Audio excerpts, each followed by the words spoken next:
Chapter 1, I'm doomed. 7 grandfathers want me to go down and keep them company. Good grandson, it's been 7 days since we last met. Do you miss 3rd grandpa? When will you come down and talk to me? Come to 7th grandpa first. I've opened an amusement park. As long as you come, you can play whatever you want. Old 7th, you still treat our little Chen like a kid? Come to 4th grandpa. I've opened over a dozen foot massage parlors, and the succubi inside are more seductive than the last. Little Qian, come quick. 2nd grandpa is down here dying to see you. No, come to me first. Come to me. Come to me. Su Qian suddenly sat up from the bed. His eyes were filled with doubt, but when he saw his familiar bedroom, he let out a long sigh of relief. Phew, another nightmare. Feeling the coolness from his sweat-soaked back, Su Qian forced a bitter smile and got up to head to the bathroom for a hot shower to calm down. Damn it, it's only been a little over a year. How did the world suddenly get so weird? Su Qian was a transmigrator who had come to this world 18 years ago. Whether he had been reincarnated in the womb or not, he didn't know. Anyway, he had never seen his parents. Since he was a baby, Su Qian had been living with 7 grandfathers. At first, Su Qian was a little confused. What kind of script was this? A story of 7 grandpas and 1 child? Or 7 little old grandpas and 1 Snow White prince? But soon, he pushed all these thoughts aside. Because, as the saying goes, grandparents are truly close. And 7 grandfathers? That's a bond even stronger than close, and more close. Under the excessive pampering of the 7 grandfathers, Su Qian had lived a godlike life in the first 17 years. Although the 7 grandfathers were all over 60 and had little power, they did everything they could to give Su Qian the best things. After living with them for over a decade, Su Qian truly saw the 7 grandfathers as his closest people. He thought life would continue in this simple and warm way. However, a year ago, the world changed dramatically, and the eerie revival began. Horrifying and strange instances started to appear. Every Sunday, 100 to 9,999 people from different countries and regions would be randomly chosen to enter eerie instances with unknown difficulty, and they were streamed live globally. Those selected for the eerie instances had to complete specific tasks and survive for a certain period before they could leave. Inside the instances, there were all kinds of terrifying and bizarre entities, and if one wasn't careful, they would be killed by these horrors. Such harsh conditions meant that, in the past year, fewer than 1% of those chosen had survived the eerie instances. Su Qian had originally been feeling lucky, thinking that he and his 7 grandfathers hadn't been chosen yet, but then, 7 days ago, Su Qian's mentality completely broke down. It was a sunny afternoon when Su Qian watched helplessly as the 7 grandfathers, lying on the cool mats at home, closed their eyes one by one. On that very day, at the same hour, they all left this world together. This caused a huge blow to Su Qian's small heart. Su Qian was utterly stunned. He stayed by the bodies of the 7 grandfathers the whole night, unable to sleep. Only when his body couldn't take it anymore did he finally fall asleep. But that was when the nightmares began. Every time Su Qian fell asleep for 1 or 2 hours, the 7 grandfathers would appear together in his dreams, asking if he missed his good grandson and telling him to hurry and come down to keep them company. They kept saying that they had billions of properties waiting for Su Qian to inherit down there. These past 7 days, Su Qian hasn't had a good night's sleep, and his physical state is getting worse each day. If those old men come a few more times, I might really end up going down to keep them company. They're bragging so absurdly, talking about succubi and all that. With their tiny frames, they'll be bullied by little ghosts down there. I'll be thankful to Yama himself if they're safe. Oh, wait, I should be thanking Lord Yama. With those old men's stubborn, donkey-like tempers, maybe life will be tough down there too. Su Qian stared at the ceiling, his eyes filled with worry. In a crimson ancient city that covered tens of thousands of kilometers.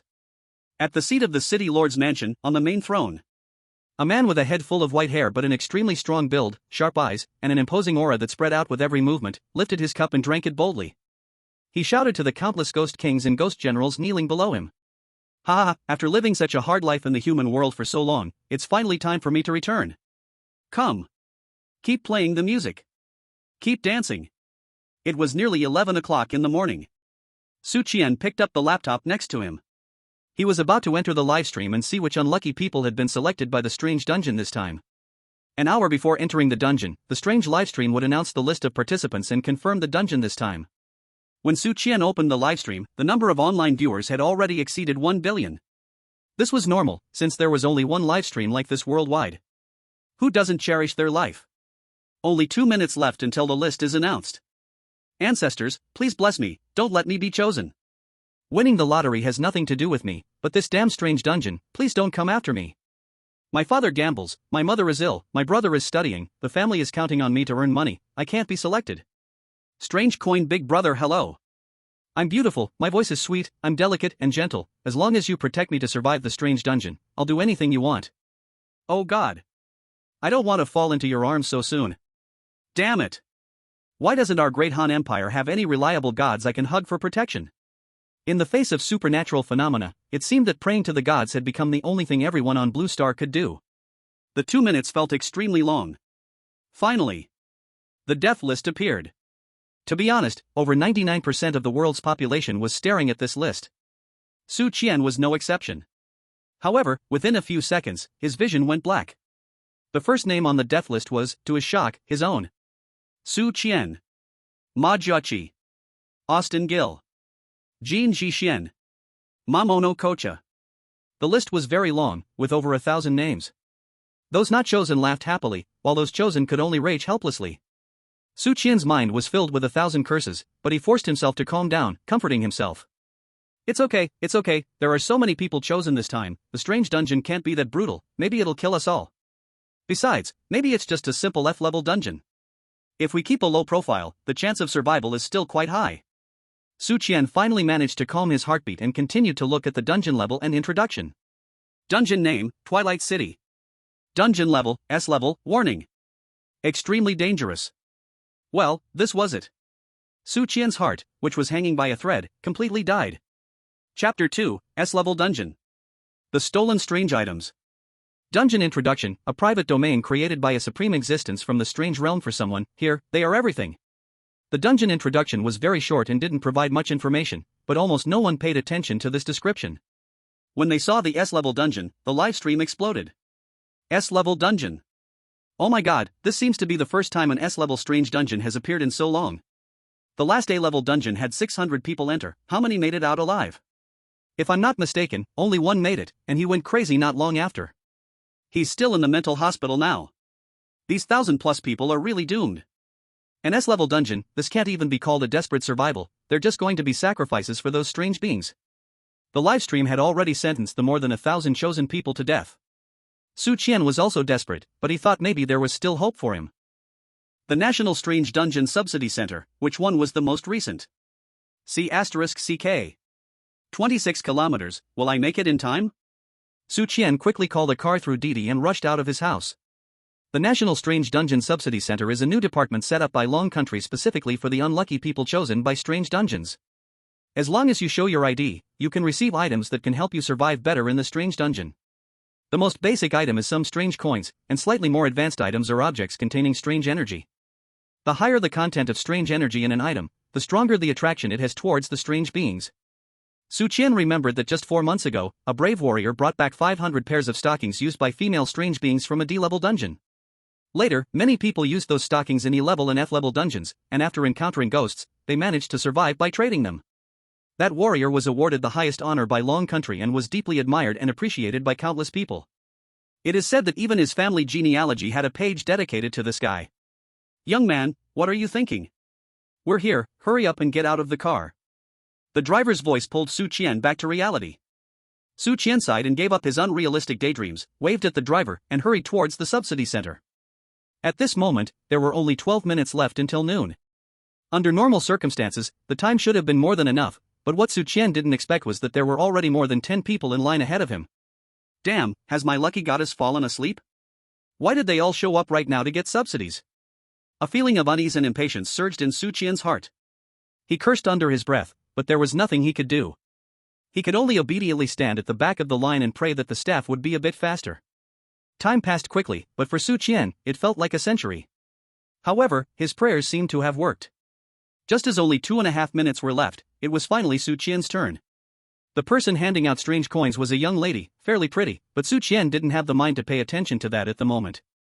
Before the young lady could speak, Su Qian directly took out his ID and handed it to her. Here's my ID, could you please tell me how many strange coins I can get?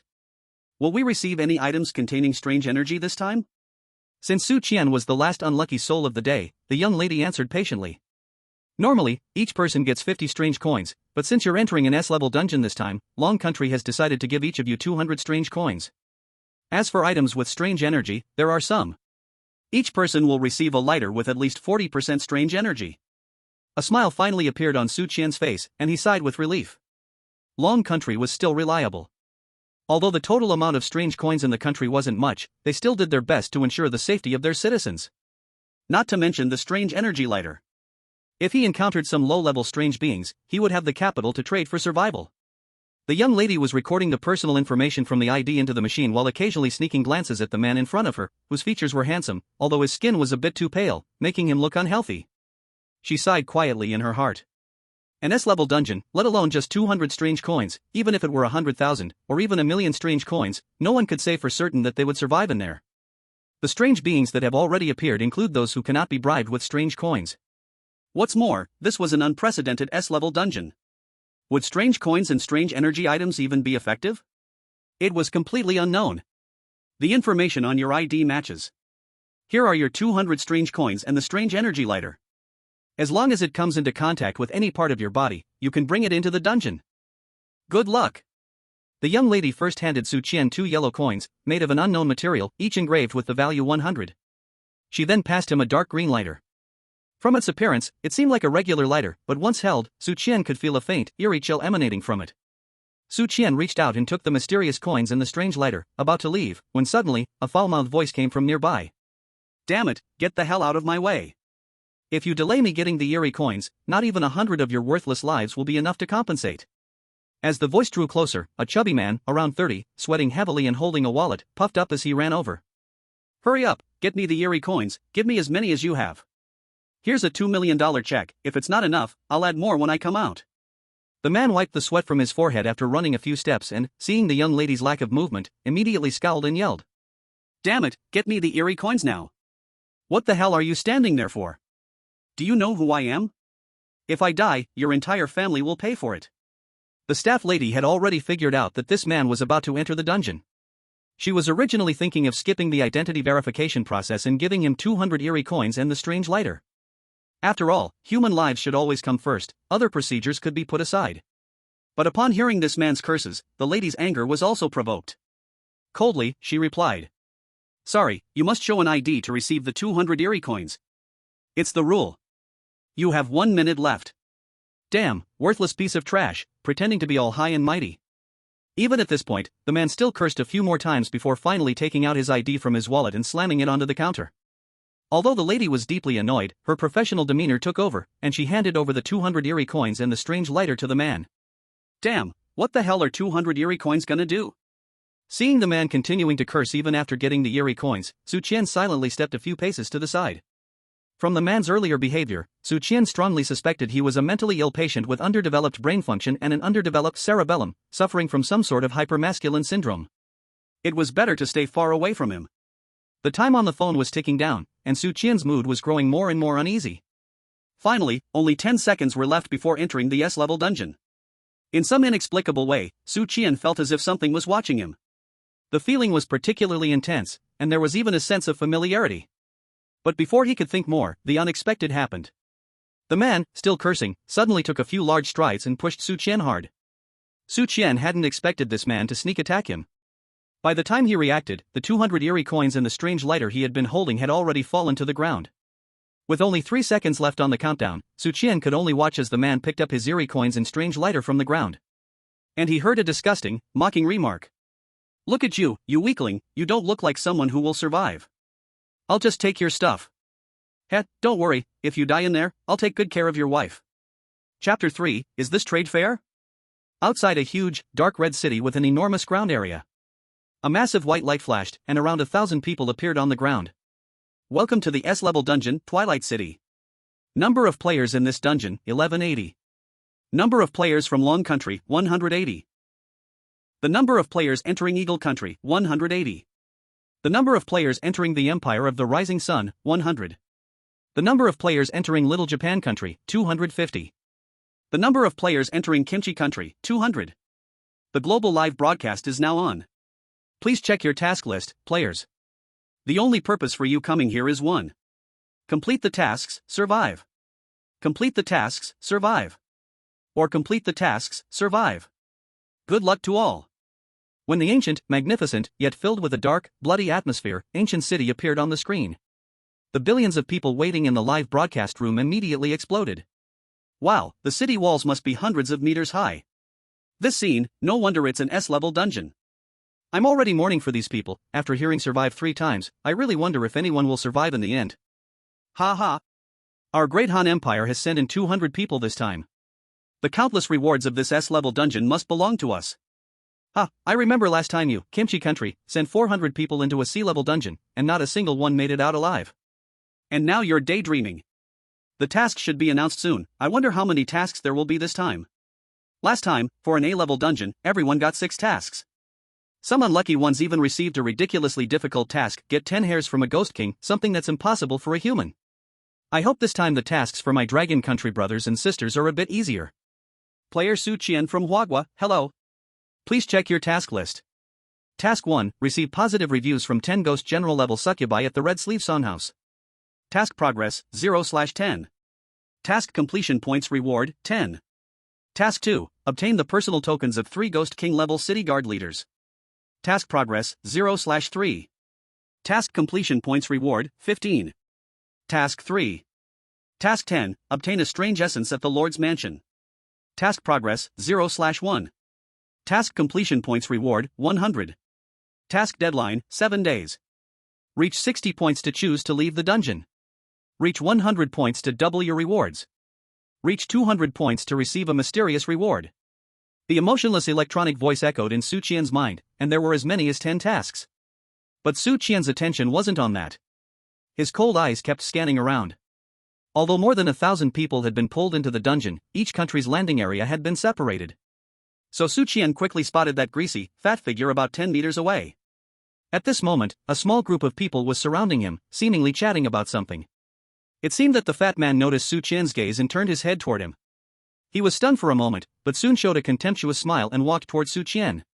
The few people around him, although unsure of what was happening, all followed him. Before the fat man reached Su Qian, his voice, squeezed out by his fatty neck, rang out. "What are you looking at, huh? Look at you, not satisfied, huh?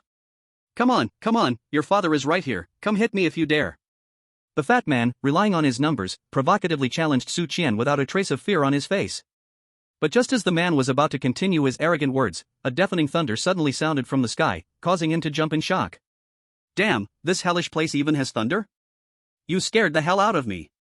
Mr. Wu, what are you talking about? Where's the thunder? I didn't hear anything." One of the men around the fat man spoke in confusion.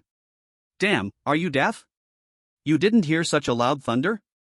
The fat man's words caused many around him to have confused expressions, but no one dared to speak out. After all, he was the heir to the Wu Group, the #1 construction group in Magic City. Even if he might not survive, it was definitely worth building a good relationship with him. What if everyone could survive and leave together? Wouldn't that be like turning a bicycle into a motorcycle? But the noise here is a bit too much. Soon, a tall, sexy woman with bright red lips and dressed provocatively walked over towards us. She slightly frowned and spoke. "Ha, Wu Yutao, are you scared out of your mind? Still hearing thunder, huh? What, have you been doing something bad lately?" Hearing the ruthless mockery from the woman, Wu Yutao's face turned a little dark, but he dared not retort. He couldn't afford to offend this woman, especially not in this S-level dungeon. Maybe she was the key to whether he could survive. The woman's name was Han Wei, a chosen one hired by his father at great cost, a powerhouse at the Heavenly Sect level. The level division was first learned half a year ago, when someone discovered it in a B-level dungeon. The strange ranking, from low to high, is as follows. Eerie Servant, Eerie Attendant, Eerie Master. Eerie General, Eerie Sect, Eerie King. Eerie Venerable, Eerie Saint, Eerie Emperor. And the Eerie God, which only exists in legends. The Chosen One refers to those lucky individuals who gain supreme power from the dungeon at the beginning of the Eerie event. According to the strange ranking system, these Chosen Ones also have their own ranking system. Heaven's Servant, Heaven's Attendant, Heaven's Master, Heaven's General, Heaven's Sect. It's important to note that humanity has yet to develop its own unique cultivation system. And the Chosen Ones represent the strongest combat power of humans on Blue Star. There are fewer than 100 Chosen Ones discovered in the Dragon Kingdom. The strongest of them is only a Heavenly King level powerhouse. A Heavenly Sect level powerhouse can rank in the top 5 in the Dragon Kingdom. Especially since Wu Yutao had heard from his father that Han Wei's chosen talent could rank among the top 3 in the world. What made Wu Yutao uncomfortable was that Han Wei had a very bad impression of him, and her attitude had always been terrible. Even when his father intervened, Han Wei agreed to help him only once, to save his life. But even so, he still had to shamelessly suck up to Han Wei. In any case, Han Wei was someone he could not afford to offend and had to patiently curry favor with. Thus, facing Han Wei's mocking tone, Wu Yutao could only awkwardly smile. However, while he could not afford to offend Han Wei, this weak and helpless Su Qian, who looked like a sickly person, was just the perfect target for him to vent his frustration. From the look of you, aren't you very unconvinced? Wu Yutao, holding the $200 eerie coins, played with them for a while before throwing them on the ground and stepping on them, looking at Su Qian and sneering. Don't you want these 200 eerie coins? Crawl over here and kneel before me, give me 10 kowtows, and I'll return these 200 eerie coins to you. Kowtow harder, and if I'm in a good mood, I might even take you as my little brother. So, what do you think? Isn't this a fair deal? Wu Yutao's voice was loud, and for a moment, the attention of the other Dragon Kingdom players around him was drawn. And the viewers in the live stream also focused on this scene. What's going on? How come we haven't encountered the Eerie yet, but our own people are already fighting? This fat guy who looks like a pig, he seems so familiar. Hey, isn't he the son of Mr. Wu from the Wu Corporation? Damn, where did this pig head come from? I can't stand watching this. This guy seems like the notorious Wu Yutao, relying on his good fortune to do countless despicable things over the years. This skinny little handsome guy, why did he offend such a person? Anyone know the details? I don't know, but from their looks, I can tell this is entirely Wu Yutao's fault. I know the whole story. It pisses me off. I've never seen such a person in my life. Let me tell you, here's what happened. Just now, this Wu Yutao. He came to our place to collect the strange coins, but then he complained that there were too few of them. He directly pushed the handsome young man to the ground, and then stole both his strange coins and his strange lighter. The person who wrote this message was the one who had given Su Qian the strange coins. She was indeed very angry. She never expected that someone would dare to rob equipment on the grounds of the National Strange Dungeon Subsidy Center. You have to know that in today's Dragon Country, this could even be considered the #1 national institution. The security staff are also extremely powerful. They are not like the small-time guards who can only protect themselves in neighborhoods. Every security guard in the subsidy center is a veteran. If Wu Yutao had acted 5 seconds earlier, he would have been subdued by several burly men, but Wu Yutao purposely waited until the last 3 seconds before entering the dungeon to act, and no one could react in time. The young lady was really angry. She was watching the live broadcast while writing a complaint email to send out. In the email, she vividly described the evil deeds of Wu Yutao, writing over 1,000 words. Only then did she satisfiedly remove her hands from the keyboard. Now, even if Wu Yutao comes out of the dungeon, he'll at least have to spend the rest of his life in prison. It's just a pity for this young man named Su Qian. Without the strange coins, he lost the last line of defense in the strange dungeon. Wu Yutao really deserves to die. Under her narration, the viewers in the live stream also learned about the whole story. For a moment, the live stream was filled with curses directed at Wu Yutao. Of course, exposing this also attracted some mockery from hostile countries. Haha, isn't Dragon Country always boasting about being united and friendly? Is this your unity? This is really too united. As expected, Dragon Country people are just a bunch of hypocrites. Perhaps this is why Dragon Country can never compare to our great Han Empire. When it comes to national quality, we've already completely crushed you. Su Qian naturally didn't know that the livestream was already in an uproar. At this moment, he only felt that his condition was better than ever before. The sickly body he had before was now filled with an unprecedented sense of power since coming here. Looking at the face right in front of him, which was marked with the word birth, a flash of ruthlessness appeared in Su Qian's eyes. Fairness? Fairness my *SS. Do you think I gave you too much face? In Wu Yutao's surprised eyes, Su Qian threw a punch at his face. Another punch. Another punch again. With the first punch, Wu Yutao was knocked to the ground. After that, it was Su Qian's one-sided beating. Su Qian didn't say a word, just mechanically swinging his fists. For a moment, all that could be heard was the sound of fists hitting the face, collisions on the body, and Wu Yutao's pleas for mercy and inhuman pig-like screams. In the strange dungeon, a man was stepping on another man's body, throwing punch after punch, with blood splattering everywhere. This scene was truly bizarre no matter how you looked at it. Su Qian beat him for a full 5 minutes, until Wu Yutao was barely breathing, and only then did he stop to catch his breath. He first picked up his own 200 strange coins and strange lighter from the ground, then searched Wu Yutao's body for a while. And took his 200 strange coins and strange lighter. Only then did he slowly get up and walk toward the city gate where the main group was gathering. Throughout the whole process, not a single person dared to step forward to stop him. After all, even the small business owners could tell that Su Qian had gone mad with rage, and such a ruthless person was really not worth provoking. And the mature woman, Han Wei, was just standing to the side, with her arms crossed, leisurely watching this scene.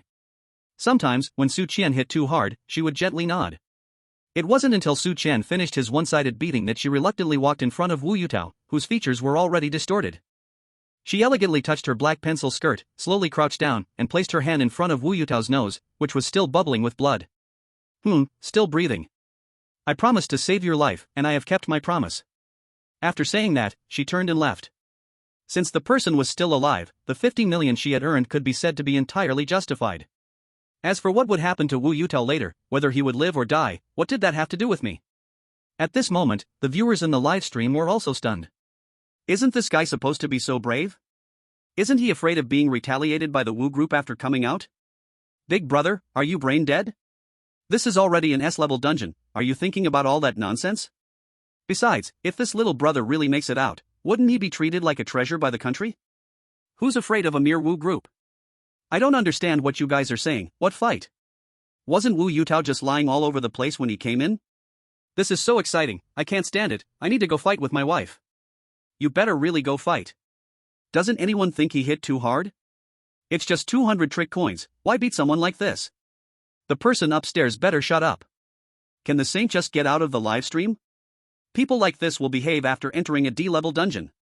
Su Qian didn't care about the opinions of others, he was now walking at the very front.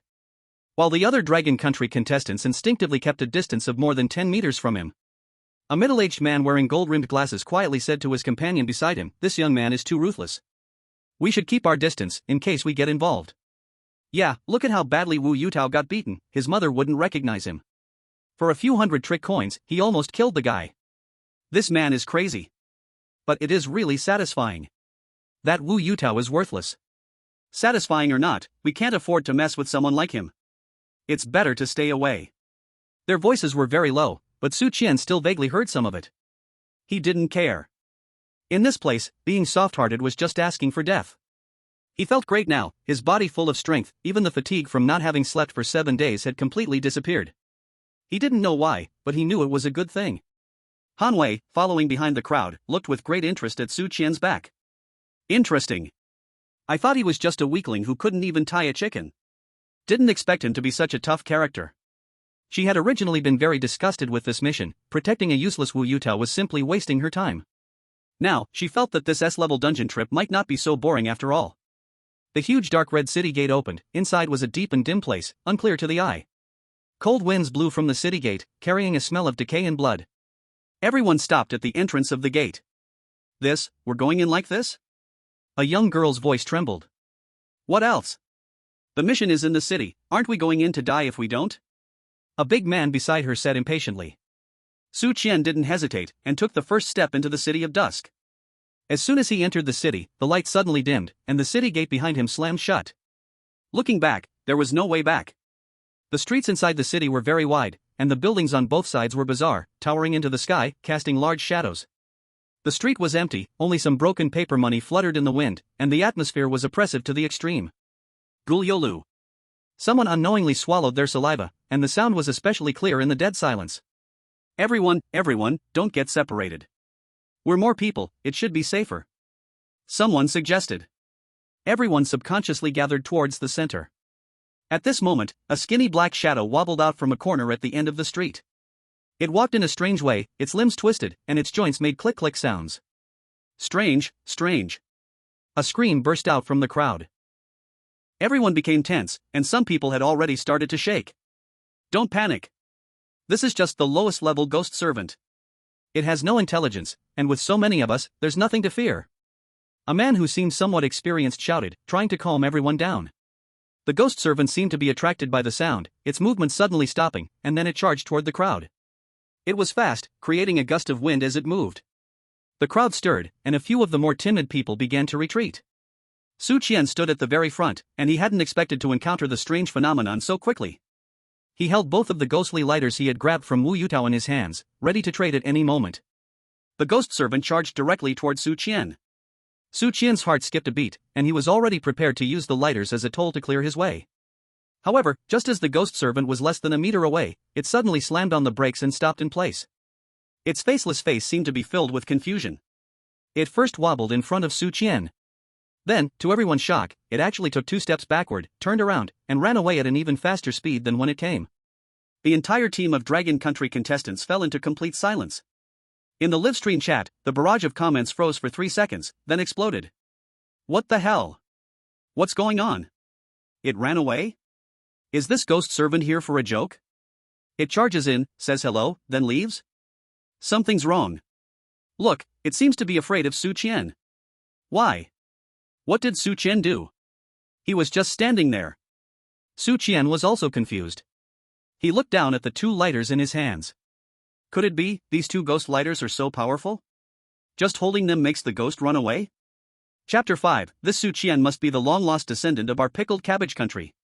The sudden retreat of the ghost servant left the scene in eerie silence. Everyone looked at Su Qian, then at the corner where the ghost servant had disappeared, their minds full of question marks. Why did it run away? A timid player asked, his voice trembling. If you ask me, who should I ask? It definitely has something to do with that kid. Didn't you see? The ghost stopped right in front of him. A man with a sharp face and a long nose pointed at Su Qian, his tone full of jealousy. He must have some special item.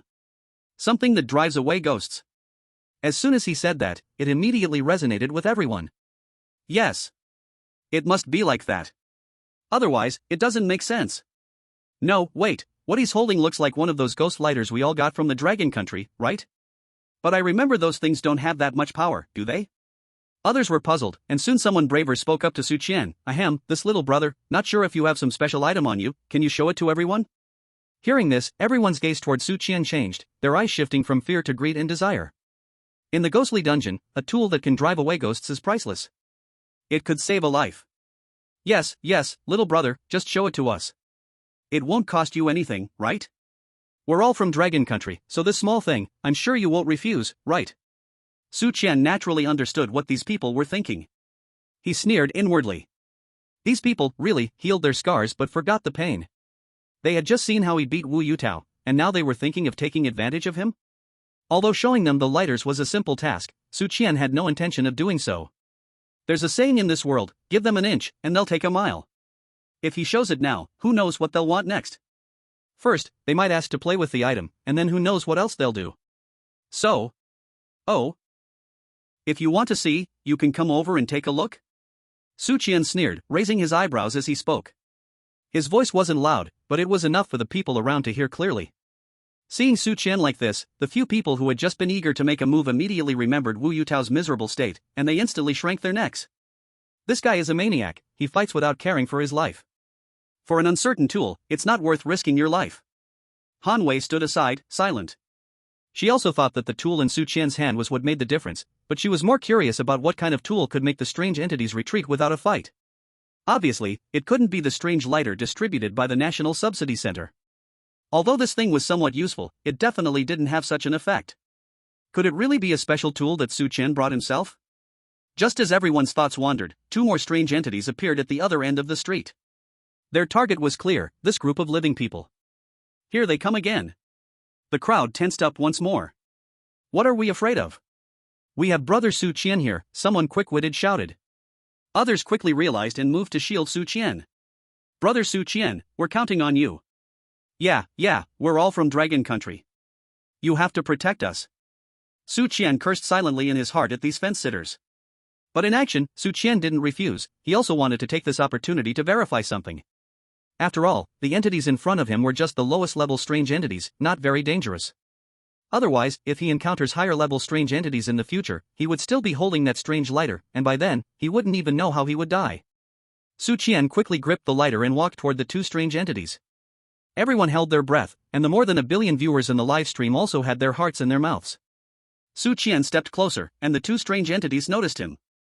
Like the one before, they paused for a moment, then began to stir uneasily. They didn't charge at him but instead started wandering in place, not daring to approach. Su Qian was only 3 meters away from them. He stopped and just stood there. The 2 strange entities exchanged a glance, then simultaneously turned around and ran, their movement identical to that of the previous one. Holy crap! They ran again. Awesome! Su Qian is awesome. This tool is too powerful. It can even scare away S-class dungeon entities? The Dragon Country players erupted into cheers, their eyes filled with admiration and reliance as they looked at Su Qian. Su Qian's heart also bloomed with joy. Looks like it's really not an illusion. The strange lighter issued by the country is indeed amazing. He also heard what others were saying about how the strange lighter didn't have this kind of power. But he made a bold guess, maybe a single strange lighter didn't have this much power, but two lighters together might unleash a greater effect, something more than the sum of the parts. Although this guess was somewhat far-fetched, Su Qian couldn't think of anything else for the moment. After all, besides the strange lighter, he didn't have any other tools on him. Looking at this, Wu Yutao really is a good person. If we all have a chance to make it out alive, I definitely have to thank him properly. Meanwhile, at the back of the group, several men were helping the bruised and swollen Wu Yutao, who looked like a pig's head. Wu Yutao had also seen this scene from afar. When he saw Su Qian just standing there and scaring the two strange entities away, his eyes instantly turned red. Damn it! It must be those two lighters. Those are mine, he hoarsely screamed. He ran 5 or 6 steps before he managed to get the subsidy, and in the end, all the benefits went to Su Qian, that bastard. That moment that should have belonged to him, the moment when he should have been admired by everyone, should have been his, Wu Yutao's. Don't be so excited, be careful with your wound. The little brother next to him advised verbally, but in his heart, he was full of contempt. This stupid pig still thinks it's because of those two strange lighters. Isn't it clear that Su Qian has some special items? Excited my ass. Think of a way for me, we must get those two lighters back. Wu Yutao's voice was filled with resentment. But Wu Zone, that kid is too strong, a bunch of useless fools. Wu Yutao slapped his little brother across the face. Can't you use your brains? This is a strange instance. Find a way, let the weirdness kill him. As long as he's dead, won't the stuff come back? The little brothers exchanged glances, seeing fear and hesitation in each other's eyes. Let the weirdness kill him? It sounds easy, but what if they don't kill Su Qian and end up getting killed themselves? But looking at Wu Yutao's bloodthirsty expression, they dared not refute him and could only nod repeatedly. Yes, Wu Zong is right, we will definitely find a way. Wu Yutao snorted in satisfaction, his resentful gaze firmly fixed on Su Qian's back in the distance. At this moment, the discussion about Su Qian in the live broadcast room reached a climax. I declare, from today on, I am an iron fan of Qian God. Qian God's luck is way too good, he robbed a scumbag and ended up getting a divine artifact. This isn't luck anymore, he's clearly the chosen one.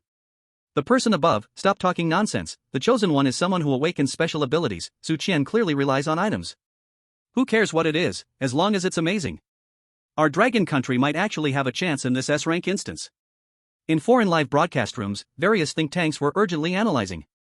Eagle Sauce Intelligence Bureau, preliminary judgment, the item held by Dragon Country player Su Qian is very high level, possibly surpassing all known strange items, we recommend close monitoring. Little Sun Country Analysis Group, this person is a huge threat, we must find a way to eliminate him within the instance, or he will become the greatest obstacle to our Great Sun Empire gaining rewards. Kimchi Country, Simi Day. This Su Qian must be a descendant of our lost kin from Kimchi Country. His blood carries our noble lineage. Chapter 6, The Strange Creatures Can Even Lead the Way. After scaring off the strange servants twice, Su Qian's position in the Dragon Country team rose sharply.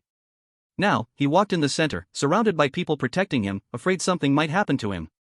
Su Qian wasn't quite used to the feeling of being treated like a star, but he didn't refuse. When someone offers to be your free bodyguard and scout, why not take advantage of it?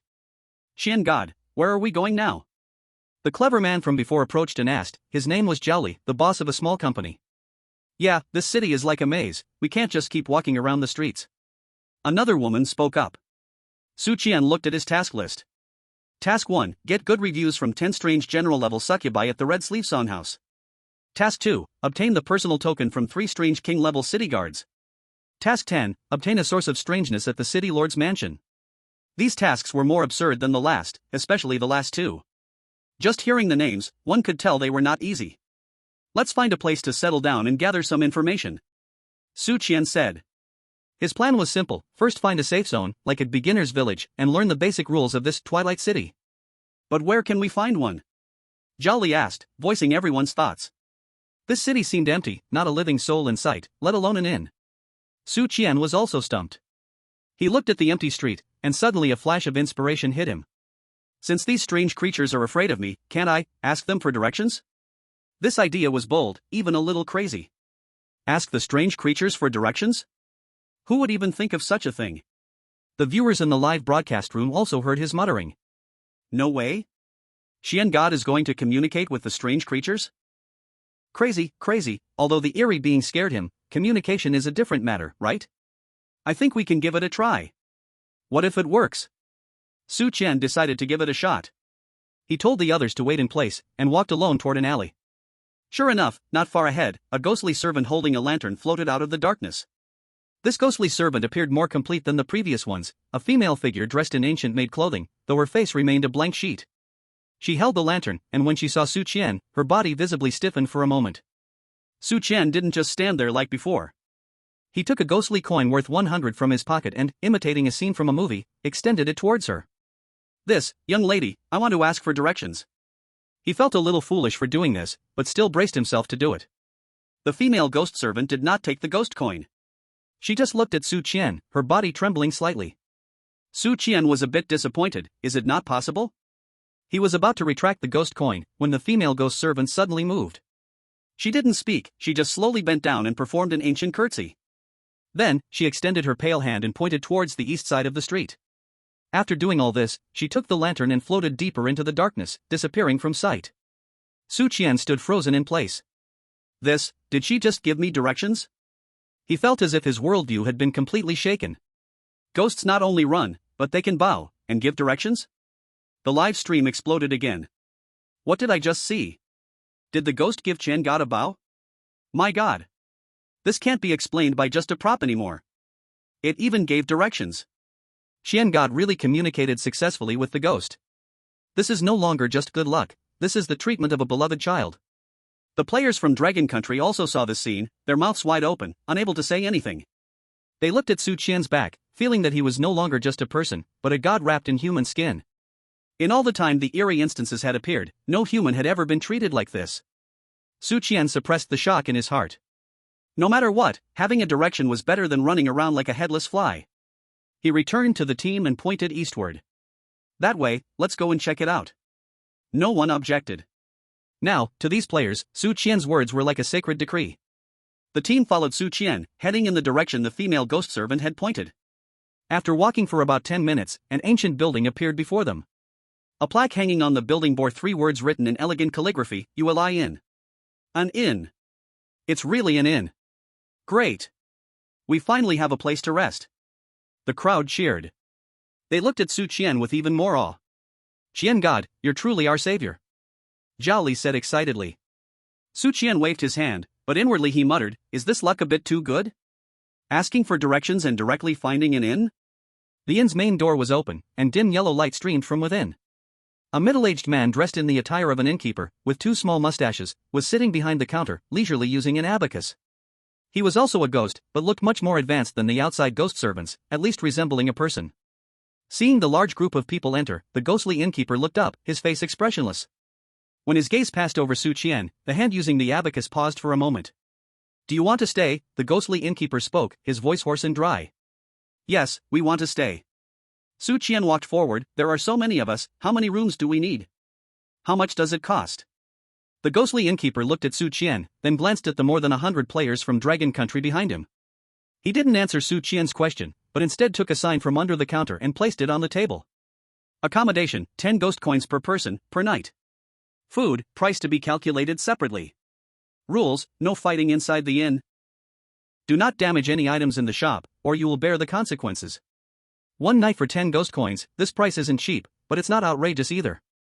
Many players showed expressions of pain, as they only had a total of 200 ghost coins. At this moment, Su Qian paid no attention to this, because just after the strange shopkeeper placed the sign down, he suddenly looked at him and whispered almost inaudibly. Your room, free of charge. The voice was so soft that only Su Qian, standing at the very front, could hear it. Su Qian's heart stirred. He nodded nonchalantly, then turned to the others and said, you all decide whether to stay or not, act within your means. After saying this, he was about to head upstairs. The strange shopkeeper immediately walked out from behind the counter and made a pleased gesture towards Su Qian. Sir, your room is on the top floor, room Tian 1. I will take you up. His attitude, compared to the others, was worlds apart. Everyone saw this scene clearly. Chapter 7, The Special Attitude of the Strange Shopkeeper towards Su Qian. The strange shopkeeper's special attitude towards Su Qian made everyone feel a huge difference. The shopkeeper was indifferent and impatient towards others, but respectful and attentive to Su Qian. Why is he free? And we have to pay, one player couldn't help but whisper. Keep your voice down. Didn't you see that shopkeeper is strange? Are you trying to die? A companion hurriedly covered his mouth. Exactly, who is Su Qian? Can anyone compare to him? He saved us, what's wrong with him staying in a free room? Zhao Li immediately stood up to defend Su Qian. Most people agreed, as they were still relying on Su Qian's divine weapon for protection, so naturally, they didn't dare to voice objections. But the seed of jealousy had already quietly sprouted in some people's hearts. Su Qian followed the shopkeeper up the wooden stairs, which creaked with every step. Shopkeeper, let me ask you something. Su Qian asked while walking. Please, sir, go ahead. The shopkeeper lowered his stance. Do you know where the Red Sleeve Songhouse is? Su Qian asked about his task location.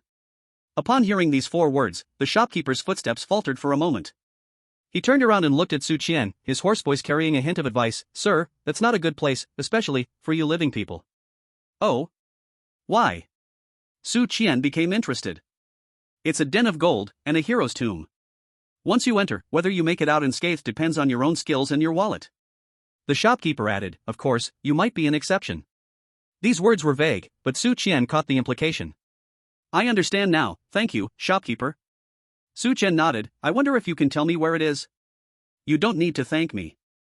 Exit the inn, go straight along the main street, and when you see the busiest, most brightly lit place, that's it. The shopkeeper answered respectfully. While they were talking, they had already reached the top floor. The shopkeeper pushed open a carved wooden door. Sir, here it is. This is the best room in our inn. If you need anything, feel free to ask. Su Qian walked into the room and found that it was indeed quite nice. It was clean and tidy, with complete furniture, and even had a separate bathroom, which was quite luxurious in the strange instance. Thank you. Su Qian said to the shopkeeper. The shopkeeper said no more, bowed, and then left. Su Qian closed the door and let out a long sigh. He walked to the window, opened it, and the full view of the city at dusk spread before his eyes. The whole city was bathed in a crimson twilight, and the strange buildings of varying heights stretched to the horizon, giving a strong visual impact. This luck is really a bit too much. Su Qian couldn't help but sigh. From entering the instance until now, he had not encountered any danger, and instead, had been treated with special favor everywhere. He attributed all this to his overwhelming luck and the 2 lighters he borrowed from Wu Yutao. It seems like my luck, Su Qian, has turned around. He was in high spirits, even feeling a bit excited for the strange dungeon life that was about to unfold. Everyone said that the strange dungeons were terrifying, but why did he feel more comfortable here than out there? Just then, there was a commotion coming from downstairs. Su Qian frowned and walked to the door, hearing Wu Yutao's raspy, duck-like shouting and cursing. Damn it! Why does he get to stay in room number 1, and I have to stay in this shitty shack? 20 ghost coins for one night? Why don't you go rob someone? It turned out that Wu Yutao and his group had also arrived at the Yuelai Inn. When they saw that Su Qian was being treated well, Wu Yutao felt even more upset and started demanding to stay in room number 1. But the strange innkeeper not only gave them a cold shoulder but also directly doubled the price for them. Either stay or leave. If you don't want to stay, get lost. Wu Yutao was so angry he was about to explode, but he didn't dare to make a scene in the inn. Mr. Wu, calm down, let's just get a room first, a little brother whispered, that kid's on top right now, we don't need to clash with him. Yes, Mr. Wu, leave the mountain standing, and we won't run out of firewood. When we find an opportunity, we'll get everything back with interest. Wu Yutao knew this was true, but he just couldn't swallow this anger. Why? Why should he, the young master of the Wu group, be overshadowed by some poor kid? Why should that kid enjoy top-notch, free treatment while he had to pay double to stay in a shack? The more he thought about it, the angrier he became, kicking the nearby pillar in frustration. Ow! He forgot that his leg was still hurting, and when he kicked, the pain nearly made him cry. Upstairs, Su Qian heard Wu Yutao's miserable scream, and his mood became even better. He was about to close the door and rest when suddenly, a strong sense of pressure came from downstairs. It was the strange innkeeper. He seemed to have been angered by Wu Yutao's actions. Causing trouble in my inn? Looks like you don't want to live anymore. The innkeeper's voice was cold, devoid of any emotion. A visible black aura spread from the innkeeper's body, and the temperature in the entire inn's lobby dropped by several degrees. Wu Yutao and his underlings were instantly subdued by this aura, their faces pale as they dared not even breathe. They could clearly feel that with just a thought from the innkeeper, they would die right here. I was wrong. Innkeeper, I won't dare again. Wu Yutao was so scared he immediately knelt on the ground, a wet patch forming in his pants. No matter how arrogant he was, he knew who could be provoked and who could not. The innkeeper in front of him was obviously one he should not provoke. The black aura around the innkeeper slowly dissipated. Go back to your room. If there's a next time, I'll use you to fuel the lamps of the inn. Yes, yes, yes. Wu Yutao scrambled to his feet, dragging his men away. Upstairs, Qian watched the entire scene unfold. In his heart, he gained a new understanding of the danger level of this dungeon. The innkeeper's strength was likely no small matter. But strangely, he was so polite to Qian. Is my luck really this good? For the first time, Qian began to doubt his good luck. But this thought was fleeting and soon cast aside. Whatever, as long as it's good for him. What he needed to do now was rest well and then go check out the Red Sleeve Songhouse. The next morning, Qian walked out of his room feeling refreshed. After a night of rest, he felt like his physical condition had reached an unprecedented peak. In the lobby, most of the Dragon Kingdom participants were already up, gathered in small groups, whispering about something. Every face showed worry and unease. When they saw Qian come downstairs, all their eyes focused on him. Good morning, God Qian. God Qian, you're up. Zhao immediately came forward, his face full of smiles. Qian nodded and walked straight to the counter.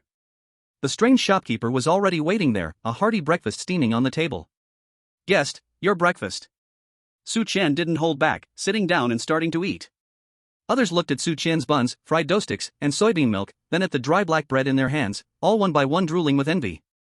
Food here is extremely expensive, a piece of black bread costs 5 strange coins, and they simply couldn't bear to buy it. Wu Yutao and several of his underlings also walked out from a corner. Wu Yutao's face was still swollen, limping as he looked at Qian with eyes full of hatred and jealousy. He spent a lot of money and ended up only sleeping in a shed and eating black bread. While Qian had the best room, the best breakfast, and it was all damn free. This comparison made his mindset completely unbalanced. Qian. Wu Yutao couldn't help but open his mouth, his voice twisted with anger. Don't get too cocky. Those 2 lighters are mine. You stole my things. With this shout, everyone's attention focused on him. Qian leisurely finished the last sip of soybean milk and wiped his mouth with a napkin. Then, he slowly stood up and walked toward Wu Yutao. You say these lighters are yours? Qian played with the 2 dark green lighters in his hand. That's right. They are mine. And those 200 strange coins. Wu Yutao shouted with his neck stretched. His underlings gathered courage and shouted along. Yes. We can all testify. You stole things from President Wu. Qian smiled. He walked around Wu Yutao for 2 circles and then stopped in front of him. Want it back? Yes. If you give it back to me now, I can act like nothing happened. Wu Yutao thought Qian was scared and suddenly became arrogant again. Sure. Qian nodded. Wu Yutao was stunned, he didn't expect Qian to agree so easily. The people around all showed surprised expressions.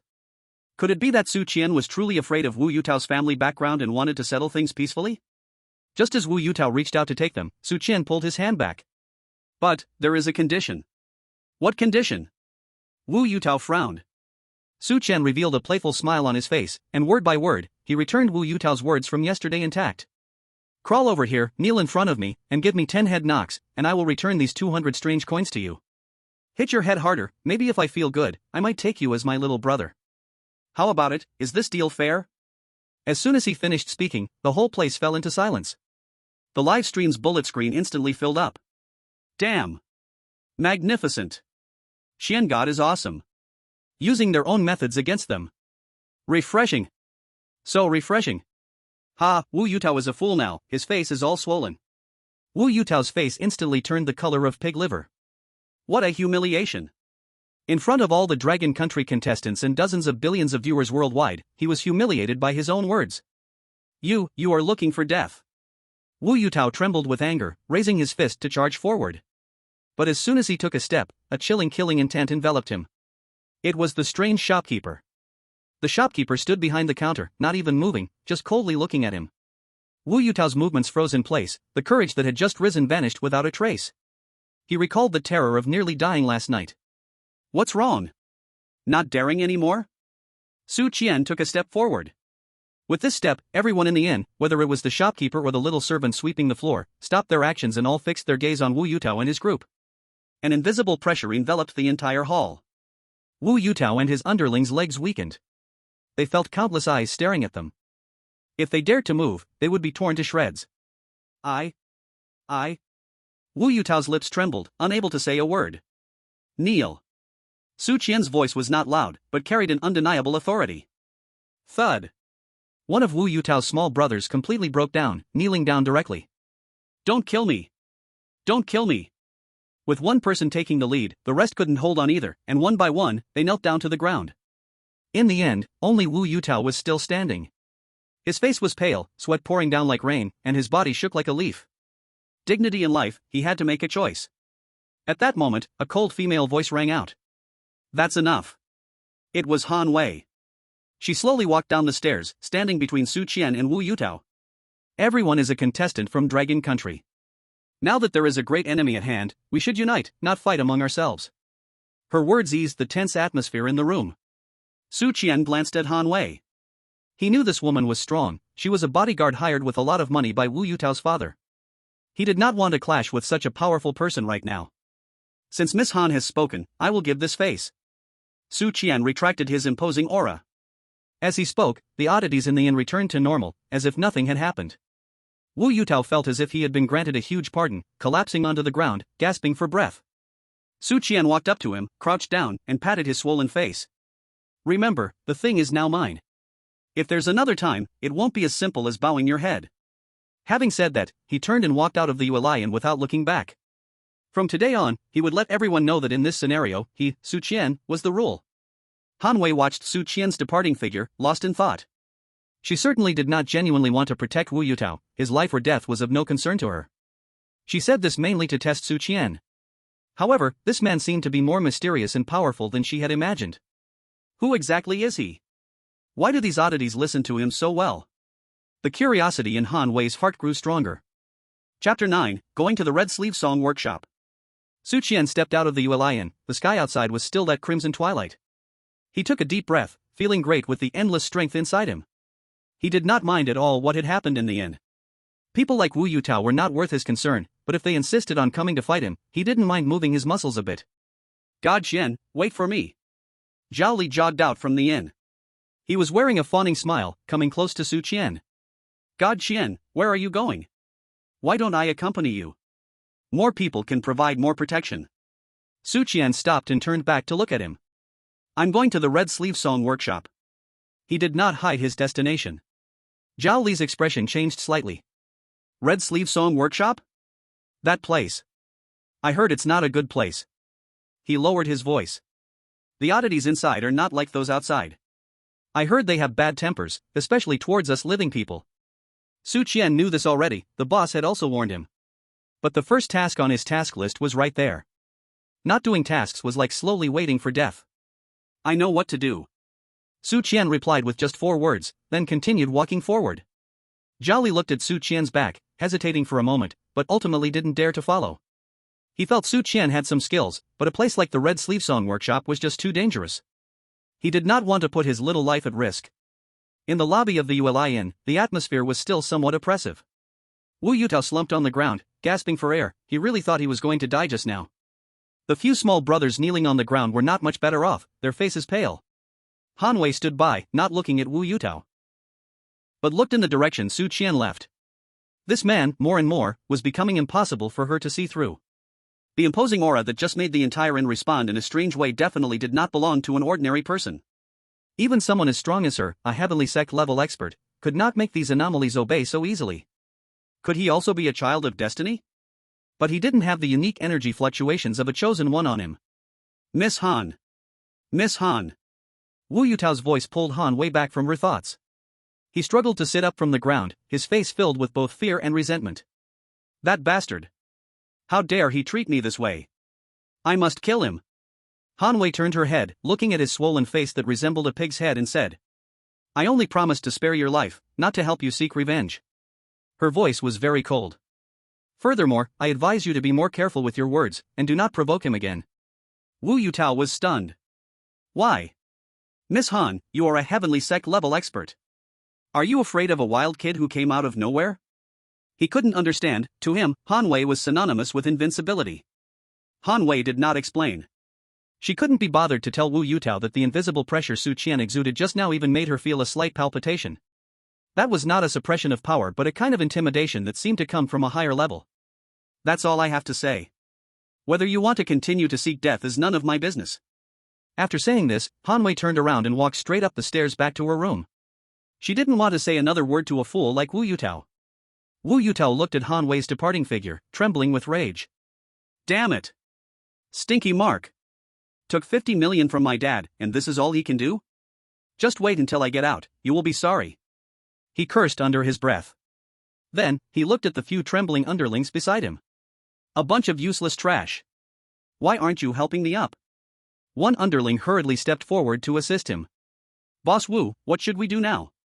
That kid seems a bit sinister. Yeah, Boss Wu, all the anomalies in the inn listen to him, we can't afford to mess with him. Wu Yutao pushed away the underling who was helping him, he couldn't stand such talk at this moment. Can't afford to mess with him? Why can't I? Let's go. We are going to Hongqiu Singing House.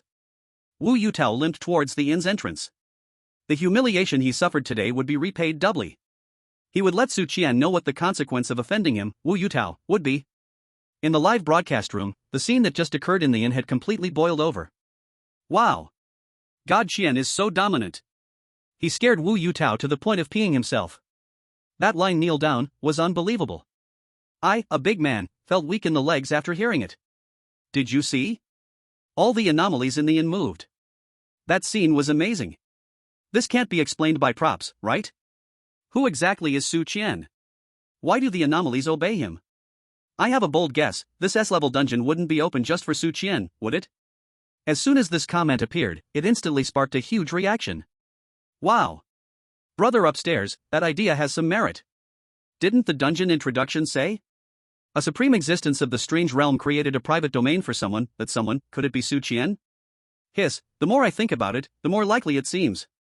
Otherwise, how could we explain all the special treatment he has received? If that's the case, then Wu Yutao, this stupid pig, is simply teasing the prince in Yama's garden. Ah, I give that metaphor full marks. Wu Yutao is done for.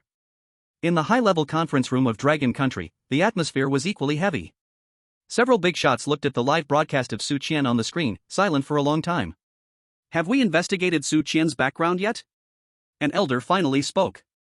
Report to the chief, we have cleared it up. Su Qian, 18 years old, an orphan, raised by 7 grandfathers since he was young. A year ago, 7 grandfathers passed away on the same day. Social relationships are very simple, without any special aspects. A middle-aged officer reported. No special aspects? The old man frowned. An orphan without any special aspects could thrive in an S-level scenario, making all the strange things serve him? Who would believe that? Keep investigating. Find out the identities of his 7 grandfathers. I don't believe an ordinary person can have this kind of ability. Understood. Su Qian did not realize how much commotion he had caused worldwide. He was standing in front of a brightly lit street. This street was completely different from the cold silence of other areas in the city. Red lanterns hung on both sides of the street, and laughter and soft music flowed out from a resplendently decorated loft. On the sign of the loft, 3 large characters were written in a flamboyant style. Red Sleeve Song House. What a lively place.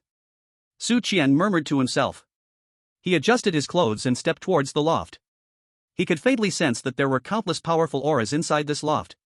Each one was much stronger than the innkeeper of the Yuelai Inn. Chapter 10: The Invitation from the Phantom. At the entrance of the Red Sleeve Songhouse, 2 rows of women in thin gauze stood. They had graceful figures and beautiful faces, but their expressions were devoid of emotion. As Su Qian walked over, one of the women extended her hand and blocked him. Stop. The woman's voice was pleasant but cold as ice. The living are not welcome here. Su Qian stopped in his tracks. I come to consume. He took out 400 strange coins and weighed them in his hand. Seeing the strange coins, the attitude of the 2 women softened slightly. But they still had no intention of letting him pass. Having strange coins is not enough, it's the rule. Another woman spoke. Unless you have a recommendation letter from a distinguished guest. Su Qian frowned. Recommendation letter? What is that? He had never heard of such a thing. It seems you don't have one. The woman lost her patience. If you don't, leave quickly, don't cause trouble here. Su Qian, hearing this, did not show dissatisfaction but still spoke in a kind tone. Sister, please be flexible, I only want to go in for a moment. Before Su Qian could finish, the woman right in front spat out one word. Get lost. Su Qian felt a bit annoyed. Compared to the remaining tasks, this task at the Red Sleeve Songhouse seemed the simplest. If he couldn't even complete this task, it would be almost impossible for him to leave the scenario. Then when the 7-day limit came, the only choice awaiting him would be death. Thus, Qian realized that softness wouldn't work, and he had to try using his 2 strange lighters to see if he could take a harder approach. What if I say, I must go in? Qian took out 2 strange lighters and took a step forward. The 2 women blocking the way changed their expressions. A powerful strange aura emanated from them. Do you want to die? Although Qian did not know how powerful these 2 gatekeepers were. But this imposing pressure seemed to be stronger than the innkeeper of the Yuelai Inn. It appeared that the Red Sleeve Songhouse was indeed not a good place. Just as Qian was about to retreat and see if he could find another path, a lazy female voice suddenly came from inside the loft. Let him in. The voice was not loud but clearly reached everyone's ears. The 2 gatekeepers retracted their strange auras and respectfully stepped aside. Yes, my Lord Phantom. Qian looked up into the loft. He saw a woman dressed in dark red tight clothing leaning against the railing on the 2nd floor. She was tall, and her long black hair casually draped over her shoulders. Although there was some distance between them, he could not see her face clearly, but just the figure and aura of her made his heart race. However, Qian did not dare to look too much and politely said, Thank you. Then he stepped into the Hongxiu Songfang. As soon as he entered the door, a strong scent hit him. The hall was bustling with people coming and going, lively beyond measure. But a closer look revealed that the so-called guests were not a single living person. They were all strange beings of various forms. Some had 3 heads and 6 arms, some had green faces and tusks, and some were just a mass of black mist. Most of these strange beings held 1 or more scantily dressed succubi in their arms. Though the succubi wore professional smiles, anyone could see the indifference and numbness behind those smiles. Welcome to Hongxiu Songfang. A voluptuous half-human, half-snake succubus in a cheapo slithered over, shaking her waist. She flicked her snake tongue, sniffing Qian's scent. What a fresh living scent, young man, is this your first time here? Qian nodded. What do you want to play? We have all types of girls here, guaranteed to satisfy you. As the snake woman spoke, she gently brushed the tip of her icy tail against Qian's arm. Qian discreetly took a half step back. I just want to look around first. Sure thing. The snake woman did not press further. Call me anytime if you need anything, my name is Cheng. After saying this, she twisted her body and went to attend to other guests. Qian found a remote corner in the hall to sit down. He did not rush to complete his task but began to observe first. The succubi here were generally of high rank, most were at the level of xianshi. Xiaoqing was already a xianshi. And those guests were even more powerful. Xujian level beings could be seen everywhere. In fact, Qian even sensed several auras not weaker than a Zuowang. Damn, this place is way too deep. Qian murmured to himself. His task was to receive good reviews from 10 Xujian level succubi. However, just finding 10 Xujian level succubi was not an easy task. Let alone getting their good reviews. Seeing how they treated those Zuowang guests with indifference, it was easy to imagine how hard it would be to get a good review from them. Looks like just having money won't cut it. Qian touched the Su coin and lighter in his pocket. He felt that this time, he might really have to rely on luck. At that moment, the music in the hall suddenly stopped. All the strange beings froze and looked towards the 2nd floor. A woman named Ming slowly walked down from the 2nd floor. As soon as she appeared, the temperature in the entire hall dropped a few degrees. All the succubi, including the half-human, half-snake Cheng, immediately bowed. Welcome, Lady Ming. Those Zuowang-level guests also restrained their arrogance and showed a cautious expression towards Ming. Ming ignored everyone. She walked straight to Qian. You, come with me. Her voice still carried a lazy coldness. Qian was stunned for a moment. Are you looking for me? He pointed to himself. Ming did not answer, only turned and walked towards the upper floor. The implication was clear, she wanted him to follow. Qian hesitated for a moment. This woman was too powerful, he couldn't see through her at all. Going up with her could be a blessing or a disaster, it was hard to say. But Qian felt she probably wouldn't harm him, it was not self-confidence but purely because this was her territory. If she wanted to kill him, there was no need for her to go through such trouble. So after a brief hesitation, Qian stood up and followed behind Ming. At that moment, all the strange beings in the hall looked at Qian's back. Their expressions varied, some were curious, some were jealous, and some delighted in his misfortune. Who is this living person? How can he make Lady Ming come down personally to invite him? I don't know, but it looks like he is going to be unlucky. That's right, the last person who was called upstairs by Lord Phantom seems to have been turned into a human skin lantern, and is still hanging on the third floor. Hee hee, a good show is about to unfold. Chapter 11, The Trial of the Black Door. Following Phantom up to the second floor, Qian found the environment here much quieter than on the first floor. Gone were the loud music and ruckus, and the fragrance in the air was much more delicate. The second floor was made up of independent private rooms, each door adorned with exquisite wooden signs, bearing names like Listening to the Rain Pavilion and Fragrance Chamber. Some doors were slightly ajar, revealing strange beings and succubi drinking and having fun inside.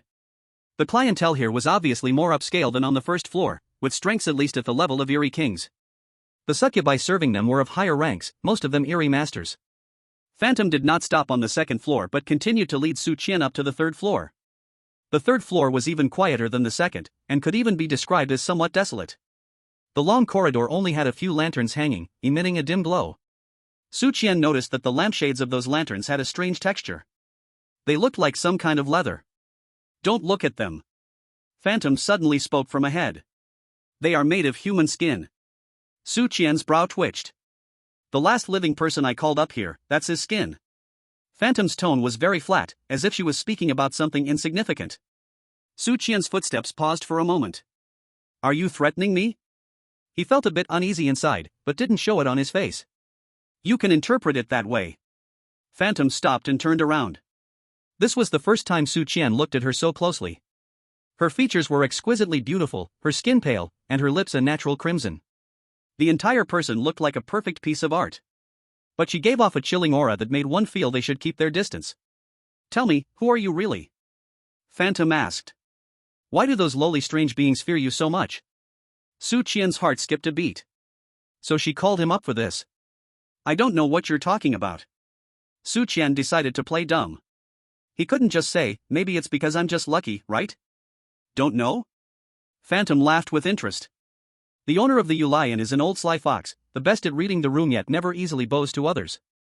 But he waived your room fee and even personally prepared breakfast for you.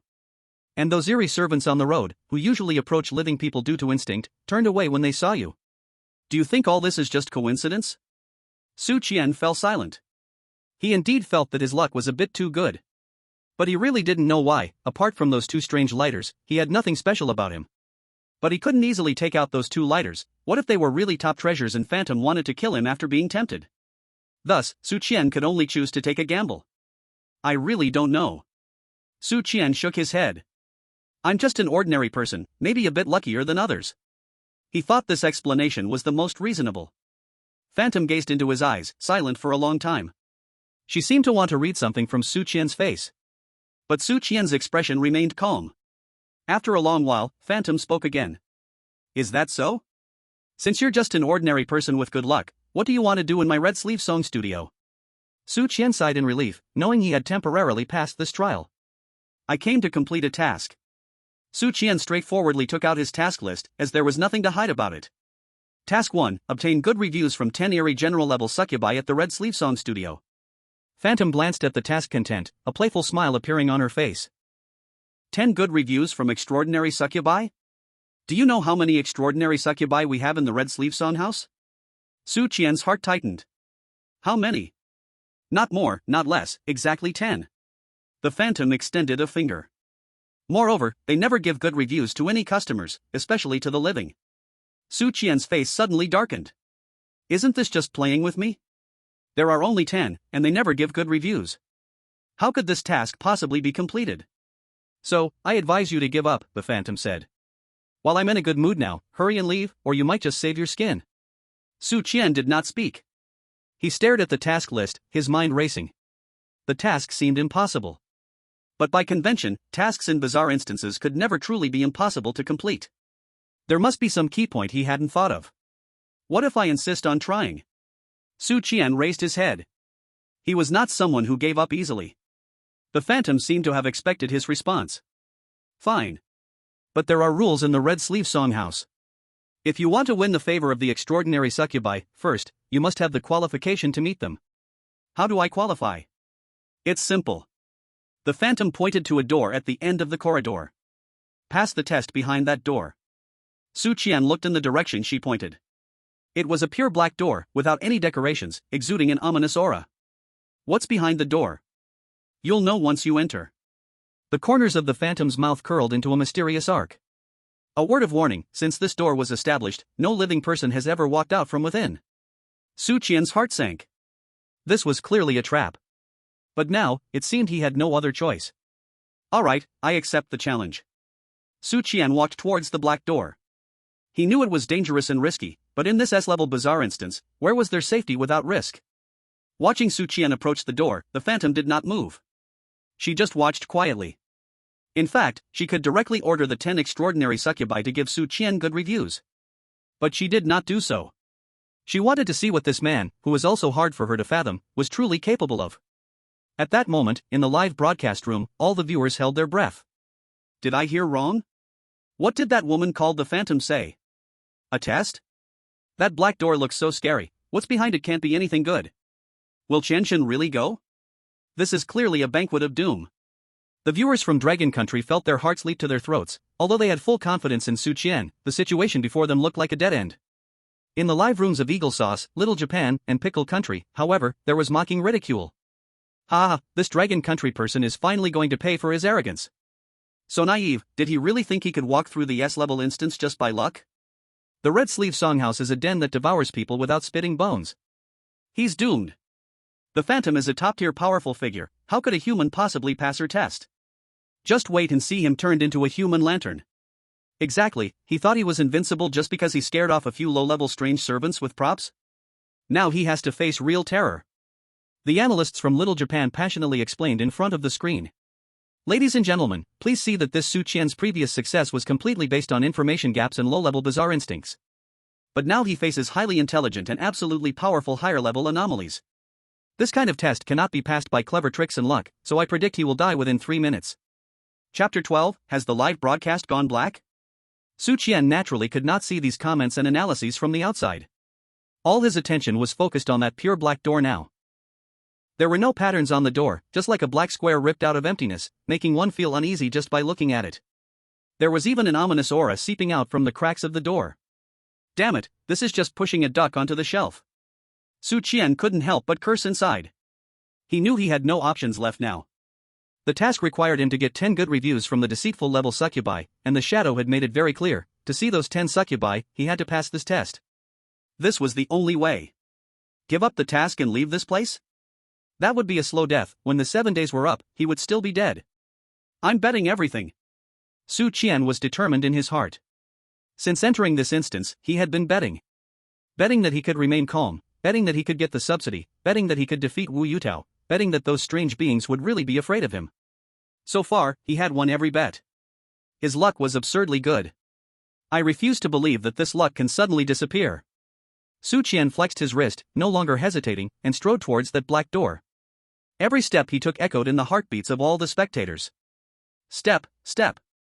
The camera in the live broadcast closely followed his figure, the gaze of over 1 billion people worldwide focused on this young man walking toward unknown death. The shadow stood still, her usually lazy eyes now added with a trace of complexity. She was indeed testing Su Qian. She wanted to know what secret this man held, a man who could make the old sly fox of the Yuelai Inn respectful and made low-level deceitful servants flee in fear. But she hadn't expected Su Qian would agree so readily. That door hid a dangerous secret, even she found it troublesome. Beyond the door was a madman personally imprisoned by the lord of the city, a complete lunatic who knew only slaughter and destruction. Since this door was established, she had thrown in several self-important deceitful kings and a few foolish living people. None had ever walked out again. This is interesting, just don't know if your bones are as hard as your courage. The shadow raised the wine cup handed to her by a servant girl and took a gentle sip. She was ready to send someone to choose a good position for the new human skin lantern. Su Qian had now reached the front of the black door. He extended his hand and touched the door panel. Cold, rough. The sensation from the door panel made him shiver. It wasn't a physical coldness but an icy feeling as if it could freeze one's soul. Who? Su Qian let out a long breath, then suddenly pushed with all his strength. Creak. The heavy black door slowly creaked open. What lay beyond was not a room or corridor as he had imagined. Instead, it was an abyss of darkness, like the open mouth of a giant beast, waiting to devour everything. Su Qian didn't look back, he stepped inside. Just as his entire being entered the darkness. Boom! The black door slammed shut behind him with a loud bang, completely cutting off all ties to the outside world. The scene in the live room switched to the interior view as Su Qian entered. However, inside was just as dark as what was seen outside. A sea of endless darkness. What's going on? It's a black screen? Not a black screen, it really looks like this inside. You can't see anything. It's bad, in this environment, if he's ambushed, he won't even have time to react. Qian God. Be careful. The viewers from the Dragon Country were extremely anxious, wishing they could jump into the screen to help him. Meanwhile, the foreign viewers had already started to celebrate early. It's over, everyone, in the darkness, he is just a lamb to be slaughtered. I said, it won't even take 3 minutes, he must already be torn to pieces by now. How boring. I thought I would see some bloody scenes. Just when everyone thought it was all over. In the darkness, suddenly a deep roar echoed, as if it came from the depths of hell. Roar. Immediately, 2 thick chains lit up with a dark red glow in the darkness. A massive silhouette slowly emerged from the shadows. Chapter 13. A strike from the Eerie Sovereign. Is that it? The darkness was slightly dispersed. With the dark red light emitted from the chains, Su Qian finally saw the environment he was in. This was an enormous circular stone chamber, with walls covered in incomprehensible runes. Those runes seemed to faintly glow, forming a gigantic cage. In the center of the stone chamber, a massive figure was tightly bound by 2 chains burning with strange flames. It was a monster, 5 meters tall, covered in black bone armor, with a dragon's head and 4 arms. With every breath it took, it exhaled a scorching breath that reeked of sulfur. A terrifying pressure, as if tangible, pressed down on Su Qian, making it hard for him to breathe. This is, the Eerie King? No. This aura has completely surpassed the Eerie King. Su Qian's heart began to race wildly. He had felt the eerie shopkeeper's presence at the Yuelai Inn, which was also strong, but compared to this monster, it was like the difference between a small stream and the ocean. This was definitely an existence beyond the level of the Eerie King. The Eerie Sovereign. Moreover, looking at its suppressed state, it was clear that it was not kind. At this moment, the live stream room exploded completely. As the image became clear, everyone saw the monster in full. My God! What is that thing? Eerie Sovereign. It must be an Eerie of the Sovereign level. I once saw something similar in a level A dungeon document, but its size and aura are completely incomparable. It's over, this is really over, this isn't a test, this is a punishment. The woman from the Red Sleeve Songhouse is too ruthless. She just wants our Qian Go to die. The hearts of the Dragon Kingdom audience sank to the bottom. Faced with such a level of monster, human power seemed so insignificant. But in the live streams of Eagle Sauce, Little Days, and Pickle Country, it was a celebration. Ha ha ha ha. I knew it. This is the difficulty of an S-level dungeon. Did you see that? This is the consequence of provoking a higher level Eerie. That Dragon Kingdom person must be scared to death right now. Yes. Awesome. Hurry and kill him. I want to see him being torn apart. Finally able to see the despair on the Dragon Kingdom person's face, it's truly delightful. In the stone chamber. The one called the Mad King Eerie Sovereign also noticed Su Qian's presence. Its massive, fiery eyes fixed sharply on Su Qian. A living person, such a fresh scent of life. Its voice was like countless metals grinding against each other, harsh and unpleasant. How many years has it been since I smelled such a delicious scent? As the Eerie King spoke, it began to struggle. Clang. The 2 burning chains strained straight, making a sound of unbearable strain. The runes on the walls glowed brightly, firmly suppressing it. Damn this seal. Damn this city. The Eerie King let out an angry roar. It seemed unable to break free. Seeing this scene, Su Qian felt a slight relief in his heart. Fortunately, it's locked up, or I would be done after just one glance. He began to calmly think of countermeasures. Test, what did the shadow say the test was about? It can't be asking me to kill this Eerie Sovereign, right? That would be a joke. Could it be? I need to survive here for a certain amount of time? Su Qian felt this possibility was the greatest. As long as he was careful, stayed far from this mad Eerie Sovereign, and delayed time, he should be able to pass the test. However, just as this thought arose. Crack! A crisp cracking sound rang out. Su Qian suddenly looked up. He saw that one of the creepy monster's arms had actually broken a section of the chains binding it. Ha ha ha. Freedom. I smell the scent of freedom. The creepy monster laughed maniacally, its freed arm lunging towards Su Qian. Damn it. Su Qian's scalp tingled. He never imagined that this monster would break free just like that. Who made these chains? They were nothing but a disaster waiting to happen. As Su Qian thought this, the giant claw covered in bone armor whooshed through the air, arriving in front of him in an instant. So fast. It was so fast that he couldn't react at all. The shadow of death enveloped him in an instant. Am I going to die? This thought was the only one left in Su Qian's mind. He instinctively raised his right hand, blocking in front of himself. This was a completely futile, instinctive action. He closed his eyes, waiting for the excruciating pain of being torn apart. In the livestream, countless viewers from the Dragon Country also closed their eyes, unable to bear to watch the bloody scene that was about to unfold. Qian God. No. However, the anticipated pain did not come. Bang! With a muffled sound, Su Qian felt as if he had been hit by a speeding motorcycle. His whole body flew backward and crashed hard against a wall several meters away. But he was still alive. He felt like all the bones in his body were about to fall apart, a sweet taste in his throat as blood surged upward. But aside from that, there were no more serious injuries. He looked down at his body and found it intact. He glanced at his right hand, which he had just used to block. He saw a small cut at the base of his hand, oozing with blood. Just a small cut? Su Qian was completely stunned. What's going on? Is that it? He looked up at the creepy monster and found it just as bewildered. The monster's huge dragon head tilted, staring at its own claw that had just attacked, then looking at the slightly injured Su Qian from afar. In its small eyes, burning with fire, there was a great confusion. What happened? Why did I hold back just now? No, it seems my power was suppressed at the moment of the attack? The dragon-headed monster didn't understand. It clearly wanted to crush this living person before it into meat paste, but why at the last moment did 99.99% of its power suddenly vanish for no reason? It was as if there was an instinct deep within its bloodline that was preventing it from delivering a lethal blow. In the live stream, everyone was dumbstruck. What's going on? Am I seeing things? A hit from the creepy monster was just this? Was it just a scratch? Something's not right. Absolutely not right. This is just unscientific. The analysis expert from Eagle Country had his mouth agape like he could fit an egg in it, pointing at the screen, shouting incoherently. Impossible. This is absolutely impossible. That is the creepy monster. Even sealed, a casual strike is enough to destroy a building. How could it only inflict a slight injury on a human? The experts from Shiri didn't know what to think. Could it be that this creepy monster is fake? A trick made by Homeshou Songfang to scare us? The viewers from Kimchi Country were even more direct. It must be our gods protecting him. He must be a descendant of our great Han Ming kingdom. Meanwhile, the viewers from the Dragon Country, after a few seconds of stunned silence, erupted in cheering louder than a tsunami. Wow! Incredible! Qian God. Forever a god. I knew it. Qian God is invincible. Even though I don't know what happened, as long as it's awesome, that's good enough. In the stone chamber, Su Qian struggled to get up from the ground.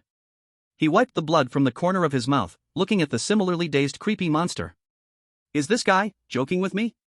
A ridiculous thought rose in Su Qian's mind. He felt that the creepy monster hadn't used any real strength just now. It was purely to scare him. It seems this trial is not necessarily deadly. Su Qian's thoughts became lively. He felt that perhaps he could try to communicate with this eerie being. But going up to talk directly would be foolish. He needed a bargaining chip, something that would make the other party take him seriously. Su Qian thought of his two strange lighters. The previous signs suggested that these two items seemed to be treasures. So he took one out of his pocket and held it in his bleeding right hand. He was ready to try, to see if he could use this thing to make a deal with the eerie being before him. However, he did not even realize himself when his blood-stained right hand gripped the dark green lighter. A breath from the deepest part of his bloodline, which he could not perceive, gradually spread out through the mingling of blood and eerie energy. Chapter 14. This smell is definitely wrong.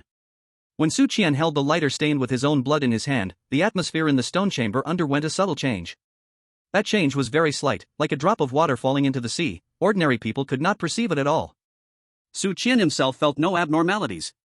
He just tightened his grip on the cold lighter, treating it as his only talisman and negotiating capital. He warily watched the eerie being in the distance, his brain racing, thinking about what to say next.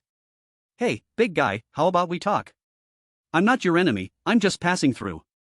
You see, being trapped here is pretty boring, why don't we chat? Su Qian organized his words in his mind, feeling that no matter how he said it, it sounded like he was looking for death. At this moment, the being known as the Mad King was preparing to attack again. It could not understand why it had shown mercy just now, but it did not trust this strange feeling. This time, it would use all its strength to completely crush this human who left it feeling inexplicably baffled. However, just as it was about to unleash its power, its movements suddenly froze. Its huge dragon head abruptly lifted, its nostrils flaring wildly. A peculiar fragrance entered its nostrils. The scent was faint, yet incredibly clear, carrying a kind of authority that made its very soul tremble.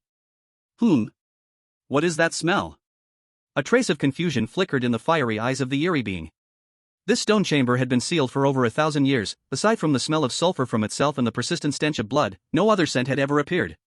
It followed the source of the smell with its gaze. Its focus finally landed on Su Qian.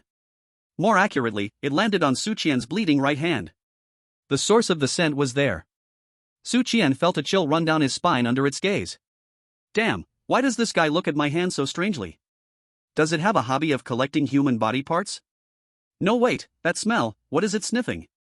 Su Qian also sensed a faint fragrance, different from the eerie cold aura he had encountered at the Yuelai Inn. This scent was special, he couldn't quite describe the feeling, but it was pleasant to smell. He looked down at his hand. Blood was seeping from the wound on his palm, staining the dark green lighter with a touch of red. The fragrance was emanating from the spot where his blood and the lighter were touching. Is it because of this lighter? Su Qian speculated in his heart.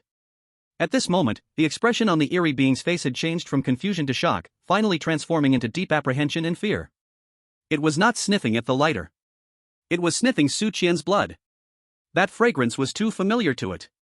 Familiar enough to be engraved deep into its soul. It was something it would never forget in its lifetime, representing supreme power. A breath that represents absolute dominance and is one of a kind. Although this breath only occupies a small part of the taste in this man's blood, it is truly pure. No. Impossible. The voice of the strange noble trembled, its gigantic body even began to shake slightly. This taste is the taste of the Lord of the City. Why is there the breath of the Lord of the City on such a tiny human? The strange noble was completely bewildered. It had been trapped here for thousands of years, thanks to the Lord of the Twilight City. That man was the only nightmare of its life. An existence that it could never defeat, and even the thought of resistance dared not arise. It was more familiar with the Lord's breath than its own. It absolutely could not be wrong. The blood of this human flowed with the same origin as the Lord of the City. Although it was indeed very thin, essentially, it was completely the same. The audience in the live broadcast room also noticed the strange scene. Look! What's wrong with that monster? It seems to be trembling? Did I see it wrong? A strange noble, afraid? What is it afraid of?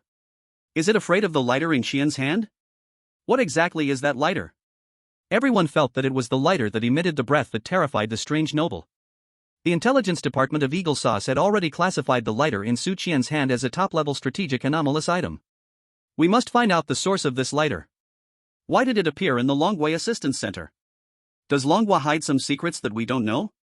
The analysis group of the Little Life Country was also in a frenzy discussing. This has exceeded our understanding. An item that can make a strange noble feel fear, its value is immeasurable. We must find a way to take it from Su Qian in the instance. Only in the high-level conference room of Longwa, the old man looked at the screen, deep in thought. Blood. He noticed where the strange king's gaze was focused. Investigate. Find out Su Qian's bloodline. What are the backgrounds of his 7 grandfathers? I want to know everything about him. In the stone chamber. Su Qian looked at the trembling strange noble, feeling puzzled. What the hell is this guy doing?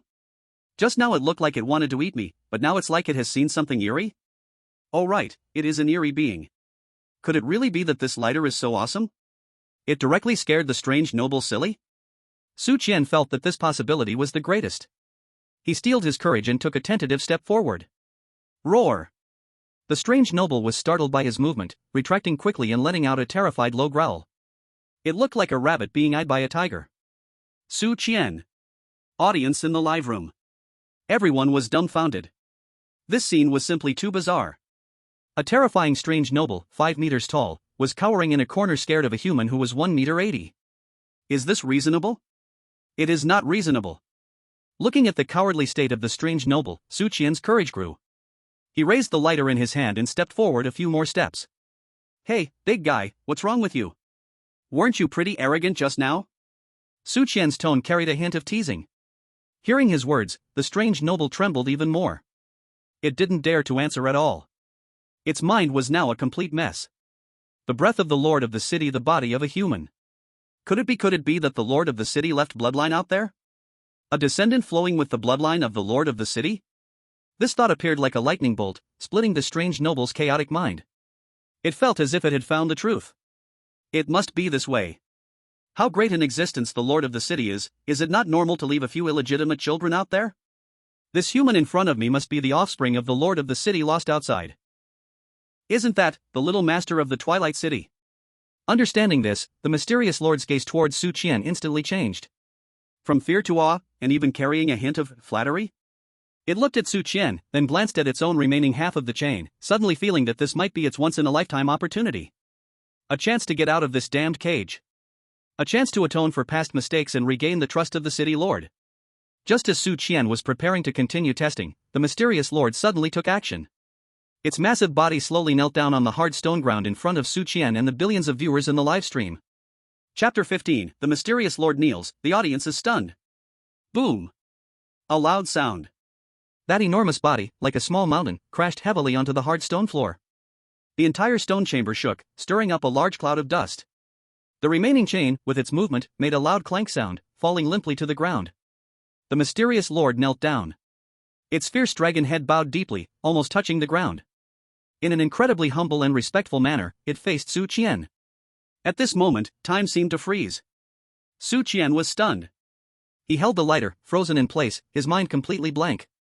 What's happening? Kneeling? A mysterious lord just knelt down before me? He blinked hard, doubting whether he was hallucinating due to excessive blood loss. But the scene before him was so real. That massive body, that humble posture, that aura of awe emanating from its very soul, all told him this was real. This mysterious lord truly knelt down to him. In the live stream, after 10 seconds of absolute silence, the chat was instantly flooded with a tsunami of messages. What the hell? What did I just see? Can someone tell me I'm not dreaming? It kneeled. The mysterious lord kneeled. In an S-rank dungeon, a mysterious lord knelt before a human player. Mom asked why I'm kneeling to watch the live stream. I said I'm worshipping a god. Crazy. This world has completely gone mad. In the live stream, all the viewers from the Dragon Nation fell into a frenzied state. They screamed, they shouted, they frantically typed on their keyboards, expressing their shock and joy in the most direct and intense way. This scene had surpassed all their understanding of bizarre dungeons. This was a miracle. A miracle belonging to Su Qian, the player from the Dragon Nation. Meanwhile, the viewers from other countries in the livestream were dead silent. All the mockery and schadenfreude stopped at the moment the mysterious lord knelt down.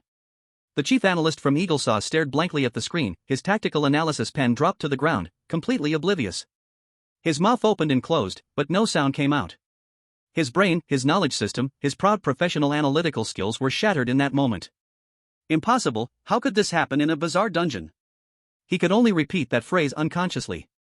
In the livestream, the expert from Little Daylight Nation, who had been so eloquent moments ago, now looked like someone had grabbed him by the throat, his face turning red. Bah-ga. This is impossible. It must be an illusion. That Dragon Nation person must have used some kind of illusionary tool we don't know about. He refused to believe it, nor could he accept everything he saw before him. Meanwhile, the viewers from Pickled Cabbage Nation found a new, even more outrageous theory. Did you see that? I said it. He must be a descendant of the ancient god king of our great Han Ming nation. Only the blood of a god king can make the mysterious lord kneel in worship. Su Qian belongs to our Pickled Cabbage Nation. See ni da. As soon as this message appeared, it instantly triggered a cross-national backlash from numerous Dragon Nation viewers. Scolded until blood flowed like a river. Get the hell out of here, you pickled cabbage. Everything is yours? Qian belongs to our Dragon Kingdom. Always will. Ha, dying of laughter, are you starting to claim again? Why don't you say that the universe was created by you too? Don't mind this group of idiots, let them indulge in their fantasies. We just want to see Qian show off. At this moment, in the third floor of Red Sleeve Song Pavilion. In the room where Mei Ying was located. Clang. A crisp sound. The delicate wineglass in Mei Ying's hand fell to the ground, shattering into pieces. Dark red wine spread across the carpet like a blooming blood-red rose. But she didn't care at all. On her face, which always wore a lazy and playful expression, now remained only endless shock and horror. Through a suspended water mirror in the air, she clearly saw everything happening in the stone chamber. She saw the Mad King Kuelon's attack. She also saw Su Qian only sustained minor injuries. Then, she saw a scene that would be burned into her memory forever. The Mad King Kuelong, who needed the Lord to act personally to suppress him, that rebellious, unyielding Mad King. Kneel down? Kneeling before that person, who only seemed a bit interesting to her. Who is he? Mei Ying's voice trembled for the first time. An absurd yet seemingly reasonable explanation flashed in her mind. The ancient legend about the founding of Twilight City. The Lord is here, waiting for an old friend, or rather, an heir. Could it be? Mei Ying didn't dare to think further. She felt her heart racing violently at this conjecture. In the stone chamber, Qian finally regained his composure from the immense shock. He looked at the eerie figure kneeling on the ground, still trembling slightly, and waves of shock surged in his heart. Damn, what is going on? Could it really be this lighter? What the hell is this magical tool? Makes even the eerie figure kneel? Am I really the protagonist of a novel? Just as Qian was lost in thought, the eerie figure kneeling finally spoke. Its voice was no longer harsh and frantic, but filled with awe and fear. I am Kuelong, respectfully greeting the young master. I was blind and offended the young master. I deserve to die 1,000 deaths. Please pardon my offenses. Its dragon head was pressed tightly against the ground, not daring to lift it. Qian. Young master? What kind of title is that? He began to suspect, could it be that this guy mistook him for someone else after seeing this lighter? But this mistake seemed to be very beneficial to him. Qian's mind began to race wildly. He knew this was a rare opportunity. An opportunity that could secure his footing in this S-rank quest. He cleared his throat, striding to make his voice sound calm, even carrying a hint of authority. He looked at the huge figure on the ground, tentatively opening his mouth. Are you talking to me? Chapter 16, Kuelong's Token. When Qian's tentative words echoed in the stone chamber, the kneeling eerie figure Kuelong shuddered violently. It interpreted this question as the young master's dissatisfaction with its previous offense. Yes. Yes. I am speaking to you. The great young master. Kuelong's voice was even more fearful, its massive dragon head struck the hard ground, producing a muffled sound. I deserve to die 1,000 deaths. How dare I lay hands on you, young master? My eyes have been blinded by 1,000 years of darkness. I begged the young master to give me a chance to redeem myself. It was now completely immersed in its own logic. A descendant flowing with the Lord's supreme bloodline stood before this prisoner personally confined by the Lord. What else could this be but a test? The Lord must want to see. After being imprisoned for 1,000 years, does the dragon still have the wildness of its past? If it really killed this young master just now, then what awaits it would be a punishment countless times more terrifying than 1,000 years of imprisonment, total annihilation. Thinking of this, the dragon trembled even more violently. It felt a wave of fear wash over it. So close. Just that tiny bit. It almost committed an unforgivable, earth-shattering mistake. Qian looked at the dragon, wishing it could dig a hole to bury itself, and his nervousness slowly faded away. He could now be 100% sure that this creature was truly afraid of him. Or rather, it was afraid of the imagined master it had conjured up. Enough, stop howling. Qian felt joyful inside, but he had to maintain his composure on the outside. He imitated the demeanor of characters from TV dramas, speaking in a calm tone, ignorance is no crime, let this go this time. He felt that his words were particularly high-level, generous yet authoritative. Thank you, young master. Thank you for sparing me. The dragon looked like it had received a great pardon, bowing its head to Qian in gratitude. Its manner made Qian curious. Since the dragon referred to him as young master, it indicated that it had a master. I wonder what would happen if the dragon's owner found out that it was using his name to swindle. Would he take my life on the spot? After worrying for a moment, Qian immediately made a decision. It's better not to think too much about things that haven't happened yet. If the dragon's owner really discovered his deceit, the worst would just be to meet his 7 grandfathers in the underworld. Now he had to take advantage of this beautiful misunderstanding to gain the maximum benefit for himself. He cleared his throat and decided to take the initiative, projecting his performance to be more genuine. Dragon. He called its name directly. At your service. The dragon immediately replied. Do you know why I have come this time? Qian began his persuasion. The dragon was taken aback. How could it possibly know why? But it didn't dare to say it didn't know. In its eyes, the young master's question was a test of its intelligence. Its less than bright dragon head started to operate at full speed. Young master, you must have come here. You must have come to inspect me on behalf of the city lord. Yes. You certainly came to inspect me.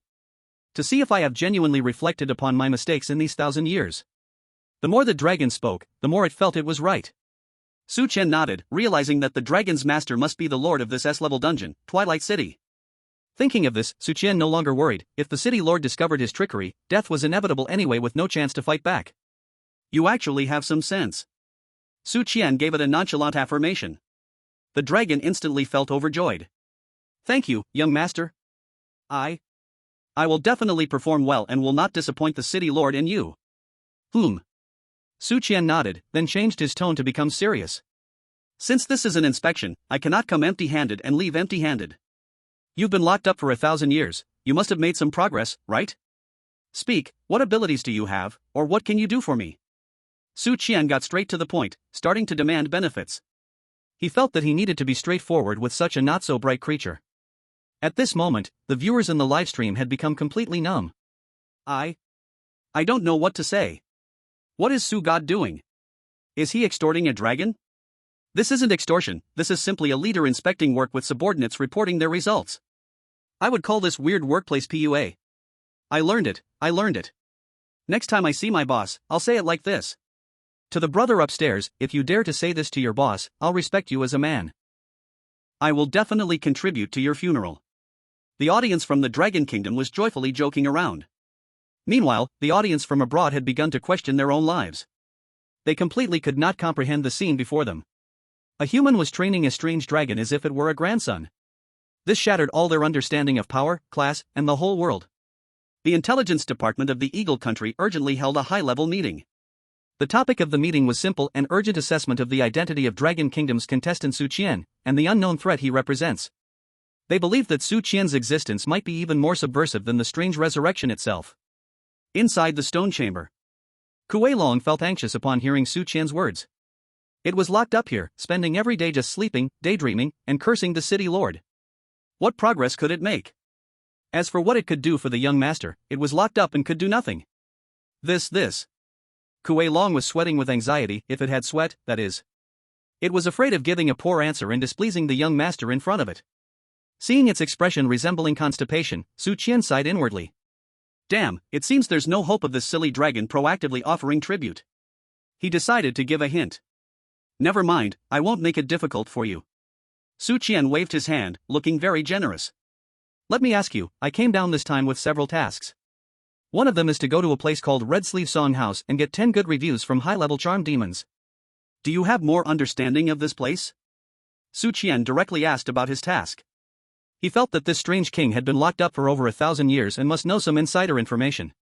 Maybe it had some command similar to Open Sesame that could make the charmed demons obedient at a word. Hearing the words Red Sleeve Song House, Kuei Long's dragon head noticeably moved. Red Sleeve Song House? Its tone carried a hint of disdain. Replying to the young master, that place is the largest brothel in the city, owned by our city lord, also known as the Fourth Master. The top performer inside is called Shadow Charm, a strange king with some skills, but that's about it. As for those high-level charm demons, they are just a group of ordinary, useless women, unworthy for you, young master, to meet in person? Although Kuei Long was almost talking nonsense, one key word suddenly made Su Qian's heart tremble. Fourth Master? He recalled the dream where that Fourth Master said he would open a dozen foot massage shops, all filled with sexy charm demons. Could it be? Su Qian's heart skipped a beat. He realized that since he entered this bizarre instance, he had indeed become a bit mentally unstable. He actually suspected that his Fourth Master was the S-level instance's big boss in this ridiculous plot. It seemed that when he got out of this bizarre instance, he should find a psychologist to check if he had any aftereffects. He hurriedly suppressed his strange thought process and continued to ask, "So, can you help me with this task?" Upon hearing this, Kuei Long perked up. An opportunity to show off had come. Yes. Of course. It eagerly replied, "Young master, what is your identity? Do you still need to do some ridiculous task in such a place? As long as you reveal your identity, not to mention 10 good reviews, even making that shadow charm kneel to lick your shoes, she wouldn't dare say a single no." Kuei Long's tone was full of confidence. Su Qian couldn't help but roll his eyes. "If I could reveal my identity, would I still need to waste time talking to you?" he internally complained. Right now, he was just an empty shell, riding on someone else's authority. If he truly needed to present any token to prove he was the young master, where would he find it? Who knows if Shadow Charm would even recognize his young master identity from these two lighters? Shadow Charm surely wasn't as foolish as Kuei Long in front of him. No. Su Qian shook his head. "I came down this time, hiding my identity. The city lord has ordered, you must not expose it." he could only keep making things up. Ah? Is that so?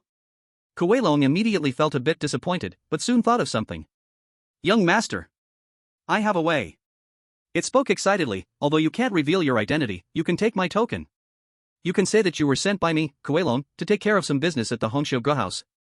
Although Ming is arrogant, she still dares not undermine my face. When the time comes, not to mention 10 good reviews, even if you want to take those 10 girls away, she has to obediently bring them to you.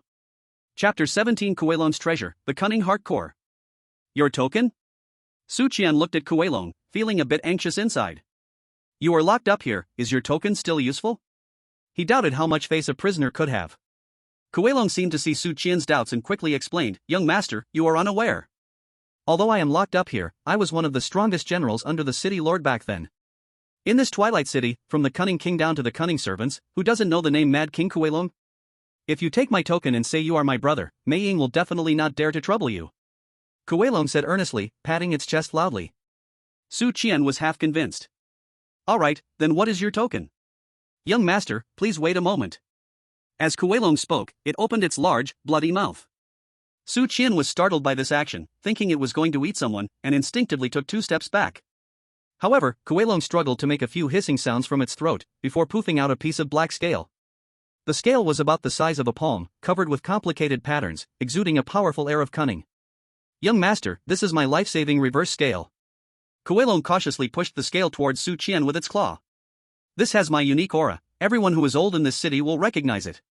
Su Qian looked at the scale on the ground that was still wet with saliva, feeling a bit disgusted. But he still stepped forward and pinched it with 2 fingers. The scale was icy to the touch, heavy and full of power, even stronger than the peculiar lighter in his hand. This thing should be a good item. Su Qian thought to himself, pocketing it. Very good. He nodded, expressing satisfaction with Kuei-long's performance. I will report your comprehension to the city lord truthfully. Su Qian painted a grand picture for it again. Kuei-long immediately became extremely excited. Thank you, young master. Thank you, young master. Being able to relieve young master's worries is my utmost honor. Su Qian looked at its expression and couldn't help but smile. See, it still has to thank me. Su Qian thought it was about time. He needed to find a way to leave this cursed place. Alright, this matter is settled, I should go now. Su Qian said, can I consider this test passed? Passed. Of course passed. Kuei-long hurriedly replied, young master, it is already a great honor for you to come to see me. You have already passed this test. Then how do I open the door? Su Qian asked. Young master, you can just push the door. This door can only block me, not you. Kuei-long replied respectfully. Su Qian nodded, turned around, and prepared to walk towards the large black door. However, he had only taken 2 steps when Kuei-long called out to him again. Young master. Please stay.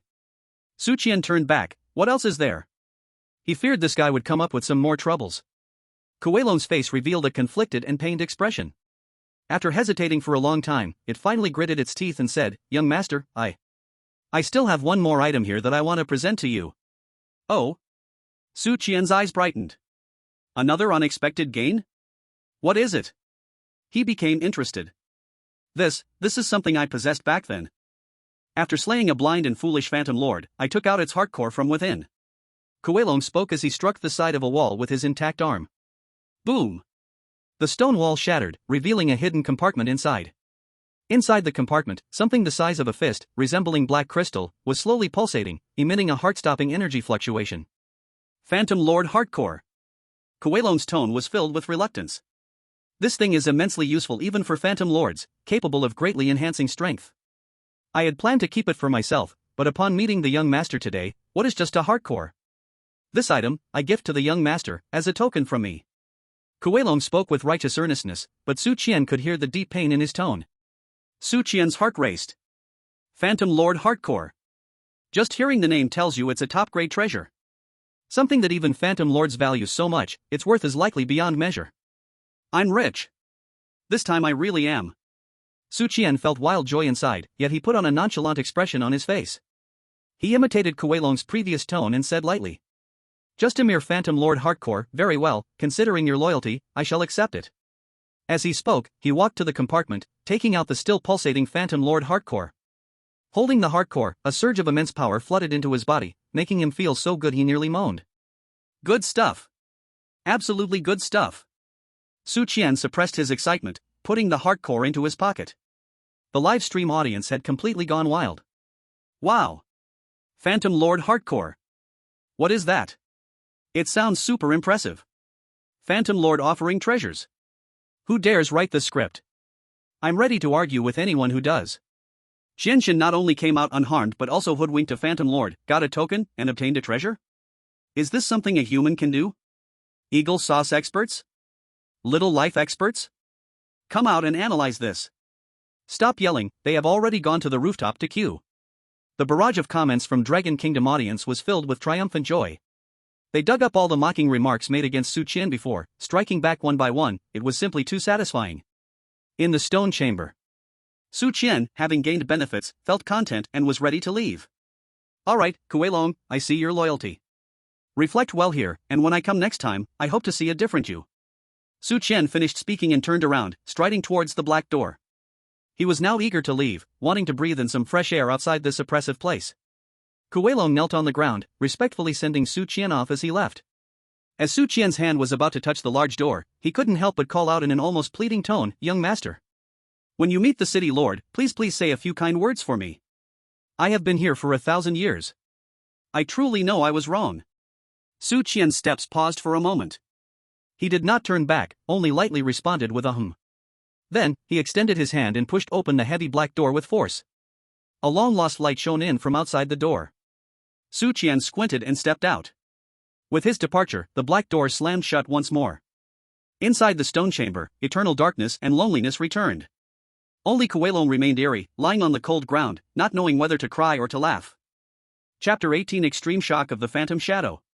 When Su Qian walked out from the pure black door, what greeted him was a dead silence. On the third-floor corridor, there was no one. Only a few human skin lanterns emitting a faint glow swayed gently. Su Qian glanced back at the door that had closed again and let out a long sigh of relief. Damn it, I finally got out. After staying in that oppressive stone room for so long, although I gained a lot in the end, the feeling of coexisting with terrifying monsters still made my heart shudder. Even now, my little heart is still thumping loudly. I admit there was a gamble in this, but fortunately, I did win the bet. Su Qian tidied up his clothes, brushed off the dust, making himself look less disheveled. Then, he lifted his head and looked toward the other end of the corridor. The phantom stood right there. She maintained her previous posture, leaning against the wall, but her body appeared somewhat stiff.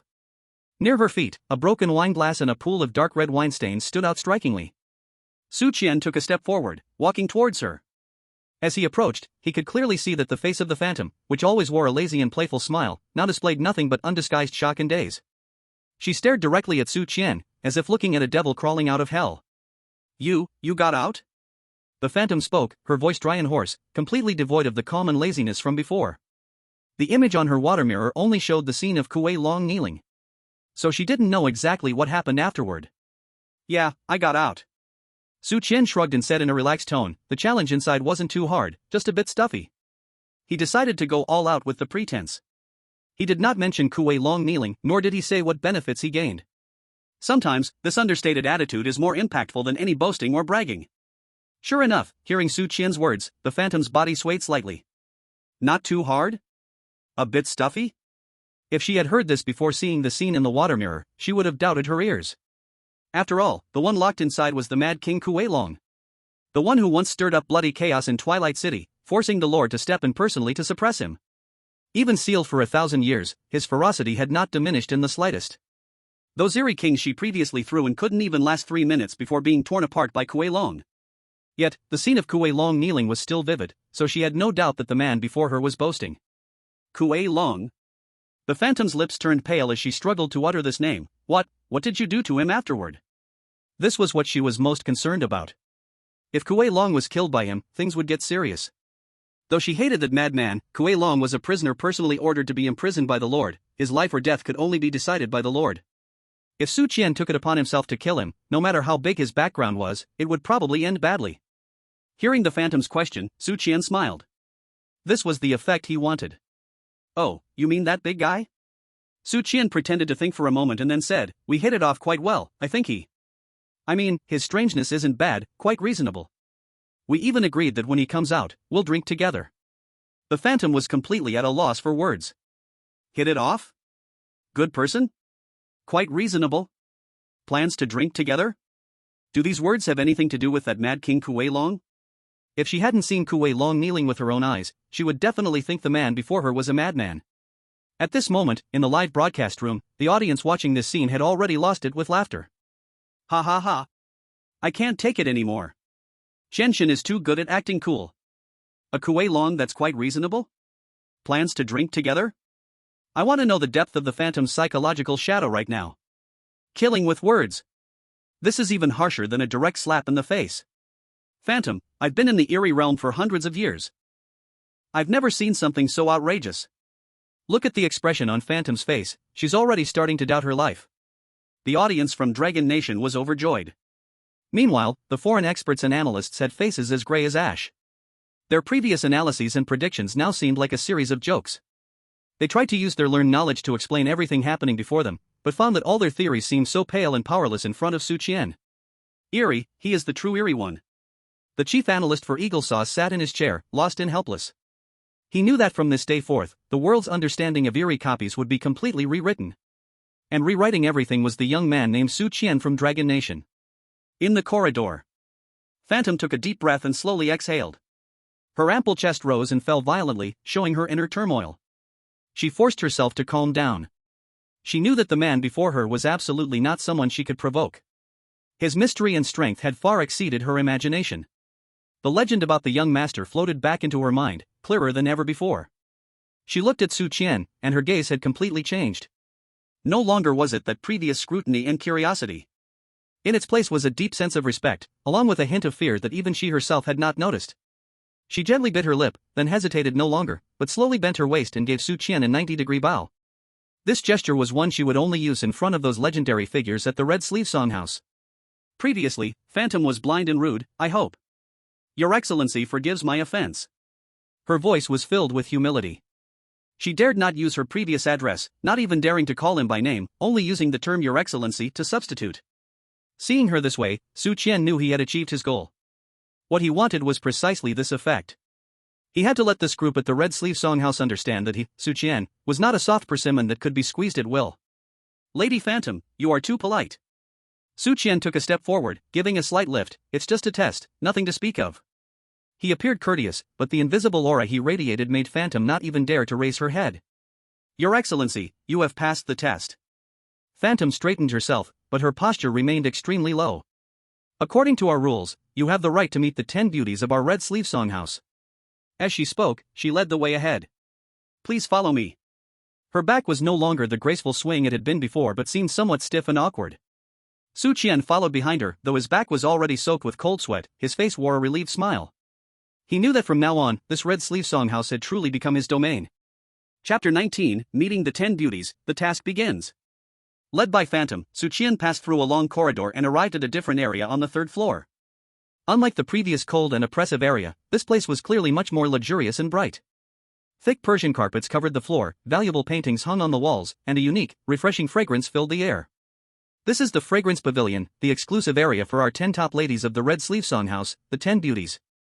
As they walked, Phantom introduced it to Su Qian, her tone filled with respect. Ordinary guests, even those at the Eerie King level, cannot step foot in here without their personal invitation. Her words not only highlighted the status of the 10 beauties but also indirectly raised Su Qian's standing. The implication was that he was special. Su Qian smiled noncommittally. Soon, the two arrived at a massive door, crafted from rosewood. In front of the exquisite gate carved with 100 birds facing the phoenix. The shadowy figure paused, not pushing the door directly as before, but first respectfully bowed to the gate. Though her rank was higher than the 10 beauties inside, in the Red Sleeve Songhouse, rank did not matter, only seniority did. After bowing, the shadowy figure then spoke out loud, I report to you, sisters, a noble guest has passed the Mad King's test and comes to visit. As her words fell, there was a moment of silence inside the door. Then, a cold yet lazy female voice arose. Mad King's test? Sister Ming, are you joking? In these past hundreds of years, no one has ever come out alive from that madman Kuei Long. Another voice followed, filled with clear skepticism. Ming's expression turned a bit awkward, but she still steeled herself and replied. In response to Sister Yueji, this matter is absolutely true. This noble guest not only came out alive but, without a single scratch. Oh? This seemed to pique the interest of everyone inside the door. Without a single scratch? Was Kuei Long asleep, or did he use some top-grade concealment item to sneak past? Interesting, let him in. I want to see who this person is, with such great abilities.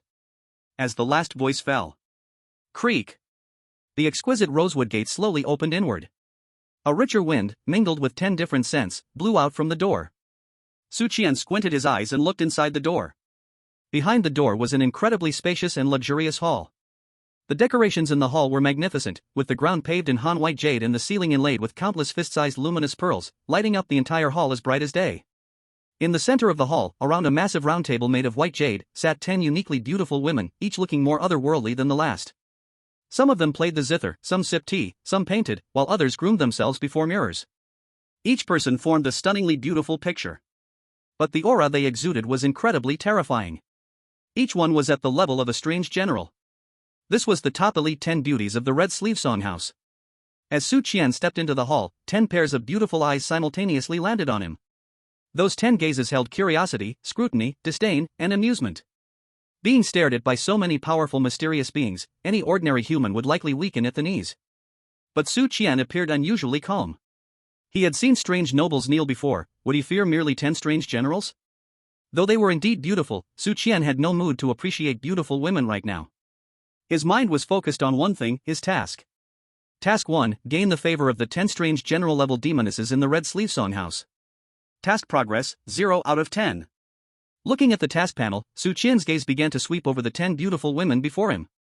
He realized that these strange general-level demonesses were completely different from the low-level strange beings outside. They bore almost no strange characteristics, their appearances were indistinguishable from true human beauties. If it weren't for the powerful strange aura, Su Qian might even think he had arrived at an ancient beauty pageant. Are you the one who passed the Mad King's test and survived? A woman dressed in silver palace attire, with long silver hair, looking like the leader of the 10 beauties, was the first to speak. Her voice was pleasant, yet her tone carried a condescending scrutiny. Su Qian did not answer her question, instead, he took the initiative, walking directly to the massive white jade round table and casually pulling out an empty chair to sit down. This action left everyone present, including Ming, momentarily stunned. It should be noted that at this table, besides the 10 beauties, no one else was qualified to take a seat. An outsider, a living person, actually sat down so casually? Impudent! A fiery-tempered succubus in a red outfit immediately slammed her hand on the table. Just a mere human, who gives you the audacity to sit here? A wave of scorching energy surged towards Su Qian, centered around her. However, just as the wave was about to touch Su Qian, it was dissolved by a gentler force. It was the silver-haired woman who acted. She halted the impulse of the woman in red, but her gaze towards Su Qian became much colder. Sir, aren't you looking down on us 10 beauties too much? Su Qian leaned back in his chair, crossing his legs. He did not look at the silver-haired woman but instead directed his gaze toward the exquisite pastries and fine wine on the table. He casually picked up a piece of osmanthus cake and tasted it. It tastes good. Then he lifted his head and looked at the silver-haired woman, revealing a radiant smile. I am not disregarding you. I am just here to take back what rightfully belongs to me. His words were puzzling, causing all the succubi present to furrow their brows. Your things? What is here that belongs to you? The silver-haired woman asked coldly. Su Qian extended a finger, pointing at all 10 of them. Your good reviews. He paused, then spoke with an air of certainty. I have come here to complete my task and receive good reviews from all 10 of you. So, who will come first? Chapter 20, the first good review in hand. Su Qian's words plunged the entire fragrance pavilion into a dead silence. Even the shadow fairy standing nearby wondered if this man was insane. She admitted he was special, mysterious, and possibly had an incredible background. But in front of the 10 beauties, speaking in such a commanding tone to demand they give him good reviews? Wasn't that the same as slapping them in the face in public? Each of these 10 sisters was proud and arrogant in their own right. Their status in the Red Sleeve Songhouse was even higher than that of this managing shadow fairy.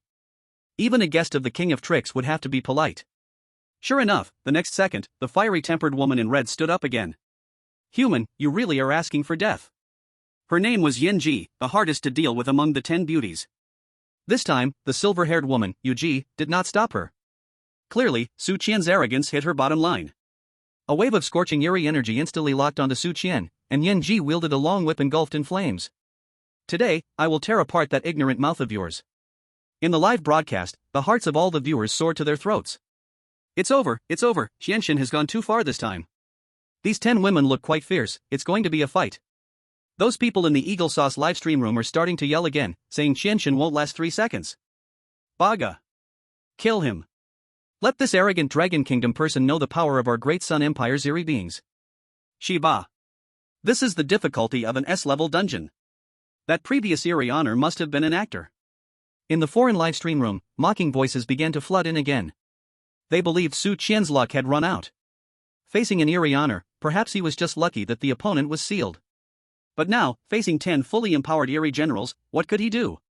Yet, in the face of Yanji's fiery whip capable of melting steel, Su Qian remained calmly seated in his chair. He even had the leisure to pick up a piece of mung bean cake. The flavor is still a bit off. He leisurely commented, then reached into his pocket and pulled out something.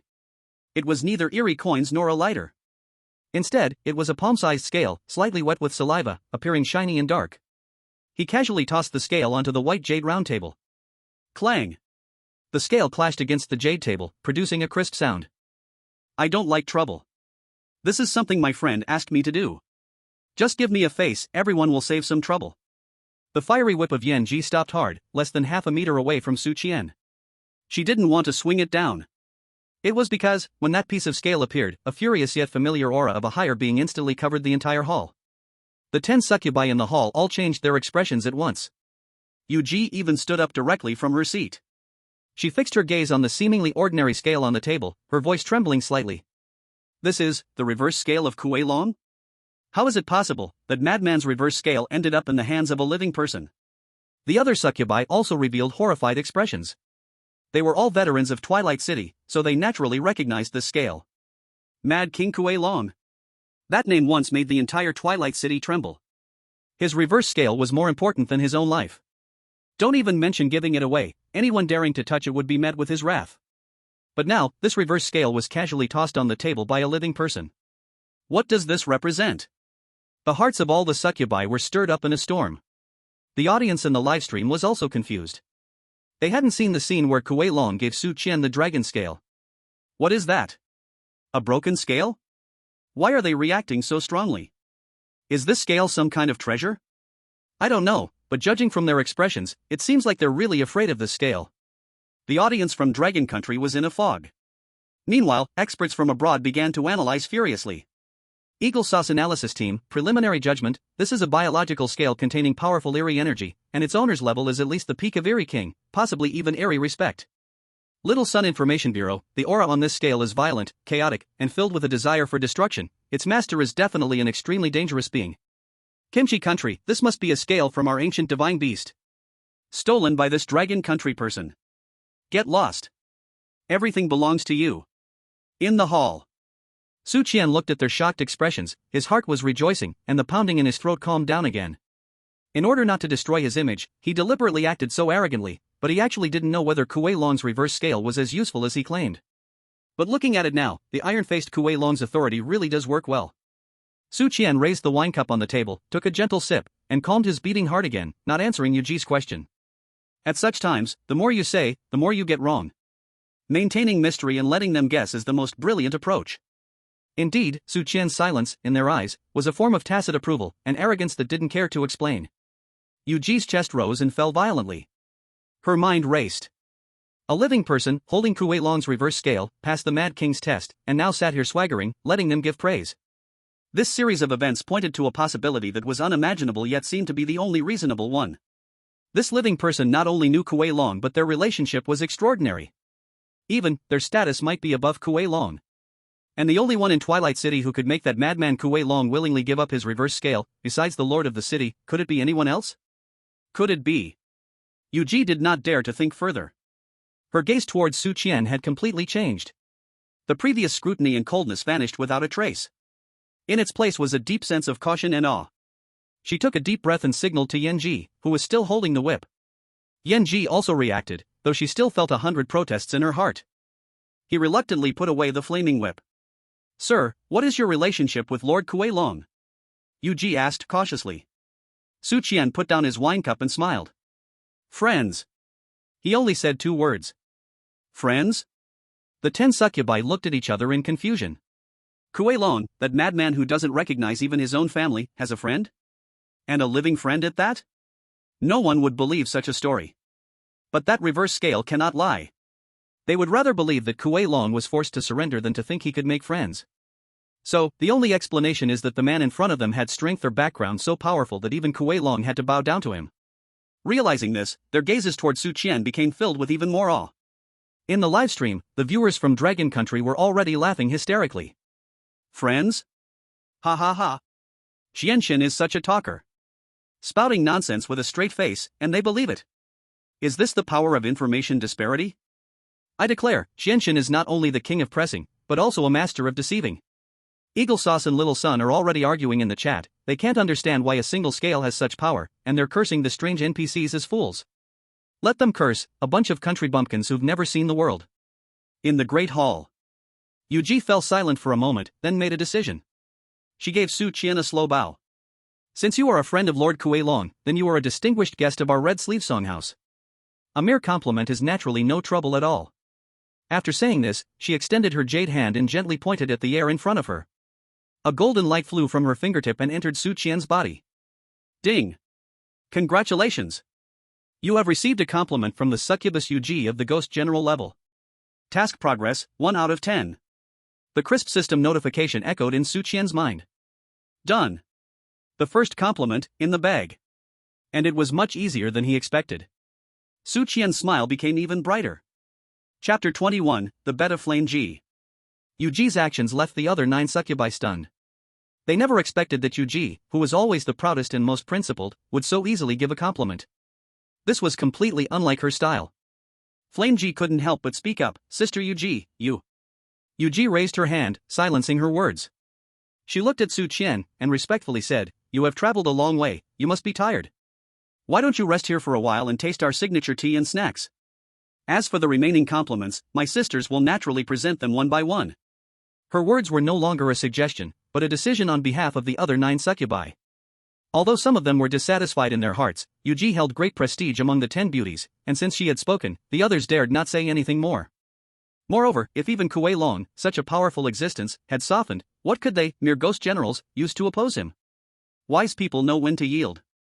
This principle was understood by these strange beings, who had lived for hundreds of years, better than anyone. Su Qian naturally enjoyed the leisurely pace. He nodded and said, That sounds great. After saying that, he no longer mentioned the compliments and began to leisurely enjoy the fine wine and delicacies on the table. His relaxed demeanor made it seem like he wasn't here on a mission but was instead on vacation. This posture made him appear even more unfathomable in the eyes of the 10 succubi. Everyone, please take a seat. Yuji spoke to the others. The 9 succubi sat back down, but the atmosphere was completely different from before. They looked at Su Qian with curiosity and wonder. They couldn't understand what kind of magic the seemingly ordinary human possessed. Sister Yuji, do you really believe he is Kuei Long's friend? Flame G couldn't help but send a voice transmission, asking Yuji in a low voice. Does it matter whether I believe it or not? Yuji replied lightly. That reverse scale is real. He was able to come out of the Mad King's trial unscathed. It is indeed true. That's enough. Do you not know what kind of temper Kuei Long has? To make it submit, even to offer its life reverse scale, do you think an ordinary person can accomplish that? Yanji fell silent. Indeed, Kuei Long's fierce name was known by all in Twilight City. It was a madman that even the lord of the city could not control. The person who could tame it, their strength or background, was definitely beyond her imagination. But I just feel unwilling. Yanji bit her lip. To so easily give him a good review is too cheap for him. Unwilling? Yueji chuckled softly, then you can personally go test his depth later. But I advise you, don't play with fire and burn yourself. After Yueji finished speaking, she no longer paid attention to her. She raised her wineglass and actively toasted to Su Qian. Your Excellency, this little girl Yueji offers you a toast. Su Qian also raised his glass and clinked it with hers from a distance. Miss Yueji is too polite. The two drank it down in one gulp. With Yueji taking the lead, other succubi also began to step forward in turns to toast Su Qian and get closer. One by one, they smiled charmingly, using all their skills to try to extract some information from Su Qian's mouth. But Su Qian remained tight-lipped. No matter how they asked, he just smiled without speaking or deflected with some ambiguous words. This made them feel even more that this man was unfathomable. Soon, the second succubus, a woman who looked gentle and adept at playing the guqin, also proactively offered her good review. Ding! Congratulations! You have received a good review from the deceitful level succubus Qin Ji. Task progress, February 10th. Next came the third, the fourth. Ding. Congratulations. You have received a good review from the deceitful level succubus Hua Ji. Task progress, March 10th. Ding. Congratulations. You have received a good review from the deceitful level succubus Qi Ji. Task progress, April 10th. In less than half an hour, Su Qian had already received 9 good reviews. Only the last one remained, that fiery-tempered Yanji. In the live broadcast room, the audiences of Long Country were completely stunned. What the hell? What the hell? What the hell? Is this already 9? In half an hour, 9 good reviews? Is this an S-class dungeon task? Are you sure this isn't a beginner's tutorial? God Qian, Eternal God. This is no longer using hacks, this is the GM personally playing the game. I just went to the streams of Eagle Sauce and Little Sun, and the streamers and experts there looked pale, constantly shouting fake match, it cracked me up. Ha ha, let them be sour. This is the strength of our Long Country players. Now we just need the last one, but that girl in red seems tough. What's there to fear? In front of God Qian, all monsters are paper tigers. In the Grand Hall, everyone's gaze focused on Yanji. Now, among the 10 maidens, she was the only one who had not given a good review. Yanji felt the pressure. She looked at Su Qian, who appeared relaxed as if strolling in his own backyard, and the unwillingness and competitiveness in her heart surged once again. She stood up and walked in front of Su Qian. I admit, you have some skills. She looked down at Su Qian from a higher position. But if you want to get a good review from me, relying only on Kuei Long's face is not enough. Oh? Su Qian raised his head, interestedly looking at her, then what do you want? Yanji's lips curled into a provocative arc. Very simple, fight me. As long as you can take 10 moves from me, I will give you a good review. If you lose. She paused, extending her tongue to lick her own red lips. Then stay here and be my slave for life. As soon as these words came out, the atmosphere in the Grand Hall instantly became tense again. Yueji frowned, wanting to say something, but ultimately held back. She actually also wanted to see just how strong this man was. The other succubi also showed expressions of watching a good show. Yanji's strength was second only to Yueji among the 10 maidens. Especially her flames. Extremely domineering, even ordinary cunning kings do not dare to provoke easily. Does this living person dare to accept the challenge? The viewers in the live stream also became tense. What the hell? They're about to fight. This Yanji is too fierce, she's directly challenging. Will Qian Xin agree? It feels a bit precarious, after all, the opponent is a cunning general. What's there to be afraid of? Just do it. Let them see the power of our Dragon Kingdom men. Just when everyone thought Su Qian would hesitate or refuse. Su Qian smiled. He slowly stood up and stretched his wrists. A fight? Sure. He looked at Yanji, his smile a bit dangerously dazzling. However, just good reviews as the bet seems a bit cheap, doesn't it? Then what do you want to add as a bet? Yanji raised her eyebrows and asked. Su Qian extended a finger and pointed at her. If I win, you not only have to give me a good review. You also have to belong to me. Chapter 22, the battle is about to break out. Su Qian's voice was not loud, but in this quiet hall, it was more explosive than any thunder. You also have to belong to me. These 5 words caused the entire fragrant pavilion to fall into absolute silence again. If saying he wanted Tenchase to give him good reviews was arrogant, then this statement was a naked declaration of possession over Yanji, no, this cunning general-level succubus. This was no longer just provocation. Yanji was stunned. For the first time, her face, always filled with fury and provocation, showed disbelief. She had imagined various reactions from Su Qian. He might refuse, he might hesitate, he might be angry, or he might even be scared. But she never expected him to propose such a crazier bet. To win her, one had to gain her.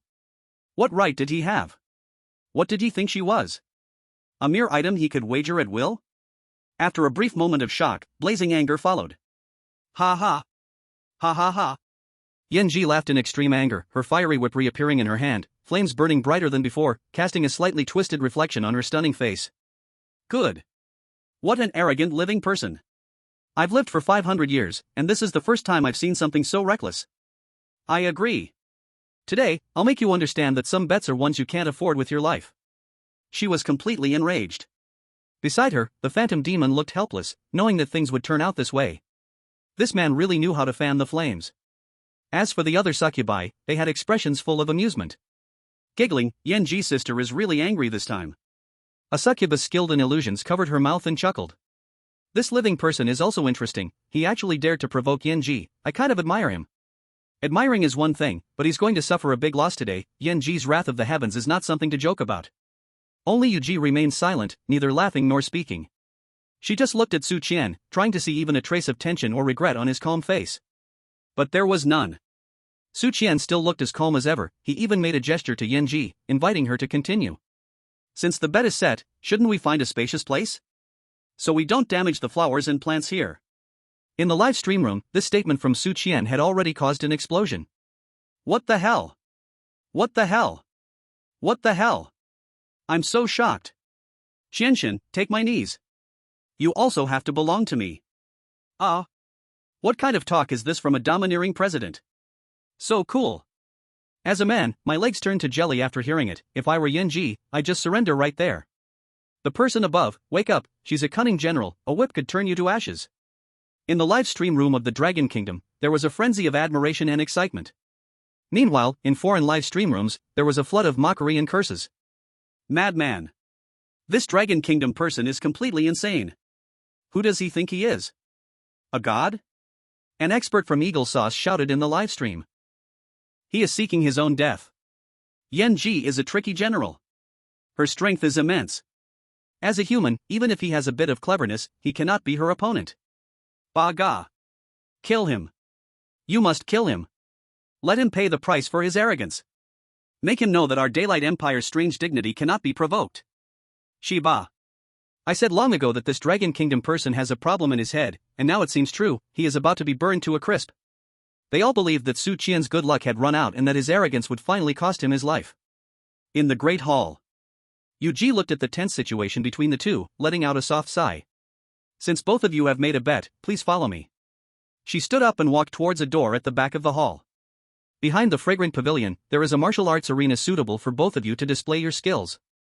Su Qian nodded and followed. Yanji snorted coldly, her fiery long whip cracking loudly in the air, filled with killing intent, as she followed. A group of people grandly passed through the door and arrived at an extremely spacious platform. The platform was paved with unknown black stones, engraved with countless intricate array patterns. This is where we usually practice. The array can ensure that no power escapes and harms the innocent, Yuji explained. Su Qian walked to the center of the platform, stretching his neck and wrists. To be honest, he was feeling a bit nervous. This was the first time since he came to this world that he was going to truly fight someone. Beating Wu Yutao before didn't count, that was purely one-sided beating. And this time, his opponent was a genuine tricky general-grade succubus. He had no idea how strong she actually was. I still can't help but feel a bit anxious, Su Qian muttered to himself. But there's no way out, I just need one more good review, I can't suddenly back down. Isn't it just 10 attacks? I'll just endure it. Besides, my body does seem a bit different now. Since he entered this instance, Su Qian felt as if he was filled with endless strength. Even after being struck once by the tricky Respect Kulong in the stone chamber, he only suffered a slight injury, and he recovered particularly fast. The wound on his tiger's mouth was already completely healed. He truly wanted to know where his limit was now. Come on, Su Qian beckoned to Yanji at the other end of the platform, maintaining his persona.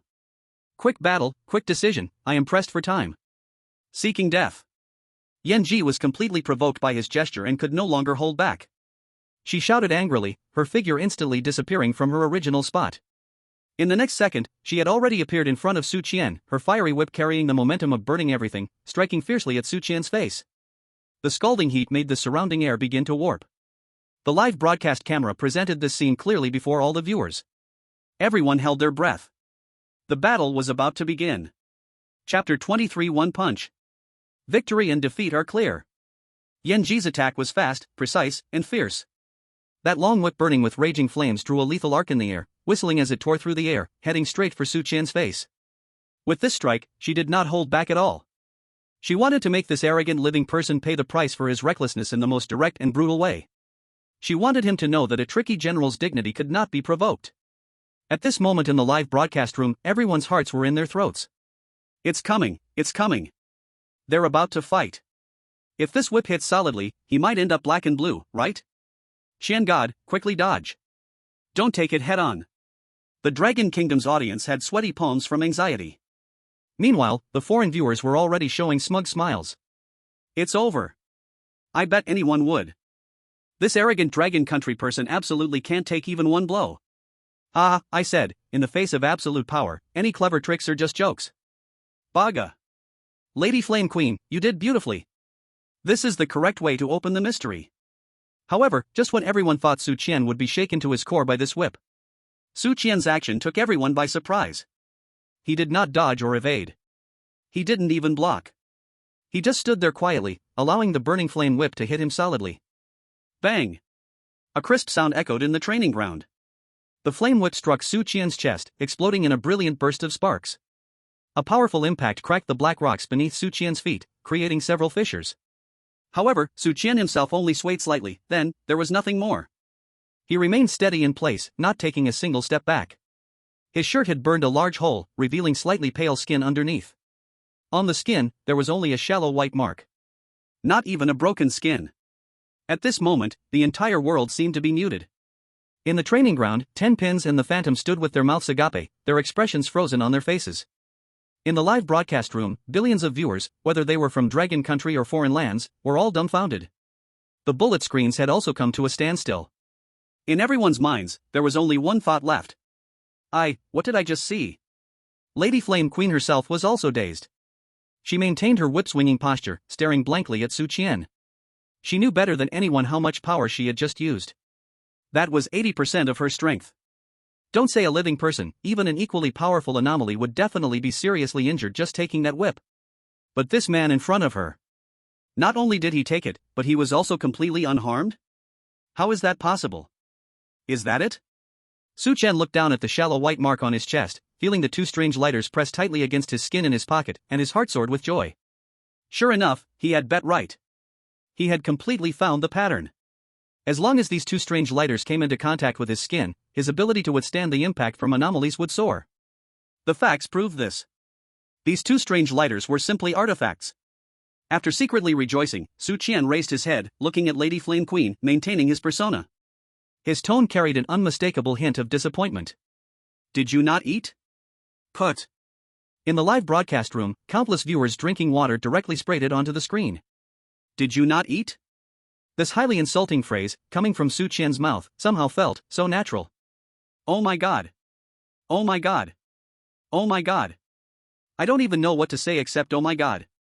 Taking a hit from an anomaly unharmed? And then asking someone if they didn't eat? God Qian, are you a devil? I'm dumbfounded, completely dumbfounded. Is this the body strength that a living person can have? Who said Qian God wouldn't last 3 seconds just now? Where are the experts from Eagle Sauce? Where are the analysts from Little Japan? Come out and take a few steps. They are no longer speaking. It seems the anchors and experts from Eagle Sauce and Little Japan have fainted from fear. Ha ha ha. The live broadcast room in Dragon Country exploded with even more intense celebration than ever after a brief silence. Meanwhile, the foreign live broadcast rooms were filled with wails and unbelievable exclamations. Impossible. This is definitely fake. He must be wearing some kind of top-notch protective gear that we can't see. The experts from Eagle Sauce finally snapped back from their shock, shouting hoarsely. This was the only reasonable explanation he could think of. Yes. It must be. Dragon Country people love to pull these tricks. He must have cheated. The experts from Little Japan immediately echoed. West 8. It's unfair. This is a fake match. I demand a rematch. They cannot accept it, nor do they want to accept it, that a human could withstand the attacks of a strange being with just their body. This has completely shattered their worldview. Such a thing is nearly impossible in other low-level strange instances. Let alone that this is the most dangerous S-rank instance. In the arena. When Yanji heard Su Qian's extremely insulting words, her pretty face instantly turned the color of pig's liver. You are looking for death. She shouted in anger, and the strange energy around her surged again. This time, she did not use a whip. She formed seals with both hands and chanted incantations. Secret technique, Flame Dragon Roar. A gigantic fire dragon, completely made of flames and dozens of meters long, took shape behind her. The fire dragon let out a thunderous roar, filled with the terrifying might to burn everything, as it opened its massive jaws toward Su Qian. This move was her ultimate technique. Its power was even enough to instantly kill beings of the same level. She did not believe that this time, this man could still endure it. Facing this world-destroying blow, Su Qian also revealed a hint of seriousness. He could feel that the power of this move was on a completely different level from that whip strike earlier. Although Su Qian knew that this damage might still be less than the hit Kuei Long had dealt him. But knowing was one thing, fear was another. This feeling was like bungee jumping, you know the rope won't break, but the fear still arises. Just as Su Qian's heart began to pound wildly again, suddenly, he felt a tremendous force appearing within his body. Though he didn't know where this force came from, Su Qian just wanted to unleash it completely. So he took a deep breath, slightly crouched down, and assumed a standard horse riding stance. Then, he concentrated all his strength in his right fist. No fancy moves. No dazzling effects. Just a simple punch. Against that roaring gigantic fire dragon, Su Qian threw out one punch. Boom! His fist collided with the fire dragon in midair. There was no explosive sound as expected. That overwhelming fire dragon, as soon as it touched Su Qian's fist, burst apart like a popped balloon. From the head of the dragon, it shattered inch by inch, turning into countless sparks that dissipated in the air. And Su Qian's fist wind, with unyielding momentum, crossed dozens of meters, crashing heavily into Yanji. Pooh! Yanji was struck hard, spitting out a mouthful of blood, her whole body like a kite with a broken string, flying backward. She crashed heavily into the edge of the arena, 100 meters away, smashing into the hard black rock and creating a large pit. One punch. Just one punch. The victor has been determined. Chapter 24, Subjugate Yanji. In the arena, a deathly silence fell. Only the gentle breeze swept through, stirring a few sparks that had not yet extinguished. Everyone's gaze was focused on the man who slowly retracted his fist. He stood there, tall and composed. As if that world-destroying punch had merely been a casual swing of an old fist. And on the other side, Yanji lay in the large pit 100 meters away, her life unknown. This scene delivered an unprecedented shock to everyone present and the viewers in the livestream. If before, Su Qian could resist Yanji's whip, they could still explain it with top-tier defensive items. But now? One punch, just one punch, shattered Yanji's ultimate technique Flame Dragon Roar and heavily injured her. What does this mean? This indicated that this man's strength had completely crushed Yanji. Even crushed everyone present. What kind of monster is he? A succubus murmured, her voice trembling. A single punch has taken down Flame Princess. Such strength, perhaps it is already not weaker than Phantom? No, even stronger. Yuji's expression was more serious than ever. She knew better than anyone the strength of Flame Princess. And she understood better than anyone the power of Flame Dragon's roar. If it were her to take that blow, she would need to give her all, and even then may still suffer some light injuries. But this man, with just a simple punch, has crushed it. That casual attitude shows he didn't even use all his strength. At this moment, Yuji suddenly realized. Kuei Long's kneeling might not be because of any tokens or backgrounds. But because this man before her has grown strong enough to make even Gu Zun fear him. He is not relying on someone else's power. He himself is the most terrifying fierce tiger. Thinking of this, Yuji's gaze towards Su Qian has completely changed from awe to fear. She felt a wave of regret for her earlier tests. And a hint of sadness for Flame Princess's impulsiveness. This man is simply not someone they can provoke. In the live streaming room, it had already become a boiling ocean. One punch. Another punch. I declare, from today on, I am a loyal fan of God Qian. So damn cool. One punch defeats the weird. What a fantastic story. I feel the blood burning all over my body. Is this the strength of our Dragon Kingdom men? Upstairs, wake up, only God Qian is like this, if you went up, you'd be turned to ashes. Ha ha ha ha. Eagle Sauce and Little Japan's official accounts have been completely embarrassed in the live room. They dare not watch. Serves you right. Let you shout again. Now you know who the real father is. The audience from Dragon Kingdom was immersed in great joy and pride. They witnessed the birth of a legend. A legend belonging to Dragon Kingdom, belonging to Su Qian. On the martial arts stage, Su Qian slowly exhaled a mouthful of turbid air. That punch felt truly satisfying. He felt all the pores on his body were relaxed. It seems that this weird lighter is much stronger than I imagined. Su Qian reflected in his heart. Not only can it provide impact resistance, but it can also offer powerful boosts. This is simply a divine tool. Su Qian stepped toward the place where Flame Princess had fallen. At this moment, the other succubi instinctively took 2 steps back, their faces filled with fear, as they saw him approach. Su Qian ignored them and walked straight to the edge of the big pit. At the bottom of the pit, Flame Princess struggled to get up, but as soon as she moved, she spat out another mouthful of blood. Her breath had already become very weak. Su Qian's punch not only shattered her technique but also directly injured her internal organs. Do you want to continue fighting? Su Qian looked down at her, his tone calm. Flame Princess raised her head, looking at the man standing at the edge of the pit, seeming like a god or demon. Her face was filled with unwillingness, humiliation, and a hint of fear that even she did not want to admit. She had lost. Badly and utterly. Without any excuses. In the face of overwhelming strength, all her pride and self-esteem had been shattered to pieces. She gritted her teeth, squeezing out a few words through clenched teeth. I lost. Ding. Congratulations. You have received a good review from the weird general level Succubus Flame Princess. Task progress, October 10th. Task 1, get good reviews from 10 weird general level Succubus at Red Sleeve Songhouse, completed. Task reward, 10 points, already issued. A crisp system notification sounded in Su Qian's mind. The first task was finally completed. But Su Qian did not show any joy. He only looked at Flame Princess in the pit and said quietly, then, about our bet. Flame Princess's body trembled violently.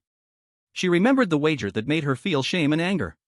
If she lost, she would have to be his slave for a lifetime. She, Yanji, one of the 10 talented singers of the prestigious Red Sleeve Songhouse, a high-spirited and proud ghost-level succubus, had to become a slave to a living person? This was more painful than killing her. You, don't even think about it. Yanji struggled to stand up, her whole body in agony, but her temper had not changed one bit. Even if I die, I will never be your slave. At this moment, not only Yanji, but the other 9 members of the 10 talented singers also changed their expressions. They suddenly thought of something extremely important. In fact, their bodies and even souls as the 10 talented singers had not belonged to themselves since they were taken in by the city lord. When the city lord took them in, he told them that everything they had belonged to that yet-to-appear young master. If Yanji acknowledged this living person as her master, if the city lord found out and got angry, the consequences would be unimaginable. Hua Ji had the closest relationship with Yanji and was about to step forward to stop Su Qian, but her shoulder was grabbed. It was Yu Ji. Before Hua Ji could speak, Yu Ji shook her head at her, using echoing magic to convey. Don't meddle, we can't afford to offend Lord C, but we also can't afford to offend this man in front of us. Seeing Hua Ji's changing expression, Yu Ji reassured her again. Don't rush, I don't think Su Qian is a rash person. As long as Yanji can maintain her purity, we can all plead for mercy together with Lord C. I believe Lord C wouldn't want Yanji's life. Hua Ji's eyes kept changing, and in the end, she could only sigh. Su Qian naturally did not know what they were thinking, he was only focused on continuing to play the role of a ruthless person. Since he was already this kind of person, he would be domineering till the end. Is that so? A dangerous smile slowly appeared on Su Qian's face. He moved and then appeared right in front of Yanji. Under Yanji's terrified gaze, he reached out and roughly grasped her snowy white neck, lifting her up entirely. In my presence, there is no willing or unwilling. There is only my desire. Since it's a gamble, you must accept the outcome. Su Qian's voice was not loud, but it carried an undeniable dominance. He looked at Yanji, who was struggling in his grasp but had no power to resist, feeling no pity in his heart. In this strange world, being soft-hearted was the cruelest thing one could do to oneself. He had no enmity with Yanji, but he had to use the strongest means to establish his place. Just then, a golden system prompt suddenly appeared before him. Special contract master and servant has been triggered. Contract target, ghost level succubus Yanji. Do you confirm the contract? Yes/no. Su Qian was stunned for a moment. Such good fortune. Without hesitation, he chose yes in his heart. In the next second, a golden light shone from his hand, which was gripping Yanji, forming a complex rune that instantly branded itself on Yanji's forehead. Ah! Yanji let out a cry of pain, her body trembling violently. A connection from the depths of her soul was established between her and Su Qian. She could clearly feel that from this moment on, her life and even her will were entirely under the control of the man before her. He had become her true master. Seconds later, the light faded. Su Qian released his hand. Yanji collapsed weakly to the ground, gasping for air. When she raised her head to look at Su Qian again, the flames that always burned in her eyes no longer held the previous arrogance and unwillingness. Only absolute obedience and reverence remained. She struggled to kneel on one knee, lowering her proud head. Yanji, greets, master. This word master was spoken with tremendous difficulty but was also incredibly clear. In the great hall, the remaining 9 succubi watched this scene, each one silent as a grave. Their gazes at Su Qian were filled with fear. This man, not only was his strength horrifyingly powerful, but his methods were terrifyingly tyrannical. He actually made Yanji a slave. However, this man might not know that this is not a good thing. If the city lord finds out about this, his life will enter a countdown. Just as everyone was silent, a sudden ruckus came from the main hall door. Immediately after, a sharp voice, rich with the strong smell of pickles, rang out. Hey! You bunch of cheap women! Do you know who we are? We are the strongest chosen ones from the great cold underworld nation. Let us in quickly. If you don't move aside, do you believe we will tear your broken place down? Chapter 25, The weather is cold, let's teach this bunch of flies a lesson. This sudden outburst turned the atmosphere inside the fragrant pavilion strangely awkward. Yuji and several other beautiful demons slightly furrowed their brows. They could tell that the rowdy voices outside belonged to living people. And judging by their accents, they were not from the Dragon Nation. What's going on? Yuji looked towards the shadow standing at the door. The shadow's face also showed a hint of displeasure. She coldly addressed the outside, who was making noise out there. Soon, a snake woman responsible for guarding the door slithered in with an eerie motion. She first respectfully bowed to Qian and the 10 beauties, then reported. I report to you, esteemed ones, a dozen living people outside claim to be the chosen ones from the great cold underworld nation and the Little Sun nation, insisting on barging in, and we could not stop them. Great cold underworld nation? Little Sun nation? An obvious disgust appeared on Yuji's face. Send them away, our Red Sleeve Songhouse does not welcome such scum. Yuji waved her hand, as if swatting away a few flies. Understood. The snake woman took her orders and turned to leave. However, before she reached the door, a shrill scream rang out from outside. Next, a short man dressed in Little Sun Nation warrior clothing kicked open the fragrant pavilion's luxurious rosewood door and swaggered in. Behind him followed a dozen men and women in bizarre outfits. Some wore traditional Pickle Country attire, while others were dressed as ninjas. One by one, they were arrogant, their faces filled with swagger. Wow! Inside here, it sure is a different world. The short warrior from Little Sun Nation scanned the hall with his beady eyes, and when he saw Yuji and the 10 stunning beauties, his eyes instantly lit up. Such beautiful female anomalies. 100 times more beautiful than the top courtesan from our Little Sun Nation. Beside him, a greasy man from Pickle Country was practically drooling. Wow! So beautiful. These female anomalies are all mine. They all belong to our great cold underworld nation. This group of people looked like a bunch of mad bulls charging into a porcelain store, wantonly scrutinizing and judging. They completely disregarded the anomalies present. The 2 guarding snake women were now lying at the door, their bodies covered in bruises, clearly injured by them moments ago. The atmosphere in the hall instantly dropped to freezing point. The faces of Yuji and the few beautiful demons were now shrouded in frost. Even Qian couldn't help but furrow his brows. Damn it, where did these fools come from? Looking so crooked but making such a big fuss. He complained in his heart but did not erupt. After all, there were so many anomalies here, he naturally had no need to intervene. How dare you? A sharp cry rang out. It was none other than the Shadow. As the manager of the Red Sleeve Songhouse, if someone dared to act wildly in her territory, she would naturally be the first to stand up. A powerful anomaly king aura erupted from her, fiercely pressing towards the uninvited guests. To harm others in my Red Sleeve Songhouse, yet still dare to speak wildly. Do you want to have your soul scattered?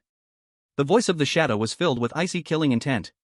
However, facing her terrifying pressure, that group of people showed no sign of reaction. The leading warrior from the Little Sun Kingdom even sneered disdainfully. Shadow King? What a big deal. He said this while pulling out a golden talisman from his pocket. Unfortunately, in front of our breaking shadow talisman, your pressure is nothing more than a tickle. As he took out the talisman, a strange energy wave radiated out, truly cancelling out most of the shadow's pressure. The little bit that remained had no effect at all on these so-called chosen ones. What? The shadow's expression changed. She did not expect that the other side possessed such an item that could counter the strange. Ha ha ha. That man from the pickled vegetable country became even more arrogant at seeing the shadow in trouble. What now? Are you scared? I tell you, we are the chosen ones blessed by the gods. You lowly strange ones can only kneel and sing to us. His name is Jin Zaijuan, the strongest of this pickled vegetable country's entrance into the S-rank dungeon, a chosen one of celestial level. The warrior beside him from the Little Sun Kingdom is named Yamamoto Kazuo, also at celestial level. Their group, after entering the Twilight City, relied on the powerful items specially prepared by their country, breezed their way here. This made them overly arrogant, thinking that the so-called S-rank dungeon was nothing much. When they saw the brightly lit Red Sleeve Songhouse, they were immediately drawn to it. In their view, this was the reward for their journey. It was the gentle place prepared for strong ones like them.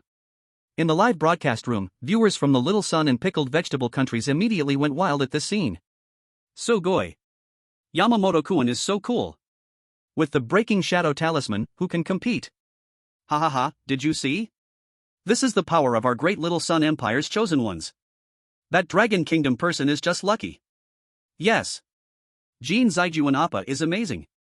Let's show those lowly strange ones how powerful our great cold Ming Kingdom is. Exactly. The rewards of this dungeon can only belong to us. That Dragon Kingdom person does not deserve it. They began to brag and shout in the live broadcast room. Meanwhile, the viewers from the Dragon Kingdom were filled with anger. What the hell? These sticks and little sun people are too arrogant. What bullshit breaking shadow talisman, they are just relying on powerful items. If they have the ability, let them duel our Qian god. Our Qian god is the man who can make the strange respect kneel. Using items to bully the Shadow King is nothing. Damn, I'm so furious. Qian god, please make a move. Teach this group of ignorant fools a lesson. Yes. Let them know who is the true master of this dungeon. In the main hall, Yamamoto Kazuo and Jin Zaijuan had no idea that danger was approaching. Their attention had completely been captured by the beauty of the 10 beauties. I want that silver-haired one. Yamamoto Kazuo pointed at Yuji, speaking in a tone that brooked no argument. The one playing the piano, and the one painting, leave them for me. Jin Zaijuan was even harsher, directly pointing out several. As for the rest, just give them to you. They casually distributed them as if choosing vegetables in a market. Yuji and the other succubi trembled with anger. They had never experienced such humiliation. Looking for death.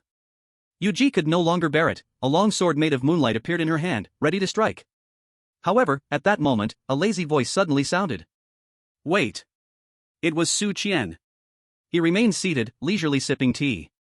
As if everything happening in front of him had nothing to do with him. All eyes turned toward him. Yamamoto Kazuo and Jin Zaijuan. Finally, they noticed the only man sitting there. When they saw Su Qian, a living person, actually able to sit at the same table as those 10 stunning beauties. And that those beauties looked at him with respect, their hearts instantly filled with jealousy and discomfort. Baka! Who do you think you are? A lowly Dragon Kingdom person doesn't deserve to sit here. Yamamoto Iki pointed at Su Qian and shouted angrily. Get down now. Kneel before us and apologize. Otherwise, you will die.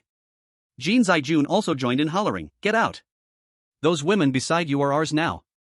Their words were filled with arrogance and ignorance. However, Su Qian was not angry, he even laughed out loud. He looked at the group of clowns as if he were looking at a group of dead people. These fools couldn't possibly think that just because they had a prop that could resist the pressure of the King of Tricksters, they could roam freely. Just resisting the pressure of the King of Tricksters would not make them capable of defeating him directly. Su Qian slowly put down his teacup and then said to the Moon Princess beside him something that everyone hadn't expected. It's getting cold, let's teach this group of flies a lesson. Chapter 26, Distinguished Guests and Flies, a World Apart in Treatment. Su Qian's words were light and casual. Like he was talking about a trivial matter. But in the ears of the 9 succubi led by Moon Princess, it was like a holy decree. Yes, my lord. Moon Princess respectfully bowed to Su Qian. Then, she slowly straightened up. When she lifted her head again, her stunning face showed not a trace of warmth. Instead, it was filled with bone-chilling coldness and fierce killing intent. Shadow. She gently uttered 2 words. Here. The shadow, who had been standing nearby, immediately responded. Seal off the fragrant pavilion, let not a single fly escape. Moon Princess's voice was devoid of emotion. Yes. The shadow accepted the order, her figure instantly vanishing from the spot. The next second, the purple sandalwood door of the fragrant pavilion that had been kicked open slammed shut with a loud bang. Following that, a series of symbols formed from ghostly energy appeared on the door and walls, creating an impenetrable barrier. The entire fragrant pavilion instantly transformed into a cage isolated from the world. Yamamoto Iki and Jin Zaijun were momentarily stunned at this sight. Baka! What do you want to do? Yamamoto Iki shouted, with some bravado. Are you trying to rebel? Jin Zaijun also sensed something was wrong with the atmosphere. He waved the golden trick-breaking talisman in his hand, trying to bolster his courage. I'm telling you, don't drink the toast and refuse the meal. Our trick-breaking talisman can easily tear apart your pathetic barrier. However, Moon Princess did not pay attention to their yelling at all. She merely watched them quietly, as if observing a group of lambs to be slaughtered. Her gaze eventually settled on Yamamoto Iki and Jin Zaijun. So, it was you two who harmed my red-sleeve singing house's people earlier? Her voice was very cold. Yamamoto Iki held his neck high and said arrogantly, so what if we did? Those lowly snake spirits are just weird, it's fine to hit them. We didn't kill them directly, that's already our mercy. That's right. Jean Zai-jun echoed, they dared to block our way, that's a death penalty. He.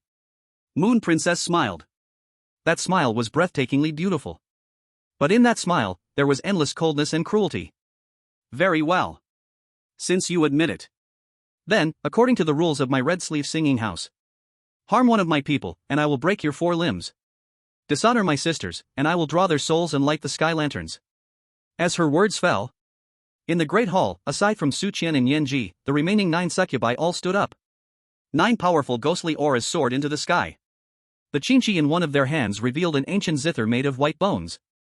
The Huai in another hand. A landscape painting flows with blood ink. In the hands of the chess princess, rests a board made of countless wailing skulls. 9 succubi, 9 strange yet powerful weapons. On their faces, they wore cold smiles, just like Moon Princess. They looked at the so-called chosen ones with the same gaze as if staring at a sumptuous feast. No. It's impossible. Yamamoto Kazuo and Kim Jae-jun finally felt fear. A chill, rising from the depths of their souls, instantly enveloped their bodies. 9 strange generals. 1 strange king. What the hell, what kind of godly lineup is this? Did Wu Yutao not say this was just an ordinary fireworks place? The broken strange talismans in their hands could resist the pressure of a strange king, but how long could they last against so many simultaneous attacks from strange generals?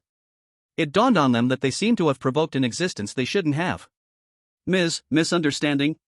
This is all a misunderstanding. A hideous smile, worse than crying, squeezed out on Kim Jae-jun's face. We were just joking. Yes. Just joking. We will leave now. Right now. Yamamoto Kazuo also reacted, quickly turning around to push the already closed door. But it was too late. Now you want to leave? Moon Princess's voice, like a demon's sound, came from the depths of the underworld. In my fragrance pavilion, whether you live or die, it is not up to you. Sisters, do it. She lightly uttered 2 words. The next second. The 9 succubi all moved at once. The music princess lightly played, and invisible blades formed from notes instantly sliced through the air, targeting the chosen ones. The painting princess waved her brush, and the flowing blood ink turned into chains, wrapping around their hands and feet. The chess princess tossed the chessboard, and countless skulls let out a mournful scream, transforming into black gas that drilled into their minds. A one-sided massacre began.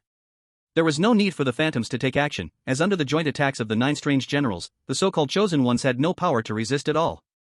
All the life-saving items on them were easily torn apart like paper. Screams, wails, and pleas for mercy echoed throughout the fragrance pavilion.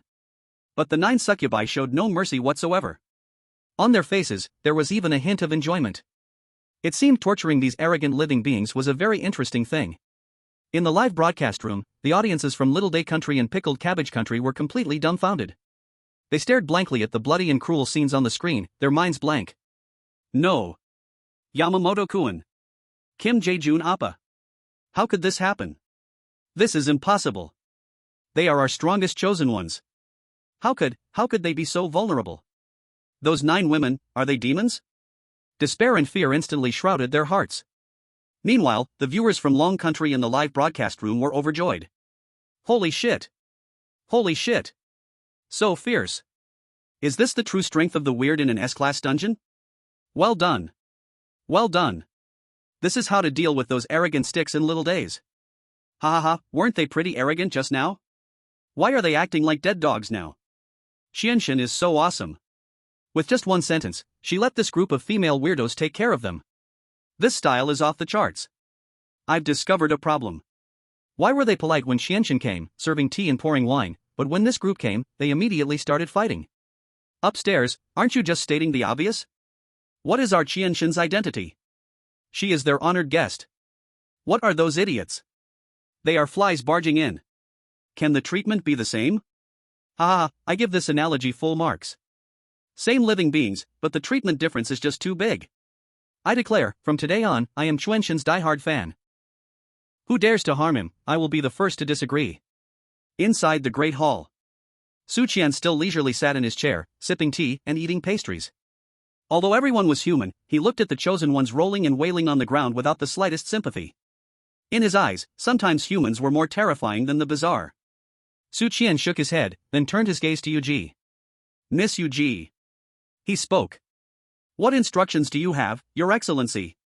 Yuji immediately stopped her movements and respectfully answered. Su Qian pointed at the still resisting Yamamoto Kazuo, who was covered in wounds. The one wearing the samurai clothes, leave him with one breath. I have a few questions, want to ask him. Understood, Your Excellency. Yuji didn't ask why, but directly agreed. She gave a glance to the two who were attacking Yamamoto Kazuo, Qinji and Huaji. The two immediately understood, and their attacks weakened greatly. They no longer struck to kill, but began to slowly torment Yamamoto Kazuo, like a cat playing with a mouse. One after another, sound blades sliced into his body, making shallow cuts. Blood-colored chains tightly bound his limbs, rendering him immobile. Yamamoto Kazuo let out an unwilling roar. Baka! You damn bizarre creatures! If you have the guts, kill me! Don't humiliate me! He was still stubbornly cursing, even now. However, his curses only earned him more cruel torment. Huaji even used her blood ink brush to draw a ridiculous turtle on his face. Put! Su Qian couldn't help but laugh when he saw the scene. Soon, except for Yamamoto Kazuo, the remaining chosen ones from the Little Japan and Pickled Cabbage countries were all dealt with. Their fate was worse than the last. Some were executed by Qinji's sound blades, cut into countless pieces. Some had their souls drained by Qinji's skull, turning into empty husks. And the most arrogant, Jin Zai-jun, was tortured by several succubi using various bizarre methods until he became unrecognizable, finally turning into a puddle of pus and blood after a shrill scream. The entire fragrant hall instantly turned into a hellish battlefield. The strong smell of blood filled the air. But the succubi acted as if they couldn't smell it, still smiling gracefully. They even took out handkerchiefs to elegantly wipe away the non-existent blood on their hands. Then, they returned to Su Qian's side, as if nothing had happened. Your Excellency, the flies have been dealt with, did we disturb your enjoyment? One of the succubi asked in a soft voice. No. Su Qian waved his hand, you may continue. His view of these female bizarre creatures had improved quite a bit. Though ruthless, they were justified in their actions against these arrogant Japanese and pickled cabbage people. At this moment, the viewers from the Little Japan and Pickled Cabbage countries in the livestream were completely speechless. Because their chosen ones had been completely wiped out. After a brief silence, the viewers from these two countries erupted with overwhelming rage. They frantically condemned Longhua, Su Qian, and the bizarre creatures from the Red Sleeve Singing House on international forums. They accused them of not following the martial ethics and using ambushes. They claimed they were cruel and bloodthirsty, calling them demons. But their words only earned merciless ridicule from Longhua's viewers. Laughable, you lost and now say others don't follow the martial ethics? Why didn't you say anything about not following the martial ethics when you were shouting just now? If you can't match the skill, don't come out and embarrass yourself. Go home and drink milk. This is an S-level dungeon, bad at it is your original sin. You lose, you have to admit it. Our Qianshan didn't even make a move from start to finish, it was you guys who rushed to die. Who can you blame? The Longhua audience, one by one, raised their heads proudly, returning the frustration they had suffered earlier, doubled. In the grand hall, Yuji walked up to the barely alive Yamamoto Kazuo. With one foot, she stepped on his face, looking down and asking, do you still think we are lowly and strange? Yamamoto Kazuo's face was deformed under her foot. He spat out blood and mumbled, you will regret it. Our great Sun Empire will not let you go. He. Yuji scoffed dismissively. Great Sun Empire? Is that so impressive? Here, in Twilight City, you are even worse than a dog. After that, she stomped down hard and smashed Yamamoto Kazuo's chin. Then, she dragged Yamamoto Kazuo to Su Qian like he was a dead dog. Your Excellency, I have brought him to you. Su Qian nodded. He stood up and walked in front of Yamamoto Kazuo, crouching down. He looked at the man who had just been so arrogant but now lay on the ground like a dead dog, revealing a slightly amused smile. Hey, Little Japan. He began to speak. Yamamoto Kazuo raised his head, glaring at Su Qian with venomous eyes. If looks could kill, Su Qian would have been shredded to pieces by now. Don't look at me like that. Su Qian smiled, I have no grudge against you. I just want to ask you something. Yamamoto Kazuo remained silent, staring at him fiercely.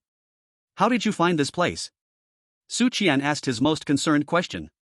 He remembered that the owner of the Yuelai Inn had said that while the location of the Hongqiu Singing House was not a secret, it was not easy for just anyone to find. Especially for living people like them who were entering the instance for the first time. He himself had only found it thanks to the guidance of a strange servant. So how did this group of Little Japan and Koreans find it? Yamamoto Kazuo still did not speak, only sneering coldly. Su Qian was not anxious. He turned to Yuji. Miss Yuji, do you have any methods here to make someone talk? Yuji immediately understood. She smiled sweetly and said, "Your Excellency, worry not, in our Hongsho singing house, we have plenty of that." I guarantee he'll spill everything about his ancestors' 18 generations. After speaking, she extended her delicate hand and gently tapped Yamamoto Kazuo. Soon, a silver strange energy rushed into Yamamoto Kazuo's body. In the next second, Yamamoto Kazuo's body suddenly twitched. An extreme expression of pain appeared on his face, as if millions of ants were gnawing at his bones. That kind of deep bone pain made him unable to help but let out a heartbreaking scream. Ah ah ah! Kill me! Kill me! He struggled madly, but was tightly bound by blood-red chains, unable to move. In just a few seconds, his mind reached the edge of collapse. I'll tell. I'll tell. I'll say everything. He finally couldn't take it anymore and begged hoarsely. Yuji then withdrew her hand.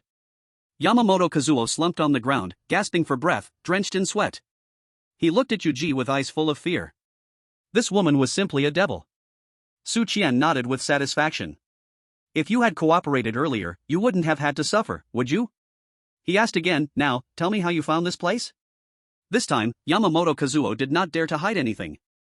In a tone almost filled with despair, he stuttered, it was a Dragon Country person. He told us that this place is the safest and most enjoyable place in Twilight City. He said that as long as we come here, we can rest easy and wait for the instance to end. Dragon Country person? Su Qian frowned. Who? His name is Wu Yutao. Wu Yutao. When these three words came out of Yamamoto Kazuo's mouth, Su Qian's face instantly turned icy. He never thought it would be this dumb pig. Damn, this relentless guy. I haven't even gone to settle the score with him, and he already set a trap for me. A surge of furious anger flooded Su Qian's heart. Now he finally understood. That fool Wu Yutao must have known that the Red Sleeve Songhouse was not a good place. So, he deliberately leaked the news to these little Japs and Koreans, leading them here to die.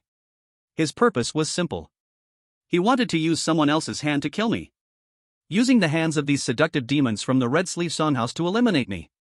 Because he knew I would come here for a mission. As long as I ran into this arrogant group of chosen ones, a conflict would surely break out. At that time, whether I won or lost would be good for him. If I got killed by these people, it would fulfill his wish perfectly. If I killed them, I would surely be severely weakened, and perhaps even targeted by the Red Sleeve Songhouse mysterious forces. Then, it would be much easier for him to deal with me. Good calculation. Truly a good calculation. Su Qian sneered coldly in his heart. Wu Yutao, you are such a talent. But unfortunately, no matter how you calculate, you never considered that I am invincible here. You want to kill me with someone else's hand? I'll show you today what it means to lose everything while trying to steal a chicken. Su Qian had already sentenced Wu Yutao to death in his heart. However, he did not explode immediately. He still had some things to ask from Yamamoto Kazuo. Where is Wu Yutao? Su Qian asked coldly. He told us the news and then ran away by himself. Yamamoto Kazuo replied weakly. He said he had to handle something more important and let us come here to scout first. Something more important? Su Qian furrowed his brow even tighter. What is it? I don't know. Yamamoto Kazuo shook his head. He didn't say, and we didn't ask. Su Qian looked at him and didn't seem to be lying. Looks like that fool Wu Yutao has other schemes. Su Qian thought to himself. However, he didn't care what Wu Yutao wanted to do now. Anyway, as long as he was still in this scenario, he couldn't escape my grasp. The priority now was to resolve the immediate matters. One last question. Su Qian looked at Yamamoto Kazuo. When you came here, besides Wu Yutao, did you see any other Dragon Country people? He wanted to know how Han Wei and the other Dragon Country players were doing. Dragon Country people? Yamamoto Kazuo thought for a moment and said, I saw them. They seem to be staying at a place called Yuelai Inn, and haven't come out.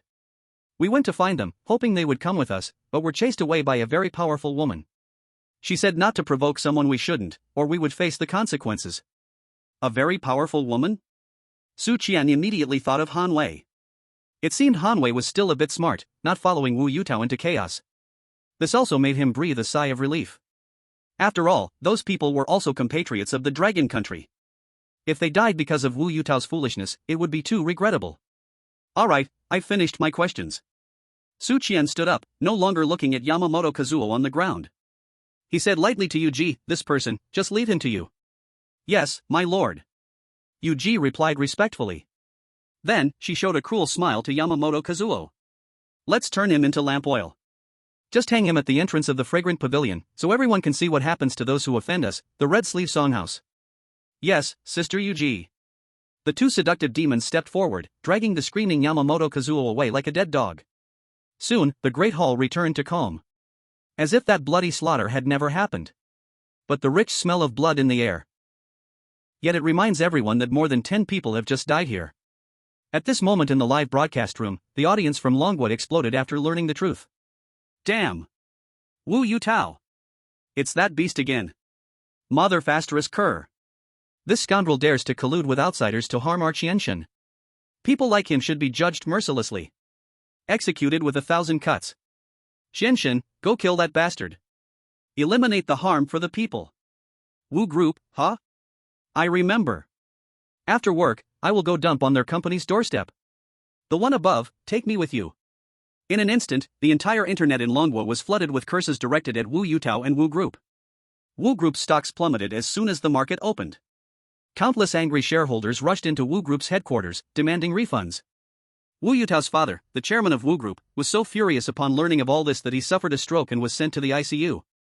It can be said that Wu Yutao's actions truly destroyed himself and his family. Yet, the instigator, Wu Yutao himself, was still completely unaware of it.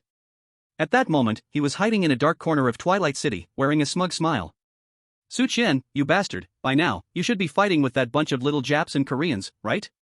It's best if you all take each other out. Once you're all dead, all the benefits in this S-class dungeon will be mine, Wu Yutao.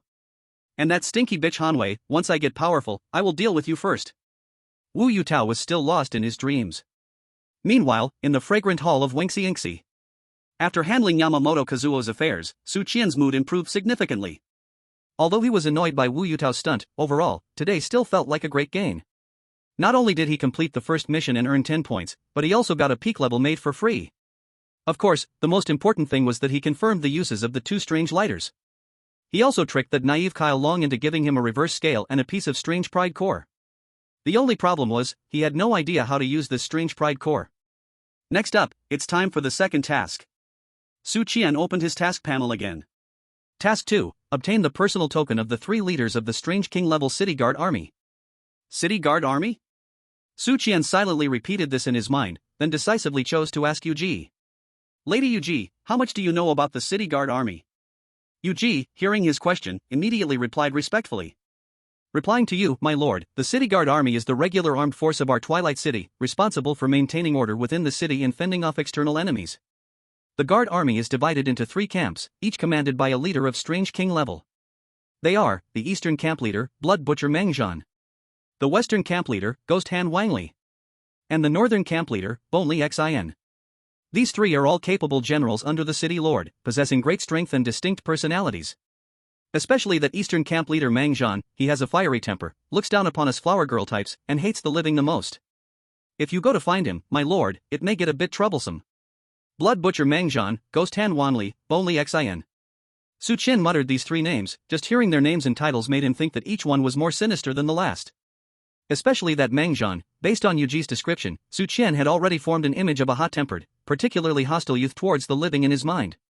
This second task of mine, to obtain tokens from these 3 strange kings, is much more difficult than the task at the Red Sleeve Song Pavilion.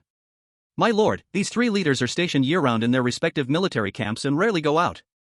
The Eastern Camp is in the east of the city, the Western Camp in the west, and the Northern Camp in the north, all not near here.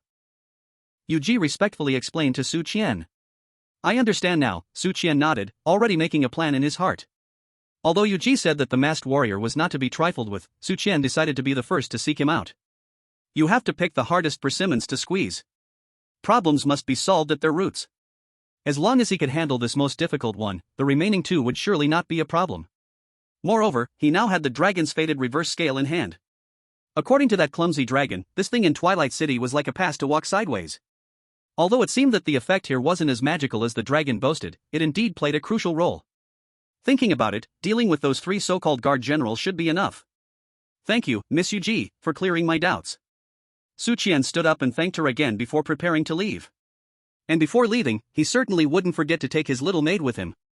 Su Qian turned his gaze to Yanji, who was sitting cross-legged on the ground recovering, and directly said, You, follow me. Yes, master. Yanji immediately stood up, without the slightest hesitation, obediently following Su Qian. Her obedient appearance was completely different from the fiery pepper before. Seeing this scene, the remaining 9 succubi, the 10 pins, felt mixed emotions. Although Yanji had lost her freedom, it seemed she had also gained a tremendous opportunity. This man's future was limitless. Becoming his servant might not be a bad thing after all.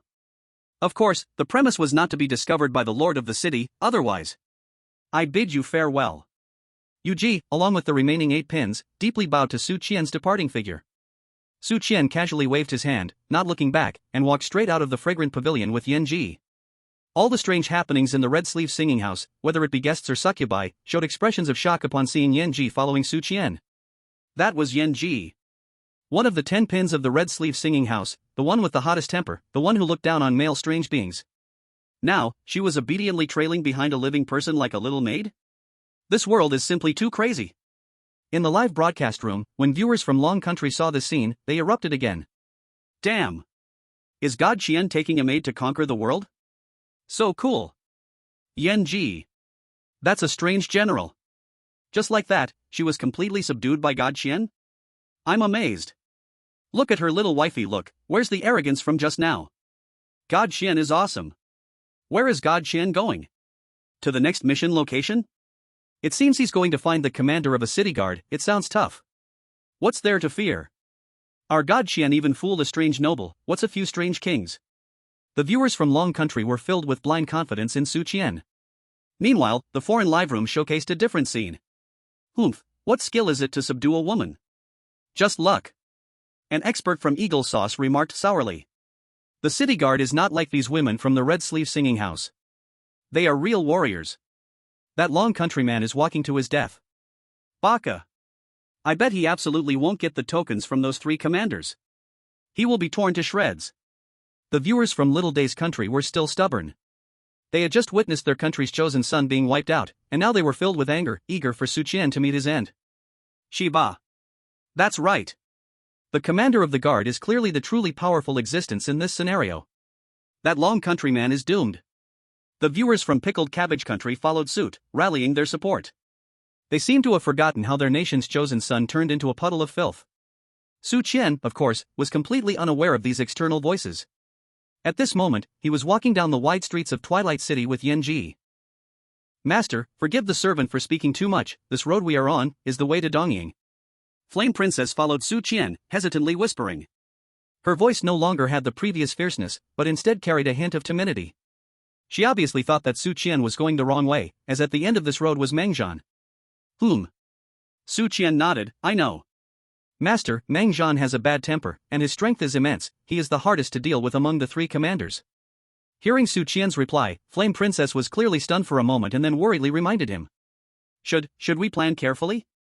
In her eyes, although Su Qian was powerful, facing the long-famous trickster King Mangzhan was still too risky. No need. Su Qian's response was simple and confident. He took out a pitch-black scale from his pocket. With this, it should be enough. Flame Princess saw the scale and instinctively trembled.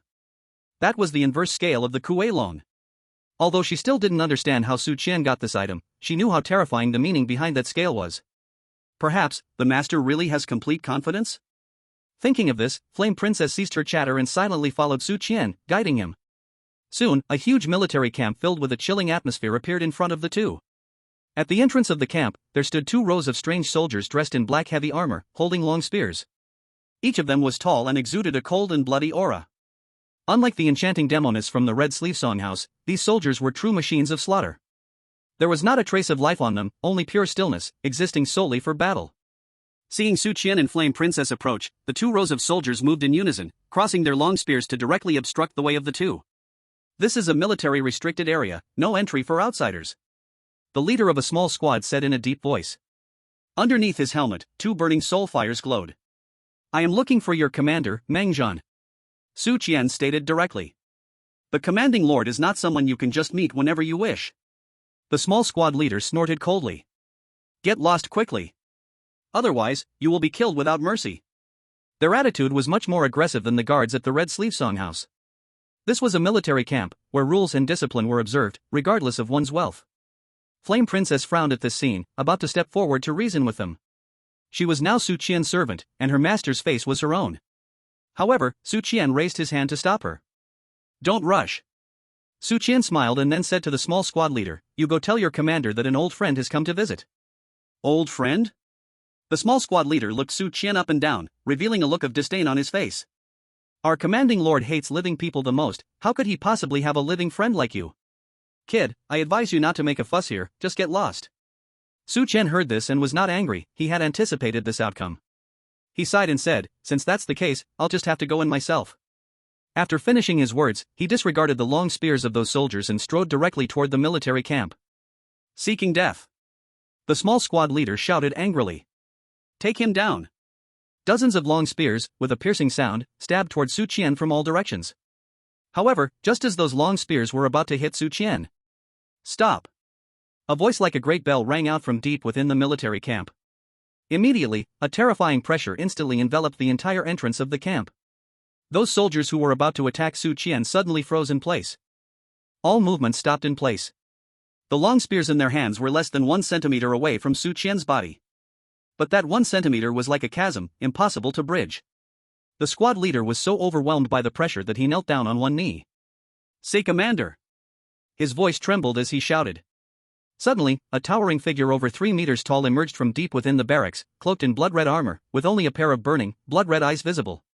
With every step he took, the ground trembled beneath him. The thick, suffocating aura of bloodshed around him caused the temperature in the vicinity to drop several degrees. He was the Eastern Camp Commander, Blood Butcher Meng Zhan. A true lord of deception. Moreover, his presence was several times more powerful than that of the Phantom. He was definitely a ruthless character who crawled out from a mountain of corpses and a sea of blood. In the live broadcast room, upon seeing Meng Zhan's appearance, all the viewers held their breath. Damn! This sense of oppression. It's too strong. This aura is way stronger than that phantom from the red sleeve singing house. This is the true lord of deception. It's over, it seems like Qian has really hit a wall this time. Ha ha ha. I told you. His luck has run out. In front of Lord Meng Zhan, he's just an ant that can be crushed at will. The viewers from Eagle Sauce and Little Days became excited again upon seeing Meng Zhan's entrance. They felt that Su Qian's time of death had finally come. Meng Zhan ignored the kneeling subordinates. His fiery, blood-red eyes were locked onto Su Qian. Upon realizing Su Qian was a living human, the killing intent radiating from him thickened even more. A living person? His voice sounded like 2 rusty iron plates scraping together, filled with cruelty and disgust. Who gave you the guts to trespass in my eastern camp? Yanji felt the terrifying killing intent emanating from Meng Zhan and turned pale, but instinctively stood in front of Su Qian. Meng Zhan.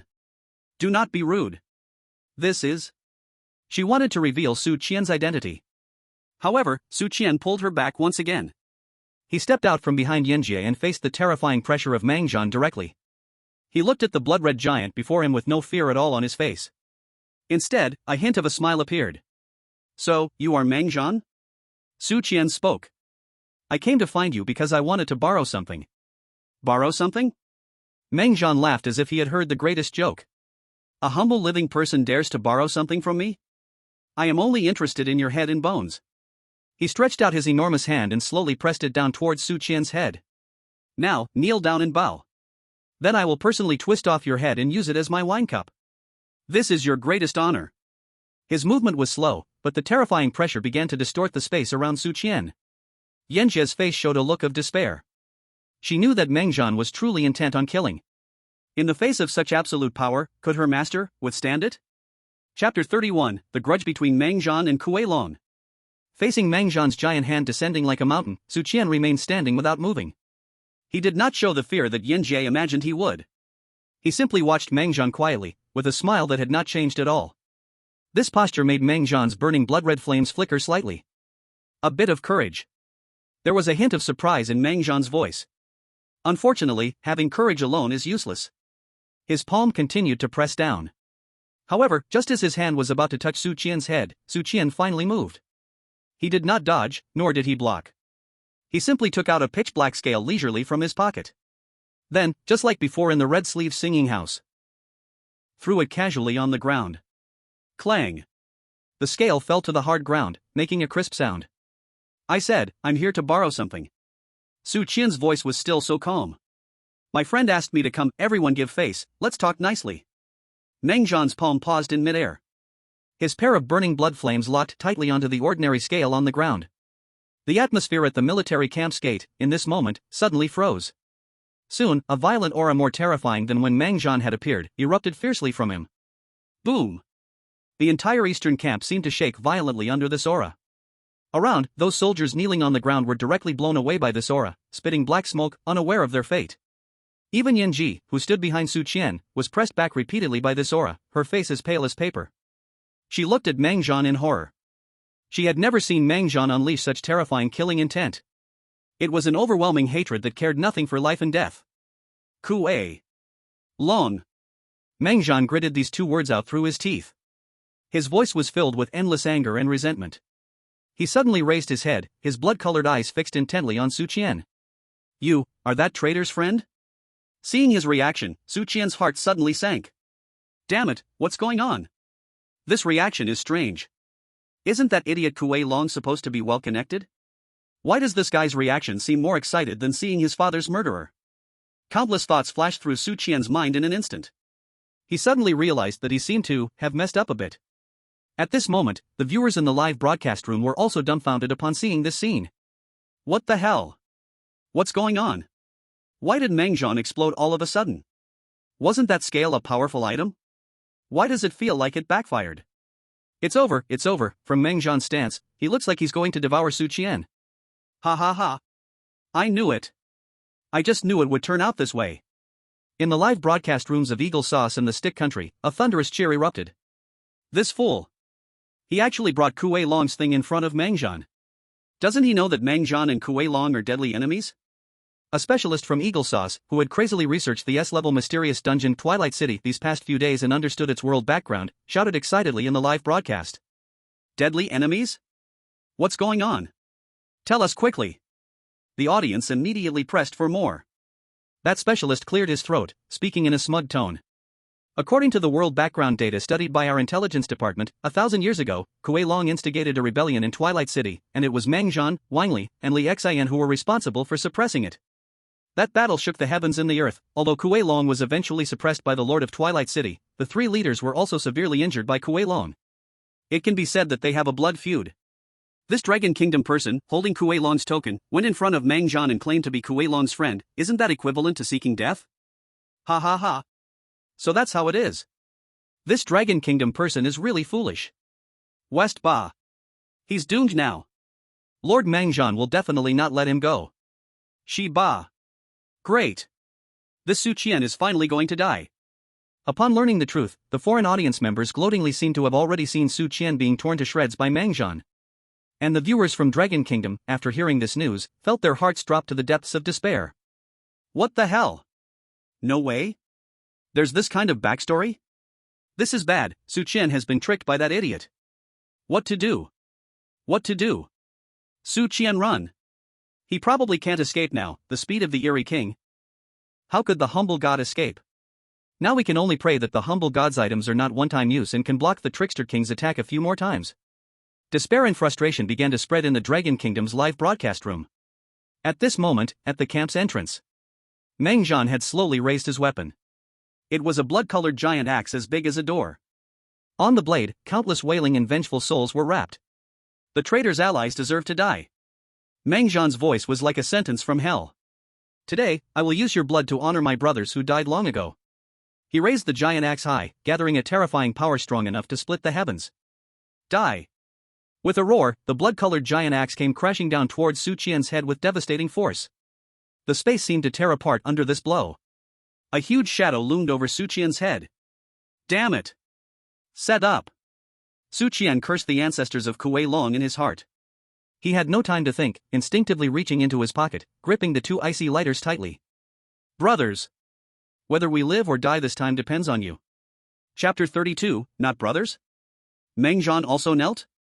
The blood-colored giant axe rapidly enlarged in Su Qian's view. The souls entwined on it seemed to want to break free, devouring his very soul. The horrifying pressure nearly stole his breath away. He could clearly feel that this strike's power was 10 times, even 100 times stronger than Yanji's flame dragon roar. It even seemed stronger than Kuei Long's blow while sealed. Clearly, this was the true power of the combat-type Trickster King. Am I going to die? This thought popped into Su Qian's mind again. Although he had faith in his two magical lighters. Facing such a terrifying blow, it would be a lie to say he wasn't nervous. This was one of the top combat powers in the S-level dungeon, the full-force strike of Blood Butcher Mengjian. And by the looks of it, this battle axe, larger than his whole body, was about to cleave directly down on his head. Who wouldn't be scared? I'm going all in. Su Qian gritted his teeth, ready to withstand this blow. He was even prepared to be severely injured under the protection of the lighters and then find an opportunity to escape. In the live broadcast room, everyone held their breath. The audience in the Dragon Kingdom all had their hearts in their throats, hands clasped together, praying for Su Qian. Meanwhile, the foreign audience wore cruel smiles, waiting for the bloody scene to unfold. Die! Die! Split him in half! However, just as the blood-colored giant axe was about to strike Su Qian's head, an unexpected change occurred. That overwhelming giant axe, capable of splitting heaven and earth, suddenly came to an abrupt stop less than 5 meters from Su Qian's head. It was as if a movie playing at high speed had been paused. Time seemed to freeze at that moment. Mengjian held the giant axe high, in a fierce downward strike pose. Yet in his burning eyes filled with blood, there was now confusion and bewilderment. What is happening? He wanted to bring his axe down, but he found his body completely unresponsive. A force of absolute dignity from deep within his soul and bloodline completely suppressed him. He could neither attack nor even move a finger.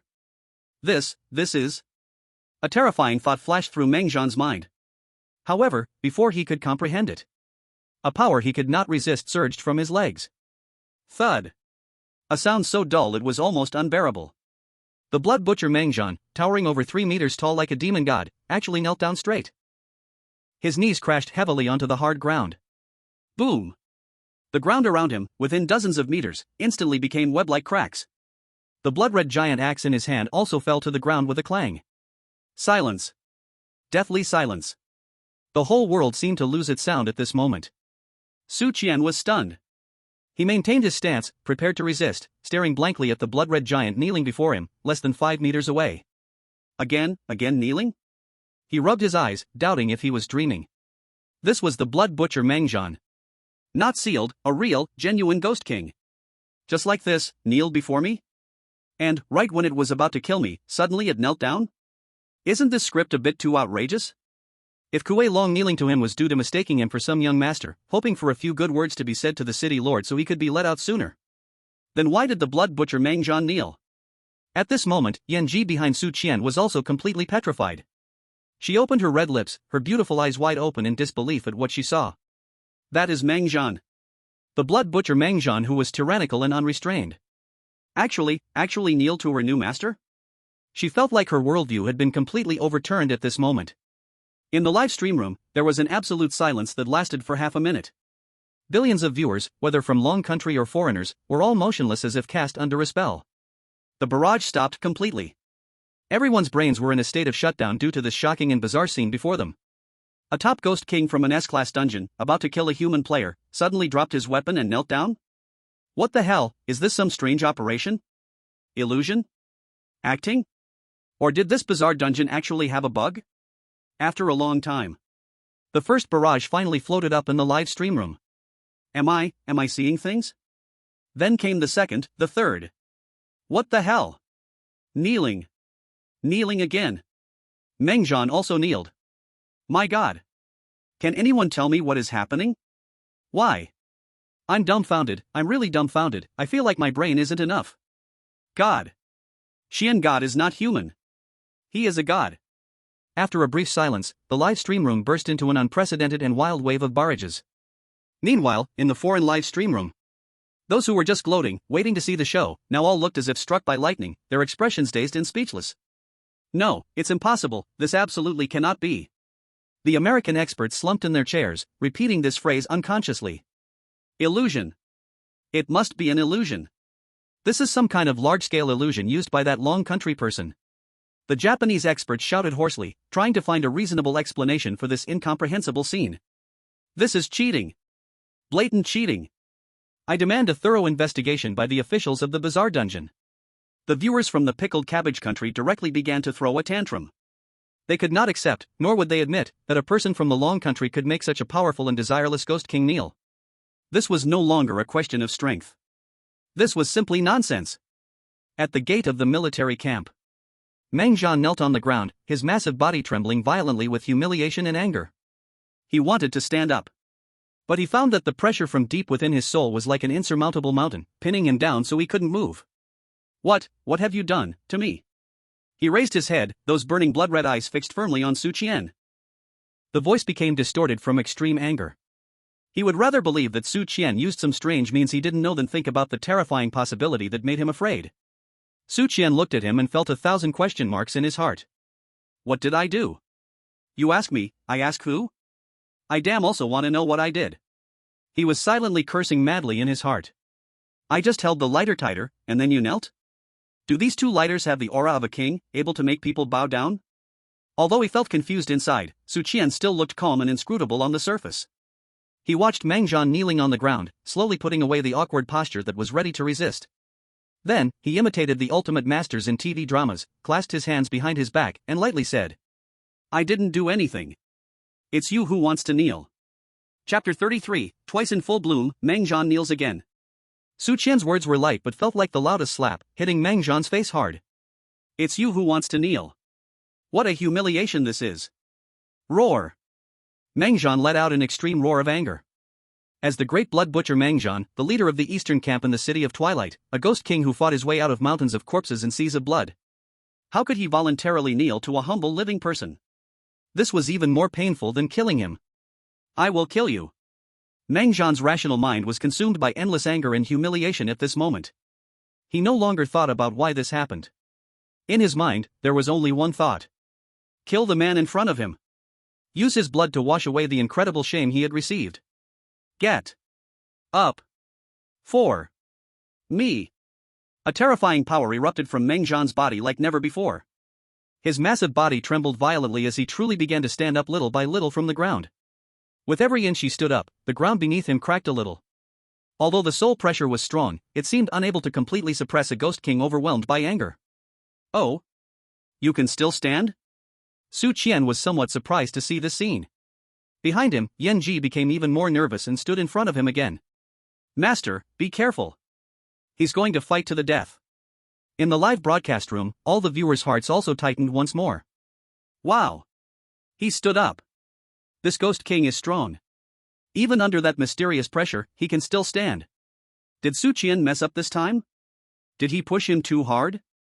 Eagle Sauce and Little Sun experts are shouting again, saying Su Qian's props must have a cooldown period and are now ineffective. Bullshit. Our Su Qian is invincible. Let this ghost king kneel again for them to see. Although the audience in Dragon Country was nervous, they still had full confidence in Su Qian. There's no way Su Qian has not lost yet. It truly gives people great peace of mind. At the gate of the military camp, Meng Zhan finally stood straight up completely. He panted heavily, his blood-red eyes had turned completely crimson. Die. He didn't even bother to pick up the giant axe on the ground.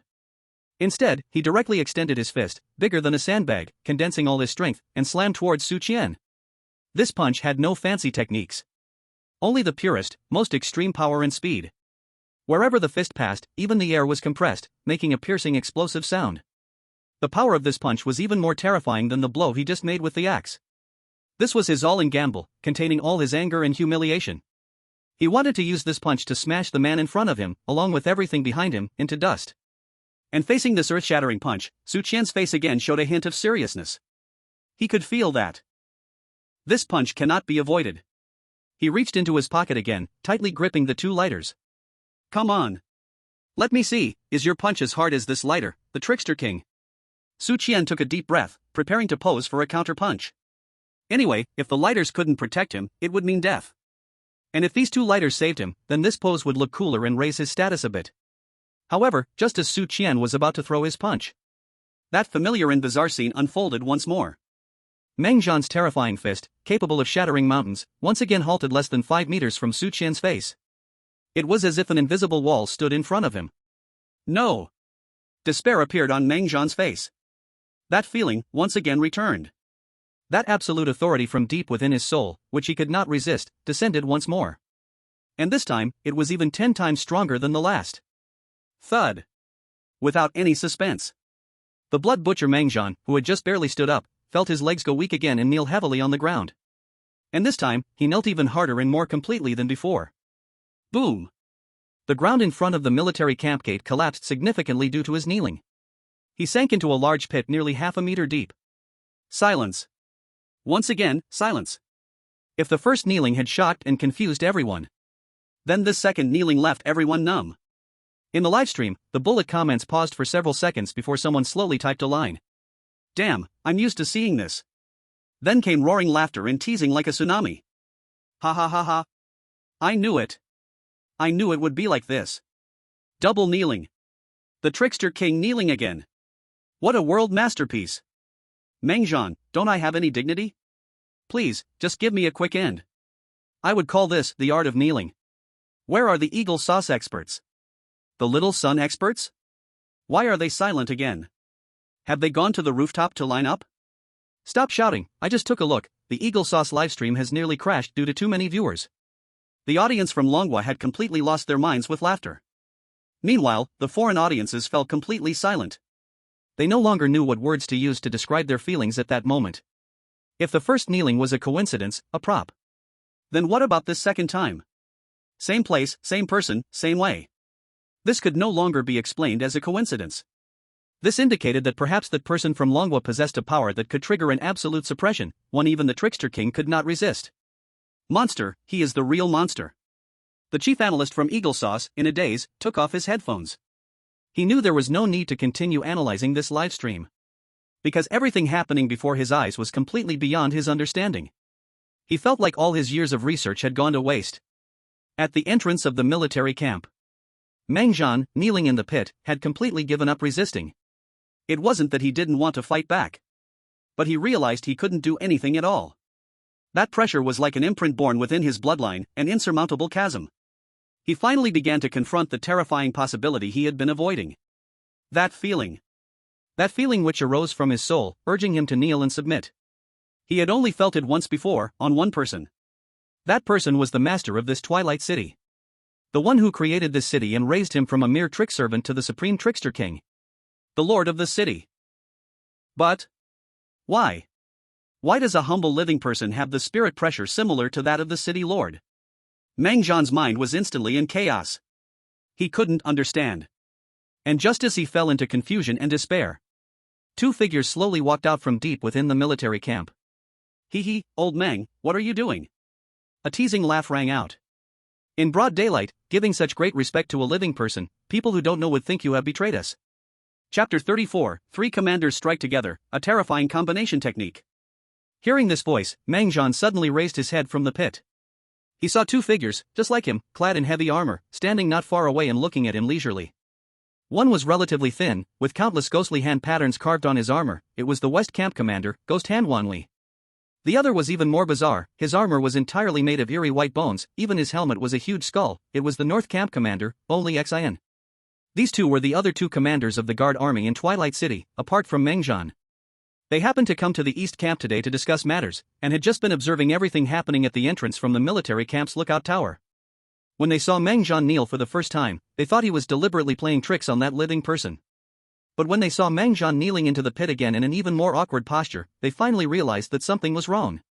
Old Meng, what the hell are you doing? Liu Qiyun's voice sounded like two bones rubbing together, hoarse and sharp. Driven to this point by a living person, do you still want to keep your position as East Camp Commander? His tone was filled with unabashed mockery. Although the three commanders belonged to the same lord, there was a certain competitive relationship among them. Now seeing Mengzhan in a predicament, they naturally enjoyed watching the joke. Hearing the ridicule from the two, Mengzhan's face instantly turned bright red. You guys? He wanted to refute but couldn't say a word. Should he tell them that he was forced to kneel by a mysterious power? He couldn't bring himself to say it. So embarrassing. Wanli looked at Mengzhan's suffocated expression, and the smile on his lips widened. He no longer paid attention to Mengzhan, but instead turned his gaze toward Su Qian, who had remained calm throughout. Interesting. Wanli looked at Su Qian with great interest. A living person can actually force old Meng to this extent. Kid, you have something. He was not as irritable as Mengzhan nor as gloomy as Liu Qiyun. Instead, he carried a scholar's elegant temperament. But Su Qian knew that this kind of smiling tiger was often the most dangerous. However, this ends here. Wang Li's smile gradually faded. No matter what tricks you used, today, you must die here. Although there was competition among the three commanders, essentially, they shared glory and disgrace. Meng Zhan kneeling was also a loss of face for them. They had to reclaim this situation. That's right. Liu Qiyun also spoke up, the sound of clicking came from his bone armor. Dare to act wild in my Twilight City, be ready to die. As soon as the words fell, Wan Li and Liu Qiyun both moved simultaneously. A strong aura, also of the level of a cursed king, erupted from them. The two auras were different from Meng Zhan's frenzied blood evil aura. Wang Li's aura was soft and eerie, as if countless invisible hands were dancing in the void. Liu Qiyun's aura, on the other hand, was filled with the scent of death and decay, as if it could strip away all vitality. Three cursed kings. Three utterly different auras.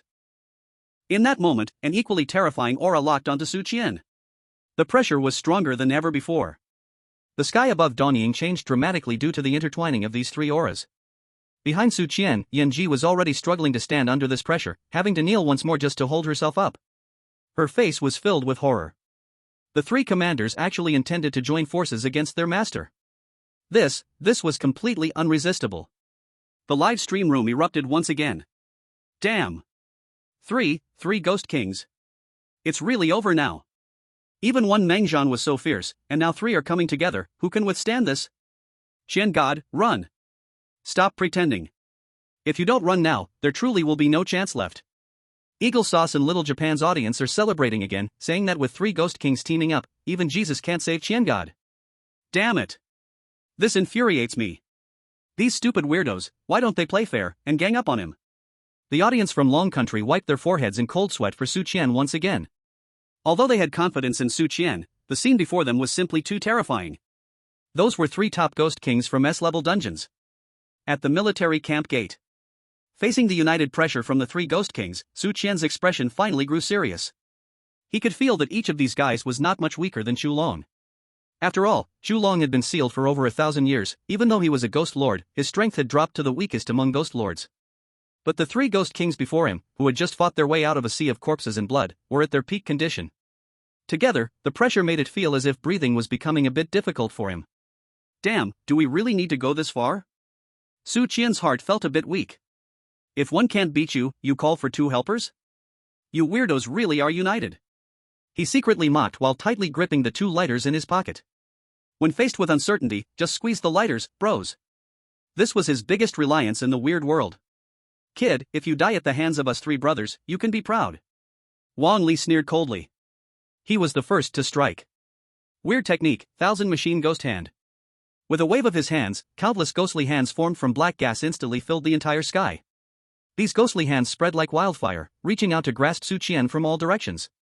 Each ghostly hand carried powerful corrosive and binding forces. If caught, it would instantly drain all life force. At the same time, Liu Qiyun also made his move. Domain, Bone Hell. He slammed the white bone staff heavily onto the ground. Crack. Crack. The ground around him immediately transformed into a hell made entirely of chilling white bones. Countless skeletal hands reached up from the ground, grasping at Su Qian's feet. And Meng Zhan, who was kneeling in the pit, once again forced down his fear and humiliation, erupting with his last bit of rage. Blood Fiend Domain, open for me. He roared, and a bloody, murderous domain instantly unfolded. Within this domain, his power would receive a several-fold boost. Three weirdos, three deadly moves. From the sky to the ground, and then to the domain suppression. They formed a web of heaven and earth that cut off all of Su Qian's escape routes completely. They aimed to use their strongest power, their most secure combination technique, to completely erase this living person who made them feel uneasy. It's over. Wang Li's face revealed a confident smile. He didn't believe there was any living person in this world who could survive under the joint efforts of the three brothers. Even if the city lord came in person, without making any defenses, their combined attack could probably shatter even a single hair of the city lord. The terror of this combination technique is evident. However, just as the attacks from the three of them were about to strike Su Qian simultaneously, that familiar yet strange scene unfolded once again without any warning. Chapter 35, a name scene that should be recorded in the history of Strange Quest copies. Everyone stared wide-eyed as they watched. The countless ghostly hands in the air suddenly froze 5 meters away from Su Qian. The countless skeletal arms reaching up from the ground also stopped 5 meters away from Su Qian. Meng Zhan's overwhelming bloodthirsty domain, likewise, could not advance any further once it reached 5 meters from Su Qian. It was as if an invisible, absolute, and insurmountable barrier was formed around Su Qian, creating an absolute domain with a radius of 5 meters. In this domain, he was the only god. WH. What? Wang Li's smile instantly froze. He looked horrified at his countless ghostly hands, which were now suspended in midair. No matter how hard he tried, they could not move forward even a bit. How is this possible? Liu Qiyun's hoarse voice also brimmed with disbelief. His skeletal hell was actually ineffective too? Meng Zhan, kneeling in the pit, buried his face down completely. He knew he was about to embarrass himself once again. That sense of powerlessness and fear, the feeling that made him kneel in submission, descended once more. No. Wang Li and Liu Qiyun both sensed that something was wrong at the same time. A surge of terror, never felt before, swept through their entire bodies from the depths of their souls. Their bodies began to disobey them. Their legs started to weaken uncontrollably. What? What is this situation? Wang Li's face showed fear for the first time. He wanted to resist. But he found all his strength seemed so small and ridiculous in the face of that absolute majesty. Like a firefly trying to compete with the bright moon. Thud. Thud. Two dull sounds resonated almost simultaneously. The leader of the western camp, Ghost Hand Wang Li. The leader of the northern camp, Skeletal Liu Qiyun. These two notorious figures in the city of Twilight, who made countless strange beings tremble in fear. At this moment, just like their good brother Meng Zhan, they knelt straight on the ground. 3 leaders. 3 strange kings. Just like that, they lined up neatly, kneeling before Su Qian. That scene was so comical yet so shocking. The entire world seemed to lose its voice at that moment. In the live broadcast room, the Eagle Sauce livestream platform, which had just recovered a bit, gloriously crashed once again due to an overwhelming surge of traffic. The live room of Long Country, after experiencing an absolute silence for a full minute, erupted into an epic barrage of comments. I damn. Countless viewers, overwhelmed with excitement, became incoherent. They frantically smashed their keyboards but found no words could describe the shock in their hearts at that moment. 3 kneel. 3 kings kneel to God Qian. Damn, it got me fired up. I'm joining in. Add me. I also kneel to God Qian. Is this something I can watch for free? I feel like I need to pay tens of thousands to be worthy of seeing this scene. Famous scene. An absolutely classic scene in the world.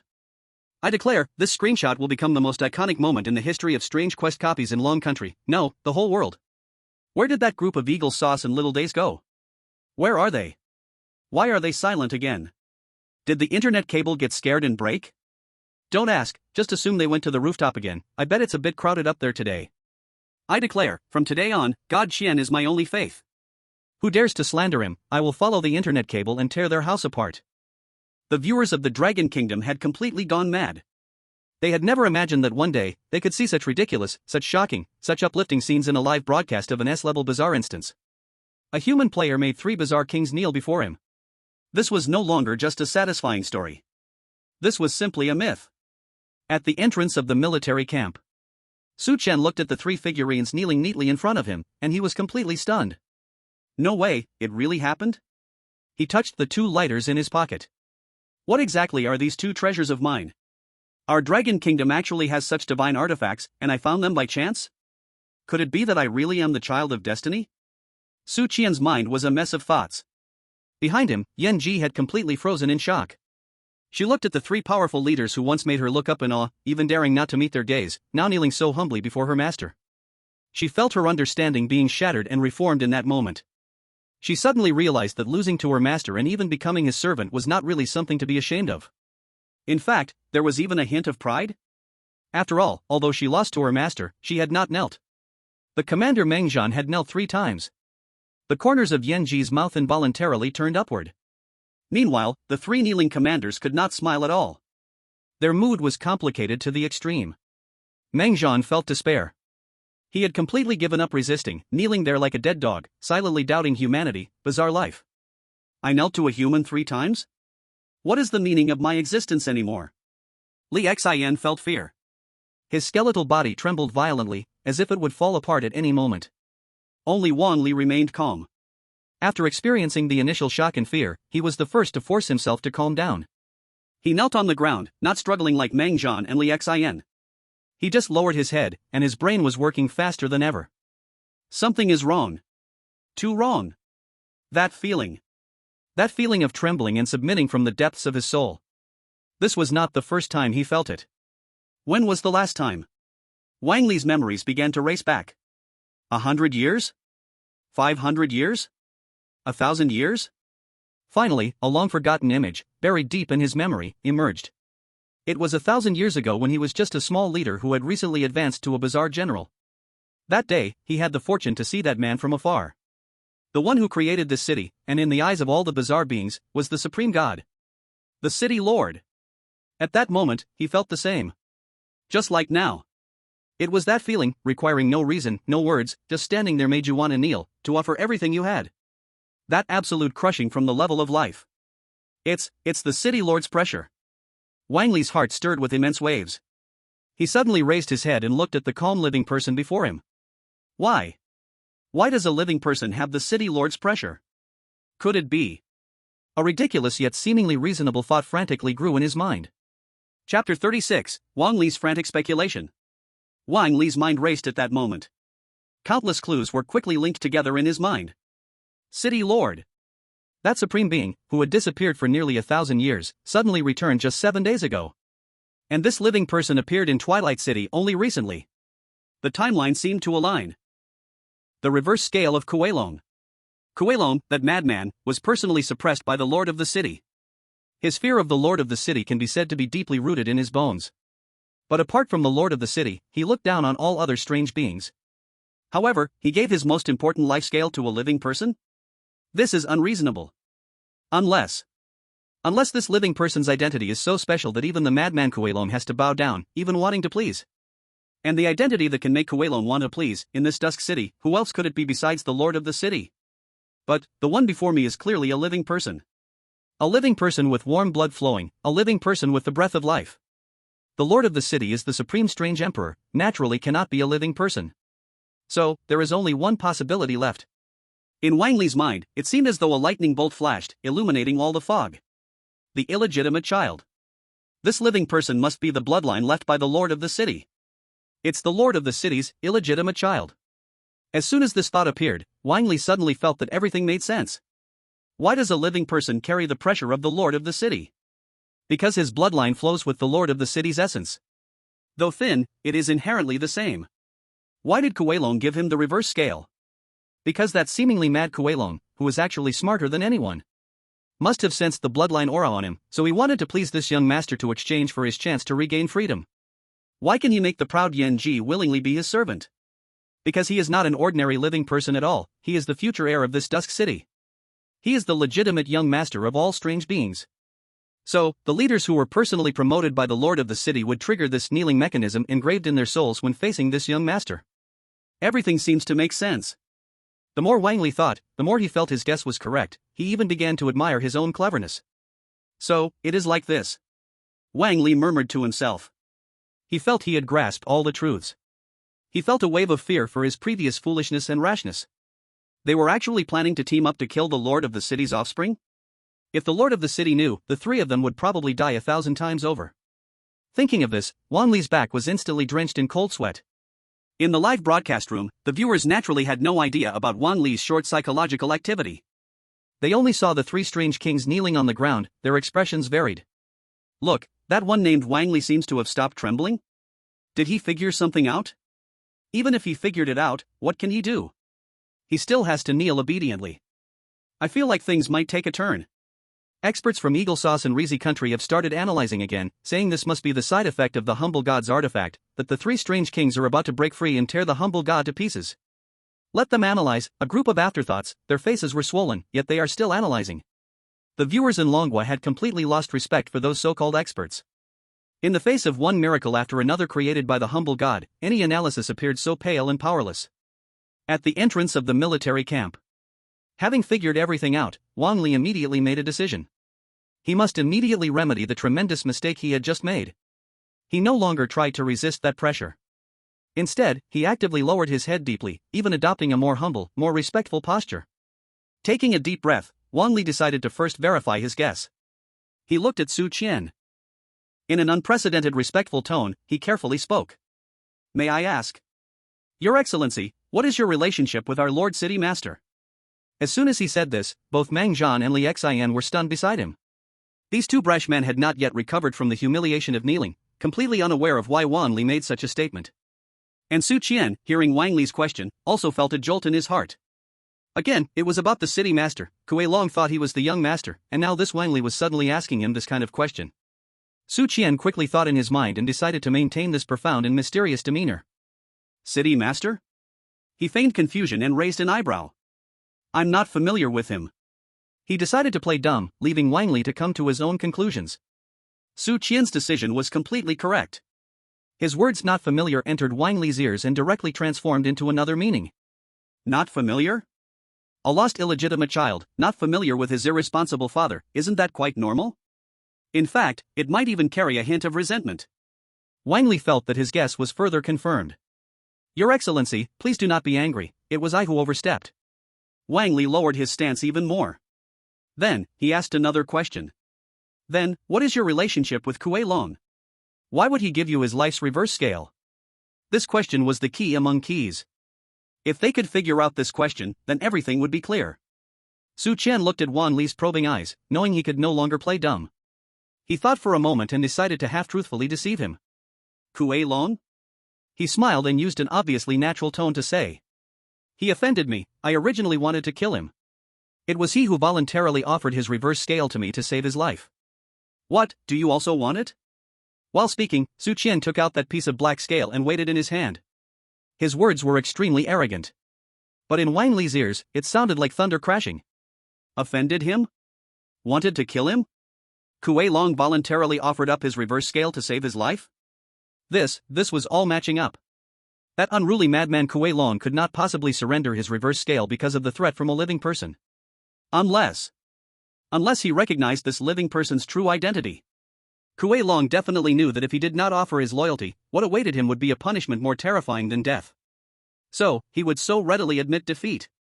The light in Wang Li's eyes flashed brilliantly. He was now 99% sure of Su Qian's young master identity. He felt he had grasped the biggest secret and opportunity in this S-class quest. Chapter 37, clearly, Su Qian is the young master of our city of Twilight. Wang Li's heart raced wildly. He felt like a miner who had been digging in a dark cave for years, suddenly striking a diamond larger than a house. That immense surprise and impact almost made him suffocate. Young master. The only bloodline of the city master lost in the world. This identity was too noble, too shocking. He could almost foresee what kind of tremendous storm would erupt throughout the city of Twilight once this news spread. And he, Wang Li, would be the first to discover this secret, the first to offer loyalty to the young master as a dragon servant. Future glory and wealth, unparalleled power and status seemed to spread before him like a painting. No. Calm down. He must stay calm. Wang Li forcibly suppressed the wild joy and excitement in his heart. He knew it wasn't the time to be happy. This matter was too big for him to bear alone. He must tell the other two companions still being foolish. He immediately used mystical sound transmission, relaying his guess in detail. All was told to the kneeling Mang Zhan and Li Xian beside him. Mang Zhan. Li Xian. Stop acting like fools. Listen to me now. Don't you realize? The feeling we had when we knelt just now is exactly the same as 1,000 years ago, facing the lord of the city. Mang Zhan and Li Xian, who were still feeling humiliation and anger about their kneeling, froze when they heard Wang Li's voice. The rough-minded Mang Zhan didn't react immediately. What do you mean?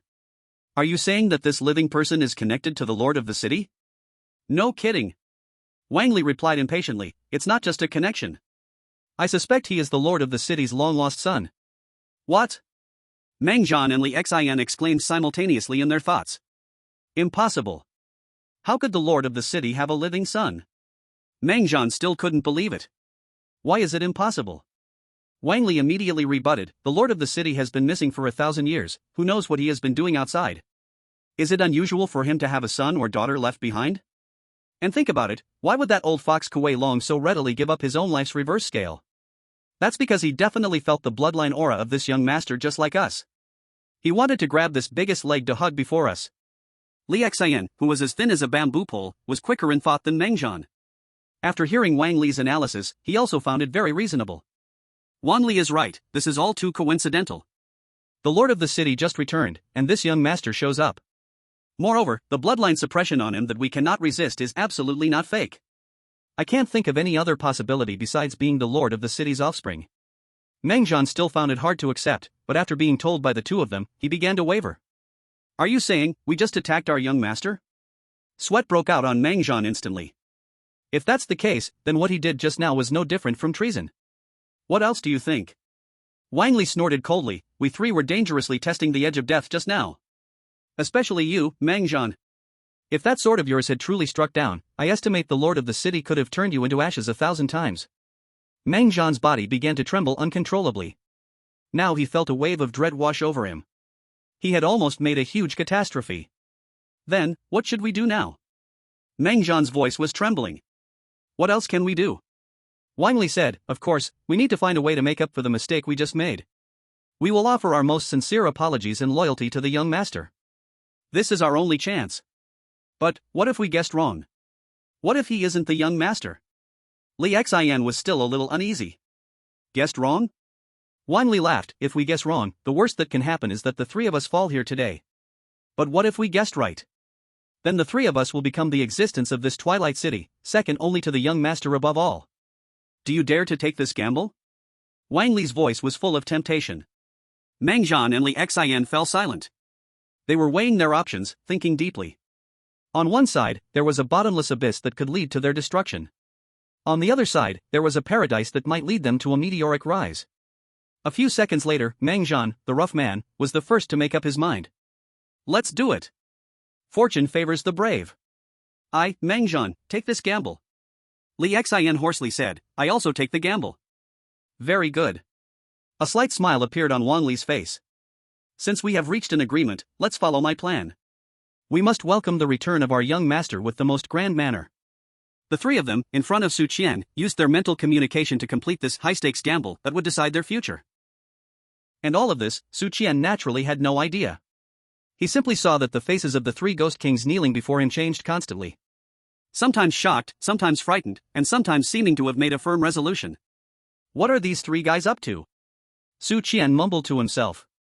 Little did he know, because of his casual teasing, these three ghost kings had already created an elaborate prince recognizing his roots annual drama in their minds. And they had cast him as the most important male lead in the story. At this moment, in the live stream room, the viewers, through the rich micro-expressions of the three ghost kings, along with the professional analysis of lip-reading experts and psychologists specially invited by Long Kingdom, had roughly guessed what they were thinking. What the heck? What the heck? Does he really think Qian is the city lord's son? Ha, this is killing me.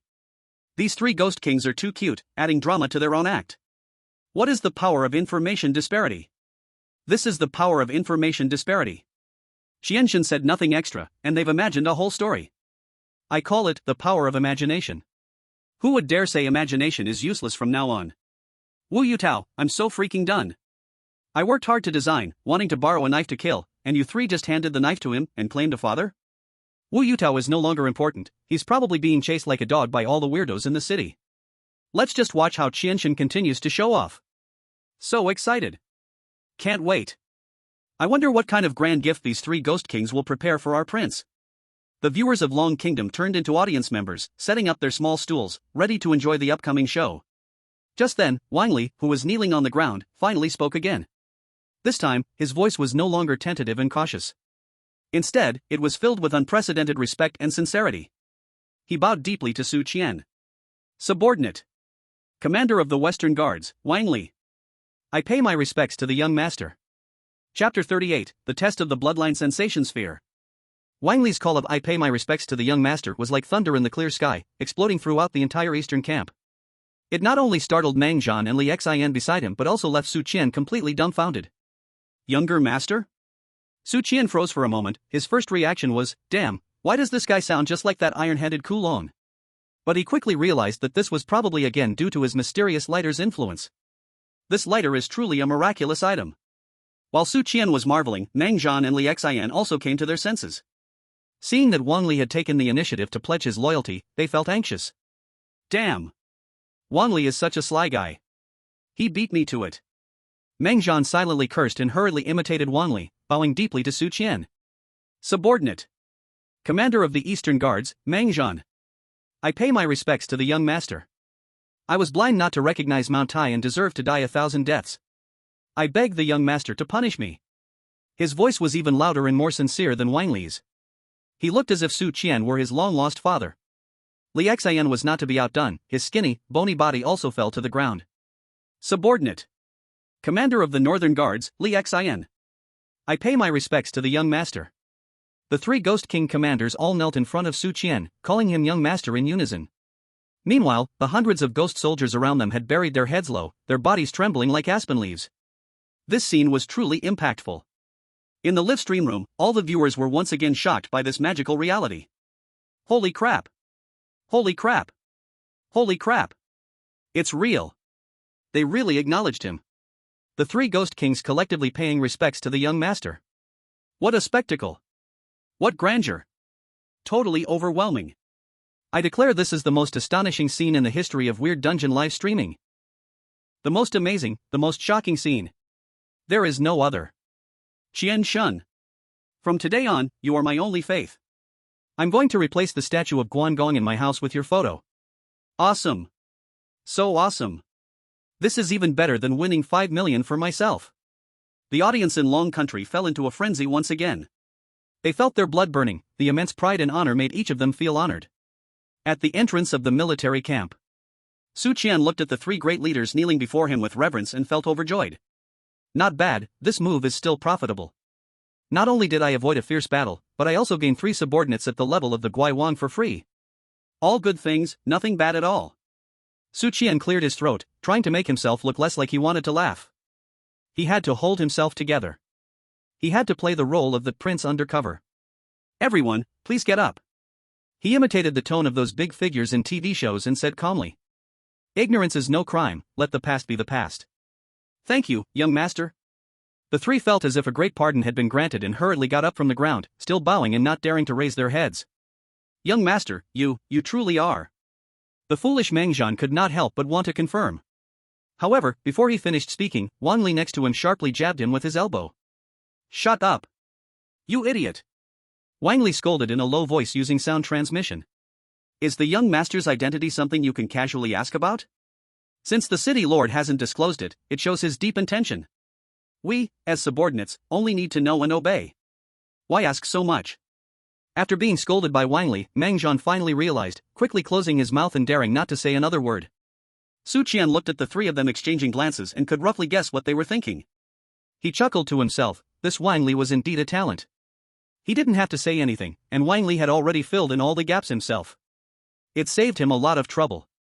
However, although Wang Li was confident in his assumption, he was, after all, a meticulous person. Before getting the final confirmation, he still kept a precaution. Therefore, he once again greeted Su Qian respectfully. Young master, please forgive your subordinate for being so bold. Your identity is noble, of course, we do not dare to doubt it. But in order to silence the whispers in the army and for us to serve you better, we would still like to make a final confirmation. Oh? Su Qian raised an eyebrow, what confirmation? His heart sank slightly, thinking, damn, it wouldn't involve some blood testing thing, right? That would ruin everything? Wang Li seemed to notice Su Qian's unhappiness and quickly explained, young master, do not be angry, this is not distrust. It's just that the matter is important, we must be cautious. Here, we have a token left by the city lord back in the day. This item is called the Bloodline Resonance Sphere. Wang Li said as he took out a crystal ball from his storage space. The crystal ball was the size of a basketball, appearing dull and unremarkable. This sphere has a unique resonance with the city lord's bloodline. Unless it is the city lord himself or someone with a close blood relation, the sphere will emit a red warning light upon touch. However, if the city lord himself touches it, the sphere will emit a soft green light. Wang Li held the crystal ball and walked in front of Su Qian. Young master, as long as you place your hand on it, everything will be revealed. Once you pass the test, our 3 brothers, along with our entire city guard army, will follow your every command. He said this without leaving any loopholes. It not only showed their loyalty but also pushed Su Qian into a position where he had to accept the test. If you are real, then naturally you are not afraid of tests. But if you are fake... Su Qian looked at the crystal ball in front of him, cursing Wang Li's ancestors in his heart. Damn, this old fox really knows how to give me a tough problem. This thing, just by its sound, is a high-tech paternity test. I have no relation to his lord father, and if I put my hand on it, won't it directly shine red and reveal everything? Su Qian's mind began to race with calculations for a strategy. Should he turn against them and confront the 3 head-on? Or, gamble once more? At this moment in the live broadcast room, all the viewers' hearts were in their throats. Oh my! The final test has come. Bloodline sensing ball? Paternity test? This bizarre dungeon sure knows how to play. What will Qian do? He definitely isn't the Lord's son. Isn't this going to expose him? It's over, the act he just put on is about to be revealed, it's going to be awkward. I believe in Qian. He must have a way. He is our god. As everyone was sweating for Su Qian, he suddenly smiled. He looked at Wang Li, then looked at the crystal ball in his hand. Test? Of course, I can. He agreed. In fact, he had to agree, despite Wang Li's smiling face. If he dared to say no, this guy would probably flip out. Anyway, touching the crystal ball would be a death battle if it turned red. Not touching it would also be a death battle, so why not touch it and take a chance? What if this thing has been sitting for too long and has expired? Su Qian thought humorously, but before touching the crystal ball, he first placed his right hand into his pants pocket. Then, carefully and without changing his expression, he secretly pinched through a layer of skin at the base of his thumb with his fingernail, followed by a hasty touch on a lighter. Previously, when Kuei-Long mistakenly thought he was the young master, it was because his blood had stained the lighter. Su Qian now had his suspicions about this lighter. He thought maybe this lighter had been used for a long time by the Lord of Twilight City. This lighter was contaminated with a lot of the Lord's aura.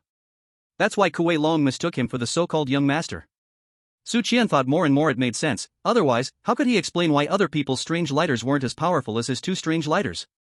Clearly, it was because the other people's lighters were not the ones used by the Lord. Su Qian thought while letting his right hand absorb the aura of the strange lighter. Then, he stretched out his hand, under the gaze of the 3 leaders and billions of viewers in the live room. Slowly, he placed his hand on the dim gray crystal ball. Chapter 39, Crimson Light emerges? Qian is in trouble? At this moment, time seemed to stretch infinitely. Su Qian's hand hovered just above the dim gray crystal ball, less than a centimeter away. His movements were slow, so slow that billions of viewers in the live room could clearly see his fingertips trembling slightly from nerves. The 3 leaders' gazes weighed down on him like 3 enormous mountains. Behind him, Yanji's breaths were filled with worry and tension. Su Qian knew he was now in a precarious position. He had agreed too readily.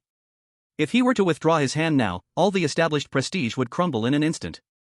What awaited him then would likely be the furious wrath of these 3 deceptive kings. Damn it, I'm betting it all. Su Qian cursed inwardly. Since entering this dungeon, his life had been no different from gambling. So far, he had won every time. Although the process was thrilling and his heart had almost given out, the outcomes were always good. I don't believe it, can this luck really drop off a cliff suddenly? My 2 lighters, you 2 better be reliable. Su Qian was wildly praying in his heart, while his left hand, which was in his pants pocket, gripped another lighter tightly, as if it were his last lifeline.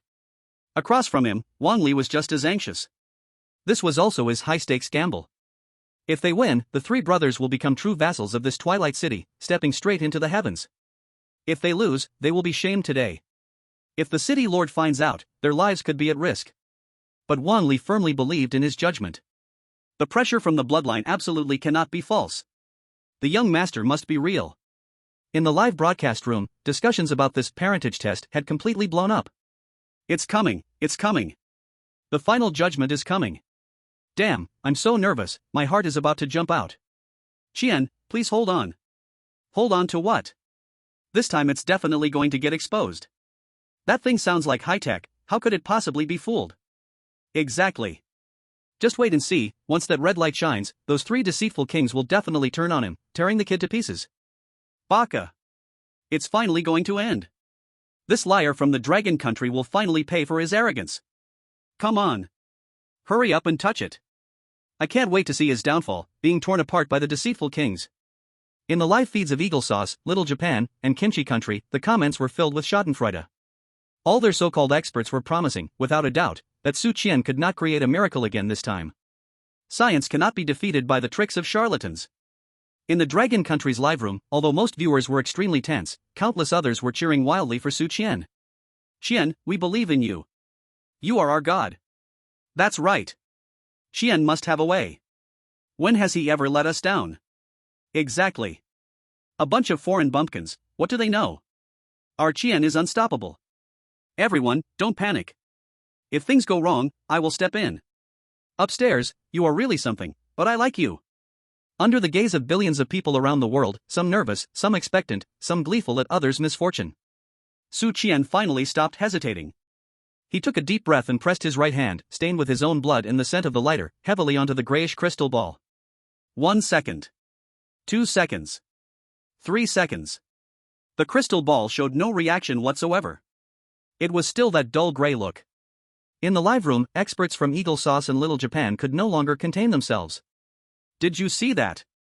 I told you. No reaction at all. He is a fraud. Fake. He is definitely not the young master. He is just an ordinary person with good luck. Ha, it's over. Everything is over. Get ready to watch a bloody execution. Wang Li's heart, along with Meng Zhan and Liu Qiyun's hearts, sank to the bottom at that moment. Wang Li's face lost all color. Could it be did I really make the wrong bet? However, just when everyone thought everything was settled, that crystal ball, which had been silent for a few seconds, suddenly lit up with a faint red light without any warning. As that faint red light emerged from inside the crystal ball, Wang Li's mind buzzed, and everything went blank. It's over. The bet was lost. Red warning light. He is not the young master. He is a liar. Just now, he actually thought about supporting a liar as the young master? If this were to reach the city lord's ears, all three of them, one by one, would absolutely be ground to dust. Beside him, Meng Zhan and Liu Qiyun also turned pale. Wang Li. You damned us all. Meng Zhan roared in despair inside his heart. He only wanted to pick up the axe on the ground immediately. Chop this scammer in front of me, along with that smartass Wang Li, into 2 halves. The live streaming room was instantly flooded with gleeful comments. Red light. It's red light. Ha ha ha. I knew it. He's a fake. Scammer. This Dragon Country person is a complete fraud. He tricked everyone. Baka. I said it. How could an S-level dungeon's weirdness make a Dragon Country person kneel? They must have been fooled. Kill this scammer. Let him know the outcome of deceiving the Trickster King. The viewers from Eagle Sauce, Little Sundays, and Pickled Vegetable Country erupted with thunderous cheers. They felt the frustration they had bottled up for so long was released completely at this moment. But in the Dragon Country's live room, there was only dead silence. All those who cheered for Su Qian, upon seeing the red light, felt as if all their strength was drained away. Lost? Lord Qian, did he really flip this time? They didn't want to believe it, but the reality before their eyes forced them to accept it. At the military camp gate, Su Qian looked at the red light that lit up on the crystal ball, feeling a sudden thump in his heart. Damn. Did it really flip? This lighter brother isn't pulling his weight this time? Now I'm really done for, showing off has come to an end, I'm going to be surrounded and beaten by 3 trickster kings. A layer of cold sweat instantly appeared on Su Qian's forehead. Although the 3 trickster kings had just kneeled to him, it was likely due to the lighter's effect. However, he could not be certain when the power brought by the strange lighter would be completely drained. If the 3 trickster kings attacked together, there was a high chance he would be dragged to death here. Su Qian began to calculate where he could run to immediately to maximize his chances of survival. Yet, just at that moment when everyone's thoughts were flying, a change occurred once again. Chapter 40, What the hell is this 7-colored divine light? Under everyone's gaze, the crystal ball that was only shining with weak red light suddenly lit up with a second light. An orange light. Next came the 3rd light, yellow light. The 4th light, green light. The 5th light, cyan light. The 6th light, blue light. The 7th light, purple light. Red, orange, yellow, green, cyan, blue, purple. 7 distinctly different colors spun rapidly inside the crystal ball like a revolving lantern. Finally, the 7 colors no longer separated and perfectly merged together. Hum. With a light sound, a brilliant and dazzling 7-colored divine light burst forth from the crystal ball. The radiance was so pure, so majestic. It instantly enveloped the entire area in front of the east camp gate. All the anomalies illuminated by the 7-colored divine light, whether it was the 3 kneeling trickster kings, or Yanji standing behind Su Qian, or the trembling trick soldiers in the distance. At this moment, they all felt an impulse from the depths of their souls, one they could not resist, a desire to bow and worship. Thud. Thud. Thud. The trick soldiers, who had originally only been kneeling on one knee, were now completely prostrated on the ground. Yanji couldn't control her body either, deeply bowing to Su Qian's back. And the first ones to suffer, Wang Li, Meng Zhan, and Liu Qiyun, were directly crushed under this immense pressure that was countless times stronger than before, unable to even raise their heads. The 3 of them felt like ants targeted by a divine dragon, unable to do anything but tremble. What the hell is going on? Wang Li's mind had completely turned into a bowl of mush. He felt his understanding being completely shattered at this moment, then reshaped, and then crushed again. The red warning light represented a fake. The green soft light represented the Lord's personal visit. So what does this seven-colored divine light represent? When the Lord of the City initially gave him this bloodline crystal ball, he didn't tell him anything. And at this moment, the live broadcast room had fallen into an absolute and unprecedented silence. Billions of viewers stared blankly at the screen, at the dazzling beam of light that seemed to dye the entire strange world in vibrant colors. Their mouths were agape, wide enough to fit an egg. Their eyes were bulging, bigger than copper bells. Their minds were filled with nothing but empty space. After a long, long time.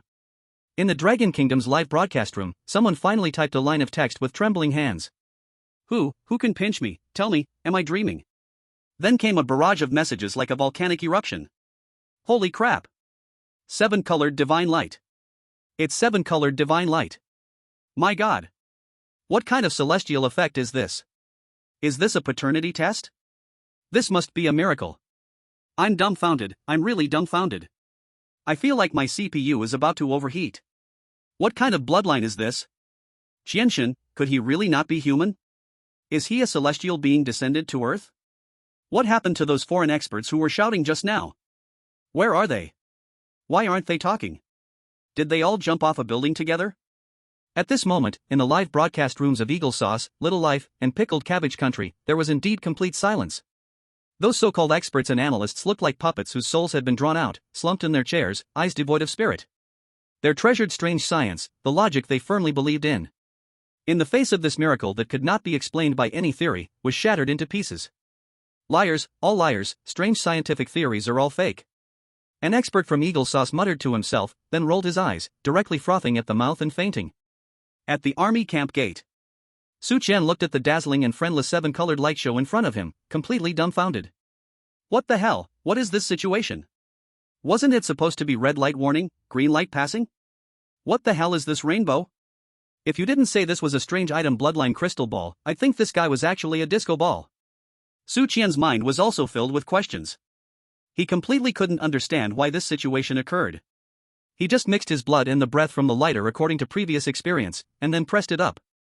How did he create such a huge scene? And how does this thing count? Red means death, green means life, so what does it mean when there is both red and green, and even orange, yellow, blue, and purple? Am I alive or dead? It's like someone asking you whether you prefer dad or mom, and you answer or instead, absurd beyond belief. And just as Qian was in a daze, a change occurred again. Suddenly, the crystal ball completely enveloped by the seven-colored divine light let out a crack sound and opened a gap in the middle. Then, under the horrified gazes of everyone, this token, said to be indestructible and left behind by the Lord of the City, shattered into countless pieces, turning into countless specks of light, dissipating into the air. Chapter 41, could it be that Qian is the bloodline heir of the seven supreme beings? The crystal ball, shattered? This token personally made by the Lord of the City, said to withstand a full-force strike from a strange supreme being, just like that turned into specks of light before everyone's eyes. The scene fell into a silence as dead as before. Wang Li, Meng Zhan, and Liu Qiyun stared blankly at the dissipating light in the air, feeling their hearts almost stop beating. Shattered? The bloodline sensing ball, actually exploded? What does this mean? Wang Li's mind raced, and he could only think of one explanation. That is, the power and status contained in the bloodline of this young master far exceeds the limits that this crystal ball can withstand. You must know, even if the Lord of the City touches it personally, they only emitted dazzling green light. However, when the young master touched it, it shattered instantly. What kind of terrifying and noble bloodline is this? Once Wang Li realized this, his mind began to race with unprecedented speed. Seven-colored divine light. 7. Why is it 7? This number seems to hold some special meaning. Wang Li's memories began to rapidly rewind. He recalled the oldest and most core legend of Twilight City. The legend says that countless years ago, this land known as the Mysterious Realm was still a place of chaos and disorder.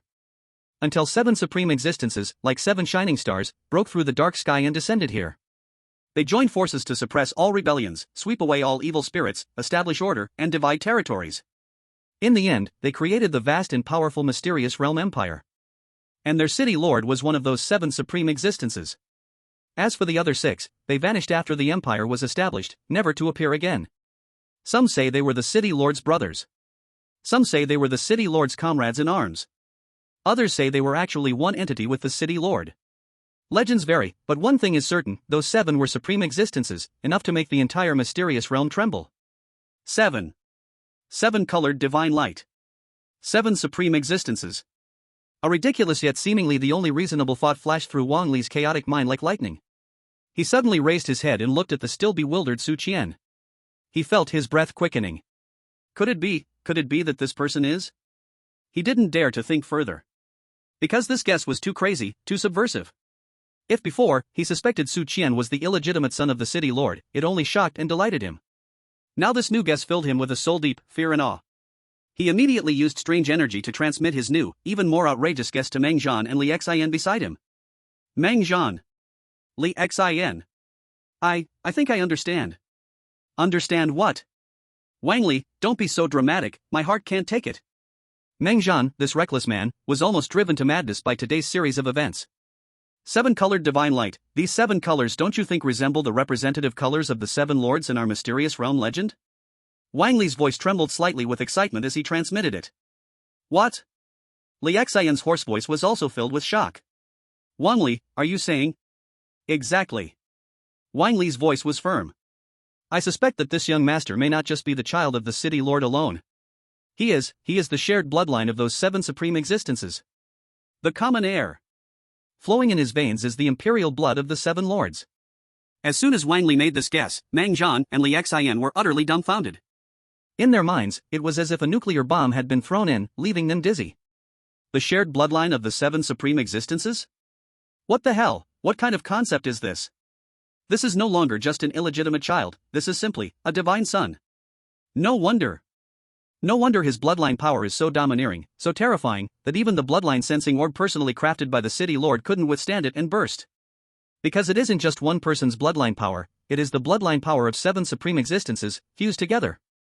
No wonder they felt an irresistible, soul-deep sense of submission before him. Because in the Twilight City's mystery, since its creation, their souls were imprinted with absolute loyalty to those 7 supreme existences. With such an explanation, everything seems to make sense. All the unreasonable parts, at this moment, have become incredibly reasonable. Understanding this, Meng Zhan and Liu Qiyun looked at Su Qian, and their gazes had completely changed.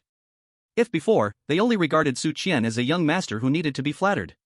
Now, in their eyes, Su Qian had become a god that they needed to believe in and protect with their lives. They felt endless regret and fear for their previous recklessness and ignorance. Just now, they actually thought about attacking a divine son? This was no longer just risking their lives, it was as if they were digging up their own ancestors' graves. In the live stream room. Although the audience didn't know what the 3 eerie kings were whispering about, they could roughly guess something from the increasingly frightened and devout expressions of the 3 kings. F***K. F***K. F***K. Look at their faces, have they come up with an even crazier story? Ha, I'm dying laughing, are these 3 eerie kings here to entertain us? Their expressions are too colorful. I guess they must think our god Qian was born not from one father, but from 7 fathers. Bro up there, you're truly a genius. You could guess that? 7 fathers? 7 Calabash brothers? Does that mean our god Qian is the Calabash Gold? Put. God F***, King Calabash Gold. But you know, it really is quite similar. They're both so fierce. I declare that from today on, our god Qian's new nickname is Eerie Calabash Gold. The audience from Dragon Country was joyfully playing along with the jokes. They discovered that watching this group of eerie figures come up with their own interpretations was even more interesting than watching god Qian show off himself. At the entrance of the military camp, Su Qian looked at the 3 eerie kings, whose expressions were changing like actors in a Sichuan opera, feeling confused inside. What are these 3 guys up to again? Why do I feel like their gazes toward me are even more fearful than before? I wonder if they will make me compensate for accidentally damaging their paternity test device? Su Qian felt uneasy in his heart. At that moment, the seemingly smartest Wang Li took action again. He bowed to Su Qian with a more devout and humble posture than ever before, banging his head heavily 3 times. Each loud bang made the ground tremble. Subordinate Wang Li greets the young master. I, a foolish subordinate, failed to see the young master's true supreme might before. I deserve to die 1,000 deaths. I deserve to die 1,000 deaths. His voice was filled with endless regret and fear. Beside him, Meng Zhan and Liu Qiyun followed suit, vigorously banging their heads at Su Qian. Subordinate Meng Zhan greets the young master. I am a foolish and clumsy eerie pig. I ask the young master to punish me. Subordinately Xin greets the young master. Please bestow divine punishment upon us to cleanse us of our sins. The three of them had completely immersed themselves in their own mental script, unable to extricate themselves. Su Qian looked at them in this way and was utterly stunned. However, after a brief moment of confusion, Su Qian once again sighed in relief. Although he did not know what these people had just conjured up in their minds, from the results, he had once again won the bet. Su Qian had long been tempered by the various twists in this eerie scenario, developing a big heart. So, he quickly returned to his indifferent persona. He casually said, all right, stop banging your heads. If you keep this up, you'll break the ground. Chapter 42, look, they even have to thank us. Hearing Su Qian's words, the three leaders felt as if they were pardoned and finally stopped their headbanging actions. But they still lay on the ground, not daring to raise their heads, waiting for their young master's next instructions. Su Qian looked at their cowardly appearance, and that sense of unreality gradually faded away. It seems that in the eyes of these three cunning kings, my identity as the young master has been completely established. Although the process was a bit absurd, the result is good. Not only did we avoid a fierce battle, but we also completely subdued these three beings who hold positions just beneath the city lord in Twilight City. This operation is simply a blood profit. Everyone, get up and respond. Su Qian cleared his throat and spoke with an air of profoundness. Yes, young master. The three dared to crawl up from the ground, but they still bowed their bodies, standing in a row like three little students waiting for a teacher's reprimand. Su Qian walked around them twice with his hands behind his back. Now, there was no need to care about anything else. What he needed was to quickly figure out how to complete his second task before these three foolish cunning kings uncovered his identity. Task 2, obtain the personal tokens from the three cunning king-level city guard leaders. The tokens. Su Qian's gaze swept around their waists. The three guys indeed had a token of various materials hanging at their waists, all exuding powerful cunning energy. Meng Zhan had a crimson jade token with the character Meng carved on it. Wang Li's was a pitch-black iron token with the character Wang engraved on it. Li Xian's was a bone token as pale as jade with the character Li etched on it. This must be it. But how should he ask for it? Should he just say, give me your tokens? That seems a bit too direct, it doesn't quite match his young master's aura. What if they asked why he wanted their tokens? He couldn't possibly say, I need it for a task, could he? That would expose him on the spot. Just as Su Qian was still thinking about how to phrase it. The most tactful one, Wang Li, seemed to once again grasp Su Qian's intentions. He saw Su Qian's gaze scanning their tokens, and he instantly understood. Young master is hinting at us. We made such a big mistake earlier, and now the young master is giving us a way out. How can we not show our gratitude? What good is just bowing? We must take some concrete actions.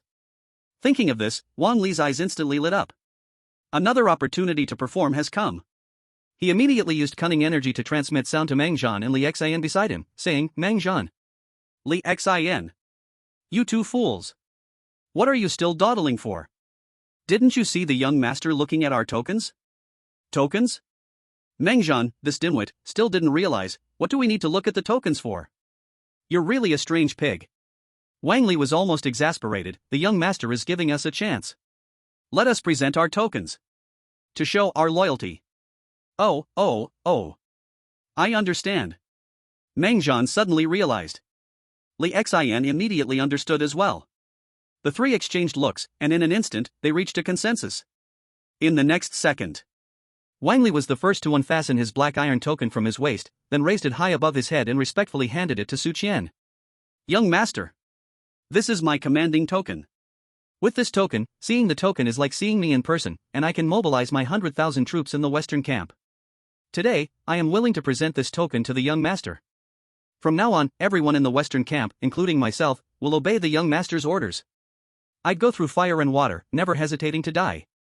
His voice was powerful, filled with determination and sincerity. Beside him, Meng Zhan and Li Xian saw this and thought, damn it, this old schemer got ahead of us. The two were also unwilling to be outdone and quickly unfastened their tokens. Young master. This is my token, Meng Zhan. With this token, I can command the 150,000 troops of the eastern camp at your will. Meng Zhan respectfully offered the crimson jade token. As long as you give the order, even if Kuei Long appears once again, I, Meng Zhan, would dare to lead my men to charge him. He spoke with boldness, casually stepping on his own nemesis, Kuei Long. Li Xian followed closely behind. Young master, this is my bone token. The 80,000 shadow soldiers of Beiying all obey your command. His words were few, but the chilling loyalty behind them was unmistakable. 3 commanders, 3 tokens representing supreme power, were neatly laid out before Su Qian. You may choose as you wish. Su Qian looked at these 3 tokens and felt joy bubbling in his heart. Not bad. These 3 really know how to play the game. I haven't even spoken yet, and they presented themselves willingly? Their service attitude is way better than those succubi from the Hongqiu Songfang. Su Qian felt delighted in his heart, but his face still wore an expression of calm indifference. He didn't immediately reach for the 3 tokens. Instead, he lightly coughed twice, then frowned and said, "What are you doing?" "Just 3 tokens, I wouldn't even care." Hearing this, Wang Li panicked and hurriedly bowed his head lower, then shouted, "Please, young master, accept them." Meng Zhan and Liu Qiyun, hearing this, quickly shouted in unison, "Yes, please accept them, young master." "Look, they are the ones who need to thank us." Su Qian no longer refused. If he pushed the tokens away and lost them, he would end up honest. Thus, Su Qian sighed and reluctantly said, "Sigh, all right, since you are so sincere, then I will graciously accept." As he spoke, he slowly extended his hand and put the 3 tokens into his pocket one by one. His manner made it seem as if those tokens commanding over 300,000 troops were worthless junk. Ding! Congratulations! You have received the personal token of Meng Zhan, commander of the Shadow King level city guardians. Task progress, 1/3. Ding!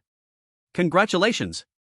You have received the personal token of Wang Li, commander of the Shadow King level city guardians. Task progress, February 3rd. Ding! Congratulations! You have received the personal token of Liu Qiyun, commander of the Shadow King level city guardians. Task progress, March 3rd. Task 2, obtain the personal tokens of the 3 commanders of the Shadow King level city guardians, completed. Task reward, 15 points, already issued. Chapter 43, Cultivation Method. 10,000 wraiths devouring the sky technique. As the crisp sound of the system notification echoed in Su Qian's mind.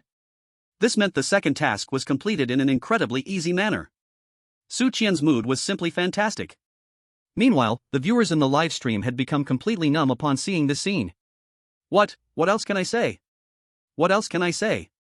The 3 Shadow Kings voluntarily offered their military tokens. Is the Prince Regent coming to oversee the country? I declare that this S-level side quest should be renamed about me pretending to be the Prince Regent, and the whole city believed it. Haha, what a goddamn title. But I must say, it really fits. I feel like the experts from the Eagle Country in Little Japan won't get any sleep tonight. Just studying our Qianshen's case will give them enough material for hundreds of doctoral theses.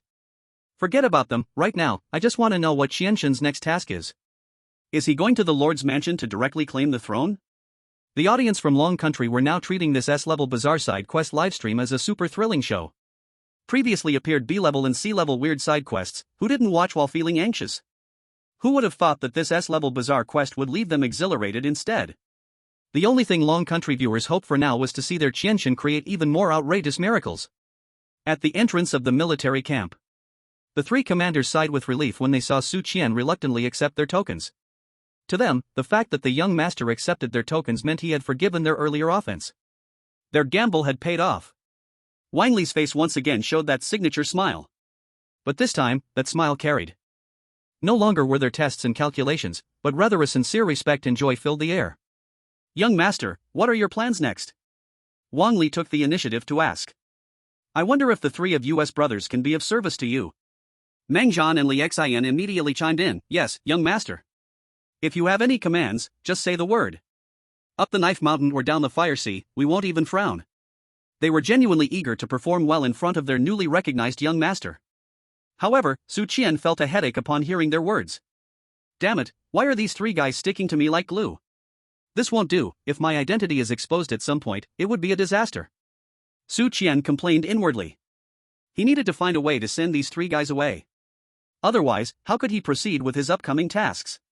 So, Su Qian's mind began to race again. After thinking for a moment, his gaze accidentally swept over his empty hands. Got it, a sudden idea flashed in his mind. He cleared his throat and then began to speak in a tone tinged with a hint of melancholy. Sigh. He let out a long sigh. This sigh contained endless thoughts, helplessness, loneliness, unwillingness, and a touch of grievance. His acting skills deserved an Oscar. Sure enough, this sigh instantly tugged at the hearts of the 3 commanders. Young master? Why do you sigh? Wang Li was the first to cautiously ask. Is it because we, your subordinates, have done something wrong that displeases you? Meng Zhan and Liu Qiyun looked at Su Qian nervously. They feared that their newly accepted young master would be upset and blacklist them. It's nothing to do with you. Su Qian waved his hand dismissively, resembling a proud youth who felt wronged yet didn't want to speak about it. I'm just feeling a bit emotional.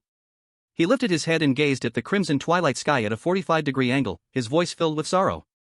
Thinking of my father, who was once such a great hero, sweeping through the strange world, invincible.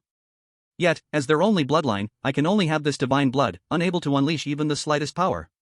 This mortal body ultimately binds me. This time down here, they also want me to experience the hardships of the mortal realm, to temper my heart, so I can break the shackles of this mortal body and awaken true power. Tell me, how can I not feel troubled? Su Qian's half-true, half-false words full of helplessness and pain instantly caused the three commanders to go into a frenzy of imagination again. What? The young master is actually still immortal? Unable to use the bloodline power? No wonder. No wonder he withstood Yanji's attack earlier without a scratch, yet there wasn't a hint of energy fluctuation. No wonder, just now when facing our combined strike, he merely clenched his fists, seemingly preparing to withstand it with his body. It turns out, it wasn't that he didn't want to use his power, but rather that he couldn't at all. Everything he did relied solely on that exceedingly strong body and the innate, absolute suppression over us strange beings. And all of this might be part of what our city lord has arranged, along with the other 6 supreme beings. Perhaps they want the young master to train in the mortal world, to awaken the unparalleled divine power lying dormant within him through hardships. Realizing this, Wang Li's eyes lit up instantly. He felt he had seized the key once again. An opportunity to perform, didn't it just appear again? Young master. Wang Li's face revealed unprecedented excitement and fervor. I have a way. Oh? Su Qian raised an eyebrow, his heart blooming with joy, secretly thinking, the fish is hooked. But on his face, he still wore a look of not holding hope. What can you do? My mortal body is bound by the heavenly path. Unless there is a way to reverse my fate, otherwise. No. Young master. You are mistaken. Wang Li immediately interrupted Su Qian's words. Your body is not a mortal body, but an innate path body that is yet to awaken. The reason you cannot use your power is simply because you lack a method to guide this mortal body to cultivate the first strand of the strange energy. As long as you can cultivate the first strand of strange energy, you can use it as a leverage to slowly pry open the vast bloodline power within you like a boundless ocean. When that time comes, awakening true power will be just a matter of time. Wang Li spoke passionately, as if he had seen it with his own eyes. Beside them, Meng Zhan and Liu Qiyun were also taken aback. Innate path body? Cultivation method? Wang Li, when the hell did you understand so much? Meng Zhan, this brute, once again exposed his lack of education. Wang Li rolled his eyes at him and whispered angrily through strange energy. You understand nothing. At a time like this, it doesn't matter if you understand or not, you have to pretend to understand. This is called professionalism. What we need to do now is to do everything we can to solve the young master's troubles. This is what we, as subordinates, should do. Meng Zhan and Liu Qiyun suddenly showed expressions of I see now. And when Su Qian heard Wang Li's words, his heart surged like a storm. Cultivation methods? Damn. Is there such a good thing? What did he lack the most right now? It was power. Although he relied on 2 lighters to pretend to be powerful and could withstand strange attacks. This was ultimately external force, it was flimsy. If one day, those 2 lighters ran out of fuel or got lost, wouldn't he just be beaten back to his original form? So, he must possess his own true power. And now, Wang Li actually said he had a way. This was like someone delivering a pillow when he was sleepy. Su Qian's heart was already blossoming with joy, but he couldn't show it too openly, he had to manage his expression. Therefore, his face still had a look of half-believing, half-doubting. Cultivation methods? Can your strange cultivation methods be used by a living person like me? Yes. Of course. Wang Li immediately patted his chest and assured. Young master, you may not know, our strange cultivation system, although different from you humans, still has a foundation that begins with the most basic absorption of Qi.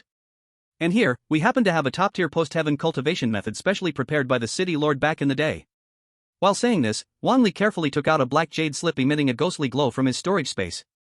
Young master, please take a look. This method is called 10,000 Strange Devouring Heaven Technique.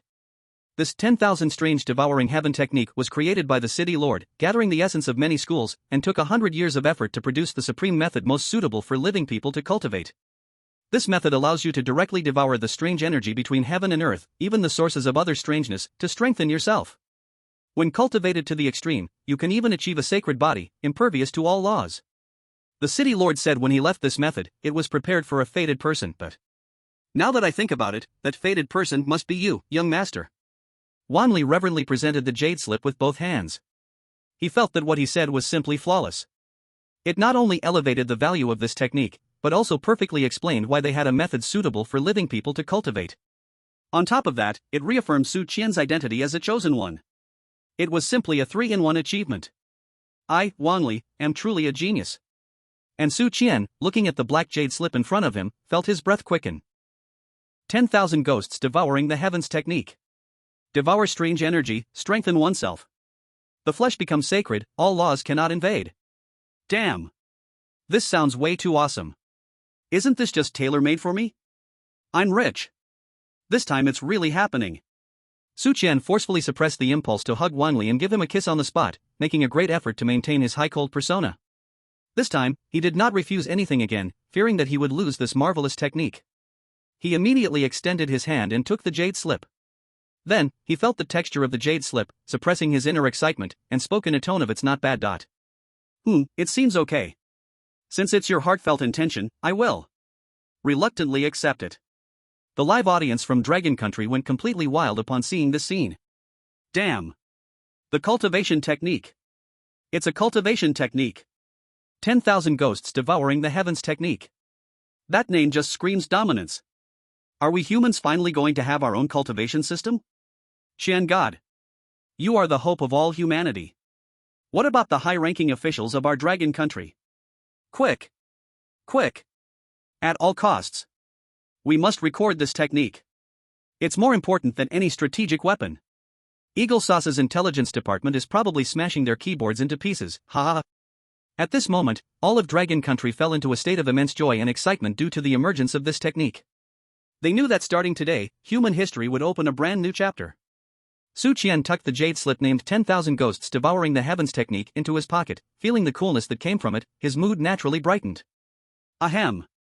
Su Qian cleared his throat and brought the attention of the three leaders back once more. Let's put aside the matter of the technique for now. He waved his hand, then spoke in a tone that was serious and heartfelt. I come with my father's great trust, my main purpose this time is still to experience. Therefore, the next path, I need to walk alone. You three do not need to follow me. He had to quickly find a reason to shake off these clingy guys. Otherwise, he wouldn't even have time to study this technique. Moreover, he didn't really want to treat them as subordinates. After all, his identity as the young master was fake. What if one day he slipped up and these three found out he had been lying to them? And they had given him the cultivation methods left by the city lord of Twilight City for his past acquaintance? Just thinking about that outcome made Su Qian feel his scalp tingle. So, it was better to keep a distance from them. However, his words were again perfectly interpreted by Wang Li, Mang Zhan, and Liu Qiyun. Young master, this is a reminder to us. He thinks we were too much of a bother just now, interrupting his experience. That's right. It must be like that. Those 7 lords sent the young master down to experience, surely they do not wish for us mere subordinates to intervene too much. They want the young master to grind himself through life and death crises, ultimately awakening that supreme divine power. And we just wanted to stay by the young master's side to protect him? This is simply against the will of those 7 lords. We are hindering the young master's growth. We are really foolish. Wang Li's mind was the quickest, he almost instantly understood it all. He felt he had once again accurately grasped the holy intention of the city lord and those 6 supreme existences. So he was the first to bow heavily to Su Qian. Subordinate. Understands. The young master is farsighted, cares for the world, while we are short-sighted, almost ruining your great matter. Please be assured, young master. From now on, we absolutely will not dare to interfere with any of your experiences. We will only silently guard you in the dark. As long as you give the order, the 3 of us, as well as the countless guards of this Twilight City, are ready to die for you. Mang Zhan and Liu Qiyun quickly expressed their agreement as well. Yes. Young master. We understand. From now on, we will keep our distance from you and never disturb your cultivation. Su Qian looked at the 3 of them acting all we understand, and was completely speechless. It felt like everything in this S-level strange dungeon was going too smoothly. Is it my illusion? Alright, as long as you understand. Su Qian waved his hand, too lazy to waste any more breath on them. Anyway, he had achieved his purpose, and that was enough. Well, this matter is settled, and I should be leaving. After saying this, Su Qian turned to take Yanji and leave. However, after just 2 steps, Wang Li called him again. Young master. Please stop. Su Qian turned around, asking impatiently, what now?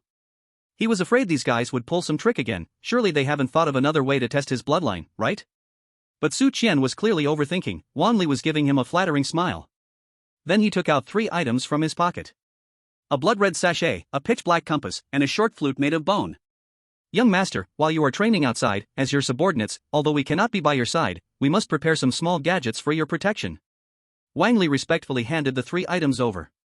This blood-red sachet is Lao Meng's Blood Fiend charm, which contains a trace of his original Blood Fiend aura. If you carry it, any entity below the King of Weirdness level will not dare to approach you within 100 miles. This black compass is my tracking compass, which has the essences of the 3 of us imprinted on it. No matter where you are in the Twilight City, as long as you activate this compass, we will sense your location immediately. As for this bone flute, it is Lao Li's soul-calling flute. If you encounter any trouble that you cannot solve, just blow this flute, and we 3 will immediately tear through space to be by your side. Wang Li introduced the functions of these 3 items one by one. Meng Zhan and Liu Qiyun nodded in agreement, confirming that what Wang Li said was correct. Su Qian looked at these 3 extraordinary odd items before him, feeling bitter inside. First, the first item, Blood Fiend charm. To be honest, it sounded quite impressive, but it conflicted with his purpose.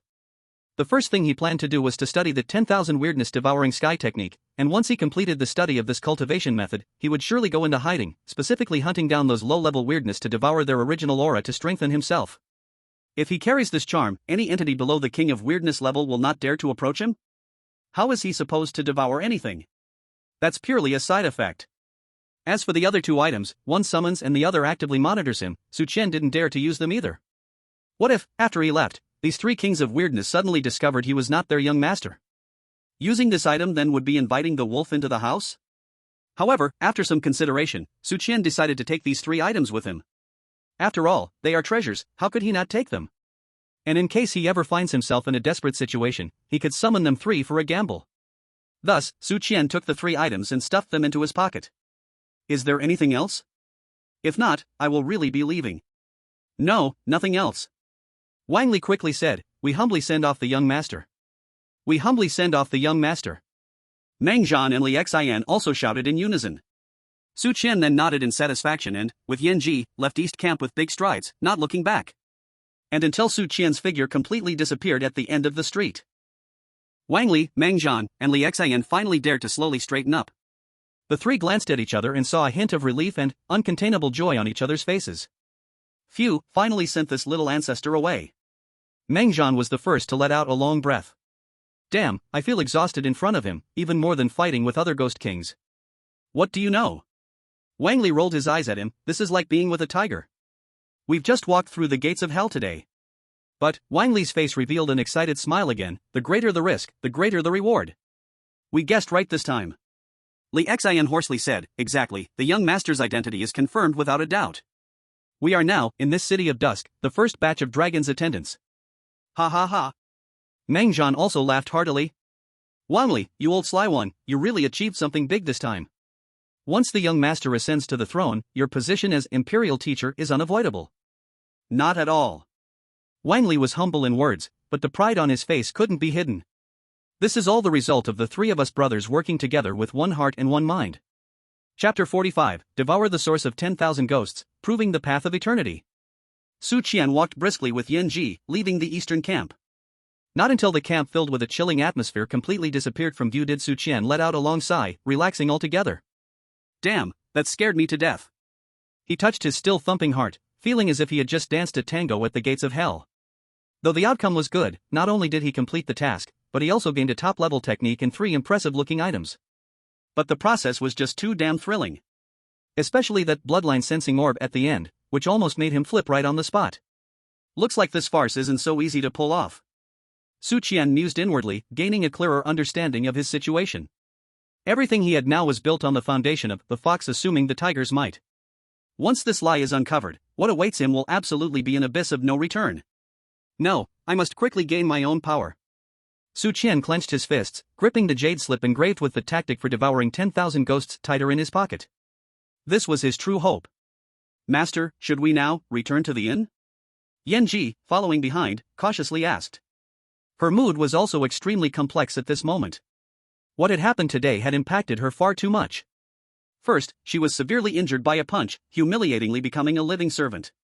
Then, this living person staged a stunning performance in front of her, making all three Ghost King leaders kneel in unison. She felt her mind had completely overloaded. She couldn't comprehend at all what her new master was really about. What was that pressure on him that even Ghost Kings couldn't resist? Could it be that he really was, as those three leaders guessed, the Lord of the Cities? Offspring? Thinking of this, Yanji's gaze on Su Qian's back grew even more complicated. There was awe, curiosity, and a trace of something even she didn't notice, relief? Back to the inn. Su Qian nodded. He indeed needed a quiet place to properly study that tactic for devouring 10,000 ghosts. The two quickly returned to the Yuelai Inn. The lobby of the inn still looked as desolate as ever. Most of the Dragon Nation competitors were gathered here, each wearing a worried expression. They didn't dare to go out and could only stay in this relatively safe place, waiting for time to pass. When they saw Su Qian walk in from outside, everyone looked as if they had seen a savior, their eyes instantly brightening. Qian God. You are back. Qian God, are you okay? We just saw a huge commotion in the east of the city and thought something happened to you.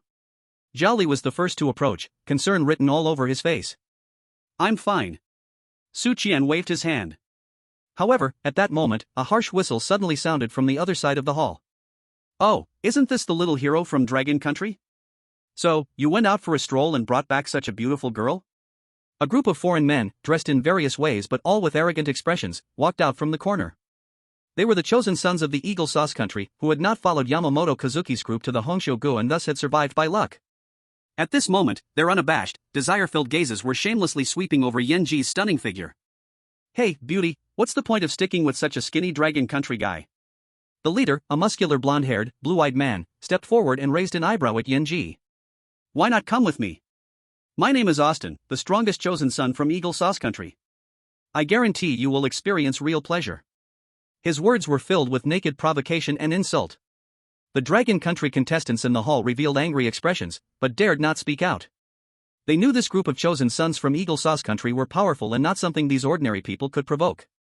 At that moment, in the live broadcast room, the audience from Dragon Country exploded. Damn! These idiots from Eagle Sauce Country are looking for death again. Hell!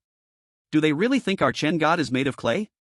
We just got rid of a group of little Japanese and Koreans, and now another wave from Eagle Sauce? Qian God, teach him a lesson. Let them know what it means to die. Eagle Sauce Country's audience is still shouting, saying their Austin is a heavenly general-level powerhouse, stronger than Yamamoto Kazuki and Jin Zaijuan combined. Let's be careful, Qian God. Heavenly General? What the hell is that? Even the King of Deception kneels before our Qian God. Hearing Austin's foul words, Su Qian's brows furrowed. He originally didn't want to cause trouble, just wanted to hurry back to his room number 1 to study his techniques, but unfortunately, there are always some flies buzzing around his face.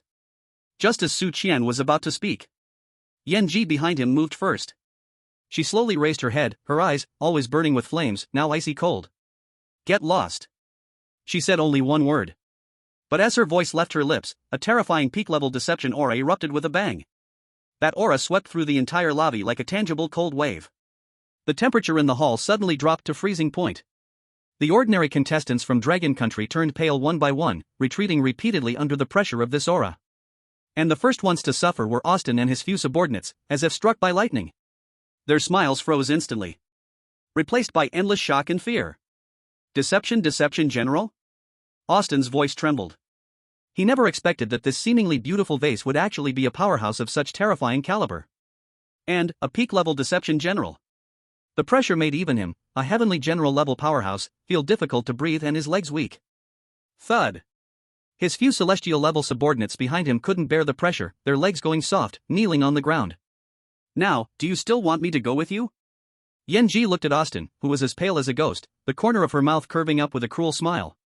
She took a step forward. Austin was like a rabbit that had lost its courage, rolling and crawling backward. No. I dare not. Auntie, I was wrong. I really was wrong. He no longer had his previous arrogance and pride, all that was left on his face was endless fear and regret. He just wanted to quickly leave the presence of this devilish woman. Get out. Yanji snorted coldly and retracted her aura. If it weren't for the master not issuing a kill order, and these people being of the same kind as her master. Otherwise, with her nature, she would have already begun a massacre. Austin felt like he had received a reprieve, crawling away with his few subordinates who had already wet themselves, escaping from the Yuelai Inn. The entire lobby was once again calm. But everyone's gaze was fixed on Yanji. The faces of the Dragon Country contestants were filled with shock and awe. At this moment, they suddenly understood why Qian dared to venture out alone. With such a peak beauty bodyguard by his side, what place in this Twilight City could he not go? Qian looked at Yanji's performance, nodding in satisfaction. Not bad, a little bit like a little maid now.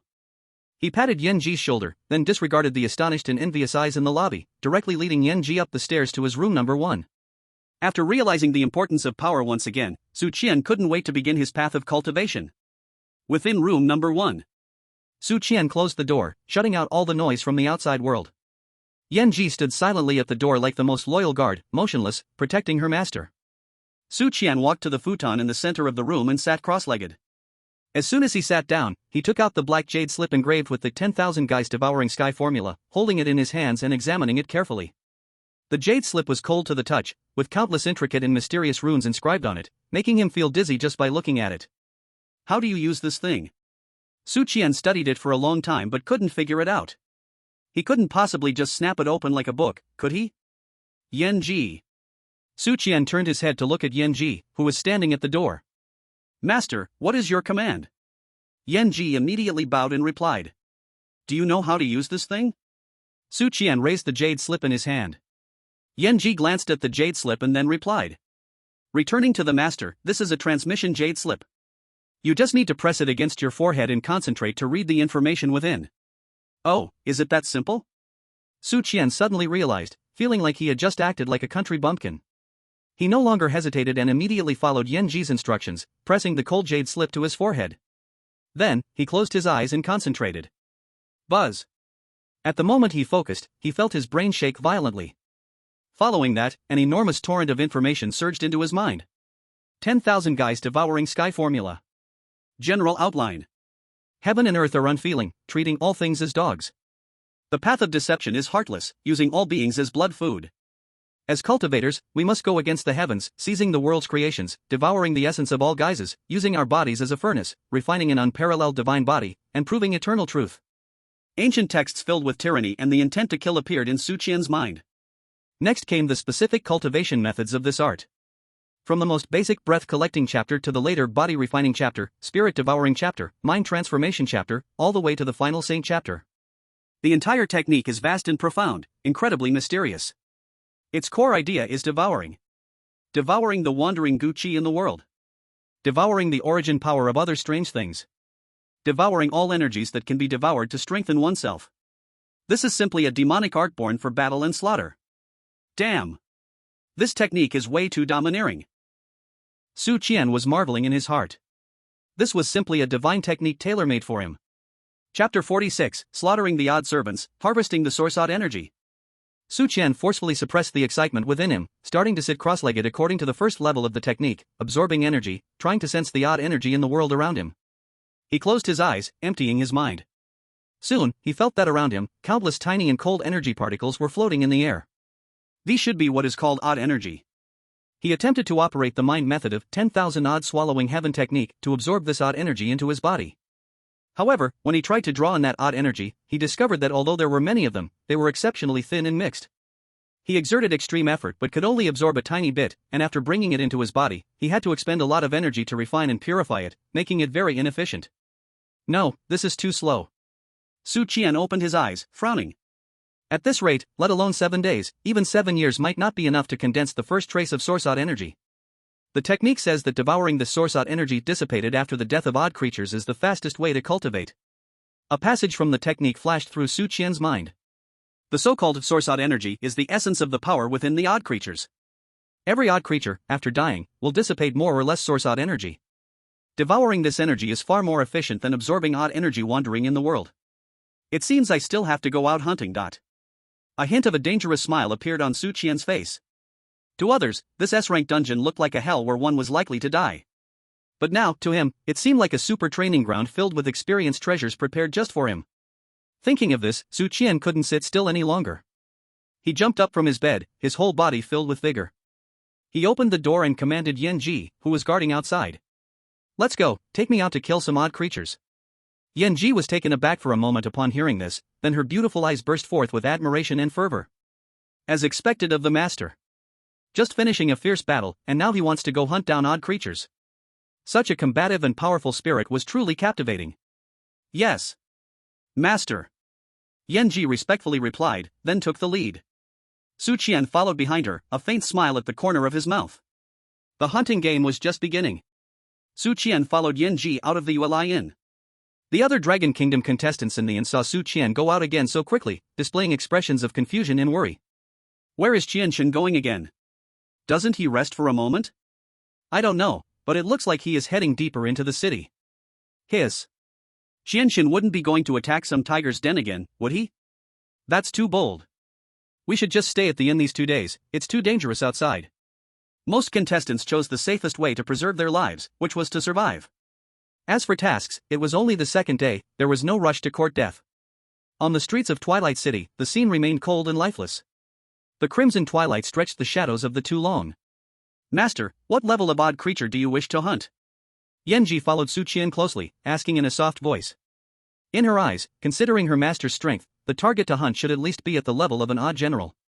Even challenging those odd kings that were alone wasn't out of the question. Su Qian pondered for a moment, then said, first, let's find a few of the weakest, the odd servants, and I'll practice a bit. He needed to find a few easy targets to test the effectiveness of 10,000 odd swallowing heaven technique. By the way, formally familiarize oneself with the feeling of battle. However, as soon as he said this, Yanji was completely stunned. Strange servant? She doubted whether she had heard it wrong. With your unfathomable strength, master, you actually want to hunt the weakest strange servant?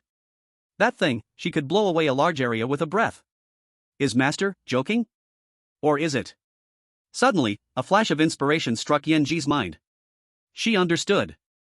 Master is definitely not joking. It must be the arrangement of those supreme beings behind Master. They want Master to start from the lowest level, step by step, and relive the journey of a strong person's growth. Without taking small steps, you cannot reach 1,000 miles. Without gathering small streams, you cannot make rivers and seas. What profound truths lie within this? Thinking of this, Yanji looked at Su Qian with eyes full of endless admiration and respect. As expected of my master. Even the method of training is so unique and full of meaning. Yes. Master. I understand. On Yanji's face appeared the expression of I understand. Master, you truly are far-sighted, your subordinate admires you wholeheartedly. Su Qian looked at her suddenly high-spirited appearance and felt confused. What has Yanji imagined again? But he didn't ask too much. As long as she can lead him to find the strange servants, that's enough. In the live broadcast room, the audience who heard Su Qian wanted to kill the strange servants all looked bewildered. No way? Did I hear it wrong?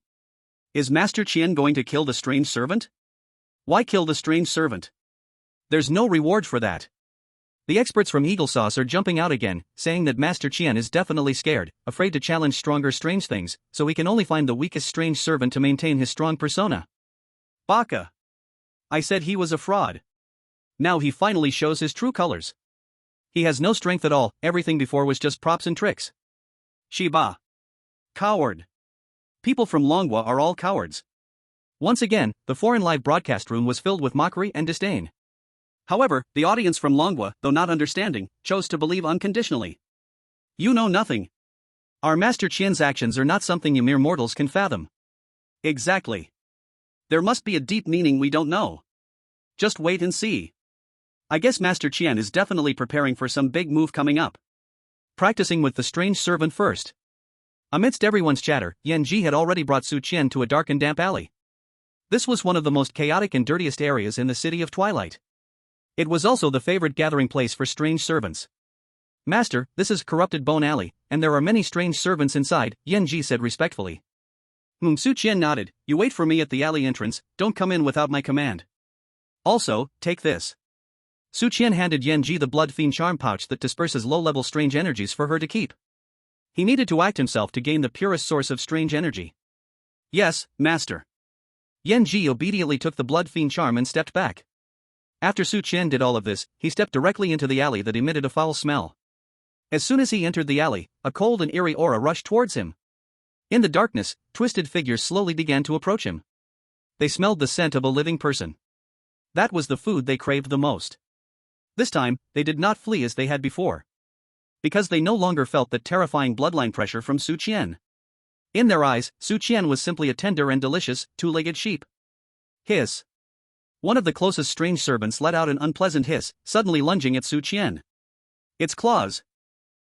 A pitch-black and sharp wind carried a stench. This was Su Qian's true first solitary encounter with a strange attack. To be honest, he felt a little nervous inside. But he did not dodge. He wanted to see if the powerful defense from the lighter was still effective. Bang! The claw of the eerie servant heavily struck Su Qian's chest. However, the scene of skin breaking and flesh tearing that the eerie servant expected did not happen. That claw, strong enough to tear steel, merely left a shallow white mark on Su Qian's body. In fact, it couldn't even make Su Qian take half a step back. Not bad, it seems the lighter's effect is still there. Su Qian nodded in satisfaction. The eerie servant that attacked him was completely stunned. It blankly looked at its claw that had been slightly numbed and then looked at Su Qian, who was unharmed. Its simple mind was filled with great confusion. How could this two-legged sheep be so tough?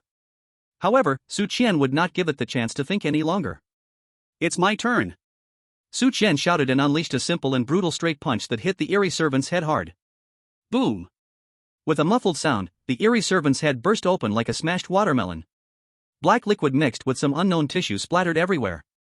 The eerie servant's distorted body twitched a couple of times and then transformed into a wisp of black smoke, vanishing into the air. And where it vanished, a thin black stream, finer than hair but extremely pure, slowly emerged. The original eerie chi. Su Qian's eyes instantly lit up. He hesitated not for a moment and immediately activated the 10,000 eerie swallowing technique, opening his mouth to take a deep breath. Whoosh! That wisp of original eerie chi shot into his mouth like a black lightning bolt. A cool and pure energy surged down his throat, flooding his limbs and bones. The feeling was like drinking a bottle of icy cola on a hot summer day, exhilarating. He could clearly feel that his body had become a little stronger under the nourishment of this energy. Though very weak, it was indeed a real enhancement. So refreshing. Su Qian couldn't help but shout. He looked towards the depths of the alley, where the eerie servants were getting a bit restless due to their fallen companions. A bright smile appeared on his face. My experienced babies, I'm coming. Chapter 47, Breakthrough. Qi Gathering Realm. Su Qian charged in like a hungry tiger that had not eaten for 3 days and nights. A one-sided massacre officially began deep in the Bone Corruption Alley. Bang! With one punch, an eerie servant's chest was punched clean through. Crack! With one kick, an eerie servant's neck was forcibly broken. Su Qian made no extra movements, just the simplest, most direct punching and kicking. But this most primal form of attack was incredibly violent and efficient at this moment. Those eerie servants, terrifying in the eyes of ordinary people, were as fragile as paper in front of Su Qian. One punch for one kick for a group. Waves of black original eerie chi flowed into his body like fledglings returning to their nest. Su Qian's strength grew at a visibly fast pace. At this moment, the live streaming room exploded with excitement. What the hell? What the hell? What the hell? What's going on? Is Su Qian farming small monsters? This speed of killing monsters is faster than when I played a legend hacking pigs. Is this an S-level dungeon? I'm dumbfounded. While players from other countries are still dodging from one eerie servant, our Su Qian has already started a large-scale slaughter? I declare that this dungeon has been renamed to Su Qian and his experienced babies from today. The Dragon Country audience was completely hyped. They felt they weren't watching a thrilling airy livestream. It was like watching a top-level personal mowing game. Meanwhile, in the foreign live broadcast room, there fell into silence once again. Those experts and viewers who had just mocked Su Qian for being a coward, only daring to bully the strange servant, now all looked like they were gagged with a sock, unable to say a word. Face slapping. A naked slap to the face. And they were the ones who pushed their faces forward, letting others slap them hard with a shoe. In the alley of corrupted bones. Su Qian had lost count of how many strange servants he had killed. 100? 200? All he knew was that the power within him was growing stronger and stronger. The 10,000 strange swallowing sky technique was operating automatically within him, rapidly refining the source strange energy he had absorbed, then integrating it into his limbs. His bones became harder. His muscles became more explosive. His 5 senses also became sharper. He could even clearly hear a rat gnawing on garbage 100 meters away. Boom! Finally, after shattering another strange servant's skull with another punch, draining its last trace of source strange energy, he felt the power within him reach a critical point. Like a balloon blown to the limit, about to burst. Is Is it going to break through? A surge of clarity washed over Su Qian's heart. Without any hesitation, he immediately sat cross-legged and began to fully operate the 10,000 strange swallowing sky technique, guiding that vast energy within him to crash against the invisible bottleneck. Once, twice, 3 times. Each impact made his body tremble violently. But he gritted his teeth, enduring it all. He knew this was the most critical step on his path to becoming a stronger person. Absolutely cannot fail. Break. For me. Su Qian let out a roar in his heart. He condensed all the power within him into a single strike, launching his final and most violent crash against that solid bottleneck. Boom. A sound that seemed to come from the depths of his soul echoed. The bottleneck that had troubled him for so long shattered at this moment. A stream of black energy, 10 times, 100 times purer than before, slowly burst within his dantian. Source energy. The first thread of source energy belonging to Su Qian himself. 10,000 strange swallowing sky technique, first layer, energy absorption realm. Achieved. Chapter 48, Wu Yutao's Malice. At this moment, Su Qian felt as if he had been reborn. He could clearly feel that his control over power had improved by more than one level. If before, he was just a brute with sheer strength. Now, he was a cultivator who could initially utilize energy. Ha ha ha. So refreshing. Su Qian suddenly opened his eyes and howled towards the sky. He stood up and with a casual punch, struck against a nearby wall. This time, he did not use pure physical power. Instead, he attached that thread of source energy from his dantian to his fist. Boom! A huge sound erupted. That wall, made of hard black stones, was actually smashed by him, creating a half-meter deep pit. Debris flew everywhere, dust rising. Damn! So powerful? Su Qian looked at his fist, shocked himself. The power of this punch was several times stronger than before when he relied solely on pure physical strength. Is this the power of cultivation? Su Qian's heart was filled with unprecedented excitement and joy. He felt like he had finally found the foundation for survival in this bizarre world. In the live broadcast room, the viewers who saw the scene were once again boiling over. Wow! He broke through. Qianshan really broke through. What did I just see? What is that black energy on his fist? So cool. He actually achieved cultivation and breakthrough in the strange instance. This is a first in human history. Does that mean that starting from today, we humans, excluding those chosen ones, also have the chance to possess our own extraordinary powers? Humble God. You are my forever deity. Just as Su Qian was still excited about the enhancement of his power, he suddenly noticed that the eerie servants, who had been glaring at him with hostility, were now all lying on the ground, trembling, not daring to even glance at him. What's going on? Su Qian was momentarily stunned.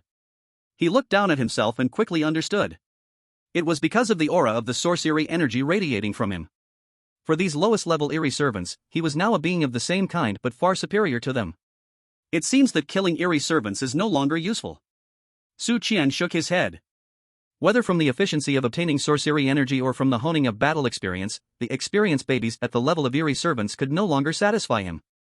His gaze crossed the long alley, casting towards the deeper, broader, and more dangerous area of the Twilight City. The warm-up exercise ends here. A confident smile curved at the corner of Su Qian's mouth. He stepped out of the alley and smiled at Yanji, who was sitting on a stone, waiting for him obediently, saying, "Let's go, take me to a place with more eerie knights." Just as Su Qian was full of spirit, ready to challenge higher-level, experienced babies. At the other end of Twilight City, in a dark, damp sewer that emitted a foul stench, Wu Yutao was curled up in a corner, shaking violently with anger and jealousy. There were still traces of undried tears and mucus on his face. His so-called little brothers had long been used as cannon fodder and devoured by the eerie creatures that had emerged from nowhere when he ran away. At this moment, he was all alone, looking as ragged as a stray dog. He was watching everything Su Qian did in front of the East Camp Gate clearly through a miniature device he had snatched from another contestant, which allowed one-way live viewing. He saw how those 3 arrogant eerie kings knelt down before Su Qian, time and again, in a humble manner. He saw how they voluntarily offered their tokens and even gave him a ridiculously powerful cultivation method. He saw how Su Qian progressed from a defenseless mortal to become the authoritative prince of this S-rank dungeon. And all of this was meant to belong to him. If it weren't for Su Qian, the one who was worshipped by the 3 eerie kings, surrounded by beautiful eerie generals, and adored by billions of people worldwide, should have been Wu Yutao. Why? Wu Yutao was roaring wildly in his heart. Why could that poor little brat, that worthless bastard in his eyes, get all of this? And he, the distinguished prince of the Wu family, could only hide like a mouse in this foul-smelling sewer? Endless jealousy and resentment, like a venomous snake, gnawed at his heart, driving him nearly insane. Su Qian. Su Qian. I must make you die. I must make you die without a place to be buried. Wu Yutao's eyes were bloodshot, his expression twisted and terrifying. He knew that relying solely on himself was absolutely impossible to pose any threat to Su Qian anymore. He had to rely on more powerful forces. He thought of Han Wei. But soon, he dismissed this idea. That filthy whore Han Wei had long stopped listening to him and even warned him not to provoke Su Qian. It was simply impossible to count on her. So, who else could he rely on? Wu Yutao's brain was spinning frantically. Suddenly, he thought of someone. Someone he had previously met at the Yuelai Inn. By chance, I met the chosen son from the Eagle Sauce country. That person is named Blade. He claims that he is the strongest among those from the Eagle Sauce country entering the S-level dungeon this time, with a strength at the heavenly sec level. Moreover, Blade is filled with hostility and disdain towards Su Qian. He believes that everything Su Qian has done is merely relying on some special item given to him by Dragon Country. As long as he can break that item, Su Qian is nothing. Yes. Get him. Wu Yutao's eyes immediately lit up. The enemy's enemy is a friend. He believes that Blade would be more than willing to join forces with him to eliminate Su Qian, the thorn in their side. But how to contact him? Wu Yutao was troubled again. At that moment, he suddenly remembered something his father had shoved into his hands before he entered the dungeon. It was a device that looked like an old-fashioned Big Brother mobile phone but emitted a strange aura. His father said this was a special item called Cross-Boundary Voice Shell, obtained by the Wu group at great cost from an A-level dungeon. It allows for a one-time call with the outside world in a strange dungeon, lasting no more than 3 minutes. This thing was his last life-saving card. But now, he could no longer care about that. He needed to use this card to exchange for an opportunity to kill Su Qian. Wu Yutao tremblingly took out the Big Brother phone from his pocket. Following his father's instructions, he entered a special number. It was the contact information of a secret partner of the Wu group in the Eagle Sauce country. Soon, the call was connected. Hello? Who is this? A heavily accented English came from the other end. It's me. Wu Yutao. Wu Yutao said urgently in his broken English. I am the prince of the Wu group from Dragon Country. I have important information to exchange with you. Chapter 49, Killing the Weird Knight, Su Qian's Growth. At the same time, in the strategic command center of the strange dungeon in Eagle Sauce country, a group of blonde, blue-eyed analysts and officials were gathered around a huge screen, each with a more dreadful expression than the last. On the screen was playing the live broadcast of Su Qian. Damn it! This Su Qian has already completed the second mission. He even got a cultivation technique from those 3 weird kings. The all-weird swallowing heaven technique. According to our linguists, this is definitely a top-tier technique. If Dragon Country gets it, the consequences will be unimaginable. We must find a way to stop him. If possible, it's best to kill him. He must not be allowed to take this technique out of the dungeon. The atmosphere in the command center was tense to the extreme. Su Qian's existence had already posed a significant threat to them. At that moment, an intelligence officer rushed in urgently. Report, General. We just received a communication from inside the dungeon. It's from Dragon Country's contestant, Wu Yutao. He says he has a way to help us eliminate Su Qian. As soon as these words were spoken, the entire command center fell silent. Everyone's gaze focused on the intelligence officer. The leading 4-star general suddenly stood up from his seat. Put him through. Immediately. Very soon, Wu Yutao's voice, filled with resentment and urgency, echoed through the entire command center. He recounted his understanding of Su Qian and his so-called using a knife-to-kill plan, embellishing it. Of course, he portrayed himself as a deep strategist, an undercover figure enduring humiliation to deal with Su Qian. After hearing him, the high-ranking officials in the command center exchanged glances, seeing a glimmer of interest on each other's faces. Although they thought Wu Yutao looked like a clown, his intelligence was very valuable. Contact Blade immediately, the 4-star general decisively ordered. Tell him to cooperate with Wu Yutao at all costs. Be sure to deal with Su Qian in the copy. Yes. General. In the sewers of the Twilight City. Wu Yutao hung up the phone, a fierce and proud smile spread across his face. He seemed to see Su Qian cut down by the blade, while he himself climbed to the pinnacle of life. Su Qian, you bastard. Your time of death has come. He watched the figure on the live broadcast, preparing to head to the next leveling point, and spat out a vengeful curse. Su Qian knew nothing of everything happening outside. At this moment, he was following Yanji, arriving at the entrance of an ancient theater that looked like it had been abandoned for a long time. The theater's plaque had long rotted away, with only the words Lan Rua barely recognizable. A thick, eerie atmosphere, 10 times worse than the Stinkbone Alley, seeped out from the theater's dark entrance. Master, this is the Lan Rua Theater, the largest gathering place for strange servants in the west of the city. Yanji pointed at the ominous theater and said respectfully. It is said that this used to be the most famous theater in Twilight City, but after a great fire, everyone in the theater died inside. Their resentment turned this place into what it is now. There are at least 1,000 strange servants inside, and because they have been listening to performances for years, they have picked up some weird abilities related to theater, making them much trickier than the wild strange servants outside. There was a hint of worry in Yanji's tone. Although she had complete confidence in her master, dealing with 1,000 strange servants with unique abilities was not something even a strange general like her wanted to casually provoke. Very good, this is the place. However, a satisfied smile appeared on Su Qian's face. The more strange servants there are, the more troublesome they are, which for him meant more and richer experience points. You wait for me outside. After saying this, Su Qian stepped alone into the dark theater again. Yes, master. Yanji watched Su Qian's unwavering figure, her eyes filled with even more admiration. As expected of my master. Knowing there is a tiger on the mountain, still heading towards it. This bravery, this confidence, is not something ordinary people can possess. As soon as Su Qian entered the theater, a strong smell of mildew and blood hit him. The interior of the theater was much larger than he had imagined. Rows of dilapidated seats extended into the darkness. On the high stage, figures dressed in colorful costumes, painted with heavy grease paint, were humming an unknown tune. Their movements were stiff, their voices mournful. When they saw Su Qian, a living person, barging in, the singing stopped abruptly. All the strange servants in costumes turned their heads in unison, their thickly painted faces appearing particularly eerie and terrifying in the dim light. There is a living person. What a fresh scent of flesh and blood. Kill him, eat him. Greedy and malicious voices echoed in the empty theater. The next second, thousands of strange servants surged towards Su Qian like a tide, from the stage, from the shadows of the seats, from all directions. That scene was enough to make any person with a phobia of crowds faint on the spot. However, there was not a trace of fear on Su Qian's face, instead, it was filled with excitement. Come on! He shouted, charging towards the dark tide of strange servants. In an instant, a battle more brutal and crazed than before in the Stinkbone Alley erupted. These strange servants were indeed much tougher than the strange servants he had faced before. They were stronger, faster, and also used some weird abilities. Some could sing mesmerizing songs that confused the mind. Some could whip out sleeves of water to bind a person's body. And some could even turn their bodies into a cloud of black mist. Unpredictable.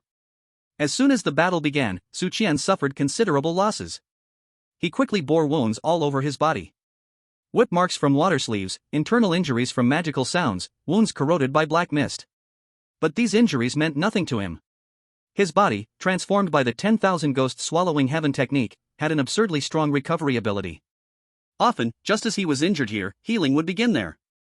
Each injury, each battle, deepened his understanding of power and combat techniques. He was like a sponge, madly absorbing battle experience. His movements, from initially awkward, became increasingly smooth. His attacks, once simple and crude, turned sharper and crueler. He was like a born fighting machine, rapidly growing in battle. Bang! He landed a punch, blasting a green-robed eerie servant trying to confuse him with magical sounds, along with 3 more behind it, into a cloud of black mist. Then, he opened his mouth and inhaled. For streams of pure original eerie energy, multiplied several times from what he encountered in the corrupted bone alley, were instantly drawn into his body. Comforting. Su Qian could only feel warm currents flowing through his limbs and bones, continuously repairing his injuries and strengthening his power. Chapter 50, Ambush from the Heavenly Sect. Outside the theater. Flame Princess listened to the earth-shattering sounds of fighting inside, along with the eerie servant's shrill screams, her heart raced to her throat. She wanted desperately to rush in and help. But she dared not disobey her master's orders. She could only wait anxiously outside. Meanwhile, in the live broadcast, all the viewers were utterly dumbfounded. Damn, is this a battle a human can fight? 1 against 1,000. This is a god of war descended to earth. Look at Qian God's movements, getting faster and fiercer. He seems to be growing stronger. He's growing stronger in battle. Monster. He's just a monster. A completely, utterly, human-skinned monster. The expert from Eagle Sauce has stopped talking. He just tried to analyze Qian God's fighting style, and halfway through, he threw up, saying it completely violates the law of conservation of energy. Ha ha ha.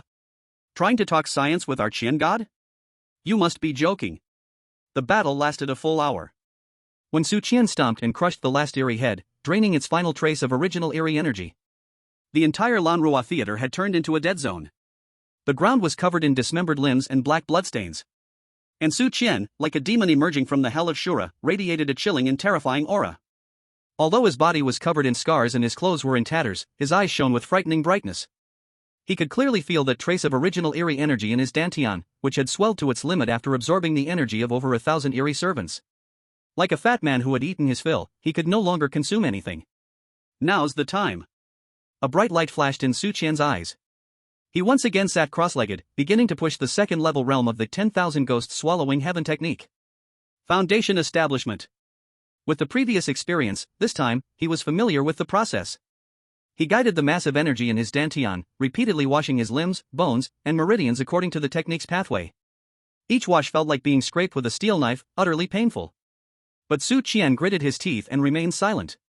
He understood that this was the final test before rebirth through fire, like a phoenix rising from the ashes. Finally. After washing countless times. Boom. He felt as if something shattered within his body. A terrifying force, more than 10 times stronger than before, erupted explosively from the deepest part of his body. His bones, at that moment. A faint dark light emerged. His blood, at this moment, seemed to transform into a rushing river. His skin, at this moment, became tougher than the hardest cowhide. 10,000 tricks swallowing the heavens, second level, foundation establishment realm. It's done. Who? Su Qian slowly opened his eyes, exhaling a breath filled with black, murky air. He stood up, feeling the explosive power within him, and a look of wild joy spread across his face. He felt that now, with one punch, he could even shatter a small mountain. He looked down at the wounds on his body and discovered that they had all healed, leaving not even a scar. Is this the power of the foundation establishment realm? Su Qian clenched his fist, feeling an unprecedented strength. He suddenly thought that perhaps he could try using that cunning hardcore he got from Kuei Long now. The energy contained within that thing was far greater than 1,000 cunning servants combined. Once successfully absorbed, his strength would definitely undergo earth-shattering changes again. However, just as Su Qian was about to leave the theater and head back to the inn to absorb the hardcore, his footsteps suddenly halted. He sharply raised his head, looking toward the entrance of the theater. A faint yet incredibly cold killing intent had somehow locked onto him firmly. Is someone there? Su Qian's eyes narrowed slightly. His senses, after breaking through to the foundation establishment realm, became exceptionally sharp. Even though the killing intent was well hidden, he still caught it the moment it emerged. Interesting, someone actually dares to come looking for trouble? A trace of playful amusement appeared on Su Qian's face. He did not make a sound but pretended to know nothing, tidying up his clothes that had turned into rags, then took steps toward the theater entrance. Outside the theater, Flame Princess saw Su Qian emerge safely, and his aura was several times stronger than before, her beautiful eyes sparkling with brilliance again. Congratulations, Master, your power has greatly increased. She hurriedly stepped forward and bowed respectfully. Su Qian nodded, then calmly asked, is there anything unusual outside? Flame Princess paused for a moment, then shook her head. Reporting to Master, everything is normal, no abnormalities at all. Although her power was that of a cunning general, her perception ability was not even as good as Su Qian's, who had just reached the foundation establishment realm after practicing 10,000 tricks swallowing the heavens. Is that so? Su Qian smiled meaningfully, saying no more. He took Flame Princess and turned to walk toward the Yuelai Inn. He walked slowly, resembling someone who had just gone through a fierce battle, utterly exhausted. Meanwhile, hundreds of meters behind them, on the top of a clock tower, a man in a black trench coat with a silver mask on his face was holding a high-powered telescope, intently watching Su Qian's silhouette. He was the strongest in the dark side of the Eagle Sauce country, the chosen one of the Tianzone level, Blade Edge. That's right, Austin was just the strongest on the surface of Eagle Sauce, while this Tianzone was truly the trump card of Eagle Sauce. If it weren't for the orders from above to kill Su Qian at all costs, he wouldn't have exposed himself in this instance. As expected, after going through a fierce battle, he's already at his limit. Blade Edge looked at Su Qian's exhausted back with a disdainful sneer on his face. That useless Wu Yutao's intel is finally correct for once. Next to him stood several other chosen ones from the Eagle Sauce country and several from other vassal countries, Austin among them. They were the ambush team brought by Blade Edge this time. Lord Blade Edge, when do we strike? Austin asked with a resentful gaze. The humiliation he suffered in the inn lobby was still fresh in his memory. No rush. Dao Feng waved his hand. Wait until he walks into the butcher's alley ahead, the terrain there is narrow, perfect for us to strike. Once he enters the alley, he will be like a fish in a barrel, unable to escape. Dao Feng's face was filled with confidence. In his eyes, Su Qian, though a bit sinister, was ultimately just a living person. And he was a powerful figure of the Tianzone level, favored by the gods. Therefore, this ambush, in his view, was just a hunting game that he could easily win. Chapter 51, Building the Foundation, Battle of Tianzone. In the live broadcast room, seeing the figure wearing a silver mask on top of the clock tower, every audience member from Dragon Country felt their hearts sink to the bottom. Tianzone. Eagle Sauce Country actually has a Tianzone level powerhouse hidden this time. It's over. Tianzone is a whole tier above Tianjiang. How do we fight this? So treacherous. Clearly possessing Tianzone level power, yet still planning an ambush. These Eagle Sauce guys have no sense of martial virtue at all. God Shan just went through a fierce battle, he's definitely in his weakest state right now, this is really dangerous. Don't panic. Did you forget who God Shan is? When has he ever suffered losses? I believe in him. Despite these words, everyone's hearts were in their throats, staring intently at the screen, not even daring to breathe. Meanwhile, in the foreign live broadcast room, thunderous cheers erupted. Ha ha ha. Lord Dao Feng is finally taking action. That Dragon Country person is doomed. Great. Let this arrogant guy witness the true power of our Eagle Sauce Country. Baga. Kill him. Kill him. All his secrets and props will belong to the great Lord Dao Feng. Shi Ba. Go, Lord Dao Feng. You are the only hope for our free world. They seemed to envision Su Qian being mercilessly slain, his props plundered, and each of them was excited to the point of turning red. On the streets of Twilight City, Su Qian continued to walk slowly, even his steps were slightly unsteady, as if he might fall at any moment. Behind him, Yanji finally sensed the almost tangible killing intent, her expression changed slightly. Master, someone is following us from behind. Her voice dropped a few notches, revealing a sense of vigilance. I know. Su Qian replied, still as calm as water. He didn't even turn his head, he simply stopped, looked up at the tall clock tower in the distance, and an icy curve appeared at the corner of his mouth. Then, under Yanji's puzzled gaze, he actually walked straight towards the ambush location they had set, Butcher's Alley. On the clock tower. Dao Feng observed this scene, and the smile beneath his mask grew even richer. Heh, what a fool, heaven has a path, but he refuses to take it, hell has no door, yet he insists on barging in. He casually tossed aside his binoculars, and with a cold wave of his hand towards his ready subordinates, he commanded. Prepare to attack. Butcher's Alley is a notorious dead end in Twilight City. The alley is long and narrow, with towering, weathered walls on either side, and it has only one entrance. It is said that this place used to be a large slaughterhouse, with rivers of blood flowing year-round. Even now, dark red stains seem to seep from the cracks in the cobblestones. As Su Qian and Yanji walked deeper into the alley, one after the other. Boom! A loud sound echoed. At the entrance of the alley, a massive rock weighing several tons fell from the sky, completely blocking the only exit, kicking up clouds of dust. Immediately after, at the end of the alley and on the high walls on both sides, figures slowly emerged. At the forefront was the figure of Dao Feng, wearing a silver mask. He stood on top of the wall, looking down at the trapped Su Qian in the alley, as if viewing a prey that had fallen into a trap. Su Qian from Dragon Country.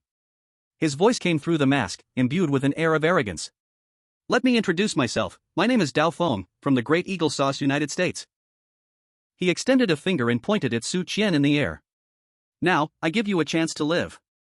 Kneel down, hand over all your secrets and tools, and then, give me the strange woman beside you. If you do that, maybe I can show some mercy and grant you a painless death. His words were filled with unquestionable arrogance, as if Su Qian's life and death were only a thought away for him. In the live broadcast room, international viewers instantly erupted. Here it comes. Here it comes. Lord Blade's pose is so cool. Ha ha ha, did you see that? This is the demeanor of a strong person. That Dragon Kingdom guy must be so scared he's wet his pants. Baka. Lord Blade is mighty. Make him kneel. Make him sing conquer. Yes. And that strange woman beside him. She's so beautiful, we must take her. But in the Dragon Kingdom's live room, there was an ocean of furious anger. Damn it. These bastards are too arrogant. How dare they talk to our god Chen like that? Is he sick of living? Who is this bee? Acting all tough, and giving you a chance? I'll give you a big slap, do you want it? God Qian, kill him. Let him know why the flowers are so red. In the alley. Su Qian listened to Blade's self-righteous nonsense, his expression showing no change at all. He even had the leisure to raise his head, first glancing at the boulder blocking the alley, then scanning the chosen ones on the surrounding walls, as if counting them. Finally, his gaze landed blandly on the towering blade. Just you few crooked melons and rotten vegetables? Su Qian's voice was soft, yet it felt like a loud slap, clearly landing on the face of every enemy present. Blade's face hidden under the mask instantly darkened. It seems you won't cry until you see the coffin. He no longer wasted words, his eyes fierce, and he suddenly waved his hand at Su Qian. Since you seek death, I'll help you. Secret technique, Wind God's Blade. With a low shout, the air emitted a piercing screech. Countless green wind blades, condensed from the raging wind, appeared out of thin air, instantly filling the entire narrow alley overhead. Each wind blade was unmatched in sharpness, spinning at high speeds, carrying the momentum to tear everything apart, sweeping towards Su Qian and Yanji. The furious blow of a heaven realm level expert had a might that was completely incomparable to the previous strange general Yanji. Master. Yanji's face changed drastically, instinctively wanting to open her ghost domain to shield Su Qian. However, Su Qian simply patted her shoulder gently, keeping her behind him. Those small ones are up to you. This masked clown is mine. As Su Qian spoke, he slowly raised his right hand. A pure and domineering black strange energy condensed on his fist, swirling and compressing like ink dropped into clean water. He watched the wind blades howling towards him, and instead of fear, a hint of excitement appeared on his face. Heaven realm level expert? Just right, let me test how strong my foundation establishment realm strength really is. Chapter 52, Heaven Realm? Just a punch. Blade's Wind God's Blade was grand in momentum and astonishing in power. The sky full of green wind blades was like a massive meat grinder, about to tear everything in the alley to shreds. Facing such a terrifying attack, Yanji, behind Su Qian, had already turned pale. She could clearly sense that each wind blade contained terrifying power capable of heavily injuring or even killing her, the strange general. This man, called Blade, was indeed very strong. However, Su Qian, standing in front of her, still appeared calm and unbothered. He didn't even bother looking at the storm of wind blades. His gaze was solely locked on the towering blade from beginning to end. Flame Lady, I told you, leave those small fish to you. Su Qian's voice echoed again. Yes, yes. Master. Flame Lady was awakened by Su Qian's voice, looking at her master's broad and reliable back, her fear miraculously disappeared. What replaced it was an unprecedented sense of comfort and trust. She hesitated no more, let out a fierce shout, and an intense, scorching energy burst forth from her body. A fiery whip reappeared in her hand. Her figure swayed, and she charged directly toward the rushing chosen ones. Meanwhile, Su Qian slowly raised his right fist under everyone's gaze. He poured all of his recently gathered but incredibly pure original energy into his fist without reservation. Soon, a thin layer of black energy, exuding the aura of devouring everything, enveloped his entire fist. Come on. Su Qian looked at the swirling blades of wind that were now just within reach, a proud smile crept across his lips. Then, he moved. No flashy moves. No earth-shattering effects. Just a simple punch. Facing the storm of wind blades, facing the terrifying attack capable of tearing steel, Su Qian threw out a punch. Boom. A loud bang. The god blade of wind, which could make any deceiver turn pale, upon contact with Su Qian's fist, instantly melted away like snow meeting the blazing sun. Not even a shred of resistance. It was crushed into thousands of azure light dots by the seemingly ordinary, yet containing the domineering attribute of the all-devouring technique. One punch. Just one punch. The full power blow of a celestial sect expert was shattered just like that. What?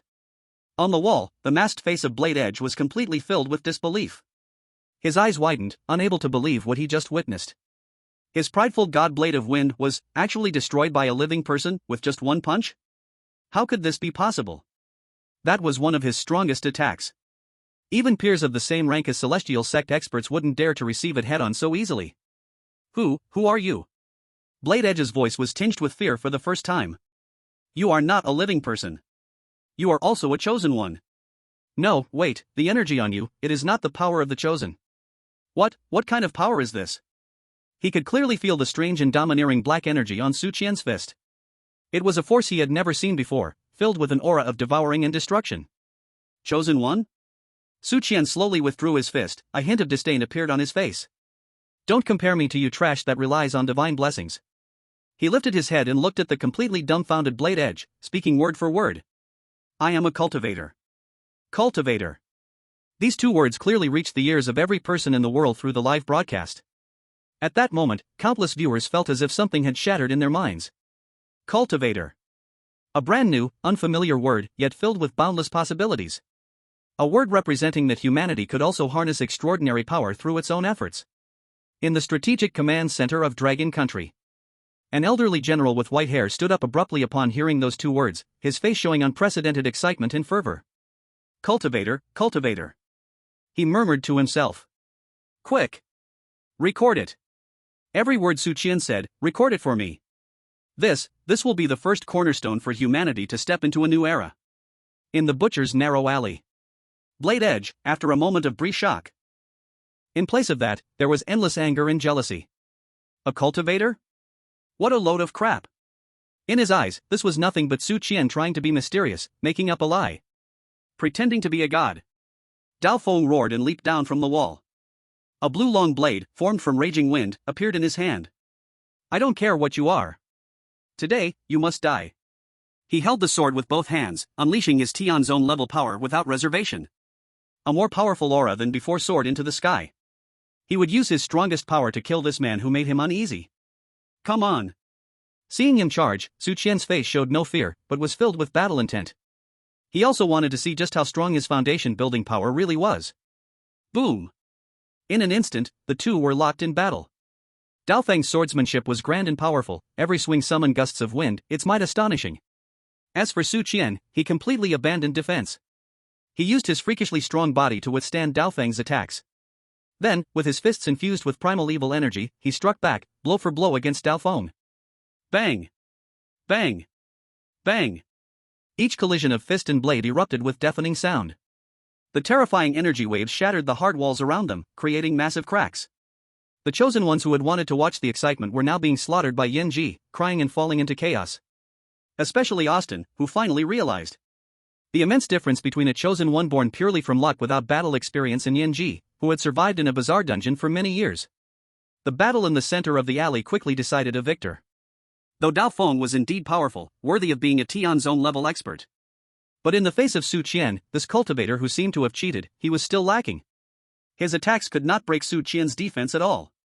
Yet every punch from Su Qian made Dao Feng's blood surge, and his hands tingled. No. It's impossible, how could I lose to a Dragon Country person? Dao Feng's mentality completely collapsed after countless clashes. He could not accept that he, a lowly person in his eyes, would fully suppress him. Die. He let out a desperate roar, pouring all his remaining strength into the long knife in his hand, swinging down fiercely towards Su Qian's head. This was his last strike, betting everything. However, Su Qian merely shook his head in disdain at this flawed attack. It's over. Su Qian's figure suddenly vanished from his spot. The next second, he appeared beside Dao Feng. It was still that simple punch. But this punch was faster and more ruthless than any before. On his fist, the black primal evil energy even formed a vaguely sinister ghostly head. Puff! A muffled sound echoed. Su Qian's fist pierced through Dao Feng's chest without any obstructions. Dao Feng's body instantly froze. He lowered his head, incredulous as he stared at the clear hole piercing through his chest. He opened his mouth, wanting to say something, but only coughed up blood mixed with internal fragments. Then, a wave of black evil energy, filled with devouring and destructive intent, exploded from Su Qian's fist. Under Dao Feng's terrified gaze, his body was completely devoured and disintegrated inch by inch, starting from the large hole in his chest. Not a scrap or a trace was left behind. And this meant the strongest Tian Zone level chosen one of the Eagle Sauce Nation. Blade Edge. Falling. Chapter 53, The Doom of Wu Yutao. As the body of Blade Edge was completely swallowed by the domineering black evil energy, it turned into nothingness. The entire butcher's narrow alley fell into a weird dead silence. On the wall, those foreign chosen ones who were still fighting with Yanji stopped their actions at this moment. They stared in shock at the man who slowly withdrew his fist, their faces filled with endless fear and horror. Dead? Lord Blade Edge just died like that? Beaten to ashes by that Dragon Kingdom person with a single punch? What terrifying power is this? They felt their brains had completely stopped thinking. Run! Run fast! Nobody knew who let out a desperate scream. The remaining chosen ones, awakened from their shock, turned to flee as if they had seen a ghost. However, it was already too late. Want to run? A cruel smile appeared on Yanji's face. The flame whip in her hand instantly entangled the two slowest guys like a venomous snake. Ah! They let out a piercing scream, their bodies igniting the moment they touched the flame whip, turning into two torches. The remaining few were also completely enveloped by the falling rain of fire. In just a few seconds, this so-called elite ambush team, brought by Blade Edge, followed in their leader's footsteps, completely annihilated. The alley returned to calm once more. Only a faint burnt smell lingered in the air. Su Qian did not look at the charred bodies burned by Yanji. He merely raised his head slowly, his gaze piercing through layers of buildings, fixing precisely on a fat figure madly fleeing thousands of meters away. Wu Yutao. Su Qian gently uttered these 3 words. Hiding in a distant abandoned residential building, Wu Yutao, watching the battle through a telescope, dropped it with a loud crash when he saw blade edge explode from Su Qian's punch, shattering it into pieces. His face went pale, leaving nothing but endless fear and despair. Dead? The Tianzone level blade edge died just like that? Beaten to nothing by that bastard with one punch? Devil, he is a devil. Wu Yutao's lips trembled, and once again his pants were soaked in a large area. He no longer cared about revenge or jealousy. He had only one thought in his mind now. Run. As far away from that devil as possible.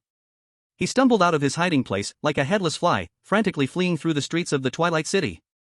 However, just as he didn't run far, he suddenly felt a chill at his neck. A cold voice, laced with sarcasm, echoed in his ear. Young Master Wu, where are you in such a hurry to go? Wu Yutao's body froze suddenly. He struggled to turn his head little by little.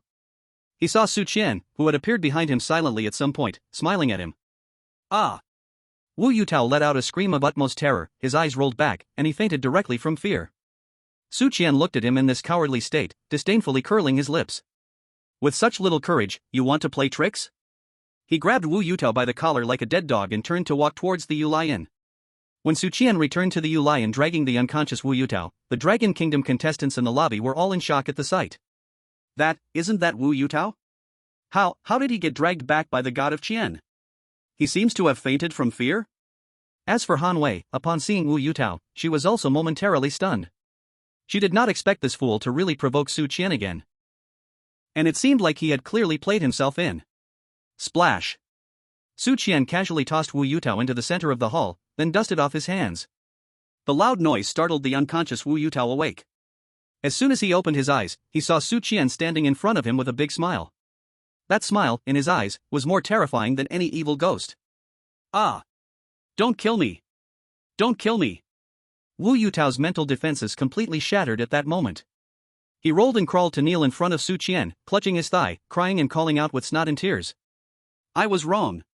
Brother Qian. Uncle Qian. I really was wrong. It's all my fault. I didn't recognize the mountain. My heart was muddled with pig oil. Please, sir, have mercy. Just let me go like a fart. I'll work like a cow or a horse for you. I can be your dog. As long as you don't kill me, you can make me do anything. While he spoke, he slapped himself hard across the face. The crisp and loud sound rang out. The other contestants from Dragon Country watched his extreme humility with scorn and disdain. Is this really the previously arrogant young Master Wu? How ridiculous. In the live stream room, the audience from Dragon Country erupted in outrage. Kill him. God Qian. Kill this dog human traitor. That's right. Such a person is nothing but a disaster. Absolutely cannot be let go. Ling Qi. Must be Ling Qi. Let him pay the most painful price for his actions. Wu Group's stocks have already hit the limit down for 3 consecutive days. I estimate they will go bankrupt by the time the instance ends. Ha! Su Qian, of course, did not see the audience's cries for blood. He simply lowered his head, looking at Wu Yutao who was hugging his thigh, crying like a 300-pound child. Kill you? Su Qian smiled. That would be too cheap for you. Chapter 54, Slaughter the Chicken to warn the monkeys, Wu Yutao's tragic state. Su Qian looked down at the snot-covered fat man beneath his feet, his smile lacking warmth. Kill you? That would be too cheap for you. Wu Yutao's body shook violently upon hearing this, and his cries stopped for half a second. He could not perceive any joke in Su Qian's tone. No. No. Uncle Chen, I was wrong, I really was wrong. Wu Yutao's mind was frantically racing at that moment, trying to think of every possible way to save his life. Money. I have a lot of money. My dad is the chairman of Wu Group. If you let me go, I'll make him give you 1 billion. 100 billion. Women. What kind of woman do you like? Stars? Young models? I can get them all for you. To save his life, he had already lost his filter, throwing away his dignity and face. The other contestants from Dragon Country watched his disgraceful behavior with contempt. The live stream room was in complete uproar. Damn. This Wu Yutao has really refreshed my understanding of beasts. 100 billion? Plus women? Does he think God Qian is like him? Should we keep such a traitor for the new year? God Qian, don't hesitate, just kill him. I'll send you rockets. Killing him is indeed too cheap for him. I support God Qian. He must be tortured in the cruelest way. Let him pay the price for his actions. Amen to that. We can't be soft-hearted against such people. Otherwise, he'll harm more people in the future. The audience from Dragon Country was enraged. Meanwhile, Su Qian was also calculating in his heart. Kill Wu Yutao? Sure, that's very easy, just a punch. But if I kill him, what then? If I act too strong in this instance, too outrageous, I will surely provoke jealousy and dissatisfaction from many. Today there is Wu Yutao, tomorrow there could be Liu Yutao or Zhang Yutao. I can't just kill all those who harbor hostility towards me. Kill them all? That's not the way to solve the problem. The best method is to establish authority. It's to kill the chicken to scare the monkey. It's to use the most direct, most bloody, most terrifying way to tell everyone a truth. If you plot against me, your end will be worse than death. Thinking this, Su Qian's heart already had a decision. He released Wu Yutao's collar, then stepped on Wu Yutao's right knee with one foot. Crack! A crisp, teeth-gritting sound of bone breaking echoed throughout the entire inn's hall. Ah! Wu Yutao let out a shrill, inhuman wail. His right leg twisted outward at a strange angle. However, this was just the beginning. Su Qian didn't stop, and with another kick, he stepped on his left knee. Crack! The same sound of bones breaking, the same scream. Next came his right arm, then his left arm. Crack! Crack! After 4 crisp sounds, Wu Yutao collapsed on the ground like a puddle of mud. His limbs were brutally broken by Su Qian in the most direct way. The intense pain almost made him faint, but the instinct to survive kept him awake. Lying on the ground, his body twitched constantly, his mouth gasping out hiss sounds, his eyes looking at Su Qian with endless fear and despair. He regretted it. He truly regretted it. He shouldn't have messed with this devil. The inn's hall was dead silent. All the contestants from Dragon Country stared blankly at this scene, their faces pale, not daring to breathe. So ruthless. It was truly too ruthless. They expected Su Qian to teach Wu Yutao a lesson, but they never imagined he would use such cruel methods. This was no longer a lesson, this was torture. Zhao stood in the crowd, feeling his legs go weak. He looked at Su Qian, who had a calm face, as if he had just crushed a few ants, and for the first time, he truly felt fear for him. But he also felt that this seemed quite good. With such a powerful and ruthless leader, perhaps these ordinary people could have a bit more hope of surviving in this hellish dungeon. Hanwei looked at Wu Yutao on the ground, her heart was not in the slightest ripple. This fool brought this upon himself. She just looked at Su Qian, thinking about what this man had been through to make him so decisive and hard-hearted like iron. I'm actually a reasonable person. Su Qian slowly spoke, breaking the silence in the hall. His voice was not loud, but it clearly reached everyone's ears. If people don't offend me, I won't offend others. But if anyone wants to stab me in the back and plots against me, then Wu Yutao is your ending. He pointed to the twitching heap of flesh on the ground, then scanned the entire hall. Everyone he swept over instinctively lowered their heads, not daring to meet his gaze. Yanji, Su Qian called out. Master, Yanji immediately stepped forward, respectfully bowing. Find a rope and hang him on the flagpole at the entrance of the inn. Let everyone see the fate of the betrayer. Yes, master. Without any hesitation, Yanji took out a rope woven from strange vines from her storage space, tying up the still twitching Wu Yutao tightly. Then, like dragging a bag of garbage, she dragged Wu Yutao out of the inn. Soon, outside the inn, a scream more piercing and desperate than any before echoed. Su Qian ignored the commotion outside. He turned around, and under the fearful gaze of everyone, walked step by step up the stairs, back to his number 1 room. He needed a quiet environment to digest everything he had gained today. Until his figure completely disappeared around the corner of the stairs. Only then did the stiff Dragon Country contestants in the lobby breathe a long sigh of relief, feeling as if they had been pulled from the water, their bodies soaked with cold sweat. Chapter 55, Absorbing the Weird Hardcore and Unforeseen Change. Su Qian returned to room 1, closed the door, and isolated everything from the outside. Yanji stood at the door like the most loyal gatekeeper, guarding against any creature that dared to come close, ready to unleash her fury. Su Qian sat cross-legged on the cushion in the center of the room, not starting his cultivation right away but first calming his mind. Although he appeared decisive and cold-hearted downstairs, his heart was not at peace. This was the first time he had dealt with a person using such cruel methods. Even though that person was undoubtedly scum, deserving of death, he was still a human. Damn it, this damn world really forces a person to become a devil. Su Qian cursed softly in his heart. He rubbed his temples, trying hard to shake off the chaotic emotions in his mind. He knew that in this bizarre revived world, in this cruel survival game, any hint of softness and mercy could be deadly. Wu Yutao was the best example. If he had just given Wu Yutao a simple lesson instead of directly beating him to near death, Wu Yutao would surely find a way to get back at him. At that time, Su Qian might end up dead. Thus, he could not afford to show any mercy. Against enemies, he must use the most ruthless and fearsome methods. Only then would potential enemies feel fear and think twice before provoking him again. Who? Su Qian exhaled deeply, completely suppressing the discomfort in his heart. He knew he had no way back. Since he chose to walk this path of cultivator, he must become stronger and more ruthless. With that thought in mind, Su Qian no longer hesitated and plunged his mind into his task panel. He wanted to see which task he should tackle next. Welcome to S-Class Dungeon, Twilight City. Player, Su Qian. Points, 25. Task List. Task 1, receive good reviews from 10 demon-level charmers at Hongqiu Songhouse, completed. Task 2, obtain personal tokens from 3 king-level city guards, completed. Task 3, compete with the chess ghost at the Forgetting Worries Chess Pavilion and win, incomplete. Task progress, 0/1. Completion token reward, 20. Task 4. Task 10, obtain a strange origin at the City Lord's Mansion, incomplete. Task progress, 0/1. Completion token reward, 100. Forgetting Worries Chess Pavilion? Chess Ghost? Su Qian looked at the newly appeared third task, his brows slightly furrowing. This task seemed to be easier than the first two. It didn't require facing those powerful king-level foes, just playing chess with someone known as Chess Ghost. But Su Qian felt that it was probably not that simple. After all, this was an S-Class strange dungeon, how could the tasks be so easy? Playing chess. I'm not really good at this. Su Qian felt a bit of a headache.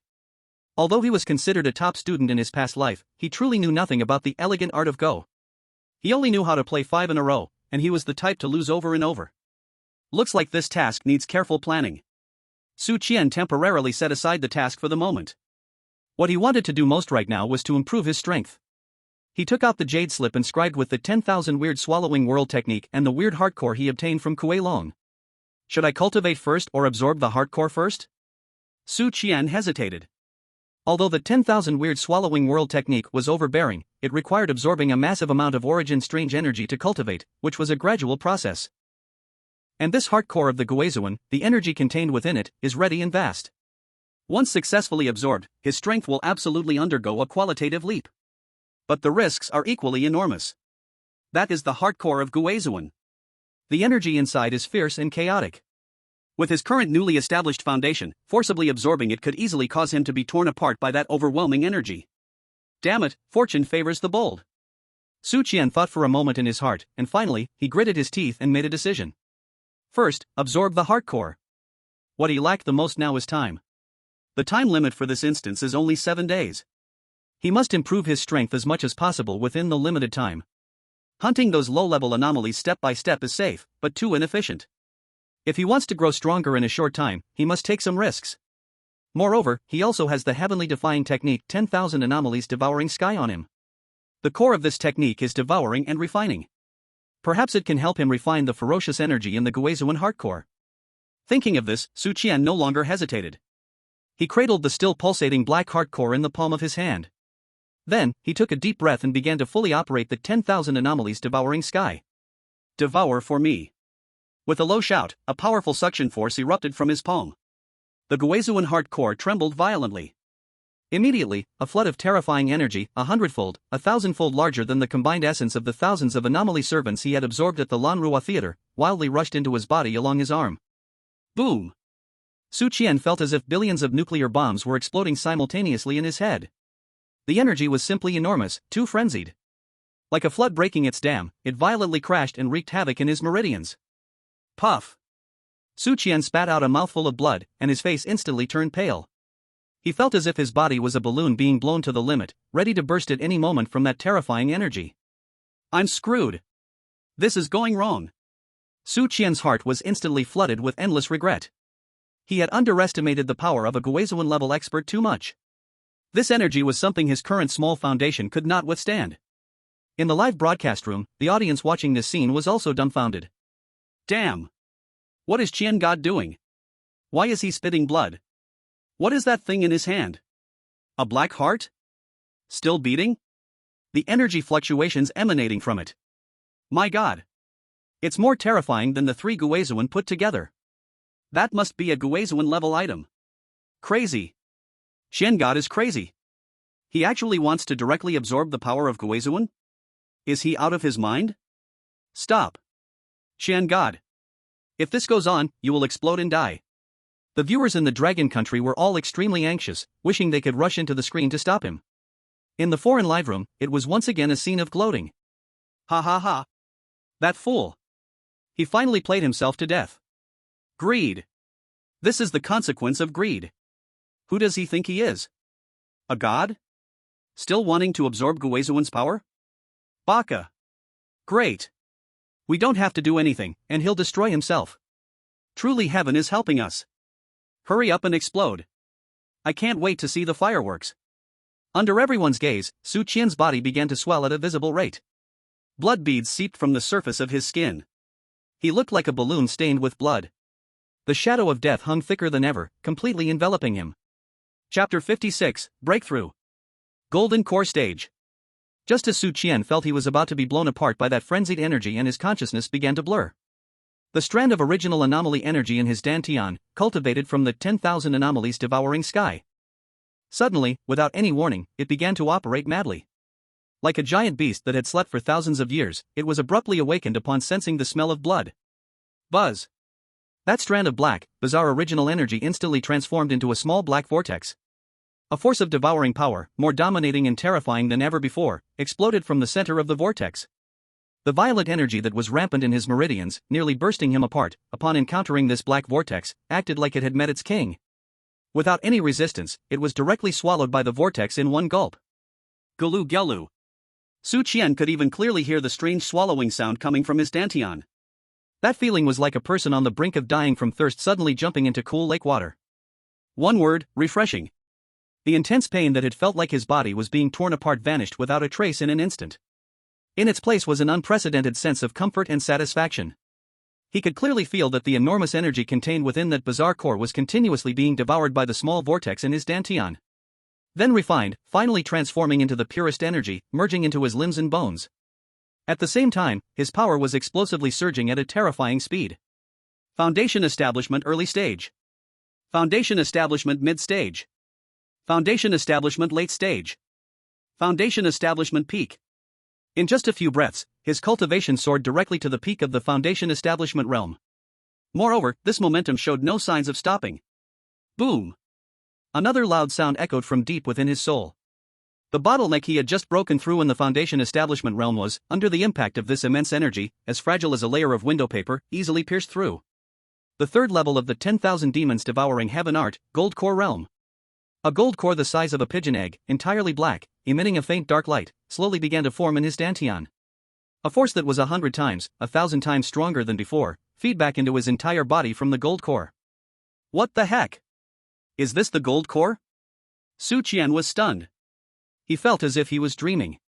1 second, he was desperately struggling on the edge of death. The next second, he had directly stepped from Foundation Establishment into the path of the gold core? This is so ridiculous. In the live broadcast, all the viewers were utterly shocked by this magical scene before them. I saw what?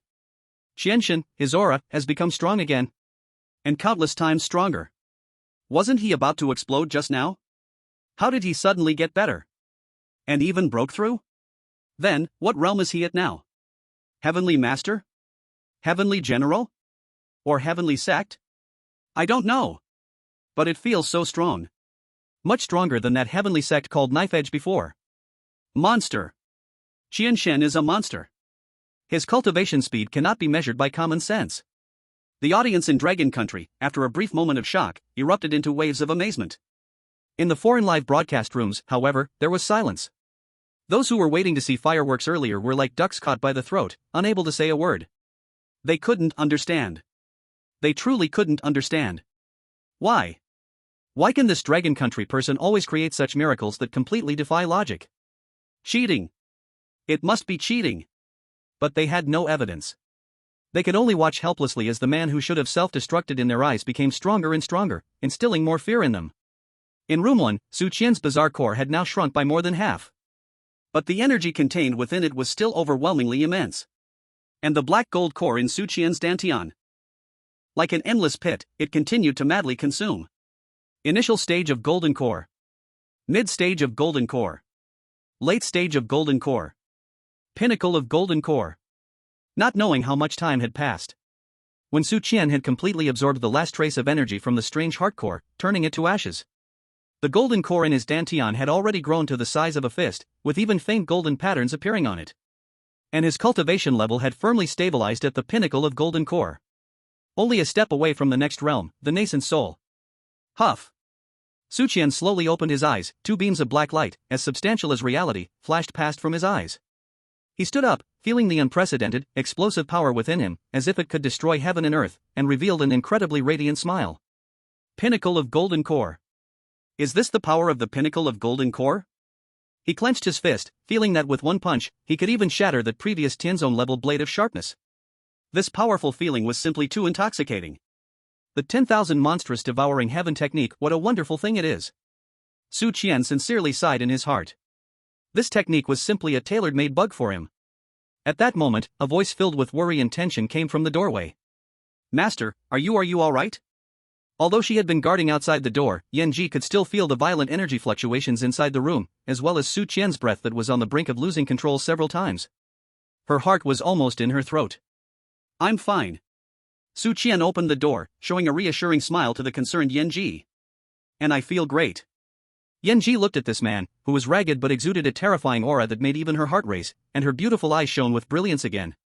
She could clearly feel that her master had become stronger again. Moreover, it was a change that could turn the world upside down. She even felt that even if the three Eerie Kings teamed up, they might not be her master's opponents. As expected of my master. Yanji whispered to herself with near fanaticism in her heart. Let's go. Su Qian patted her shoulder. To the next mission location. Wan Yu Chess House. Chapter 57, One Move to Determine the Universe. Wan Yu Chess House is located in the south city of Twilight City. Unlike the noisy extravagance of Hongqiu Singing House or the bloodthirsty atmosphere of Dongyin Camp, this place appeared particularly tranquil and elegant. The chess house was a quaint two-story building, constructed from unknown greenwood, with flying eaves and intricate beams. There were no guards at the door, nor any sign, just two white lanterns swaying in the wind. On the lanterns, the words Wan Yu were written in ink.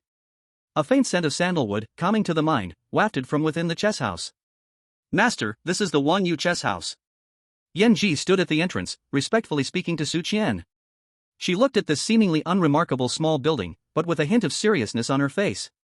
This Wan Yu Chess House is one of the most mysterious places in Twilight City. Its owner, known as the Chess Demon, is an old monster who has lived for unknown years. It is said that his chess skills have reached divine levels, even the city lord has been defeated by him. Moreover, his temper is eccentric, never fighting with others, only playing chess. If you win, you can obtain anything you desire from him. But if you lose... Yanji paused, her voice carrying a hint of caution. The cost of losing is your soul. For countless years, there have been many who thought they were skilled at chess, coming to challenge, but in the end, all became pieces on his board, doomed to never reincarnate. Master, do you truly want to go in? Yanji looked at Su Qian with some worry. In her eyes, this task was even more dangerous than going to Dongyin Camp. Because here, no one cares about your strength, nor your background. Only your chess skills matter. And chess skills are something that require years of accumulation and sedimentation. Although my master is powerful, he is still too young after all. Interesting. After listening to Yanji's introduction, Su Qian showed not a trace of fear, but rather a hint of interest on his face. A chess ghost who can even defeat a city lord. A game where losing means having your soul drawn away? This sounds far more interesting than mere fighting and killing. Let's go, take a look. Without a moment's hesitation, Su Qian stepped directly into the small building that emanated sandalwood fragrance. Master. Yanji wanted to stop him but didn't dare. She could only grit her teeth and follow him inside. Upon entering the chess hall, Su Qian found that the space inside was much larger than it appeared from the outside. The entire first floor was an open hall. In the center of the hall, there lay a chessboard made from a millennium-old cold jade. An old man in a gray robe, with white hair and beard, sat cross-legged on one side of the chessboard, eyes closed in meditation. He resembled a lifeless statue, not a trace of eerie energy emanating from him. If Yanji hadn't introduced him beforehand, Su Qian might have thought he was just an ordinary old man. But Su Qian knew that he was definitely a presence more terrifying than the three Eerie Kings. For from this old man, he sensed a deadly threat, heightened by his keen senses after reaching the golden core stage. It was a terrifying feeling, as if he would be annihilated at the mere thought of the opponent. This guy absolutely isn't just an eerie master. Su Qian instantly raised his vigilance to an all-time high. This so-called chess ghost was probably one of the top bosses in this S-grade dungeon, aside from the city lord. In the live room, viewers were also stunned to see this ethereal old man. What the hell? Who is this old grandpa? He looks so impressive. Is he the chess ghost? Why does he seem like a deity? Not eerie at all. Don't be fooled by his appearance. I feel he's more dangerous than those previous 3 eerie kings combined. Look at Qianshan, he's starting to get nervous. Hiss. No way? Even Qianshan feels this existence is tricky? Can this game even continue? It's over, it's over. I feel like Qianshan is going to crash this time. Playing chess isn't just about brute strength. Just as everyone was discussing animatedly. The old man, who had been meditating, slowly opened his eyes. They were eyes that seemed to contain the cosmos, seeing through the vicissitudes of life. He didn't look at Su Qian or Yanji. His gaze simply fell on the empty chessboard. Here? He spoke, his voice calm and ancient, as if it had come from a distant river of time. Sit. He pointed to the meditation cushion opposite the chessboard. Su Qian said nothing, just slightly bowed to the old man. Then he stepped forward and sat cross-legged on the cushion. He knew that from the moment he sat down, this game, betting on souls, had officially begun. The old man picked up a black stone from the chess box beside him and casually placed it at the center of the board. You play white. His movements were as smooth as flowing water, filled with a sense of Zhao. Su Qian looked at the black stone on the chessboard and took a deep breath. Although he didn't understand Go, he knew that placing the first stone at the center was a highly provocative play. This represented the opponent's absolute confidence. It seems he looks down on me as an outsider. Su Qian smiled quietly in his heart. He did not hold back either, directly picking a piece from the white chess box. Then, under the gaze of the chess demon, the flame princess, and the hundreds of billions of viewers in the live stream, he placed that white piece on the board, in a location that no one could have anticipated. 5-5. In the fixed patterns of Go, this is absolutely an unconventional, even foolish move. Seeing Su Qian's move, the chess demon's calm expression finally showed a hint of ripples. He raised his head, for the first time looking Su Qian in the eye. You don't understand chess? His voice held a touch of doubt. Su Qian smiled and calmly admitted, I really don't understand. Then why do you dare to face me in a match? The chess demon's voice carried a hint of confusion. Because I want to win. Su Qian's answer was simple and direct. He. The chess demon laughed, with a hint of amusement and disappointment in that smile. A fool who does not understand chess dares to think he can win against me? Very well. Since you seek death, I shall grant it to you. With that, he no longer looked at Su Qian, turning his attention back to the board. He picked up a black piece, dropping it like lightning. A game with a huge skill gap, where the outcome seemed already determined, officially began. Chapter 58, Using Oneself as a Piece, the Heart of the Game in Opposition. As the game started, it quickly showed a one-sided situation. The chess demon's style was expansive and domineering. Every move he made was filled with aggression, like well-trained troops galloping across the board, conquering lands. And Su Qian was completely playing randomly. He knew nothing about formations, patterns, or strategies. He was simply relying on his instincts, placing pieces wherever he felt looked nice. His play had no rules, filled with vulnerabilities. Under the merciless attacks of the chess demon, the white pieces were swiftly consumed and divided. One big dragon after another was ruthlessly cut down, slaughtered. In just half an hour. The board was already a scene of devastation for the white pieces, with corpses everywhere, nearly devoid of any escape route. Outside the chess hall, the audience from Dragon Country watching the livestream were all anxious and heartbroken. It's over, this time he really will lose. The game is so bad, even I, an amateur, can't stand to watch, it's just a one-sided beating. Qianshan has truly met his nemesis this time, this chess demon is too strong. What do we do? Losing means having his soul extracted. Who will save Qianshan? Don't panic. I believe in Qianshan. He must have a backup plan. When has he ever disappointed us? Exactly. It's just a game of chess, not a fight. Our Qianshan is definitely playing a bigger game. You mere mortals just can't see it. Though their mouths were still holding firm, everyone's heart was shrouded in a shadow. And in foreign live streams, the atmosphere was already one of gloating revelry. Ha ha ha. I said it. This Dragon Country person is just a reckless fool. Besides using brute force, what else can he do? Play chess? Does he deserve it? In front of the chess demon's godly skills, he's just a joke. Baka. So satisfying. Seeing his awkward expression, I could eat 3 more bowls of rice tonight. Shiba. Hurry up and end this. I can't wait to see his soul being extracted and turned into a chess piece. They seem to have already seen Su Qian's defeat, each one excitedly waving their arms. In front of the chessboard. The chess demon looked at the already obvious situation on the board, showing a hint of disappointment on his face. He shook his head, letting out a soft sigh. It's over. He picked up a black piece, ready to drop it, to completely end this boring game. However, at that moment, Su Qian, who had remained silent as if he had been struck down and lost all confidence, suddenly spoke up. Senior, is the game really over? His voice was calm, with no hint of any emotion. The movement of the chess devil paused for a moment. He lifted his head and looked at Su Qian across the table. What? Do you think you still have a chance to turn the tables? His tone carried a hint of disdain. In the situation on the chessboard, not just him, even a child who just started learning could see that the white pieces were already dead. Su Qian smiled faintly. The pieces on the board are indeed dead. But, my game is not over yet. After saying this, under the puzzled gaze of the chess devil, Su Qian slowly closed his eyes. He did not look at the already pitiful chessboard. Instead, he completely immersed his mind into it. At that moment, he was no longer a player. He was the chess itself. He took his body as a chess piece. He took the entire Forgetfulness Chess Pavilion as a chessboard. He took the pervasive, profoundly mysterious energy as the patterns on the chessboard. He began to understand this match in an entirely new, unprecedented way. He no longer calculated the complex gains and losses, nor got entangled in the dead dragons. He simply felt. He felt the chi of each piece on the chessboard. He felt the force generated by each confrontation between black and white. His divine sense, which had become incredibly strong after reaching the golden core stage, exerted unimaginable effects at that moment. He seemed to see. He saw strands of invisible energy currents woven from chi and force, rushing and flowing across the chessboard. And every move of the chess devil precisely landed on the key nodes of those currents, guiding and controlling the entire direction of the game. So that's how it is.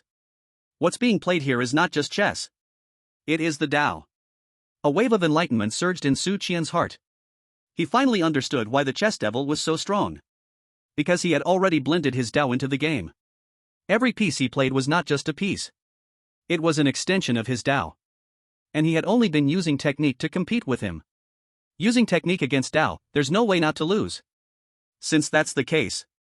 A confident smile curved at the corners of Su Qian's mouth. Then I will also use my Tao to meet you. He didn't know what his Tao was. But he had the 10,000 tricks swallowing the heavens technique. The core of that technique was swallowing. Swallowing everything, strengthening oneself. This was his Tao. With this thought, Su Qian suddenly opened his eyes. He didn't pick up the pieces from the box. Instead, he reached out his finger and gently tapped an inconspicuous corner of the chessboard that was heavily surrounded by black pieces.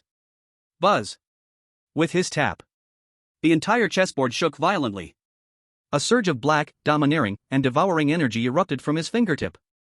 Immediately after, in the suddenly shrinking pupils of the chess devil, under the terrified gaze of billions of viewers in the live broadcast room, the piece that Su Qian tapped, which should have been white, instantly turned into an unfathomable deep black. That black seemed to swallow all light, swallow all vitality. Then, centered on that now black piece, a visible black vortex slowly formed on the chessboard. Those surrounding black pieces, upon contact with this vortex, produced sizzling sounds. Then, what contained the Tao of the chess devil was one by one, painfully, swallowed into that vortex. What is this? On the chess devil's previously calm face, genuine and uncontainable shock finally showed for the first time. Swallowing? Your Tao is actually the Tao of swallowing? The chess devil looked at the ever-expanding black vortex on the chessboard, which was continuously consuming the power of his pieces. His voice grew sharp due to excessive shock. He had lived for thousands of years and had seen countless kinds of Tao. There is a way of killing, a way of guarding, a way of yin and yang, a way of reincarnation. But he had never seen, nor heard of, such a domineering, such an unreasonable way of devouring. This was not a game of chess at all. This was plunder. This was invasion. It directly aimed to dismantle the opponent's way from the very source. Monster, you monster. The chess demon looked at Su Qian opposite him, and for the first time, fear appeared in his eyes, which saw through the vicissitudes of the world. He felt that what he faced was not a human being at all, but a strange god born for devouring and destruction. In the live broadcast room, all the viewers were completely stunned by this unimaginable scene before them. What the hell? What the hell? What is that? Black hole. A black hole has appeared on the board. It's devouring the black pieces. Is this a game of chess? This is a fantasy blockbuster. I'm dumbfounded, I'm really dumbfounded. I feel like my worldview has been refreshed once again. So Go can be played like this? Where are the experts from Eagle Sauce? Where are the experts from Little Japan? Come out and explain. What principle is this? Stop shouting, I just took a glance. The chief Go analyst from Eagle Sauce, when he saw that scene, directly ate his own chessboard, saying all his life learning Go was in vain. Ha ha ha. I'm dying of laughter. Play Go with our god Qian? Are you worthy? What our god Qian plays is not chess, it is a way. It's magic. The audience from Long Kingdom, after a brief moment of shock, erupted into bursts of enthusiastic cheers. Although they couldn't understand, it didn't stop them from feeling awesome, feeling proud. In front of the board, Su Qian did not pay attention to the chess demon's shock. He kept his eyes closed, completely immersing his mind in that wonderful realm. He could clearly feel that as his way of devouring unfolded, pure energy containing the chess demon's way was continuously being fed back to him from the chessboard through the demon child he had ignited. And that black golden Dan in his dantian, which was almost saturated, after absorbing this energy, began to grow again at a slow but steady pace. The once faint golden patterns on it became clearer and more complex. So, this is the true use of the 10,000 demons devouring the sky technique. Su Qian's heart was filled with endless joy. This technique could not only be used for battle and killing. It could even be used to comprehend the way. By devouring the way of other powerful beings, he could complete his own way and strengthen his own power. This was simply an immensely powerful cheat. Senior, it's your turn. Su Qian slowly opened his eyes, gesturing a please to the utterly stunned chess demon. The chess demon was awakened by Su Qian's voice. He looked at the chessboard with the completely out of control situation, and his old face turned pale. He wanted to place a piece. But he found that he had nowhere to play. Because wherever he placed his piece, it would be ruthlessly devoured by that damn black vortex, taking away all his power. His way was as frail as a freshly born baby in front of Su Qian's incredibly domineering way of devouring. This game had already ended the moment Su Qian placed that demon child. He lost. Lost utterly and thoroughly. Lost without any suspense. Put. A mouthful of black blood spewed from the chess demon's mouth, splattering onto the pure white chessboard. At that moment, his aura instantly withered away. His heart of the way was damaged. The heart of the Go he had cultivated for thousands of years, as solid as a rock, was shattered before Su Qian's unreasonable way of devouring. I lost. The chess demon's voice was filled with endless bitterness and desolation. He raised his head, looking at Su Qian across from him, in those murky eyes filled with complex emotions. There was unwillingness, there was fear, but more was a kind of relief. Ding. Congratulations. You have won the game against the chess demon. Task 3, play against the chess demon at the Forgetting Worry Chess Pavilion and win, completed. Task reward, 20 points, issued.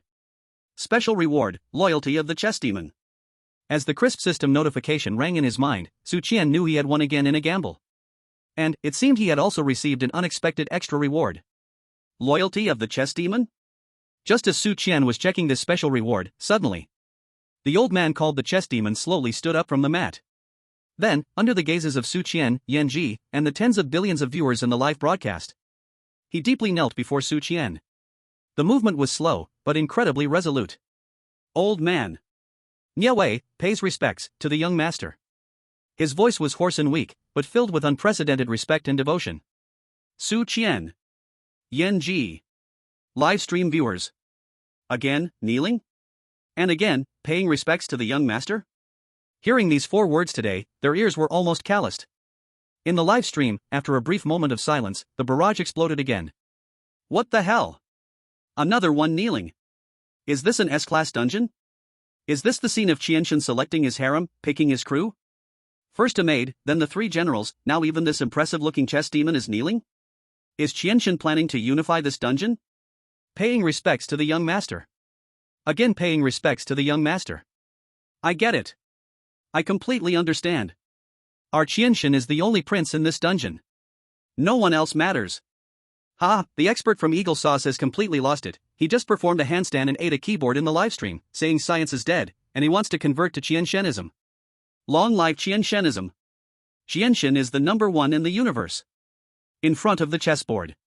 Su Qian looked at the chess demon Niawei kneeling before him, utterly at a loss for words. What on earth is going on in this dungeon? Why does everyone kneel and call him young master? However, hearing the words of loyalty from the chess demon in front of him, Su Qian's mindset underwent a subtle change. If before, he had only been cautiously using deception and information gaps to intimidate others. Now, he had truly begun to accept, from the bottom of his heart, his identity as the young master. Although this identity, as it stands, is still based on others' misunderstandings and assumptions. But, so what? As long as he can keep winning, as long as he becomes strong enough, then this false young master identity will eventually become real. No. Not just the young master. If he is powerful enough, he might even have the city lord of Twilight City pledge loyalty to him. Chapter 60, The Emperor's Residual Charm Left by the City Lord. Su Qian looked at the weakly breathing chess demon Niawei kneeling before him. A hint of an inscrutable smile appeared on his face again. He did not immediately let Niawei rise. Instead, he extended his hand to pick up the demon child on the chessboard, which he had lit, radiating a devouring aura. As the piece was taken away, the terrifying black vortex on the chessboard gradually dissipated. And Niawei's pale face regained a hint of color. He could feel that the terrifying sucking force, which had been devouring his Dao heart power, had vanished. He looked up at Su Qian, his eyes filled with even more awe. This young master not only has unfathomable strength, but his Dao law is also bizarre and overbearing. Moreover, he understands the balance of giving and taking. He clearly could have continued to devour until completely consuming his Dao heart, turning him into a useless person. But he didn't. After winning the game, he immediately withdrew. What does this mean? It shows that this young master has a broad mind. Is not that kind of ruthless demon. Thinking of this, Niawei's last bit of resentment and unwillingness towards Su Qian completely vanished. In its place was a genuine sense of submission and gratitude. Get up. Su Qian looked at the timing and then spoke calmly. Thank you, young master. Niawei trembled as he stood up from the ground but still bowed, not daring to look Su Qian in the eye. You are very good. Su Qian imitated the way those big figures spoke and casually offered a compliment. Your chess skills, although still a bit immature, have already entered the realm in this small world. If those treacherous kings outside, who had once been defeated by Niawei, heard this, they would probably have spat blood on the spot. Chess demon Niawei was praised by even the city lord as a chess master. His chess skills were unparalleled in the entire Twilight City and even the whole treacherous realm. Yet in the mouth of this young master, it turned into not bad and a bit immature? But strangely, Niawei himself felt no dissatisfaction upon hearing it. Instead, he bowed deeper in shame. Young master compliments me too much. My little tricks are, before your supreme path, merely firefly's light, not worth mentioning. He was now completely submissive. He was convinced both in heart and in words. No wonder the city lord kept saying he had a capable grandson when he returned a few days ago. Now it seems this young master truly has strength. Su Qian, seeing his demeanor, nodded in satisfaction. The child is teachable. He said this while beginning to think of what benefits he could gain from this newly acquired little brother. After all, the system only rewards loyalty. It didn't mention anything about other tangible rewards. If he wanted benefits, he had to bring them up himself. However, before Su Qian could think of the right words, that chess demon Niawei seemed to have once again accurately grasped his intention. Niawei's face showed a trace of pain and struggle. But soon, that struggle turned into a resolute determination. He respectfully bowed to Su Qian once again. Young master, you didn't come here just to play chess with me, did you? Oh? Su Qian raised an eyebrow, feeling joyful inside and thinking, here it comes, the reserved part is coming. But his face still wore a guess expression. Seeing Su Qian's silence, Niawei's heart became even more certain of his guess. He gritted his teeth and took out something from his sleeve. It was a palm-sized, ancient-looking chessboard, seemingly carved from some unknown wood. On the chessboard, there were only a few scattered pieces, yet they formed an incredibly mysterious endgame, as if containing the truths of heaven and earth. Young master, please look. Niawei presented the small chessboard with both hands. This item is called Heavenly Origin Chessboard, and it is my companion item, the foundation of my entire path. This chessboard contains my lifelong understanding of the way of chess. More importantly, it also records a trace of the Imperial Dao's remnants from the time I played against the city lord. Imperial Dao remnants? Su Qian's heart shook violently at these 4 words. Behind him, Yanji gasped in shock, her beautiful eyes wide open. In the live stream, all the viewers were completely stunned by these 4 words. Holy crap! Imperial Dao remnants? What is that? Sounds awesome. Imperial. That's the legendary existence that transcends the treacherous saint. The strongest being we humans have ever encountered in the instance is the treacherous lord. The treacherous emperor only exists in legends. This chess demon actually played chess with the treacherous emperor? And left a trace of imperial Dao remnants? What the hell, what kind of divine treasure is this? We made it. Lord Qian truly hit the jackpot this time. The value of this thing? I'm afraid this is 100 times, 1,000 times more precious than that previous mysterious hardcore. When the high-ranking officials of Eagle Sauce heard the words "the remnant resonance of the imperial path," they flipped the conference table, declaring they would stop at nothing to obtain this information. In the chess hall, Niawei looked at the fleeting shock on Su Qian's face, feeling a surge of pride in his heart. He knew that this time, he had given the right gift. Young master, your path of devouring is unmatched in dominance, but ultimately, it treads the path of the devil, harming the heavens in harmony. If this continues, it will surely backfire. However, the heavenly origin chessboard contains the majestic righteous path of our city lord, blending yin and yang, sustaining life endlessly. If you can comprehend it and reconcile it with your own devouring path, perhaps you can forge an unparalleled great road that has never existed before. Niawei spoke passionately, as if he could already see Su Qian reigning supreme, stepping on myriad paths in the future. As Su Qian listened to his words, a tumult of emotions surged in his heart. He never expected that this seemingly ordinary wooden chessboard could have such a significant background.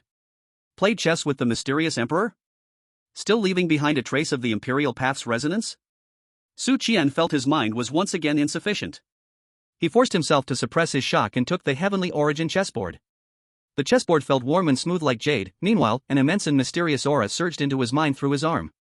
He seemed to see a towering figure placing pieces like a flurry in the chaos, chatting and laughing. Every move he made was as if he was creating the heavens and splitting the earth. Every game he played appeared to be evolving the birth and death of the universe. It was a supreme realm that he could not fully comprehend, yet it filled him with immense yearning. Clearly, this figure must be the city lord spoken of by all the mysterious beings of Dusk City. A great treasure. Absolutely a great treasure. Su Qian suppressed the impulse to sit down and comprehend it right away and seriously tucked the heavenly origin chessboard into his pocket. Nie Laozu, I accept this great gift. Su Qian looked at Niawei, for the first time addressing him as Nie Laozu with a tone of equality, even carrying a hint of respect. Young master is too humble. Niawei was taken aback by Su Qian's address and quickly bowed in response. It is an honor for this old man to relieve the young master's worries. Su Qian nodded and then casually asked, by the way, Nie Laozu, where is our city lord now? Chapter 61, the city lord will return in 2 days? Su Qian wanted to extract from Niawei where the city lord currently was. In Su Qian's view, this city lord was clearly not in Dusk City at the moment. He previously did not understand the extent of someone like the city lord's capabilities, thinking that even if the city lord was in the Dusk City instance, as long as he did not appear before them, his small actions would go unnoticed. But now that his strength had increased, he could better realize the gap between himself and such figures. He thought that if the city lord were indeed within Dusk City, then surely his small actions would have long been observed. Then Su Qian likely would have already died 1,000 times. Thinking this, Su Qian couldn't help but break out in a cold sweat. He was indeed fortunate. Throughout this journey, any slight mistake would lead to a disastrous end. Niawei's response confirmed Su Qian's thoughts. Returning to the young master, the city lord just left our Dusk City 3 days ago, saying he needs to go to the ruins to handle an important matter. Before leaving, he played a game of chess with me and mentioned that he would return in 5 days. 5 days later? Su Qian's heart sank. Leaving 3 days ago. 5 days later, return. Isn't this saying, in 2 days, the main character will be back? Damn it! Su Qian's head buzzed, his nerves instantly tightened. 2 days. Only 2 days left. He quickly calculated his current points. Task 1, Red Sleeve Songhouse, 10 points. Task 2, 3 Great Commanders, 15 points. Task 3, Forgetting Worry Chess House, 20 points. In total, only 45 points. To leave the instance with 60 points, he was still 15 points short. To double the reward at 100 points, he was even 55 points short. Within 2 days, he must complete at least one more task to barely gather enough points to leave. But to get the double reward of 100 points, he must race against time, finishing all possible tasks. Once that lord of the city returns and finds out he is just a fake young master, the consequences. Just thinking about it made Su Qian feel a chill run down his back. By then, forget about rewards, he might not even know how he died. He could even imagine how brutally that lord would treat him upon discovering the truth. Damn it, this is a mess, and time is too tight. Su Qian's heart raced like an ant on a hot pan, but on his face, he still maintained a calm demeanor, as if everything was under control. He couldn't panic. The more moments like this, the steadier he had to be. He absolutely could not let Niawei and Yanji see any flaws. The place of return. Su Qian pretended to ponder, nodding as he spoke in a tone of realization. I see, it seems he went there for that matter. He casually said something, after all, Niawei couldn't possibly know what that matter was. Sure enough, upon hearing this, Niawei's face immediately showed an expression of I knew it. Young master is wise, surely, the lord of the city made this trip for your sake. Niawei began another round of imagination. Su Qian rolled his eyes internally but said, Old, since you have pledged your loyalty to me, there's no need to call me young master anymore. This. Niawei was taken aback. I came down this time to train, so my identity shouldn't be revealed too early. Su Qian continued to deceive him. From now on, you can call me Your Excellency or Young Master Su like everyone else. This was also to leave himself a way out for the future. In case one day he truly got exposed, he could say he never claimed to be the young master, it was all wild guesses from them. Yes. Old man understands. Niawei immediately bowed, young master Su. Su Qian nodded in satisfaction. Alright, now that this matter is settled, it's time for us to leave. After Su Qian finished speaking, he didn't intend to stay any longer, directly taking Yanji and turning to walk out of the Forgetting Worry chess house. Niawei sent the two to the door of the chess house, silently watching Su Qian's back.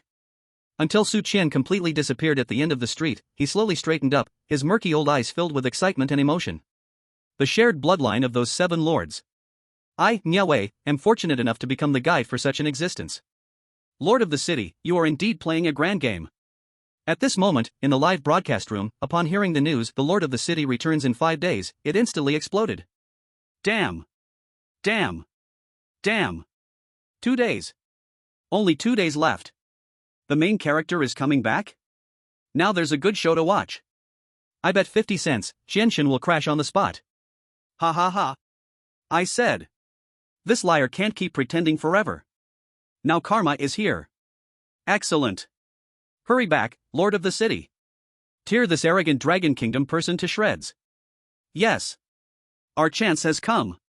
As long as his identity is exposed, our great Han Ming Kingdom's chosen one can replace him and become the protagonist of this instance. In foreign live broadcast rooms, those who had been slapped in the face by Su Qian's incredible moves time and again seemed to see hope again at this moment. Everyone became excited. They felt that Su Qian's doomsday was finally coming.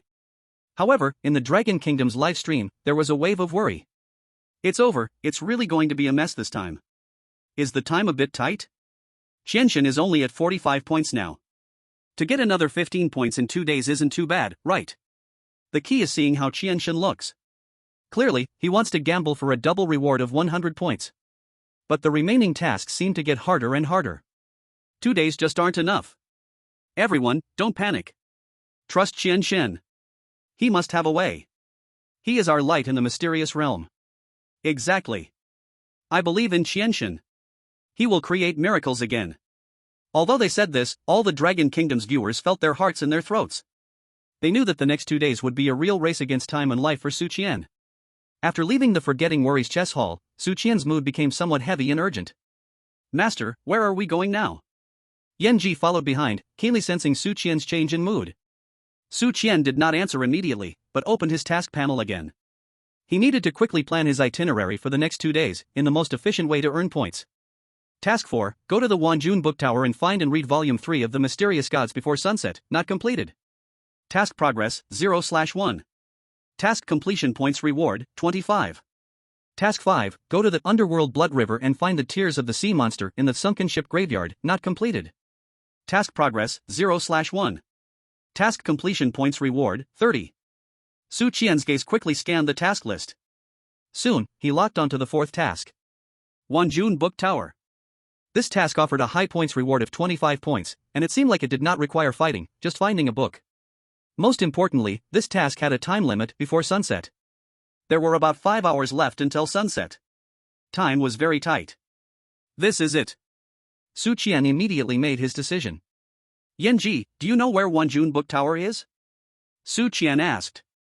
Wanjun Book Tower? Yanji was startled for a moment, then her face showed an even more serious expression than when she mentioned the Forgetting Worries chess hall. Master, do you want to go there?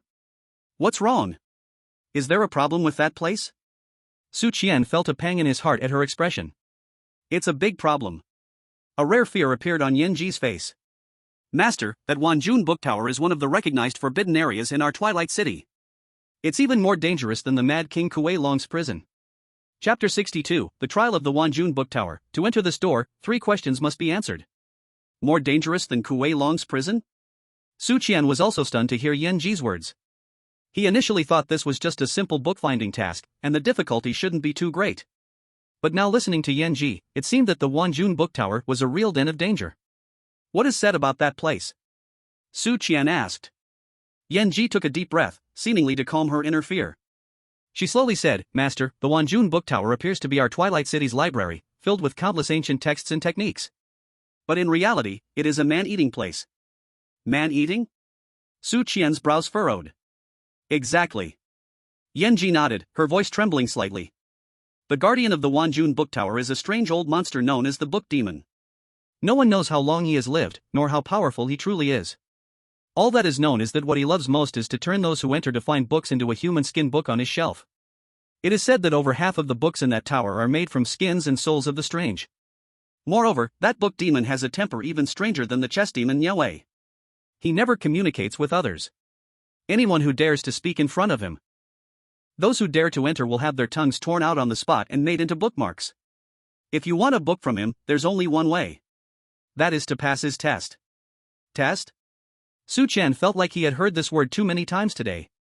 Yes. Yanji nodded. The book demon will set a challenge at the entrance of the book tower. Only those who pass the test are qualified to enter the book tower and search for the books they want within a limited time. But if one fails?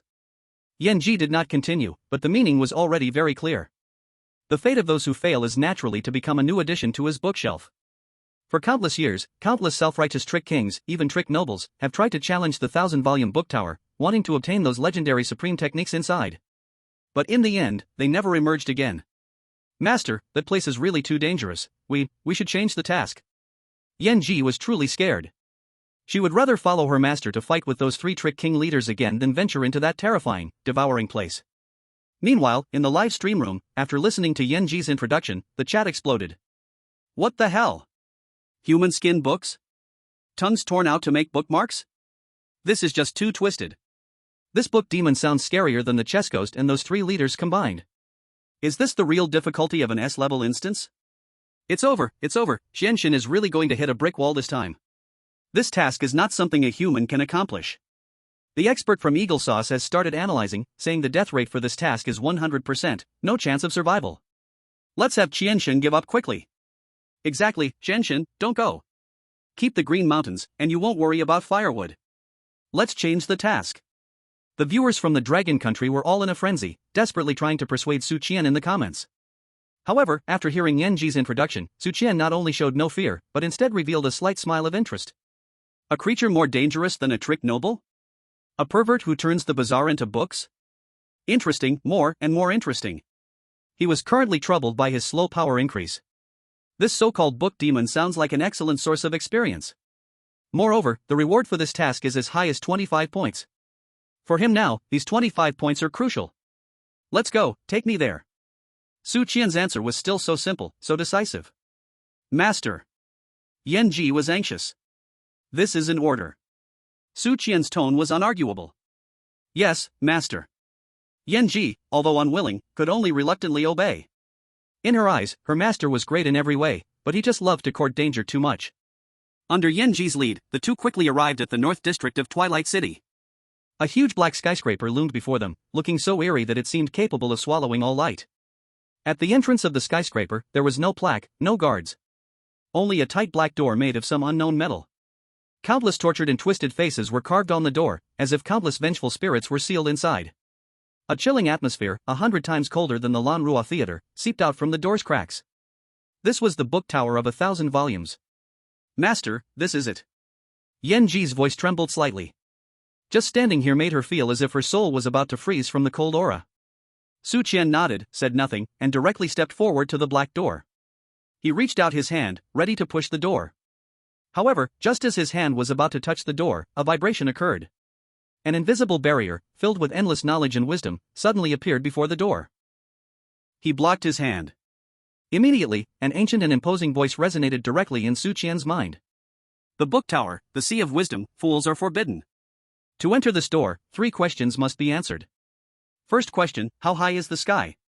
Second question, how thick is the earth? Third question, who am I? Only if all three questions are answered correctly may one enter. If any question is wrong, one's soul will scatter. This was the trial of the book demon. Three seemingly simple questions that appeared to contain the ultimate truths of the universe. In the live broadcast room, all the viewers were dumbfounded upon seeing these three questions. What the heck? What kind of ridiculous questions are these? How high is the sky? How thick is the earth? Who the hell knows? This is not even a normal question. Is this a test of philosophy? It's over. These three questions are completely unsolvable. Qian is doomed this time. The experts from Eagle Sauce have already started laughing, saying this is a typical unsolvable paradox meant to filter out those clever idiots. Anyone trying to answer will die. Exactly. How do you answer this? Should I say the sky is 90,000 miles high and the earth is 18 layers thick? That's absurd. Everyone felt that these three questions had no standard answer at all. This was clearly a trap set by the book demon to kill. However, when Su Qian heard these three questions, he was momentarily stunned. Then, a peculiar smile appeared on his face. How high is the sky? How thick is the earth? Who am I? Others might not know the answers. But for him, it didn't seem so difficult. He remembered the piece of Heaven Origin chessboard that he had just obtained from the chess demon Yuelai, which contained a trace of Imperial Tao remnants. Chapter 63, Solve the Questions with Tao. The book demon is shocked. Su Qian stood in front of the cold black door of the book tower, feeling the three ancient and imposing questions resonating in his mind. There was not a trace of panic on his face. In fact, there was even a hint of a smile. Damn, this luck really can't be blocked. Su Qian thought to himself. If he had encountered these three questions before going to the worry-free chess pavilion, he might have really been at a loss. After all, questions filled with philosophical and metaphysical meanings can't simply be answered with cleverness. But now, he had the Heaven Origin chessboard. That treasure, which contained a trace of the eerie emperor's remnants. When he was playing chess with the chess demon Yuelai earlier, he had already begun to grasp some superficial aspects of the Tao. He knew that such questions could not be answered with conventional thinking. They must be solved using the Tao. How high is the sky? How thick is the earth? Who am I? Su Qian silently recited these three questions in his heart once more. Then, he slowly closed his eyes. He did not rush to answer. Instead, he plunged his mind back into the piece of Heaven Origin chessboard in his pocket. Buzz. As his mind sank in, the ancient wooden chessboard once again emanated a warm and vast aura in his mind. He seemed to see once again the vague figure standing tall in the chaos, placing pieces as if flying. He began to try to use what he had just grasped of the shallow, devouring Tao to understand and analyze the three questions. How high is the sky? In the eyes of the devouring Tao, the sky has no height. It is merely an energy form that can be devoured and refined. The sky is the Tao. The Tao is also the sky. How thick is the earth? The earth has no thickness. It is also merely a material form that can be born and transformed. The earth is the law. The law is also the earth. Then, who am I? This question seemed to be the hardest. But for Su Qian, it was the simplest. Who am I? I am Su Qian. But in this dungeon, I am even more. The existence that all the anomalies mistakenly believe to be the young master. My Tao is devouring. My law is the 10,000 anomalies devouring heaven technique. My body. This is the innate Tao body with the bloodline of the strange emperor. So, I am the heavens, I am the earth, I am even the one true master of this world between heaven and earth. At this thought, a wave of unprecedented enlightenment and ambition surged in Su Qian's heart. He suddenly opened his eyes, those pitch-black pupils seemed to contain stars extinguishing, a universe being born. He did not use words to respond. Because he knew that in the face of the Tao, any language is pale. He slowly raised his right hand, then, with his fingers like a sword, gently pointed at the invisible barrier before him. In that moment of pointing, he infused all of his understanding of those three questions, all of his overbearing Tao of devouring, into it without reservation. Buzz. A sound that seemed to come from the ancient wilderness reverberated throughout the world. That originally indestructible, filled with wisdom's aura, invisible barrier, at the moment it touched Su Qian's fingertips, shattered like encountering its natural enemy. It could not resist even the slightest, directly fracturing into countless points of light. And Su Qian's finger, with unabated momentum, directly struck the massive black door, carved with countless faces of pain. Boom! A deafening sound shook the heavens and the earth. That door, said to be unmovable even by the strange lord, made of an unknown metal, was actually pierced through by his finger, creating a bright hole from front to back. Silence. A death-like silence. Yanji, standing behind Su Qian, was completely stunned at this moment. Her red lips parted, her beautiful eyes widened larger than bronze bells, utterly unable to believe what she saw. A single finger. Just one finger. And it broke through the trial of the book demon? Even pierced through the door of the Wan book tower?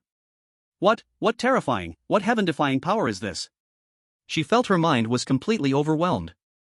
Meanwhile, the live streaming room had sunk into an unprecedented madness. What the hell? What is that? A finger breaking a door? Is this the Buddha's finger technique? I'm dumbfounded, I'm really dumbfounded, I feel like my soul is about to leave my body. What kind of divine operation is this? I declare, starting today, the Qian divine sect is officially established. I am the first protector under the sect leader. Who dares to defy? Add me. I'm the deputy leader. I am the guardian beast. The live chat of Dragon Country, after experiencing a brief crash, erupted into an even more violent and fervent storm of comments than ever before. Countless wow and awesome almost completely submerged the screen. In the foreign live stream room, the experts and spectators who were waiting to watch the joke just moments ago now looked like they had been petrified, their expressions rigid and motionless. The chief strategic analyst of Eagle Saw stared blankly at the screen, where the door had been pierced by a finger. His tactical pen, with a snap, was crushed into 2 pieces. Impossible, this is absolutely impossible. That is the book demon's wisdom barrier. A trial that embodies the power of the Tao. How could a living person break it so easily? Fraud. He must be a fraud. He definitely used something we don't know, a cheating tool that ignores the rules. He refused to believe and could not accept that a human could, in such an unreasonable way, break a trial filled with philosophy and wisdom. This was not just a slap in the face. This was trampling on his proud wisdom and logic. In the Wan book tower. Atop a mountain made of countless human skin books. A figure clad in a black robe, thin and fragile as if a gust of wind could blow him away, suddenly sat up from the pile of books. On his face, resembling a dried corpse and filled with wrinkles, a pair of murky eyes burst forth with an unprecedented brilliance at this moment. He was the guardian of the library of endless books, the book demon. He suddenly raised his head, his gaze seeming to pierce through layers of bookshelves, landing on the black door that had been burst open. When he saw that large hole which was transparent from front to back, the zombie-like face that had remained unchanged for 1,000 years finally showed shock and terror for the first time. The Tao is the power of the Tao. And it is a Tao that is more advanced and more domineering than my path of wisdom. Devouring. Destruction. End. This is the legendary Tao of the End? Impossible. How could a forbidden Tao that exists only in legends appear on a living person? A mighty wave surged in the heart of the book demon. He had lived countless years, believing he had seen through everything in the world. But today, his calm heart was completely disturbed by a living person. He swayed and instantly vanished from the peak of the mountain of books. The next second, he had appeared in the main hall of the library of endless books. He gazed at the young man, tattered and ragged, but exuding an aura that made even him feel a shudder, slowly walking in from outside. His murky eyes were locked tightly onto Su Qian, as if he wanted to see through him completely from the inside out. Chapter 64, Is this book demon trying to provoke me? Su Qian stepped into the main hall of the library of endless books. He did not immediately seek the so-called Book of Strange Gods, but instead began to curiously observe his surroundings. The entire hall was vast and silent. The only source of light came from a giant eye at the top, glowing with a ghostly green light. The eye slowly rotated, as if monitoring everything here. Around the hall, there were towering bookshelves reaching into the clouds. On the shelves, countless books were densely packed. The covers of those books were of various materials, some were leather, some were bone, and some looked like they were made from some unknown skin. A strong smell, mingled with the scent of ink and the stench of blood, filled the air, making one feel nauseous. Su Qian knew these must be the human skin books that Yanji mentioned. This really is a stylish library. Su Qian silently retorted in his heart. At that moment, he felt a cold and sharp gaze land upon him. He raised his head and looked toward the center of the hall. There, the book demon, dressed in a black robe and emaciated, had somehow appeared there unnoticed. He seemed like a ghost, silent and unseen. His murky eyes were fixed on Su Qian, as if trying to see through his very soul. Su Qian felt a shiver from being stared at by him. He could clearly sense that this old man's strength was absolutely unfathomable. Even more so than any strange entity he had encountered before. Whether it was the phantom from the Red Sleeve Songhouse, the Three Strange Kings, or even the sealed strange sovereign Kuei-Long, they would likely not last 3 moves against this old man. Damn it, this old guy can't be a strange saint, can he? Su Qian's heart instantly raised its alertness to the highest level. Although he had already broken through to the peak of the Golden Core stage and his strength had greatly increased. Facing a possible strange saint-level old monster, he felt no chance of victory at all. It seems that today, I can't play the tough guy. I still have to rely on deception. Su Qian swiftly made a decision in his heart. He cleared his throat and took the initiative to speak to the silent book demon. This, senior. He thought for a moment and still used a more respectful title. After all, one should not strike if a hand is extended in goodwill. However, as soon as his voice fell, the figure of the book demon suddenly disappeared from the spot. In the next second, he appeared right in front of Su Qian. Fast. So fast that it was almost impossible for Su Qian's golden core peak divine sense to catch his trajectory. A hand claw, like a withered tree branch, carried an extremely cold aura of death, and directly clawed at Su Qian's neck. He didn't say a word, just attacked directly. And his attack was a deadly move right from the start. Damn! Su Qian's scalp exploded in shock. He never expected that this old guy would be so ruthless. What about the promise test? What about the questions? Why did he go for the kill right upon meeting? He wanted to dodge, but realized that his body was completely restrained by an invisible force, unable to move at all. He could only watch helplessly as that withered hand claw rapidly enlarged in his vision. The shadow of death once again completely enveloped him. And this time, it looked denser and more real than ever before. This is bad, this time it's really going to go wrong. Su Qian's mind was left with only this desperate thought. He didn't even have time to grip the two lighters in his pocket. In the live broadcast room, all the viewers were stunned at this moment. No! God Qian! Countless viewers from Long Country let out heart-wrenching screams. They couldn't accept that the god they revered, who could do anything, would face death in such a powerless way. Meanwhile, in foreign live broadcast rooms, after a brief moment of shock, bursts of malicious laughter erupted. Ha ha ha! He's dead! He's finally going to die! I told you! In the face of absolute power, any deception is futile. Baka! Well done, book demon! This is how an S-level instance should be. Shiba! So great! Quickly strangle him! I want to see his head twist off. They seemed to envision the bloody scene of Su Qian being ruthlessly slaughtered by the book demon. However, just as the book demon's withered hand was about to snap Su Qian's neck, a change, damn it, happened. The book demon's movement suddenly and abruptly froze in midair. His claw, less than a millimeter from Su Qian's neck, trembled violently but could not advance a single inch. For the first time, an expression of extreme pain and struggle appeared on his withered face. No. No. I can't. He is. His mouth emitted incoherent mumblings, as if he were delirious. He felt as if his soul was being torn in half at that moment. One half, the instinct of being a guardian of the book tower, urged him to obliterate this heretic, who had mastered the forbidden path. While the other half came from the depths of his bloodline, that absolute loyalty imprinted over countless years, madly trying to stop him. Making sure he could not harm this individual, who possessed the supreme bloodline, the prince. Two completely different wills clashed violently in his mind. Puff! Ultimately, he could no longer bear the soul-rending pain and spewed out a mouthful of black reverse blood. He flew backwards like a kite with a broken string. He heavily crashed into a row of bookshelves more than 10 meters away. Boom! That row of bookshelves, built from human skin books, collapsed suddenly, completely burying his emaciated body. Silence. The entire world once again fell into a deathly silence. Su Qian. Yanji. Billions of viewers in the live broadcast room. Everyone stared blankly at this scene, feeling as if their brains had completely stopped functioning. Is this book demon trying to play tricks? Chapter 65, is the book demon now Su Qian's accompanying little spirit? What the is this even possible? After a long while, someone in the live stream slowly typed this line. Followed by a wave of bullet comments more frenzied and absurd than any before. What the hell? What the hell? I'm totally stunned. What kind of heavenly plot is this?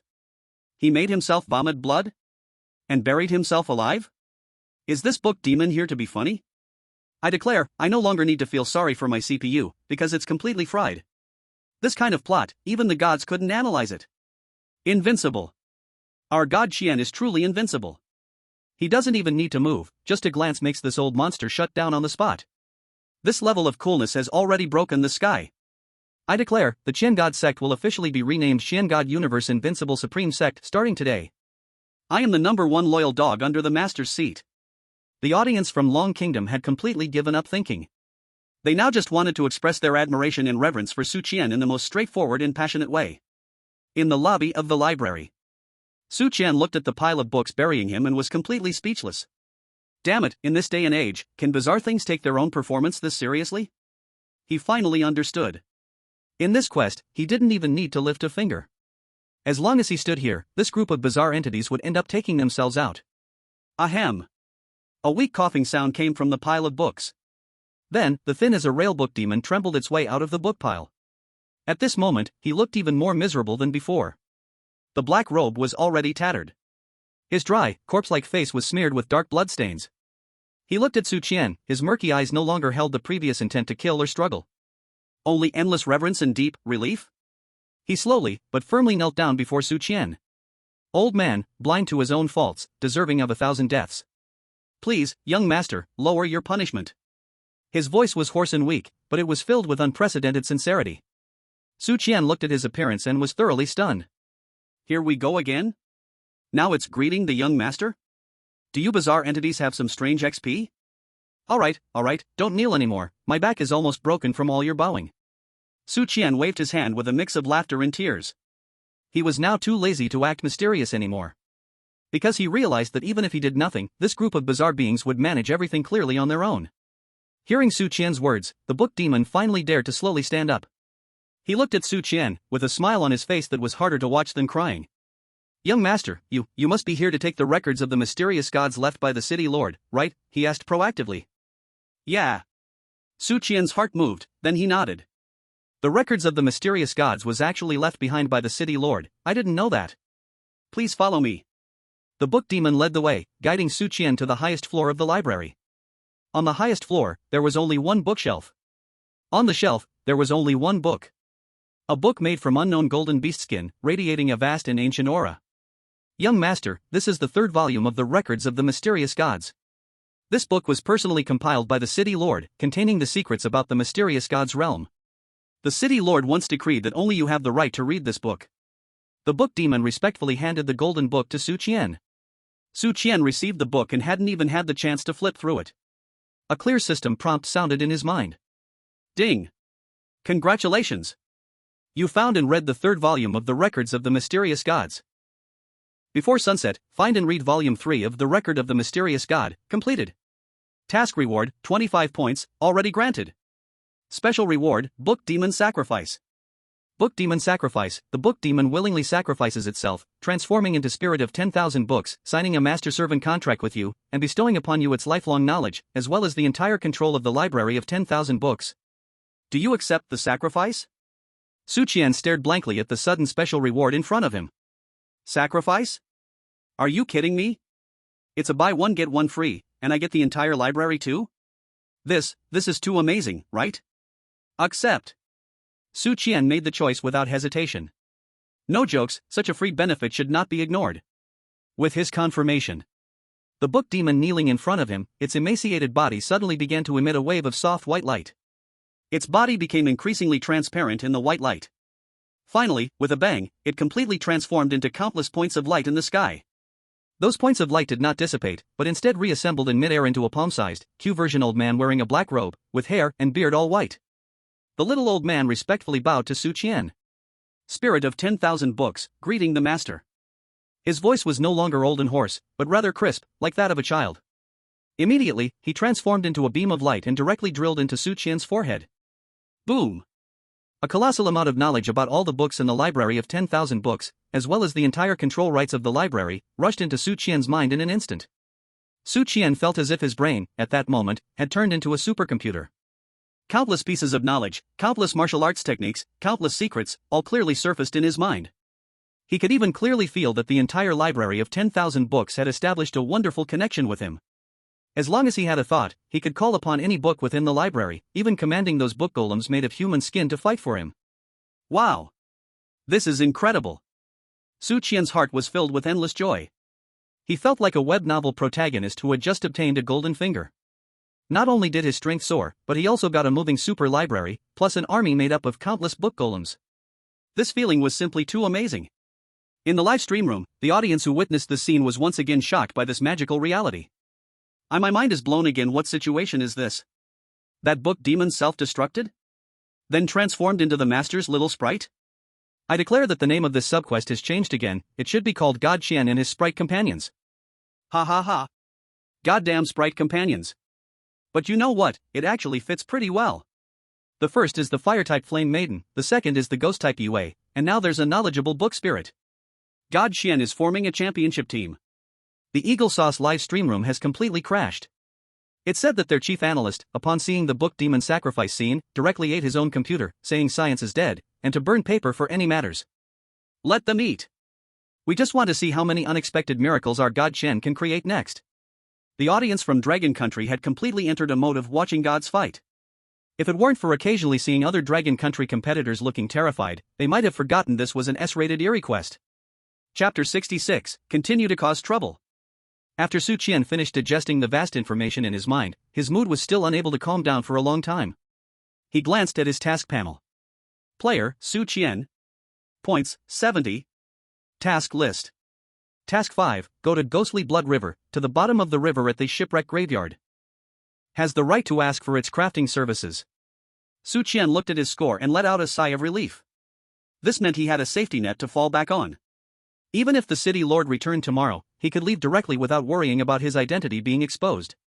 But is he willing to just walk away like this? Of course not. The double reward for 100 points, the mysterious prize for 200 points, he hasn't received yet. Furthermore, this S-rank dungeon right now is like a treasure trove filled with riches. He had just tasted a bit of sweetness, how could he leave so easily? After all, who knows if future dungeons will have such opportunities again? Damn. I must keep going. Excitement sparkled in Su Qian's eyes. His gaze quickly swept over the remaining task list. The Blood River of the Underworld? Shipwreck Cemetery? The Sea Witch's Tears? Sounds eerie, and it's an underwater task, it's a bit of a hassle. The Armament Pavilion? Spirit of the Artifact? Forge a personal weapon? This is good. Su Qian's eyes instantly brightened. Even though his strength had soared, he had always fought barehanded. Though it was fun, it still felt a bit lacking in style. If he could have a suitable weapon, his combat power would definitely rise another level. Moreover, the reward for this task is a whopping 35 points. As long as he completed this task, his score would reach 105 points, directly meeting the requirement for the double reward at 100 points. This is it. Su Qian made his decision immediately. Flame Princess. Master, what is your command? Take me to the Armament Pavilion. Yes, Master. Although Flame Princess didn't know why her master wanted to venture into another forbidden place, she no longer had any doubts or objections. In her eyes, in this Twilight City, there seemed to be no place that her master couldn't go. The Armament Pavilion is located in the central area of Twilight City. It is an enormous structure, resembling a volcano, made of black rock. The entire building emanated waves of scorching heat. From far away, Su Qian could already feel the terrifying heat capable of melting steel.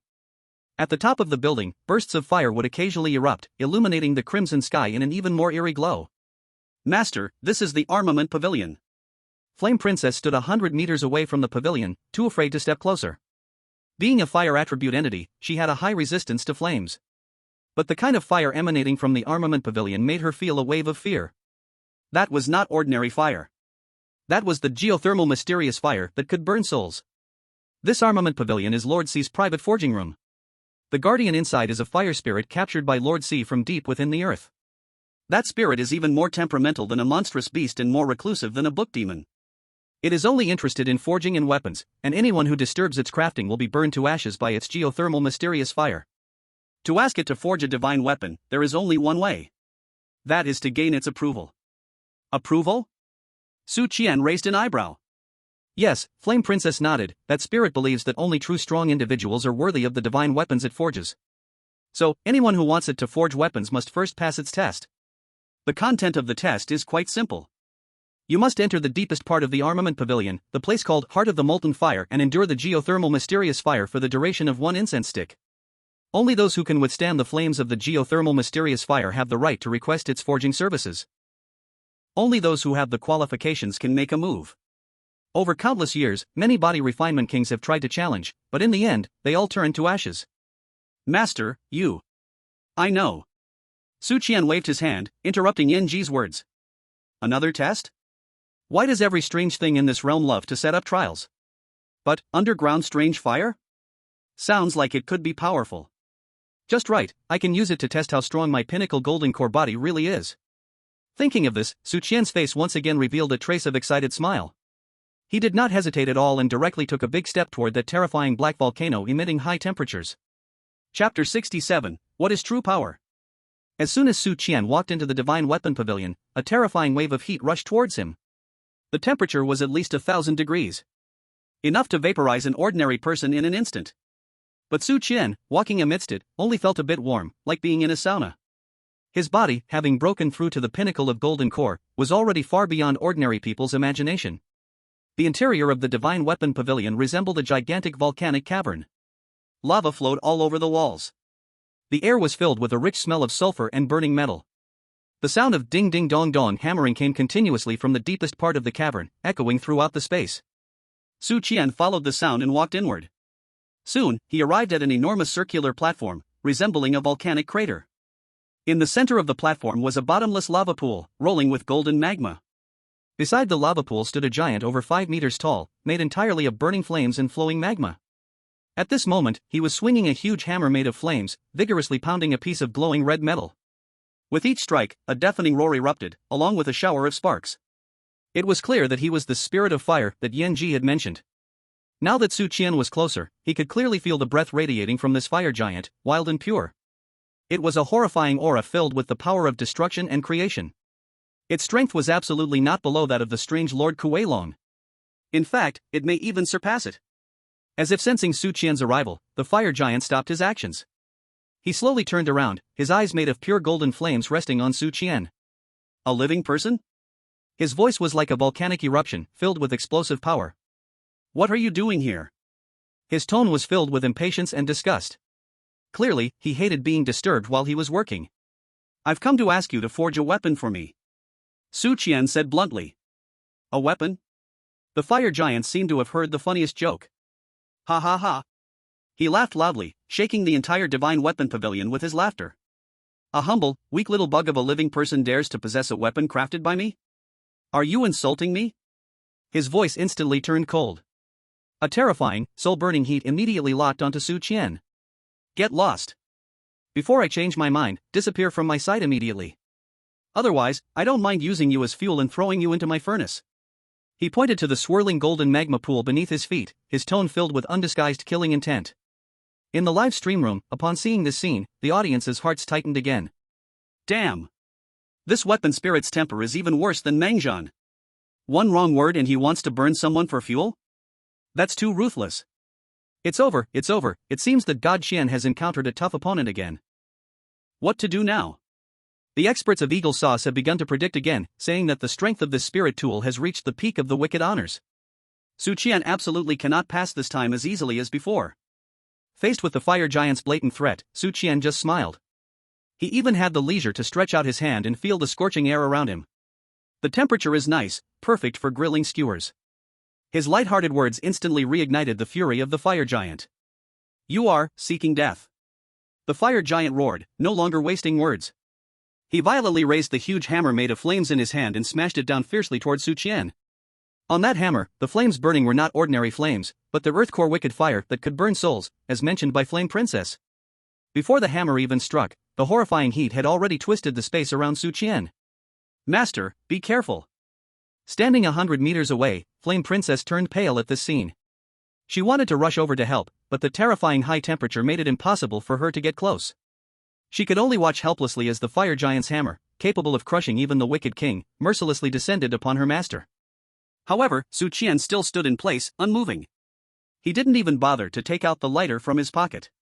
After going through so many life and death tests, he had developed a blind confidence in the toughness of his body. Moreover, he was now at the peak of the golden core stage. A mere earth core wicked fire, what else could it do to him? Boom! A thunderous roar echoed. The fire giant's hammer hit Su Qian solidly. The entire Divine Weapon Pavilion shook violently from this blow. Endless golden sparks flew like brilliant fireworks. The fire giant's face, made of magma, revealed a cruel smile. In his view, that ignorant living person must have been burned to nothing but ash by now. However, when the flames subsided, his smile instantly froze on his face. Su Qian still stood there, completely unharmed. He even stretched and yawned. His already ragged clothes were now burned clean, revealing his upper body, which, while not extremely muscular, was well-defined and radiated strength. Moreover, there was not a single mark of injury, not even a trace of burning, on his skin. Is that all? Su Qian patted his smooth chest, then looked up at the completely dumbfounded fire giant. Is this fire used for lighting cigarettes? It's not even hot enough to give me a bath. His words were filled with unabashed mockery and disappointment. No, it's impossible. The fire giant's voice trembled. He widened his eyes, made of golden flames, unable to believe what he was seeing. His earth core wicked fire. That was a terrifying fire that could incinerate even the souls of wicked honors. How could it cause not a single injury to a living person? This completely overturned his understanding of power. I don't believe it. The fire giant let out an angry roar. You must be wearing some top-notch defensive armor that I can't see. It must be that. As if convincing himself, he raised the fire giant hammer in his hand once more. This time, he poured all his power into it without reservation. The golden flames on the hammer instantly surged multiple times. The terrifying heat even burned the surrounding air, creating black voids. Go die for me! He roared, using all his strength, and once again smashed down hard towards Su Qian's head. This blow was many times stronger than the previous one. He wanted to crush this man, along with his invisible armor, into dust. However, facing this earth-shattering strike, Su Qian merely curled his lips in disdain. Useless. He couldn't even be bothered to withstand it with his body. He slowly raised his right hand, gathering the surging black origin energy in his golden core onto his fist. Let me show you what true power is. Su Qian's voice was cold and domineering. He threw a punch. Against the fiery giant hammer capable of smashing mountains, his fist shot straight out. There was no earth-shattering explosion. No brilliant light effects. The fearsome fiery hammer, upon touching Su Qian's fist wrapped in black energy, was like a fragile glass object hit hard by an unbreakable iron hammer. Crack! A crisp shattering sound rang out. The fiery giant hammer began to shatter from the point of contact with the fist, inch by inch. It turned into a sky full of golden sparks, dissipating into the air. Yet Su Qian's fist continued unabated, crossing several meters, and landed heavily on the fiery giant's massive chest made of magma. Puff! A muffled sound emerged. The fiery giant's chest was directly punched through by Su Qian, creating a clear hole from front to back. Golden magma gushed out like a fountain from that great hole, flowing wildly. One punch. Another punch. The fiery giant was defeated. Chapter 68, another Q version figure. The fiery giant lowered his head, looking in disbelief at the huge hole in his chest. Golden magma was bubbling out from inside, melting large pits in the ground. He could clearly feel the source fire within him rapidly draining away. His once solid body began to feel ethereal. I actually lost? His voice was filled with endless confusion and unwillingness. He, the spirit of fire, the strongest blacksmith under the city lord, whose power was comparable to the peak of strange honors, was actually punched through by a living person? How could this be possible? He couldn't understand. He really couldn't understand. What monster are you? He raised his head and looked at the man who slowly retracted his fist, his voice trembling violently from fear. Su Qian did not answer his question. He just looked at his fist, frowning in dissatisfaction. TSK, still too weak. The strength of peak golden core can't even blow you apart with one punch. Looks like I need to keep working hard.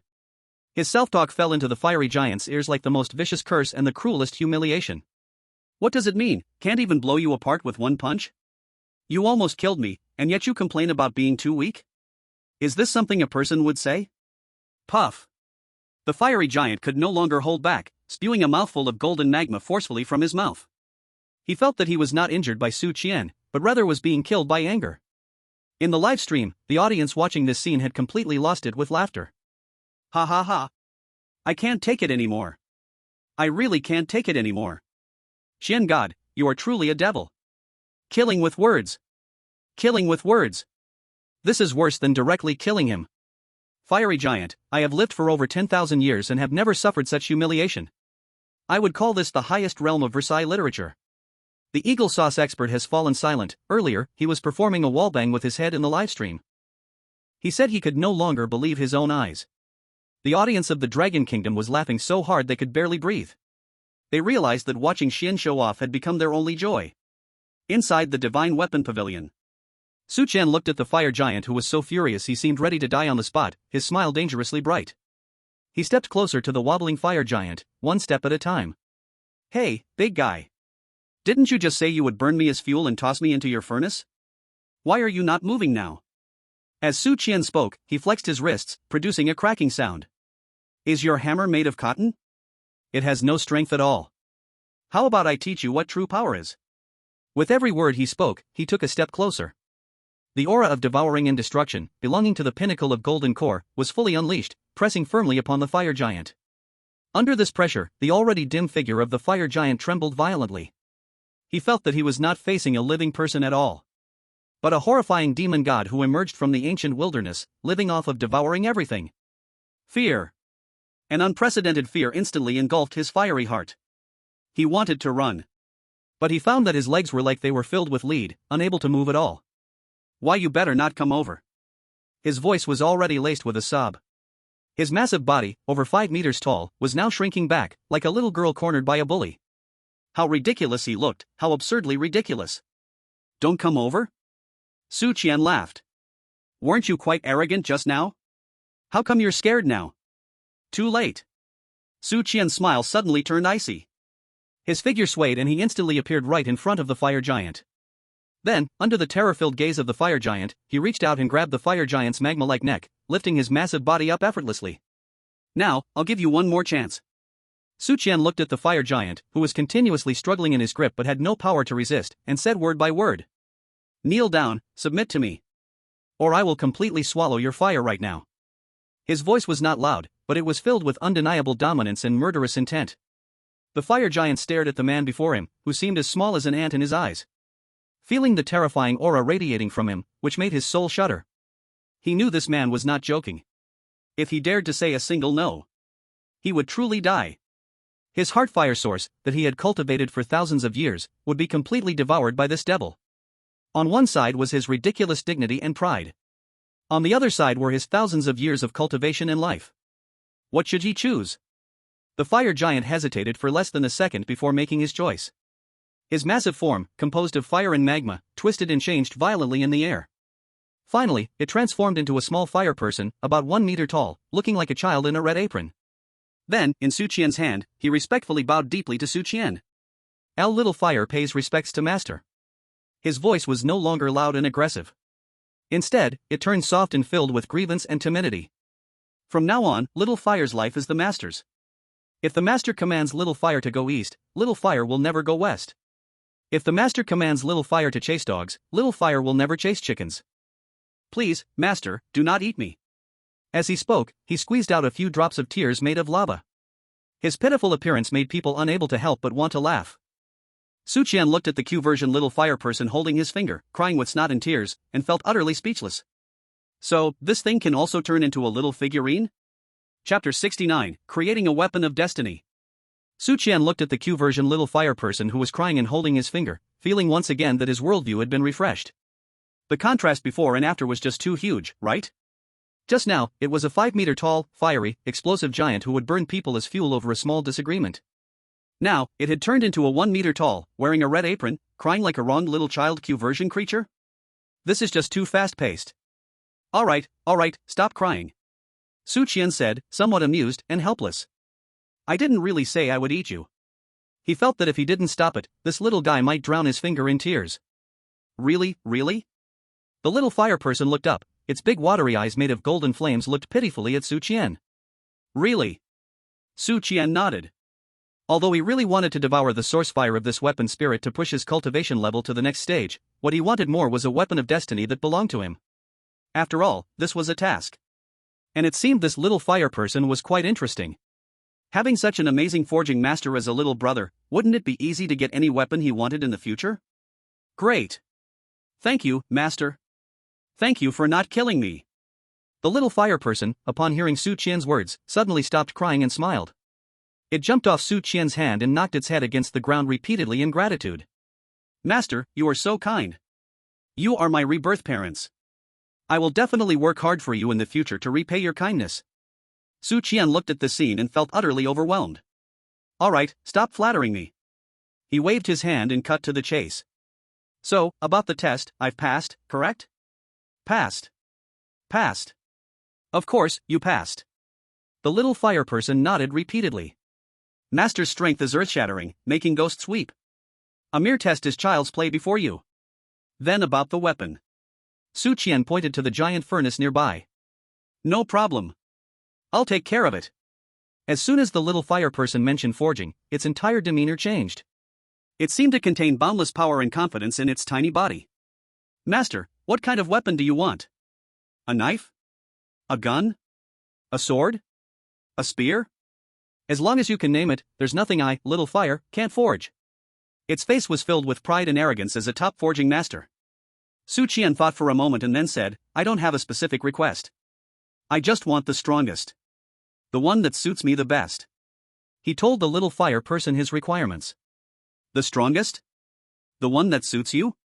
The little fire person fell into deep thought upon hearing Su Qian's request. It circled Su Qian quickly a few times, its golden flame eyes constantly scanning Su Qian's body. It looked as if it was examining the most perfect piece of art. Got it. After a long time, the little fire person's eyes suddenly brightened. Master, your body is the most perfect Dao body I have ever seen. Your power is filled with the aura of devouring and destruction, unmatched and domineering. Ordinary weapons cannot bear your terrifying power at all. So, I have decided to forge you a unique weapon that belongs only to you, a weapon of destiny. A weapon of destiny? Su Qian raised his eyebrows. Exactly. The little fire person looked fervent with excitement. This weapon will be forged with your blood as guidance, your source energy as the core, and supplemented with the top 9 divine metals I have collected for thousands of years. Finally, I will personally temper for you for 49 days with my source hellfire. Once the task is complete, this weapon will completely merge with your bloodline and your soul. It will grow alongside you, becoming stronger as you do. It will become a part of your body. An extension of your power. The little fireman said passionately, spitting everywhere. Su Qian listened, feeling waves of excitement. Using my blood and the source hellfire as the core? Merging with my bloodline and soul? Damn. That sounds amazing. Alright. Let's do it. Su Qian agreed without hesitation.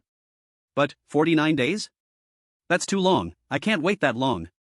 He now, at most, could only stay in this dungeon for another 2 days. Don't worry, master. The little fireman patted his small chest, confidently saying. Under normal circumstances, it does take 49 days. But, who are you? You are my great master. As long as you are willing to lend me a hand and inject your power into the furnace, merging with my hellfire. I am confident that within a day, I can forge the shape of the divine weapon for you. A day? Su Qian's eyes lit up. Alright. What do I need to do? Very simple. The little fireman pointed at the rolling golden magma pool beside them. Master, you just need to place your hand on this heart of magma and inject your power into it. The rest will be left to me. Su Qian nodded, without any hesitation, he walked directly to the magma pool. He looked at the boiling golden magma capable of melting everything, took a deep breath. Then, he slowly extended his hand into it. Sizzle. Sounds that made one's teeth ache emerged. Su Qian's hand, upon touching the golden magma, was immediately burned, causing his skin to burst and reveal his white bones. The intense pain made him let out a muffled groan. Damn! It's so hot? He realized that the temperature in this magma pool was even 100 times higher than that of the flaming warhammer before. It seemed this was the true power of the hellfire. Master, bear with it. The little fireman's voice echoed nearby. This is the body refining process that must be experienced before the divine weapon recognizes its master. Only a body that can withstand this power is qualified to become the master of the divine weapon. Su Qian gritted his teeth, refusing to pull his hand back. He began to crazily operate the all-snakes swallowing heaven technique, pushing the black golden core in his dantian to the extreme. Streams of pure source hellfire flowed from the golden core, rushing into his arm, healing his burned flesh. Burning, healing, healing. This process repeated itself. Su Qian felt as if he was enduring the most cruel torture. But he stubbornly held on. Meanwhile, his body rapidly grew stronger at an incredible speed during this process. He didn't know how long had passed. When Su Qian felt that his arm had completely adapted to the terrifying high temperature, the little fireman's voice rang out again. Master! Now! Inject your power inside. Alright! Su Qian shouted, thrusting his now rock-solid arm deep into the magma pool. Then, he unleashed all the power of the black golden core in his dantian without holding anything back. Boom!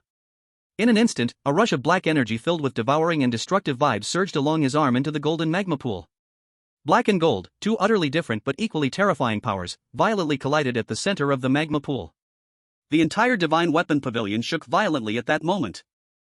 It seemed like it could collapse at any moment. Rise! The little fire person shouted loudly. His small body suddenly flew into the air above the lava pool. He formed seals with his hands, chanting words with his mouth. The 9 pieces of divine gold he had collected for 10,000 years soared out from all corners of the divine weapon pavilion and flew into the intertwined black and gold lava pool. In my name, summon the source of 10,000 fires. With the blood of the master, forge an immortal soul. Heaven and earth as the furnace, creation as the craft. Divine weapon. Condense. Chapter 70, The Birth of the Innate Divine Weapon. With the final shout of the little fire person, the entire lava pool erupted with an unprecedented, dazzling brilliance.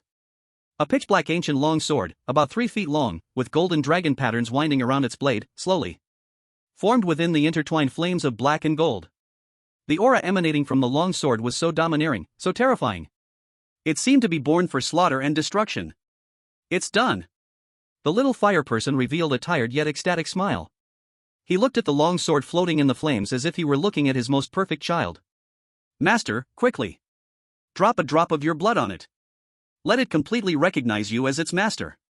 Upon hearing this, Qian immediately squeezed out a drop of his vital blood and flicked it towards the long sword. The drop of crimson blood instantly melded into the sword upon contact. Buzz! The long sword let out a clear sword cry, as if cheering, as if rejoicing. It transformed into a black stream of light, instantly flying in front of Qian, affectionately circling around him, dancing. Qian reached out and grasped the handle of the long sword. A feeling of blood connection, as if his arms were extending, surged in his heart. He could clearly feel that this sword had become a part of his body. With a thought, the black source of ghostly energy on the long sword and the golden ghostly fire from the earth's core instantly intertwined, creating a terrifying vision of a black dragon coiling around a golden sun. What a good sword! Qian couldn't help but exclaim. He casually waved the sword. A long, terrifying sword energy, 100 meters long, instantly shot out from the sword tip. Boom! The seemingly indestructible wall of the divine weapon pavilion was effortlessly sliced open, like tofu, leaving a bottomless massive crack. Damn! So strong? Qian was shocked by the destruction caused by this sword. Its power was more than 10 times stronger than when he was barehanded before. Ha ha ha! Awesome! Qian laughed to the sky, filled with unprecedented pride and confidence.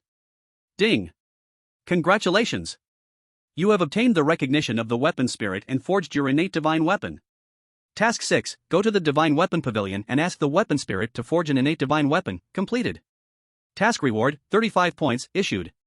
Special reward, loyalty of the weapon spirit. Special reward, innate divine weapon sky slasher. Qian looked at the series of prompts on the task panel, his smile growing brighter. Points, secured. Divine weapon, secured. Moreover, he even got a weapon spirit little brother with strength comparable to the peak of the ghostly supreme. This operation was truly a huge profit. Little fire, well done. Qian patted the Q version little fire person, who had grown a bit ethereal due to exhaustion. Hee, it's an honor for little fire to serve the master. Although the little fire person looked very tired, his face was filled with pride and satisfaction. To forge a divine weapon like the Sky Slasher with his own hands was an unparalleled glory for him as a blacksmith. You should rest well.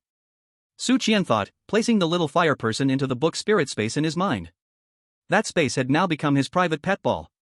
The old man of the book spirit was now looking at the suddenly arrived new neighbor with a confused expression. You, what are you? You are the one who is something. Your whole family is something. Although the little fireman was weak, his temper had not changed at all. I am the master of the divine weapon pavilion, the spirit of the fire weapon. You old man, who are you? I am the spirit of the book of 10,000 volumes, the spirit of the book of 10,000 volumes. The book of 10,000 volumes? Is that the broken place full of human skin books? I've heard that the guardian inside is a psychopathic old monster. You are talking nonsense. I am not a pervert. Then why are you here? I volunteered to be sacrificed to my master. Oof, me too. The two Q version little guys began to argue in Qian's mind. Qian felt a headache coming on. Be quiet. He grumbled inside his mind. The two little guys instantly fell silent. From now on, you two will be neighbors, so get along well. If anyone dares to argue again, I will throw them out to feed the creepy servants. Qian threatened. The book spirit and the little fireman immediately turned into good little babies, nodding repeatedly to show they would be obedient. Having settled these two new little brothers, Su Qian turned his attention back to the long sword in his hand. Heavenly cuts. He gently stroked the cold, smooth blade, feeling the intimacy that connected with his bloodline. This was his, Su Qian's, first divine weapon. He absorbed heavenly cuts into his body, then turned and strode out of the divine weapon pavilion. At the door, Flame Princess was still anxiously waiting. When she saw Su Qian come out safe and sound, with an air that was even more reserved and terrifying than before, her worried heart finally relaxed. Congratulations, Master, on obtaining the divine weapon. She respectfully bowed to Su Qian. Su Qian nodded, then glanced at the sky. At this time, the crimson twilight had become increasingly dense. Less than a day and a half was left before that city lord would return. Time is not much. Su Qian's heart surged with a sense of urgency once again. He took a look at his task panel. Player, Su Qian.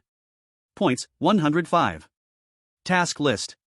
Task 5, go to Yomi Blood River, find Siren's Tears in the sunken ship graveyard, not completed. Task progress, 0/1. Task completion points reward, 30. Task 10, obtain a strange origin in the city lord's mansion, not completed. Task progress, 0/1. Task completion points reward, 100. 105 points are enough to meet the double reward condition. But I am still far from the 200 points mysterious prize. Su Qian's gaze swept back and forth over the remaining tasks.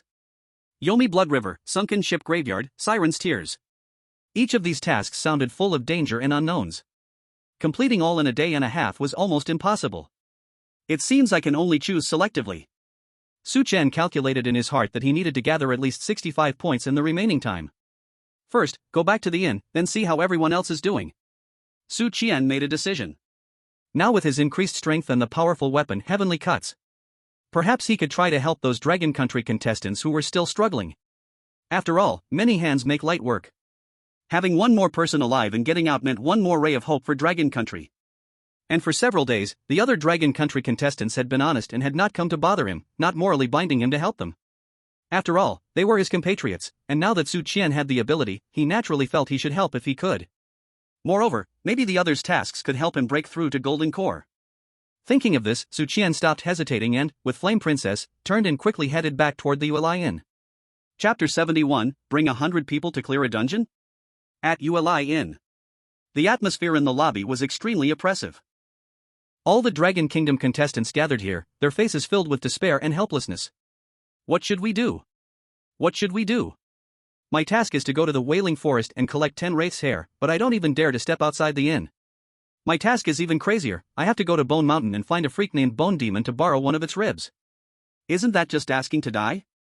Sigh, it seems this time, we are really going to be wiped out. It's all that Wu Yutao's fault. If it weren't for him, we wouldn't have ended up like this. People murmured, voices filled with grievance.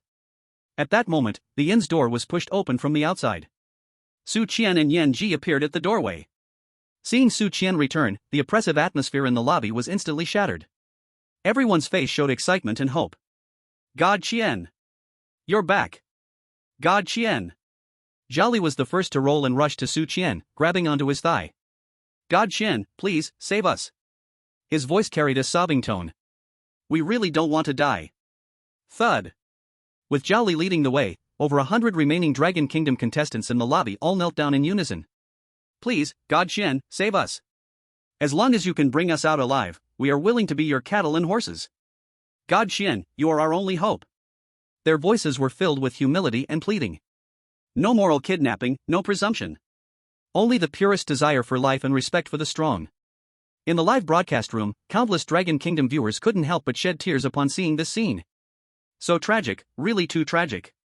This is the true portrayal of ordinary people in a bizarre quest, helplessness, despair, only able to entrust all hope to others. God Qian, please help them. They are our fellow countrymen.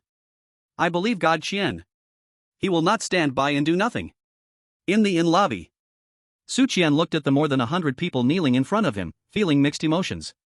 He sighed and helped the loudest crier, Zhao, up from the ground. All right, everyone get up. His voice was not loud, but it clearly reached everyone's ears. We are all from the Dragon Kingdom, I will not stand by and watch you die. Show me your task lists. I will help you try. This sentence, he said very plainly and with restraint. But in the ears of those already in despair, it was like the sound of heaven. They all raised their heads, their faces filled with excitement and disbelief. God Qian, are you really saying this? Zhao Li's voice trembled. You really are willing to help us? Of course. Su Qian gave him a glance. When have I ever lied? Hurry up, report your tasks to me, I'll see which ones are on the way and can be done together. He was pressed for time, so it was impossible to help them one by one. He had to pick some tasks that were of moderate difficulty or in concentrated locations to tackle them together. Yes. Yes. God Qian. Zhao Li, feeling as if he had been granted a great mercy, quickly shared his task list with Su Qian. Task: go to Wailing Forest and collect 10 wraiths' hair. With Zhao Li leading the way, the other Dragon Kingdom contestants also reported their tasks one after another. Task: go to Bone Mountain and obtain a rib from the Bone Demon. Task: at Lost Graveyard, ignite 100 guiding incense. Task: infiltrate Ogre Tribe and steal their sacred object Blood Totem. Each task sounded filled with danger and eeriness. For these ordinary people who didn't even dare to face the eerie minions, these tasks were no different than asking them to go die. Su Qian quickly browsed through these tasks, his brain racing, planning the most efficient route. Soon, he divided these tasks into several major categories based on location and difficulty. The Wailing Forest, Bone Mountain, and the Mass Grave, these three places are quite close, we can go together. The Ogre Tribe is in the south of the city, not far from the underworld Blood River, we can solve that on the way. As for the others, Su Qian looked at the remaining tasks, which were diverse and scattered, and felt a headache coming on. Forget it, let's deal with these first. He made his decision. Then, he raised his head and spoke loudly to the more than 100 pairs of eager eyes in the hall. All right, I have finished reviewing. Now, those whose task is to go to the Wailing Forest, Bone Mountain, and the Mass Grave, stand to the left. Those whose task is to go to the Ogre Tribe, stand to the right. As for the rest, please wait in the inn, I will talk to you when I return. His words were filled with undeniable authority. The contestants from the Dragon Country did not hesitate at all and immediately divided into two groups according to Su Qian's instructions. Most of the people focused on the area of the Wailing Forest. Only a handful, barely a dozen, were going to the Ogre Tribe. Very good. Su Qian nodded in satisfaction. Then, he turned his gaze to the large group of people on the left. Your task is concentrated in one area, but the number is too many, I cannot help you one by one. So, I have decided to take you, all together. Chapter 72, 30,000 Vengeful Spirits? Maybe it will be enough for my enjoyment. What? When Su Qian said this, everyone was stunned. Take them, all together? But that is the Wailing Forest. Legend has it that there are thousands of vengeful spirits inside. With over 100 people marching in, wouldn't that directly become a buffet for the vengeful spirits?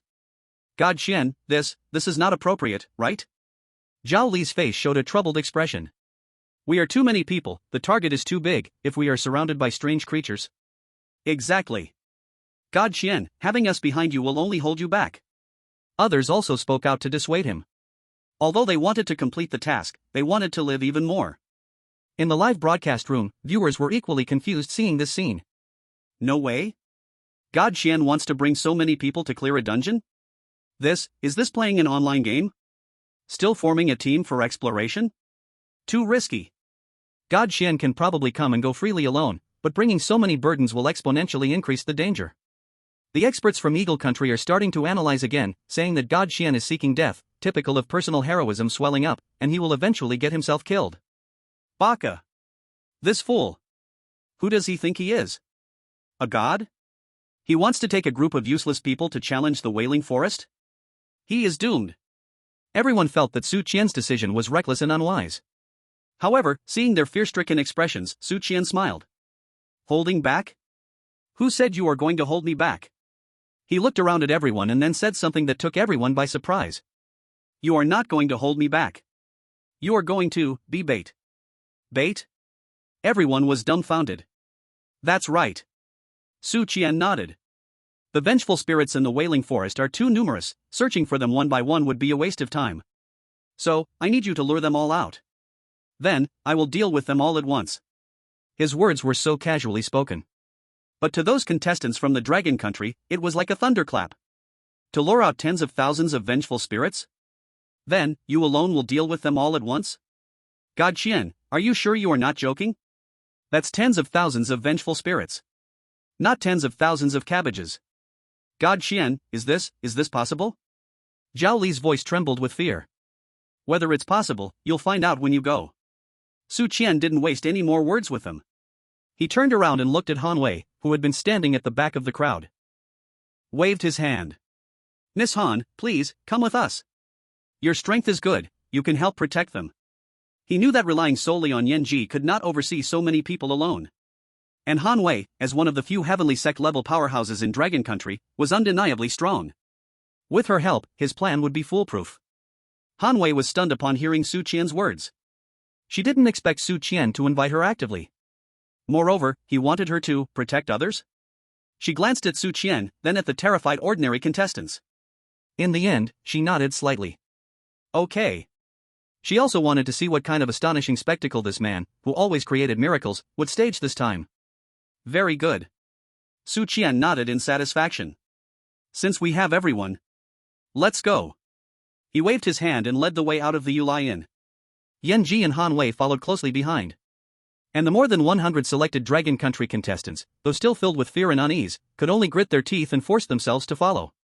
They chose to believe once again in their all-powerful God Qian.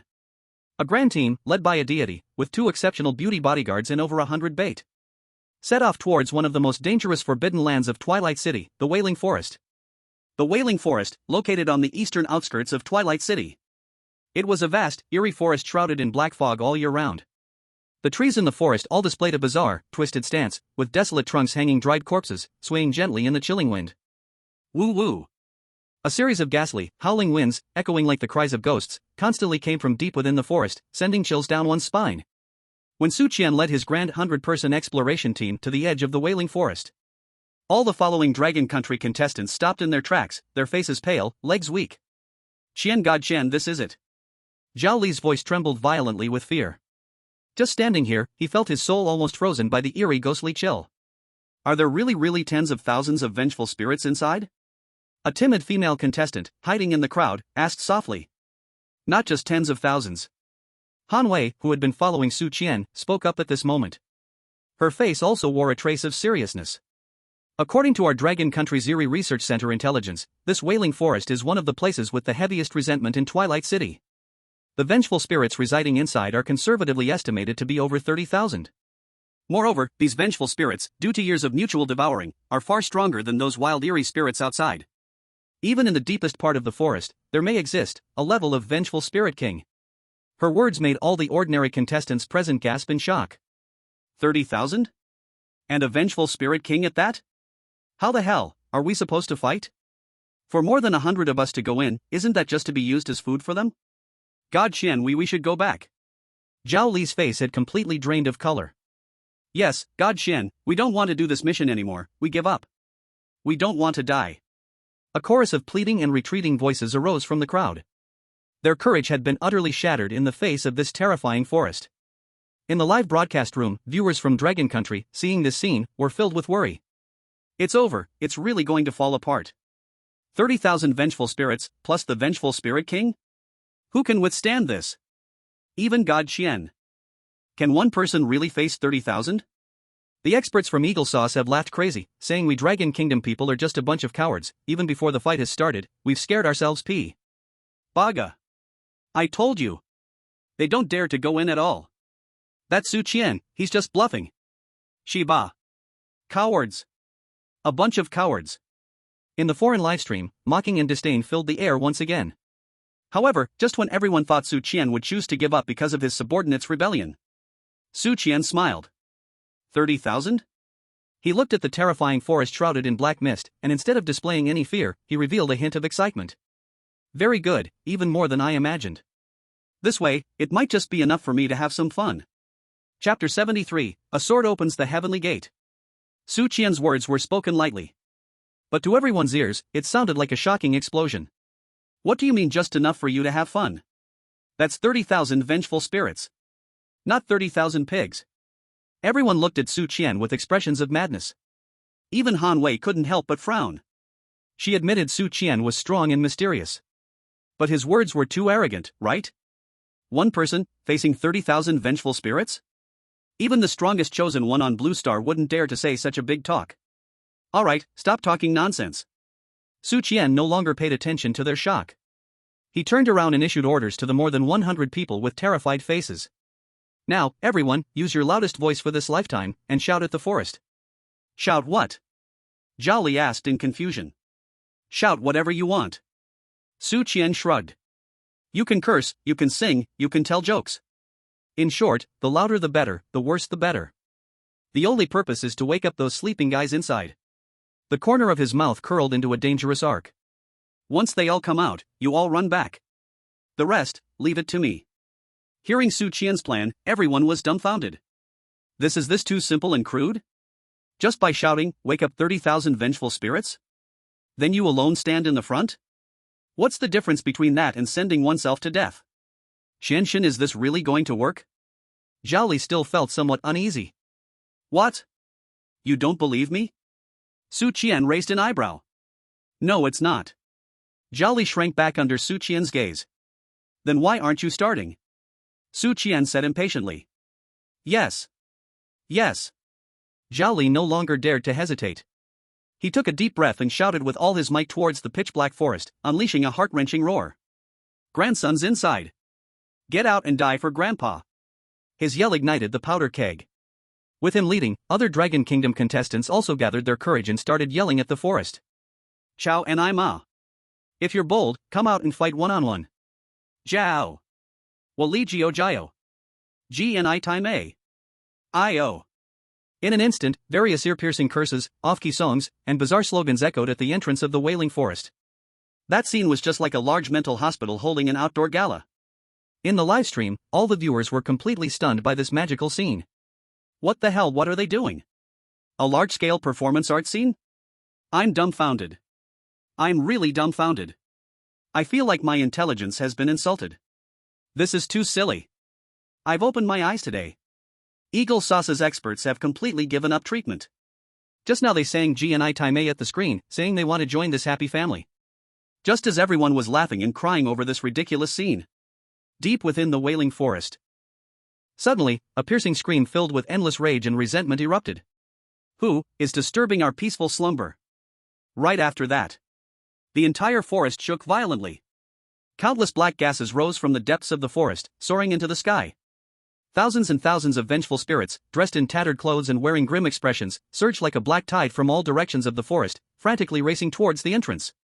That terrifying momentum, that overwhelming resentment, made all the shouting Dragon Kingdom competitors instantly fall silent. Their faces drained of color. Run! Run quickly! Someone let out a desperate scream. Over 100 people instantly scattered like birds and beasts, tumbling and scrambling in a mad dash backwards. But Su Qian remained standing still, unmoving. He gazed at the army of vengeful spirits surging towards him like a black tsunami, revealing an incredibly brilliant smile. Experienced babies, you have finally come. He slowly drew out the completely black skycleaver long sword from his body.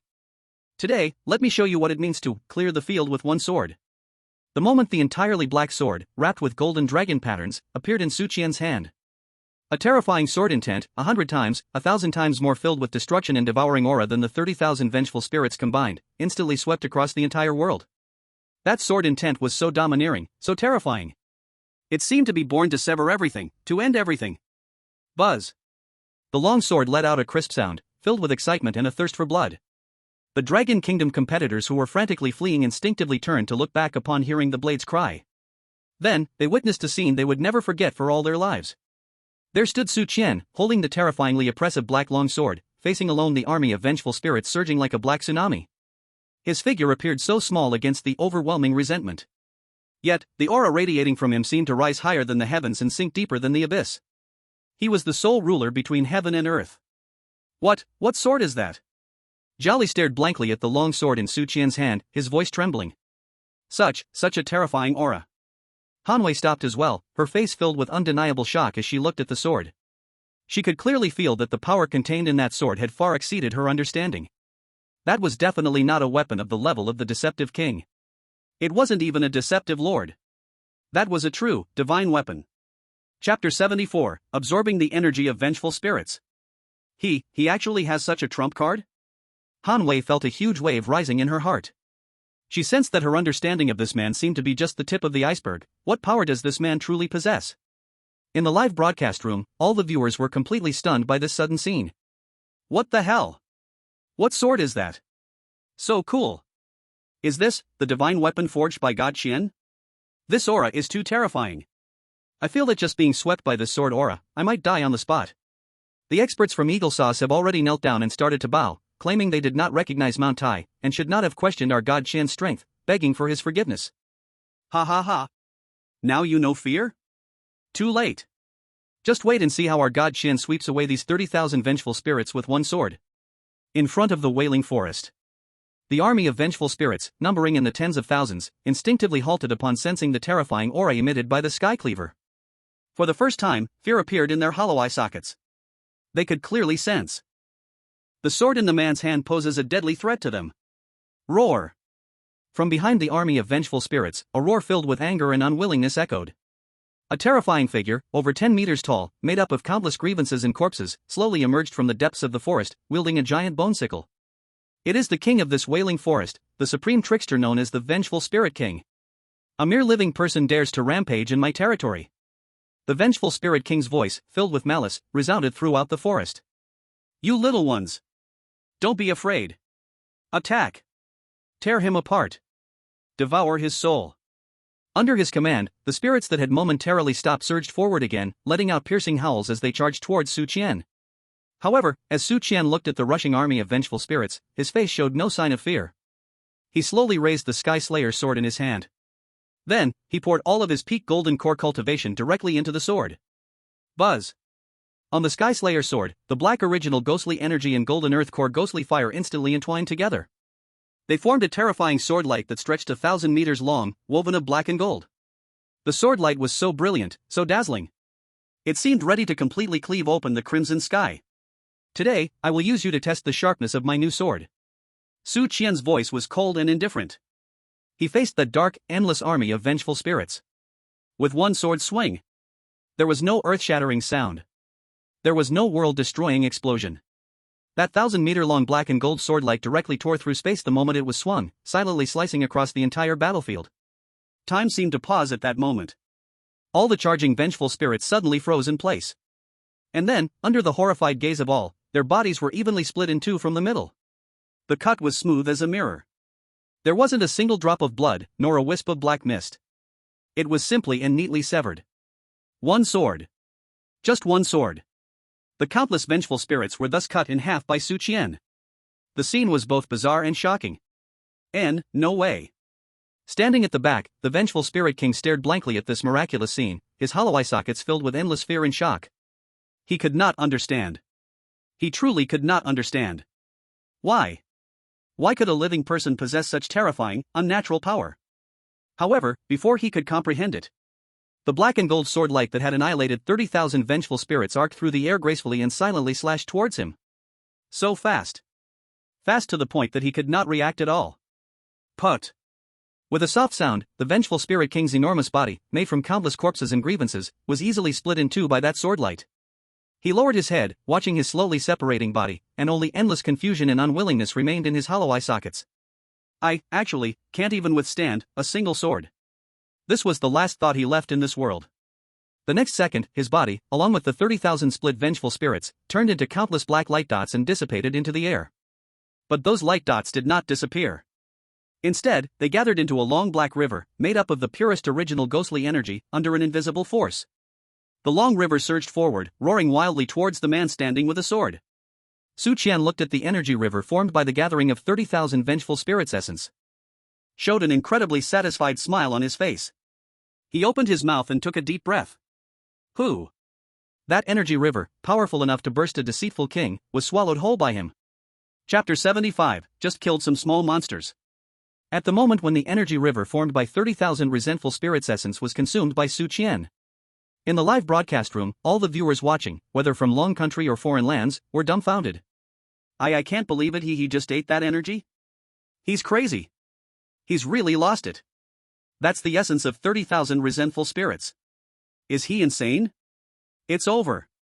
It's really over for Qianshan this time. Such immense energy, not to mention a person, even a blue whale would explode on the spot. Ha ha ha ha. This fool. He's finally killed himself. Greed truly is original sin. Baka. This is great. I thought he was invincible. Turns out he's just a crazy idiot. Shiba. Blow up. Blow up. I want to see the most spectacular fireworks. Everyone felt that Su Qian was truly finished this time. Forcefully swallowing such enormous energy could only end in one way. That is, to die in an explosion. Even Han Wei and Yanji, standing not far away, had pale faces. Master! Yanji exclaimed, wanting to rush forward, but was blocked by an invisible wall of air. Han Wei's expression was equally grave. She could clearly sense that the energy within Su Qian had become uncontrollable, raging like a nuclear reactor that could explode at any moment. What does he want to do?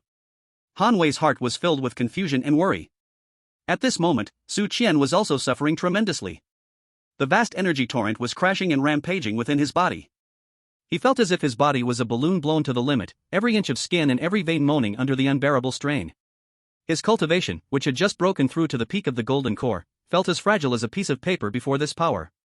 Damn, it seems I might have gone too far. Su Qian wore a smile more unpleasant than crying. He had underestimated how terrifying the essence of 30,000 resentful spirits truly was. He felt as if he could be torn apart by this power at any moment. No. I can't just give up like this. Su Qian gritted his teeth, a glint of madness flashing in his eyes. He endured the excruciating pain of his body nearly being ripped apart, pouring all his focus into his dantian. Then, he began to madly operate the 10,000 specters swallowing heaven technique. Give me refinement. He roared, activating the black golden core in his dantian, pushing it to an unprecedented, beyond limit level. V-Room. On the black golden core, the golden patterns that had only been faintly visible erupted into a dazzling golden light at that moment. A more tyrannical and terrifying swallowing vortex than ever before formed explosively in the center of the golden core. The energy torrent rampaging inside him, upon touching this vortex, seemed to have found an outlet, rushing in wildly. Glug, glug. The familiar, strange swallowing sound echoed in Su Qian's dantian again. The black golden core, after swallowing such immense energy, began to visibly expand and rotate rapidly. The golden patterns on it became increasingly complex and profound. Finally, under everyone's gaze. Ka-cha! A crisp sound, like an eggshell shattering, resonated from the surface of the golden core. Immediately after that indestructible black golden core. Suddenly, a gap split open in the middle. A miniature figure, only 3 inches tall, completely black, with facial features identical to Su Qian's, but filled with endless majesty and dominance, slowly sat up from the cracked golden dan. He was the Yuelai Inn, formed from the shattered golden dan and the condensed Dao. The fourth layer of the Wan Gui Tun Tianju, the Yuelai Inn realm. It was done. In the moment the black Yuelai Inn was born. A terrifying aura, at least 1,000 or even 10,000 times stronger than before, suddenly erupted from Su Qian's body. The aura was so vast, so terrifying. It felt as though it could completely overturn this world. The entire wailing forest trembled violently and screamed under the pressure of this aura. The twisted trees broke one after another. The dried corpses turned to ash. The eternal black fog was forcibly blown away, leaving behind a clear view of the bizarre scarlet sky beyond the forest.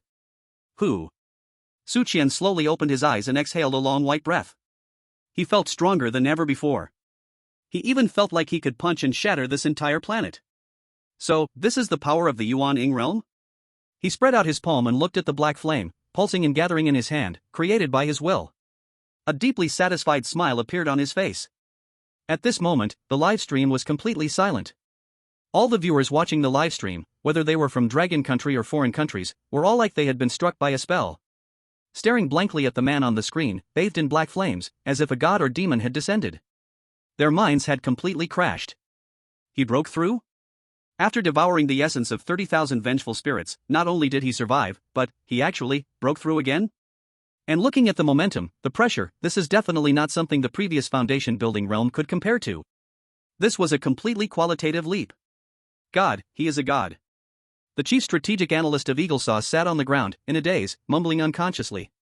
His worldview had been completely crushed into dust by the man before him, who continuously shattered his understanding of the limits. He knew, from today on, this world would no longer be the world he once knew. The era of Su Qian had begun, and no one could stop it. In front of the wailing forest, the Dragon Country players, who had already escaped over 1,000 meters away, were also pressed to the ground by the sudden terrifying pressure, unable to move. One by one, they turned around in fear, looking towards the direction from which the pressure was coming. And then, they saw the scene that they would never forget for the rest of their lives. Their god, Su Qian, was floating in midair. His body was burning with black flames. Beneath his feet was the wailing forest, now turned to ruins. Behind him was a huge, scarlet blood moon. The scene was so shocking, so full of visual impact. It was as if he was the only ruler in this strange hell. Qian. Qian god. Zhao Li lay on the ground, looking at the godlike figure, his voice trembling from excitement and admiration. He did it. He really, single-handedly, cleared the entire wailing forest. At this moment, all the Dragon Country players felt an unprecedented awe for Su Qian. They knew, today, they had witnessed the birth of a legend. Su Qian slowly descended from mid-air. The terrifying aura around him gradually faded. He glanced at the wailing forest behind him, now completely turned to a barren white land, and a satisfied smile appeared on his face. Yuan Ing realm. This powerful feeling is truly enchanting. He felt that he was now filled with endless strength. Master. Yanji and Han Wei, at this moment, also recovered from their shock and hurriedly ran to Su Qian's side. Yanji's face was filled with intense admiration. And Han Wei's face showed a mixture of shock, respect, and a hint of curiosity. Master, did you break through again? Yanji's voice trembled slightly from excitement. Just luck. Su Qian waved his hand, pretending to be calm and carefree. Though he really almost played himself to death just now. But the outcome is good. Pretending to be cool has to continue. Han Wei looked at his expression and couldn't help but twitch her lips. Luck? You call that luck? Do you know how outrageous what you just did was? A single person challenged 30,000 vengeful spirits, plus a peak vengeful spirit king. And then, you swallowed them all and even broke through a major realm? If that's called luck, then is there anything in this world that isn't lucky? She felt that her worldview had been rubbed on the ground by this man countless times today. Qian God. At this moment, Zhao Li, along with over 100 contestants from the Dragon Kingdom, came rolling over. As soon as they got to Su Qian, they thudded and all knelt down in unison. Qian God. You are our god. Zhao Li clung to Su Qian's leg, crying as if the sky was falling. I, Zhao Li, have never bowed to anyone in my life. From today on, you are my only idol. My only faith. Yes, Qian God. You are amazing. You are the pride of our Dragon Kingdom. Long life Qian God. Qian God is invincible. The others echoed, their faces filled with intense admiration. They looked like wild fans who had just met their idol. All right, everyone get up. Su Qian was also feeling a bit overwhelmed by them. It's just killing a few minor monsters. Is it that exciting? Chapter 76, A Strange Master? Are you forcing me to fish? As soon as Su Qian said this, everyone was stunned. Minor monsters? You call those 30,000 vengeful spirits minor monsters? Then what are we, who can't even defeat a single strange servant? Dust? Everyone looked at each other, seeing a hint of bitterness and helplessness on each other's faces. Sometimes, the gap between people is indeed greater than the gap between people and dogs. In the live broadcast room, the viewers from the Dragon Kingdom were also completely dumbfounded by Su Qian's words. Damn, minor monsters? Qian God, your act is off the charts, I'm giving you full marks. Haha, asking for the psychological shadow area of those 30,000 vengeful spirits, we've worked hard to cultivate for hundreds of years, and in their eyes, we're just minor monsters? I declare that from today on, Qian God is the only supreme being in my heart. No one can replace him. The experts from Eagle Saw smashed their streaming equipment when they heard Qian God's words, saying they can't continue streaming, it's too insulting to their intelligence. Let them smash it, a bunch of country bumpkins who've never seen the world, we can just enjoy our cool male lead. After helping everyone up, Su Qian didn't delay any longer. Alright, the matter of the Wailing Forest has been resolved. The task is to collect vengeful spirit hair, and now you can go pick it up. He pointed to the area behind him that had turned into a white ground in the forest. Though the vengeful spirits had been swallowed, those vengeful spirit hairs, as a special material, would still leave some remnants. Yes. Thank you, Qian God. The dozen or so contestants who had taken the task of collecting vengeful spirit hair were immediately overjoyed and thanked him profusely before rushing into the now safe forest. As for Su Qian, he turned his attention to the remaining people. Next, let's continue with. It is the White Bone Mountain. His voice was not loud, but it was full of unquestionable authority. The mission is to go to White Bone Mountain, so all follow me. Hearing the words White Bone Mountain, fear once again showed on the faces of those contestants. White Bone Mountain, that is another forbidden place. Legend has it that the mountain is made up of countless strange bones. The master of the mountain is a powerful being known as the Bone Demon. Although just a ghost master, because it occupies the advantageous terrain, even a ghost general might not be its match on that mountain. Qian. Qian God, are we really going? A contestant who took the mission for White Bone Mountain asked timidly. What? Are you scared? Su Qian raised his eyebrow. No. The contestant shrank back instantly under Su Qian's gaze. Then stop talking nonsense and keep up. Su Qian ignored them further, his time was too precious. He directly turned and walked towards White Bone Mountain. After that shocking performance of one sword clearing the field, no one dared to question any of his decisions again. They could only obediently follow behind Su Qian. White Bone Mountain is located to the north of the Wailing Forest, not far away. It is a giant peak, entirely made up of dense white bones, rising 1,000 meters high. The entire mountain exuded a strong aura of death and decay. Countless skeletons and zombies wandered aimlessly on the mountainside. When Su Qian brought his 100-person sightseeing group to the foot of White Bone Mountain, those wandering skeletons and zombies quickly caught the scent of living humans, emitting caw-caw sounds as they rushed towards them. However, before they could get close, Su Qian just coldly snorted. A terrifying pressure, belonging to the nascent soul realm, erupted from him. Those skeletons and zombies, who had just been clawing and biting, were instantly frozen in place under this pressure, as if paralyzed by a spell. Then, two balls of fearful soul fire emerged from their hollow eye sockets. Thud. Thud. Hundreds and thousands of skeletons and zombies neatly knelt down before Su Qian. The scene was both spectacular and ridiculous. The contestants from the Dragon Kingdom who followed Su Qian had completely become numb upon seeing this. They found that there seemed to be no other words to describe their Chen god except wow and awesome. Welcome, my king. A huge skeleton, appearing like a leader with a bone crown on its head, slowly walked down from the top of the mountain. It reached Su Qian, knelt on one knee, and offered its highest respect to him. Su Qian, seeing this already familiar scene, shrugged his shoulders in resignation. All right, stop kneeling. He waved his hand and directly got to the point. I want to see your boss, the Bone Demon. Let it come out to meet me. Su Qian's words stunned the kneeling skeleton leader for a moment. You want to see Lord Bone Demon? Its voice carried a hint of uncertainty. What? Is there a problem? Su Qian raised his eyebrow. No. The skeleton leader quickly shook its head. It's just. Lord Bone Demon is currently in seclusion, breaking through to the ghost general realm and hasn't appeared for several months. It ordered that no ghost should disturb it. Seclusion? Su Qian was somewhat surprised to hear this. He glanced at his mission. Mission, go to White Bone Mountain and take a rib from Bone Demon. The person is currently in seclusion trying to break through, and I'm going over to say, brother, can I borrow a rib? Isn't this purely looking for a fight? It seems that today's fight is set for sure. Su Qian sighed inwardly. To be honest, he wasn't that keen on fishing for trouble. Just a mere strange master who was trying to break through the strange general. In front of him, a powerful figure at the nascent soul stage, they are no different from ants. Where is it closing itself? Su Qian asked directly.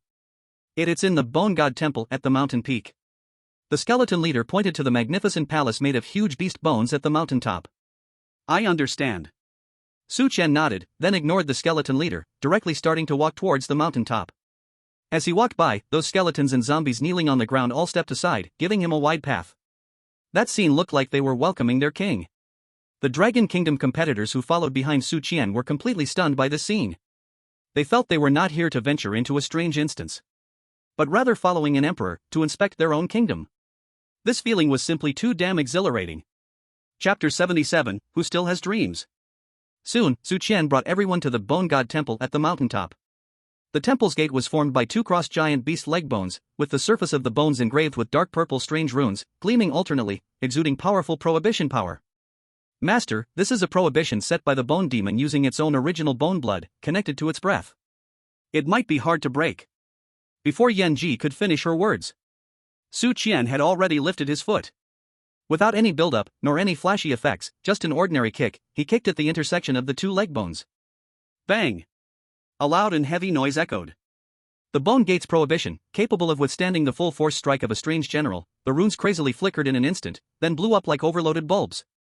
The two huge leg bones, thicker than water buckets, broke and shattered into countless pieces. Who dares to invade my Bone God Temple? A roar filled with anger and brutality rolled out from deep within the temple. The shockwave even made the Dragon Kingdom competitors stumble.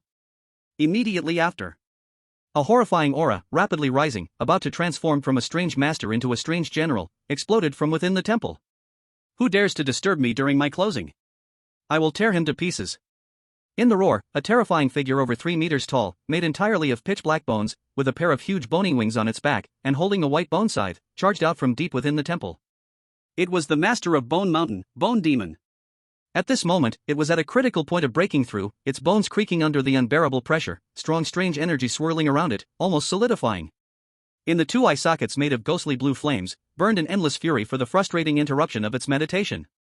However, when it burst out of the temple and saw Su Qian standing calmly at the entrance, the raging wrath, like a bucket of icy water from the depths of hell, was poured over its head. Instantly extinguished. Replaced by a trembling and fearful sensation, stemming from the depth of its soul. This pressure. The bone demon's towering body suddenly stiffened in place. It could clearly feel that the breath emanating from this seemingly ordinary living person before it was incredibly terrifying and noble. It was a breath that it had only glimpsed a fragment of in the oldest inherited memories, belonging to an emperor. No way.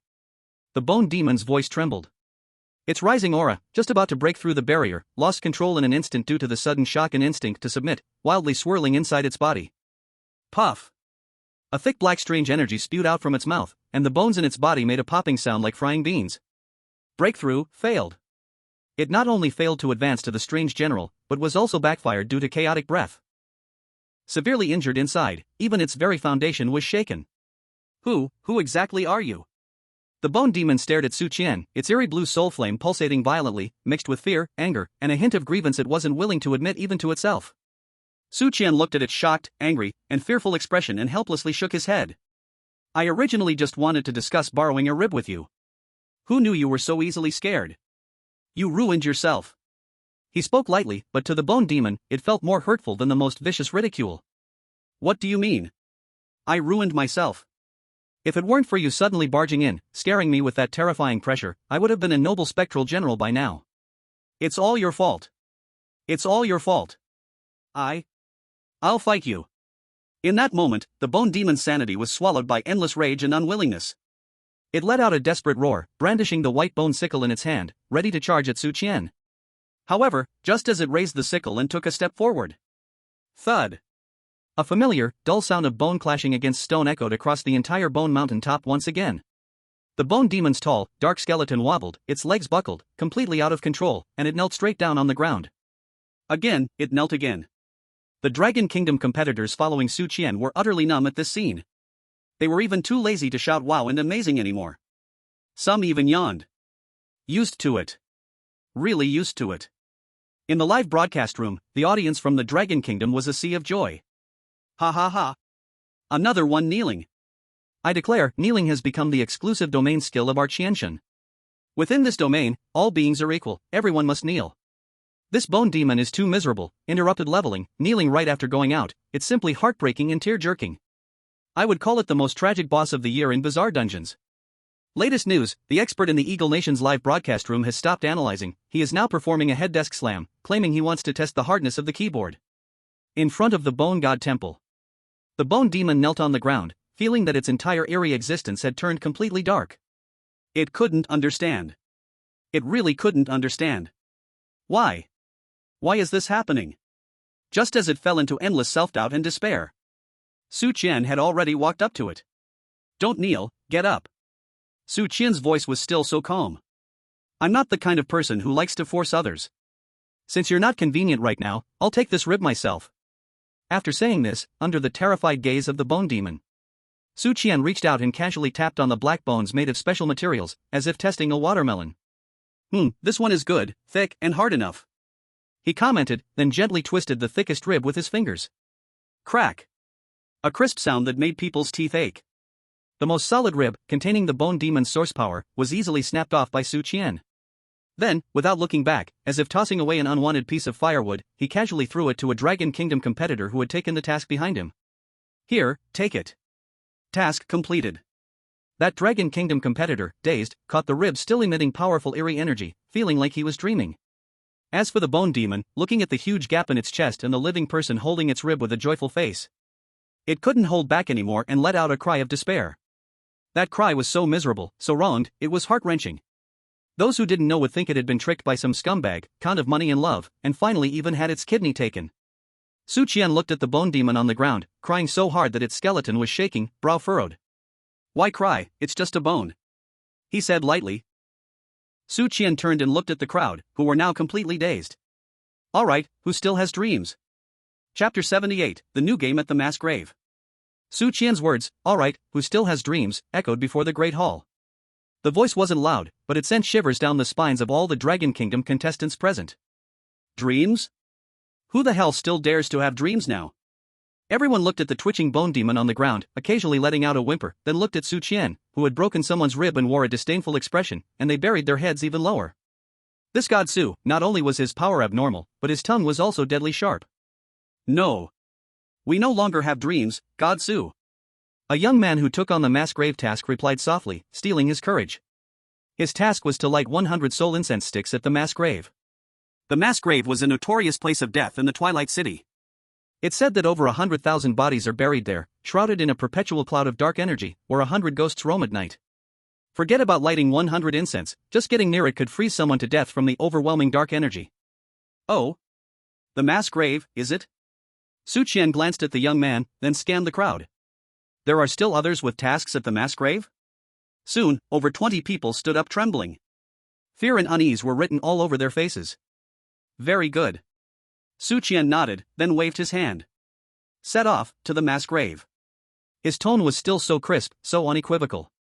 Though everyone was terrified, no one dared to say another word of objection. They could only obediently follow Su Qian, like a group of little chicks being led to the slaughterhouse. The group marched down the White Bone Mountain. At the foot of the mountain, the hundreds and thousands of skeletons and zombies were still kneeling there, motionless. Only when Su Qian's figure completely disappeared from sight did they dare to slowly stand up. The skeleton leader looked at the White Bone Temple at the top of the mountain, which had its door kicked in, and at the black liquid oozing from the bone demon on the ground. 2 balls of soul fire were fiercely dancing in its hollow eye sockets. Is the king crying? A little skeleton soldier leaned over and asked softly. Shut up.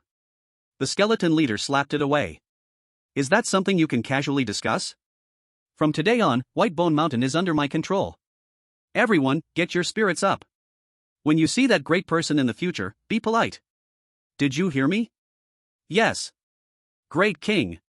The mass grave is located east of White Bone Mountain, separated by a patch of dead forests. The sky here is darker than anywhere else. Scarlet twilight is blocked by a thick layer of dark clouds formed from sinister energy and resentment. The air is filled with a strong, foul stench, mixed with dirt and rotting corpses.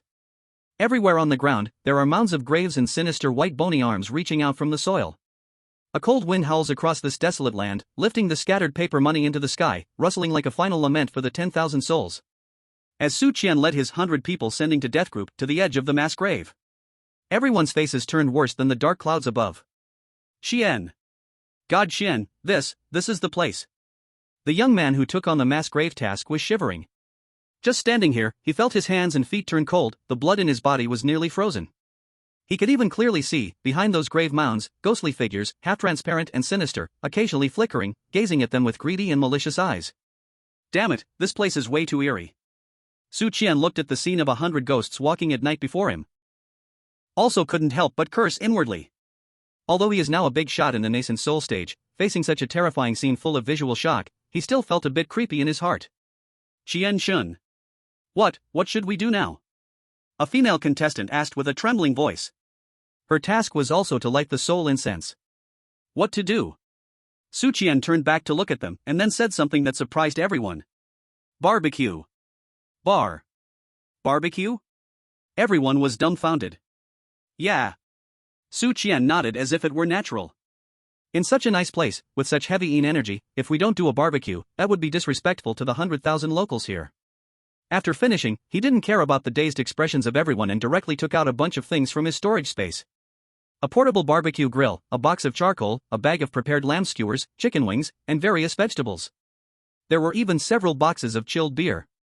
These were all things he had casually taken from the innkeeper at the Yuelai Inn before.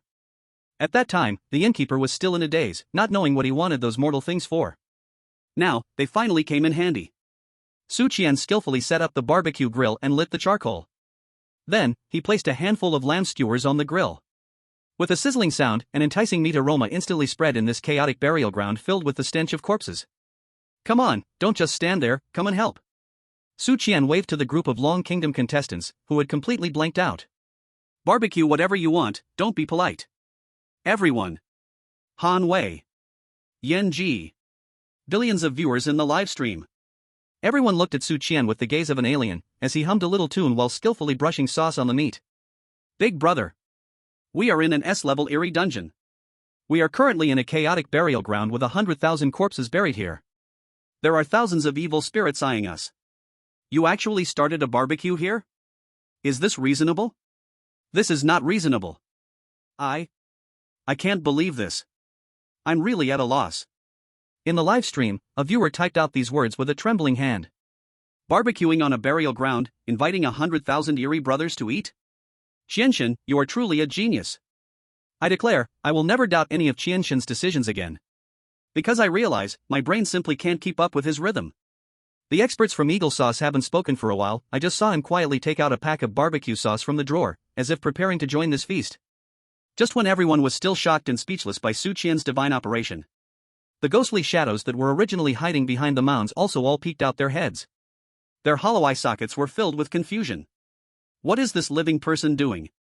The enticing scent of his flesh and blood, mixed with that similarly tempting aroma of barbecue, formed an irresistible deadly temptation for them. Eat him. No, eat barbecue. A seemingly newly dead eerie being felt two completely different thoughts emerge in its mind. It felt its eerie attributes were about to split apart. At that moment, Su Qian's voice rang out again.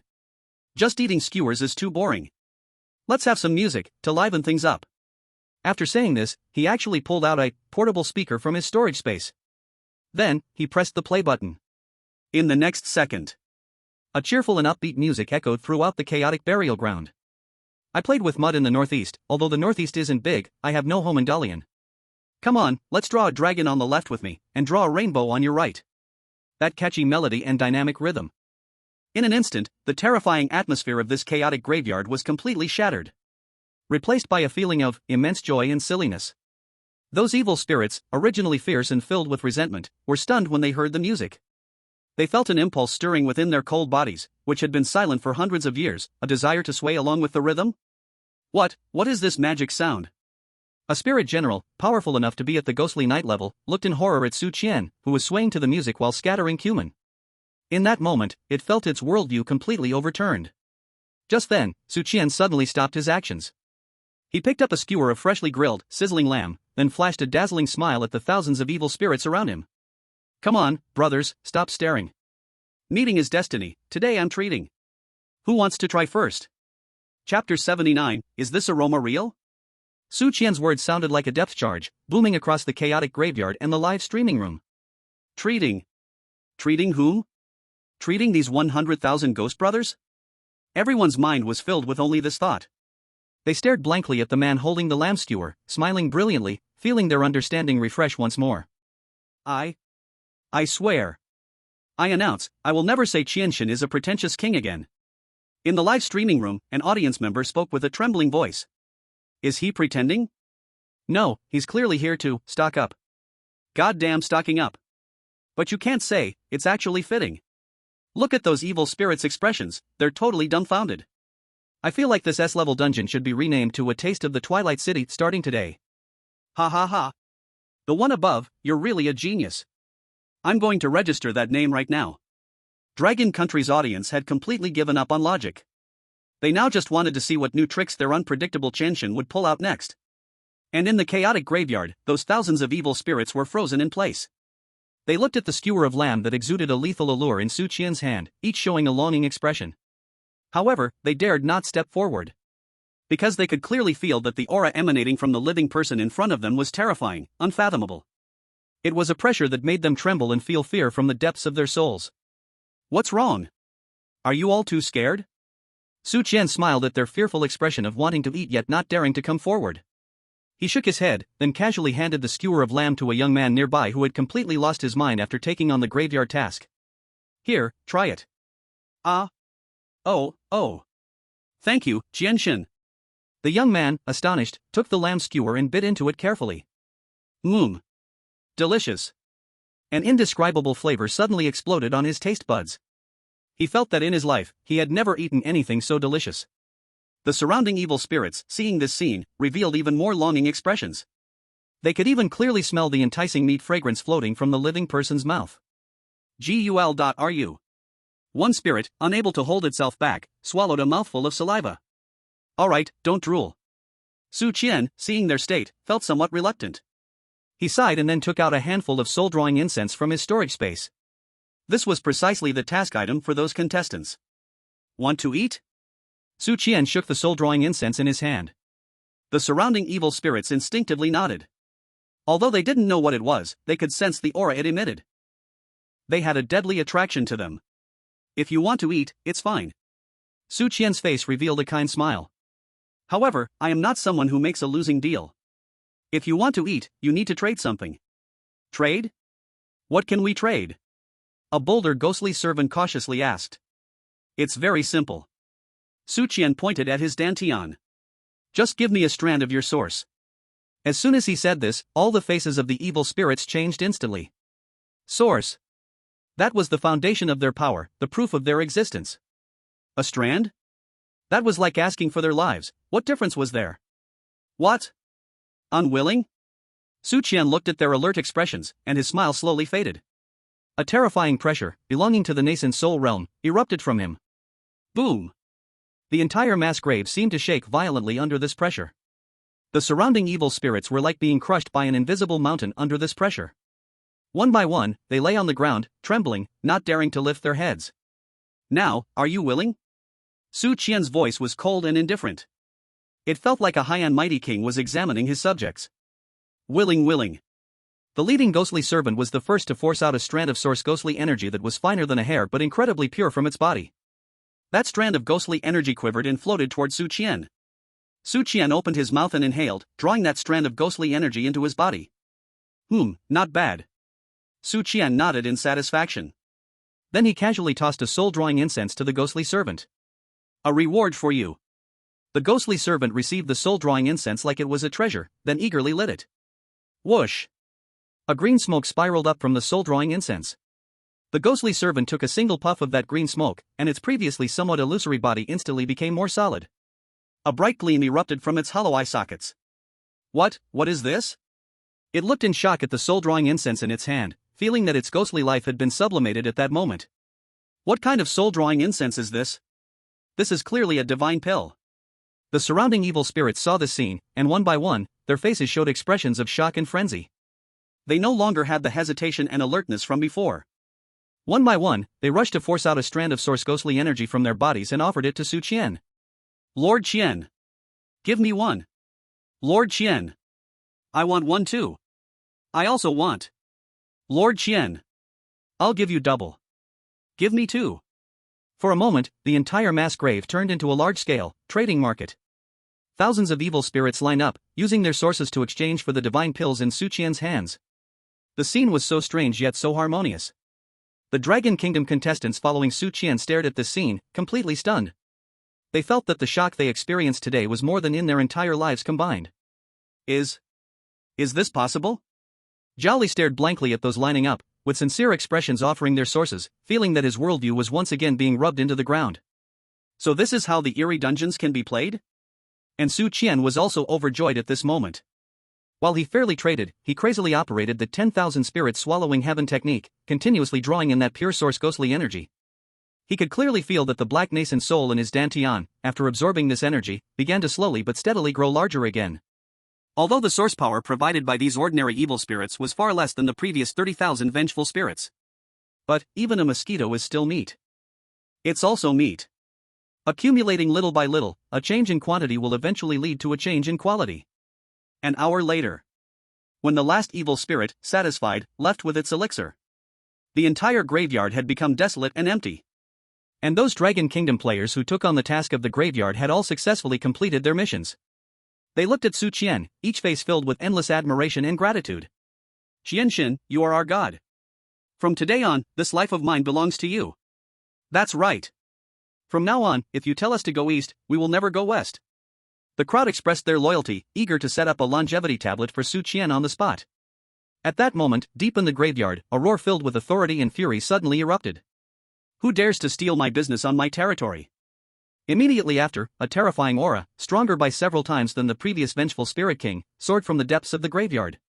A horror giant, over 100 meters tall, made entirely of countless corpses and tombstones, slowly crawled out from the ground holding a massive mourning stick entwined with countless vengeful souls. It was the true master of this graveyard, the Grave Master. A genuine, fearsome king. It looked at Su Qian, who was being surrounded by others, with endless killing intent in its two eyes composed of ghastly green ghost fire. Is it you, the living one, who stole my incense? Today, I will let you know what it means. To cut off someone's livelihood is like killing their parents. Chapter 80. What kind of strength does Su Qian really have? The Grave Master's roar, like thunder, echoed throughout the graveyard. Its massive body, towering over 100 meters, cast a huge shadow, enveloping Su Qian and all the Dragon Kingdom players. A terrifying pressure belonging to the fearsome king surged towards them like a tangible tide. Thud. Thud. Those Dragon Kingdom players who had just completed their tasks and hadn't had time to rejoice found themselves unable to resist this pressure and knelt to the ground at once. Their faces turned pale, trembling all over, feeling as if their souls were about to be crushed by this terrifying force. Fear. Fearsome king. Zhao Li lay on the ground, struggling to raise his head and looked at the giant horror figure like a mountain, his voice trembling with extreme fear. It's over. This time it's really over. They never expected that hidden deep within this graveyard, there would be such a terrifying fearsome king. Now, let alone completing the task, whether they could leave here alive was a question. In the live broadcast room, the hearts of all Dragon Kingdom viewers instantly raced to their throats. Damn. Another fearsome king? Are these S-rank dungeons fearsome kings just cabbages? How come we run into one everywhere? It's over, it's over. Shen must have consumed a huge amount of energy to break through just now, and now facing another fearsome king, this is really dangerous. Eagle Sauce experts are jumping again, saying this Grave Master is stronger than the previous three leaders combined. A true old-fashioned fearsome king. Shen absolutely can't create miracles this time. Baka. Kill him. Kill him. Let this arrogant Dragon Kingdom person pay the bloody price for his previous actions. In foreign live broadcast rooms, once again, there was a sense of schadenfreude and vicious curses. They felt that Su Qian's good luck had really come to an end this time. However, just when everyone thought Su Qian would be in a panic due to this sudden change, a hint of excitement appeared on Su Qian's face. Fearsome king? He looked at the towering horror giant with a majestic aura, and not only felt no fear, but also stuck out his tongue. Licked his somewhat dry lips. Just right, I have just broken through to the nascent soul realm, and was worried I couldn't find a suitable opponent to practice with. You came at the perfect time. He said this with an air of nonchalance. But to the ear of that burial master, it was nothing less than the most blatant provocation and insult. Looking for death. The burial master roared, no longer wasting words.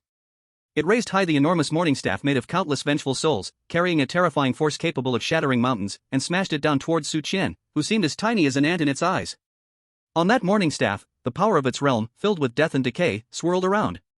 Once hit, not to mention a living person, even a steel fortress would be crushed into dust. Master, be careful. Yanji and Han Wei's faces changed dramatically upon witnessing this scene. They wanted to rush forward to help, but were firmly suppressed in place by that terrifying realm power, unable to move. They could only watch helplessly as that enormous morning staff, capable of destroying everything, mercilessly fell towards their master, Shen. However, Su Qian remained standing still, unmoving. He didn't even look at the morning staff falling from the sky. His gaze was fixed solely on the enormous burial master. Is that all you've got? Su Qian shook his head in disappointment. Then, under the horrified gazes of everyone, he slowly raised his right hand. He didn't summon the unmatched heaven-slashing longsword. Nor did he use any flashy techniques. He simply extended a single, index finger. Facing the enormous morning staff that could smash mountains, Su Qian lightly tapped it with just one finger. Ding! A crisp sound, like a water droplet falling into a lake. The finger and the morning staff collided in midair with a thunderous crash. There was no earth-shattering explosion as imagined. No destructive energy shockwave. That imposing morning staff, upon contacting Su Qian's fingertip, suddenly froze in place. Then, under the burial master's expression of shock and disbelief, fine cracks, like spider webs, rapidly spread from the point of contact between the morning staff and Su Qian's finger. Crack. Crack. In just a breath's time. That enormous morning staff, crafted from a special material and deemed indestructible, unbelievably began to shatter inch by inch, turning into countless black particles, dissipating in the air. Just a single finger. With just one finger. The Burial Master level main artifact was thus crushed piece by Su Qian. No, impossible. The Burial Master stared blankly at the half-shattered handle, its eyes filled with endless fear and astonishment. It couldn't understand. It truly couldn't understand. Why? Why could a living person possess such terrifying, such defiant power? This simply defied logic. This completely surpassed its understanding of power. You, what kind of monster are you? The Burial Master's voice was filled with unprecedented fear. Yet Su Qian did not answer its question. He simply slowly pulled back his finger, and looking at the now completely dumbfounded giant figure, revealed a radiant smile. Now, it's my turn. After saying that, his figure suddenly vanished from his original spot. In the next second, he had silently reappeared atop the enormous head of the Burial Master, formed from countless tombstones. Still with that simple punch. But this punch contained all his power from the nascent soul realm. Boom! A dull, thunderous sound echoed. The Burial Master's gigantic head, larger than a house, exploded under Su Qian's punch, just like a watermelon smashed by a hammer. In an instant, it burst open. Countless fragments and black liquid rained down like a violent storm from the sky. And the Burial Master's colossal body, towering 100 meters high, lost all support and collapsed with a thunderous crash. It created a deep, bottomless pit in the ground. One punch. Chapter 81. Who can make me excited? As the falling debris and black raindrops slowly descended, the entire chaotic burial ground fell into a deathly silence. Everyone stared blankly at the man, who descended slowly from the sky, completely untainted. Their minds had turned completely blank. Dead? This is too quick, right? So fast that they hadn't even begun to feel fear, and the battle was already over? Gulpy. Zhao swallowed hard, feeling his throat parched. He looked at Su Qian, who wore a calm expression as if he had merely swatted a fly, and gained a new, more terrifying understanding of the word power. At the same time, Han Wei was equally shaken to the core. She stared blankly at Su Qian, her usually cool eyes now filled with endless shock and horror. One punch. Moreover, it was an ancient ghost king, far stronger than ordinary ones? This level of power. What exactly is this man's realm? She felt that all her previous guesses about Su Qian's strength seemed so ridiculous and ignorant at this moment.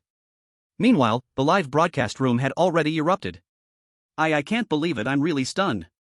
Shattering a magic weapon with a finger, exploding a ghost king with a punch?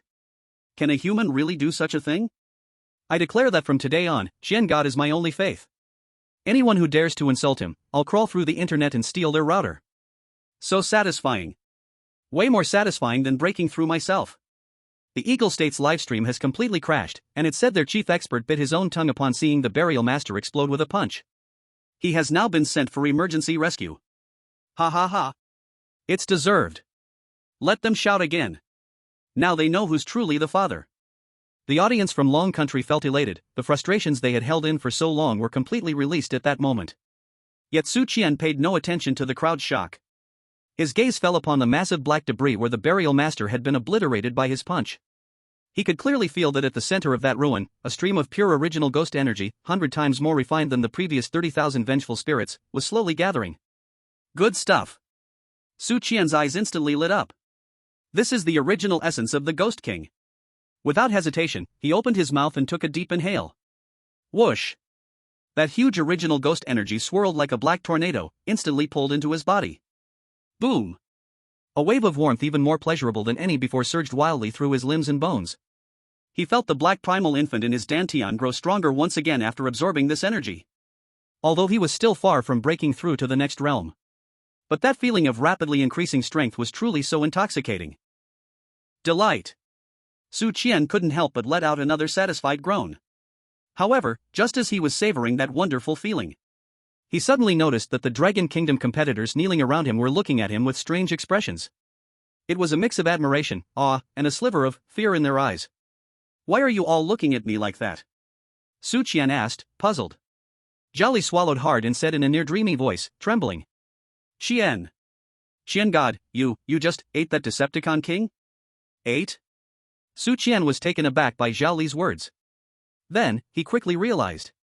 To these ordinary people, what he had just done by sucking in the Deceiver Lord's essence was nothing but like eating it, wasn't it? Well, I suppose that's true. Su Qian thought for a moment, then nodded and admitted calmly. It tasted pretty good, but it got stuck in my teeth a bit. As he spoke, he pretended to pick his teeth. Everyone. Han Wei. Flame Princess. Billions of viewers in the live stream.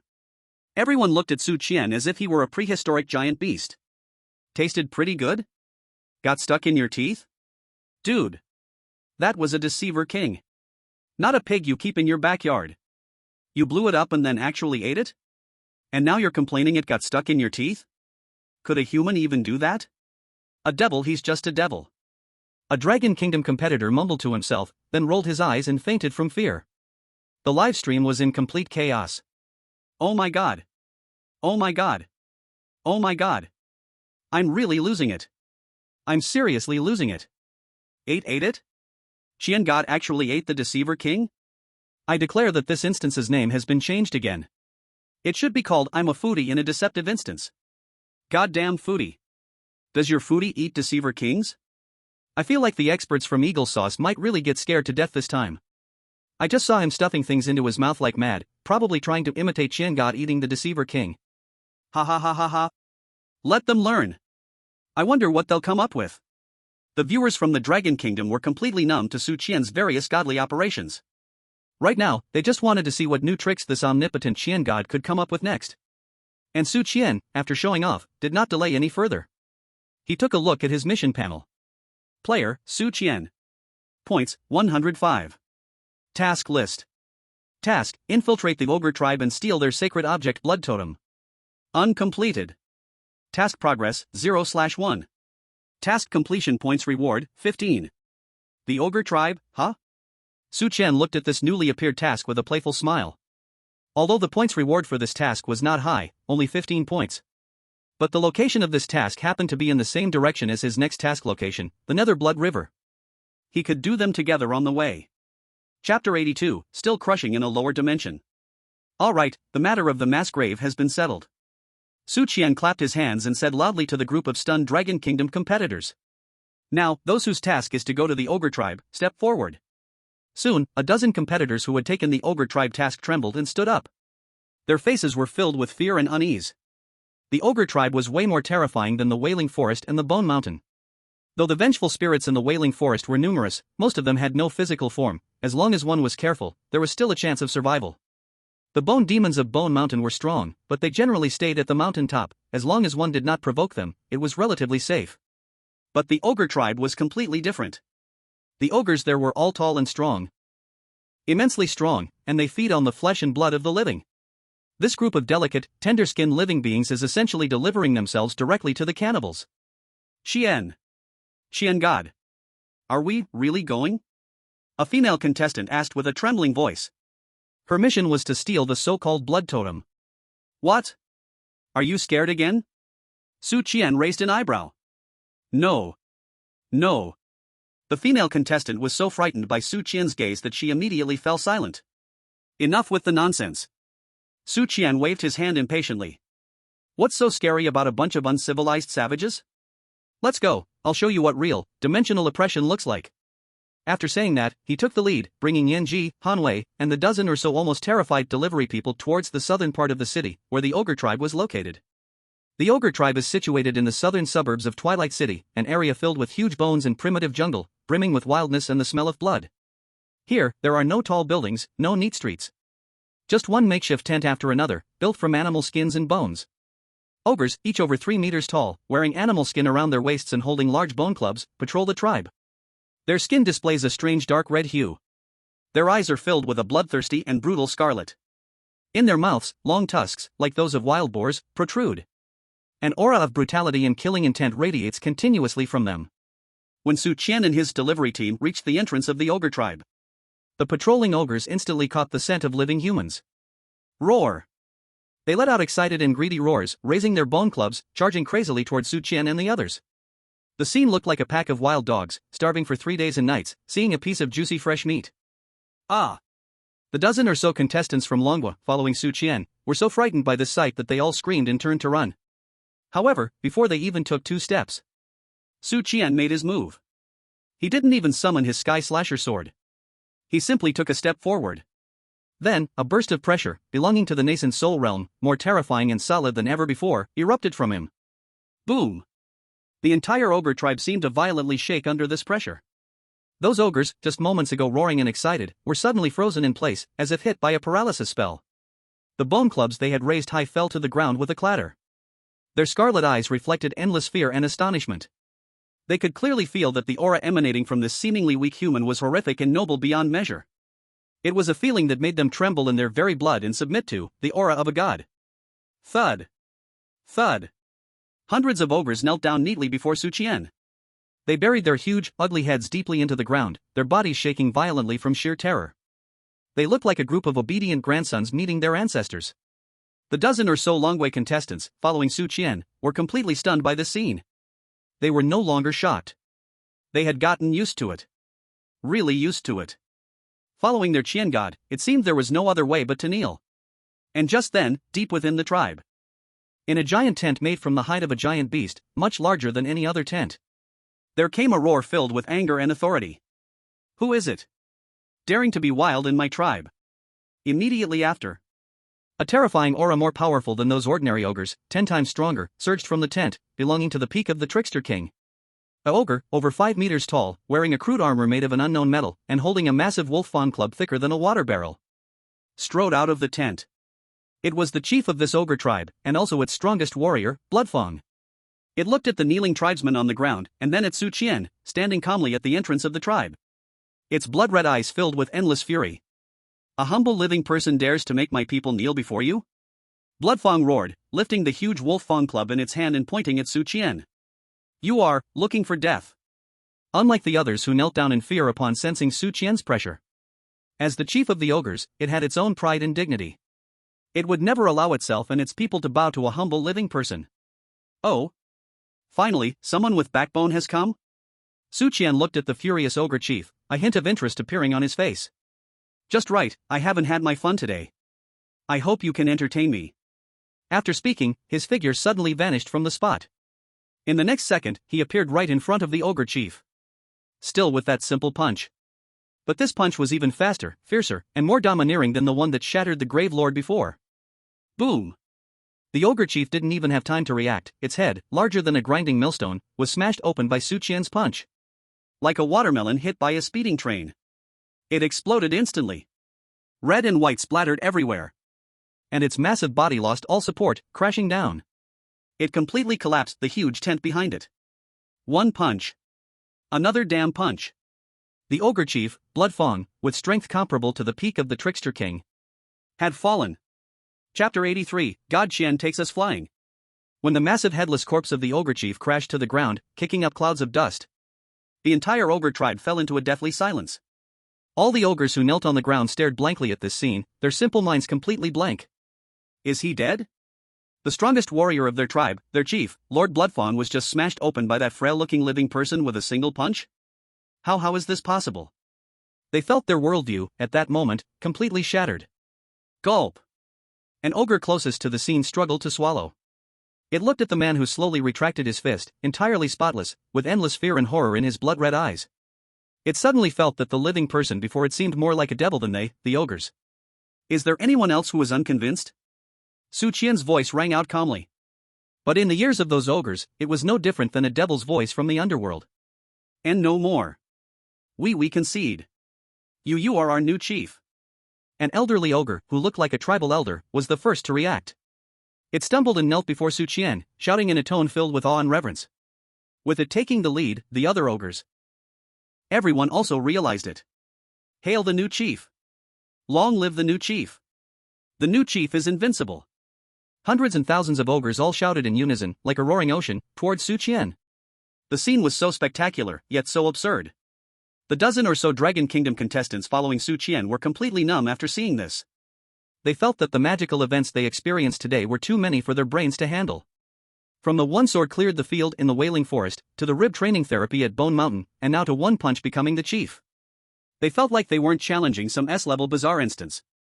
Rather, they were watching a super absurd comedy starring their own god, Su Qian. Is this really possible? The female contestant who took on the ogre tribe's quest stared blankly at Su Qian, surrounded by countless ogres, looking helpless, feeling her worldview was refreshed once again. So it turns out being a chief is this easy? At this moment, the live broadcast room had already exploded. I can't believe it. I can't believe it. I'm losing it. I'm truly losing it. One punch to explode the chief, then being able to take over on the spot? What the hell, what kind of divine plot is this? I declare, the name of this instance has changed again. It should be called I'm the Chief in a bizarre instance. Ha ha ha. Being the chief is truly ridiculous. But you have to admit, it fits perfectly. Look at those ogres, all acting like obedient babies. I feel like the expert from Eagle Sauce might really be driven to death this time. I just saw him banging his head against the wall, saying he can no longer believe his eyes. Let them bang their heads. A bunch of ignorant bumpkins, we'll just watch our amazing male lead. The audience from the Dragon Kingdom had completely entered a frenzied mode, watching gods battle. They now just wanted to see what else their omnipotent god Su Qian could come up with next. At this moment, Su Qian also felt a bit helpless. Looking at the ogres kneeling in front of him, each like a fanatical believer, he felt a bit overwhelmed. Damn it, I'm just here to do a quest and kill a monster, how did I become your chief? He was complaining wildly in his heart. Alright, everyone get up. He waved his hand and then spoke to the elder ogre who was the first to kneel. Where is your tribe's blood totem? He hadn't forgotten his task. Blood totem? The elder ogre was taken aback for a moment, then a look of realization appeared on his face. Great chief, are you referring to our tribe's sacred object? It is enshrined in Bloodfang's tent. He pointed to the large tent that had already collapsed under Bloodfang's corpse. Got it. Su Qian nodded, then spoke to the female contestant who took the quest. Go on, fetch it yourself. Oh. Thank you, Chief Ano, thank you, God Qian. The female contestant, stunned and surprised, quickly ran into the collapsed tent. Soon, she rushed out holding a totem over a meter tall, made of unknown beast bones with blood-dyed feathers, emitting a strange aura. God Qian. I got it. Her face was full of excitement and joy. Ding. Congratulations. You helped your teammate complete the quest, steal the ogre tribe's sacred object blood totem. Team contribution, plus 10. Current total contribution, 125. Su Qian also heard the system's prompt in his mind. Although there was no direct score reward, this so-called contribution sounded quite useful. Alright, the matter here is done, we should leave.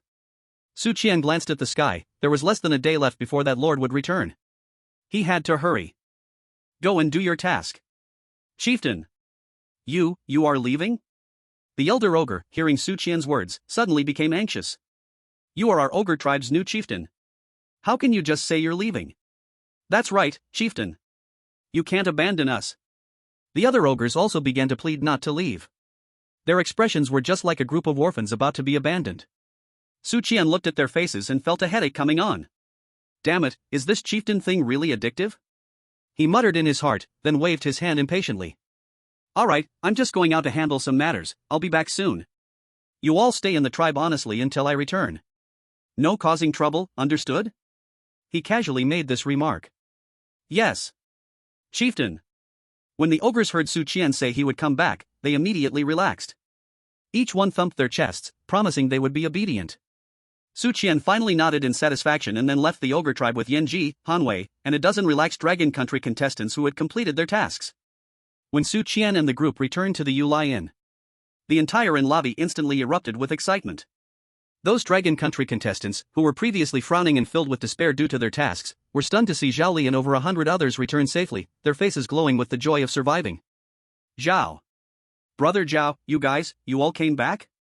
One contestant who stayed at the inn asked in disbelief. We're back. Everyone is back. Zhao Li's face was full of pride and joy. He patted his chest, then pointed at Su Qian behind him, speaking in an odd and enthusiastic tone. Did you see? This is our god Qian. Screaming Forest? Bone Mountain? Mass Grave? In front of our god Qian, that's like strolling in our own backyard. What vengeful spirit king, what bone demon, what burial master, all were defeated by our god Qian, one punch each. His words were so passionate and vivid. Hearing this, the contestants who stayed behind were all dumbfounded, feeling as if they were listening to a fairy tale. One punch for each crafty king? Brother, are you sure you're not telling a myth?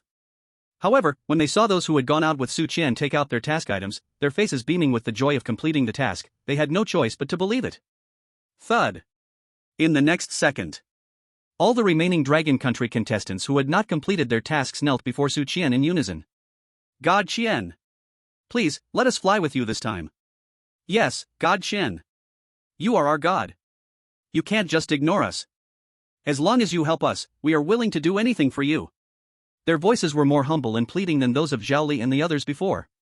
Su Qian looked at the scene before him, something he was already used to, and shook his head helplessly. He glanced at his task panel. At this time, there were still 30 hours left before the city lord returned. Su Qian calculated the time and felt that it was still ample. Besides, he planned to make a big score before running. Looking at his fellow countrymen before him, Su Qian sighed in his heart. It seems that before I go to do my own task, I have to help them once more. Although he really wanted to go to the Nether Blood River immediately to complete his own task. But looking at these people who saw him as their only hope, he really couldn't bear to leave them behind. Forget it, I'll do a good deed to the end, send the Buddha to the west. Su Qian made his decision in his heart. Everyone, get up. He spoke slowly. Tell me about your tasks. Today, I will take you all to completely conquer the city of Twilight. This sentence from Su Qian was like a bomb, exploding loudly in the entire Happy Inn and the live broadcast. Conquer? To completely conquer the city of Twilight? Everyone looked at Su Qian with eyes filled with wonder, like they were gazing at a deity. They felt that they had heard enough absurd things today. But compared to Su Qian's words, those earlier ones were mere child's play. This is an S-level bazaar dungeon. Since the Bazaar Awakening, no one has ever dared to say they would conquer an S-level dungeon. Let alone conquering it, just living to get out would already be a blessing from their ancestors. But now, our god Qian actually says he wants to take them to conquer this dungeon? This is just too wild, isn't it? I can't believe it. I am really stunned. An audience member in the live room spoke with a trembling voice. Taking over 100 people to conquer an S-level dungeon? God Qian, are you trying to reach the heavens? I declare, I will never again call God Qian a show-off. What he is doing is not showing off at all, this is clearly godly. The expert from Eagle Sauce has stopped speaking. I just saw him quietly take out a flag of the Dragon Kingdom from his pocket and bow deeply to the screen. Ha ha ha. I'm dying of laughter. These opportunists are finally realizing who their father is. The audience from the Dragon Kingdom was completely ignited by Su Qian's bold statement. They felt their blood was boiling. Conquering an S-level dungeon. This is an unprecedented feat in human history. And they will have the fortune to witness the birth of this myth. In the inn's lobby, those Dragon Kingdom contestants, who were kneeling on the ground, after a brief daze, burst into frenzied cheers. Long live God Qian. God Qian is invincible. We are willing to follow God Qian. No matter the danger. Exactly. Isn't it just death? To fight alongside God Qian is worth it, even if we die. Their morale was completely ignited at this moment. Su Qian looked at their battle-ready faces and nodded in satisfaction. This was the effect he wanted. He quickly reviewed the missions of the remaining dozens of people. Then, he found that although these tasks were varied, most pointed to a common area. That was the south city of the City of Twilight. And his next mission location, the River of Blood in the Nether, was also in the south city. Very well, it seems we can take care of both at once. Su Qian quickly made a plan in his heart. All right, everyone, stop shouting. He waved his hand and spoke to the crowd. Now, all of you go back and rest well for a night. Tomorrow morning, we set off, target, South City. Yes. God Qian. Everyone responded in unison, then each one returned to their rooms as if they had been charged with adrenaline. The entire Happy Inn was immersed in a hopeful and excited atmosphere. The next morning, when the first crimson rays of dawn shone into the Happy Inn, Su Qian had already set off with his peculiar team, made up of a maid, a bodyguard, and dozens of atmosphere creators, toward the South City of Twilight. The South City was the oldest and most chaotic area in the City of Twilight. Most of the buildings here were already dilapidated. On the streets, one could see the more advanced, bizarre masters wandering around, far beyond those bizarre corpses and bizarre knights. However, these bizarre masters, terrifying in the eyes of ordinary people, upon seeing Su Qian's imposing team, scattered like they had seen a ghost, avoiding them from a distance. What a joke. At the front of the team, that seemingly ordinary living person. The faint aura emanating from him made them tremble from the depths of their souls. And the woman in red behind him was a genuine peak of the supernatural.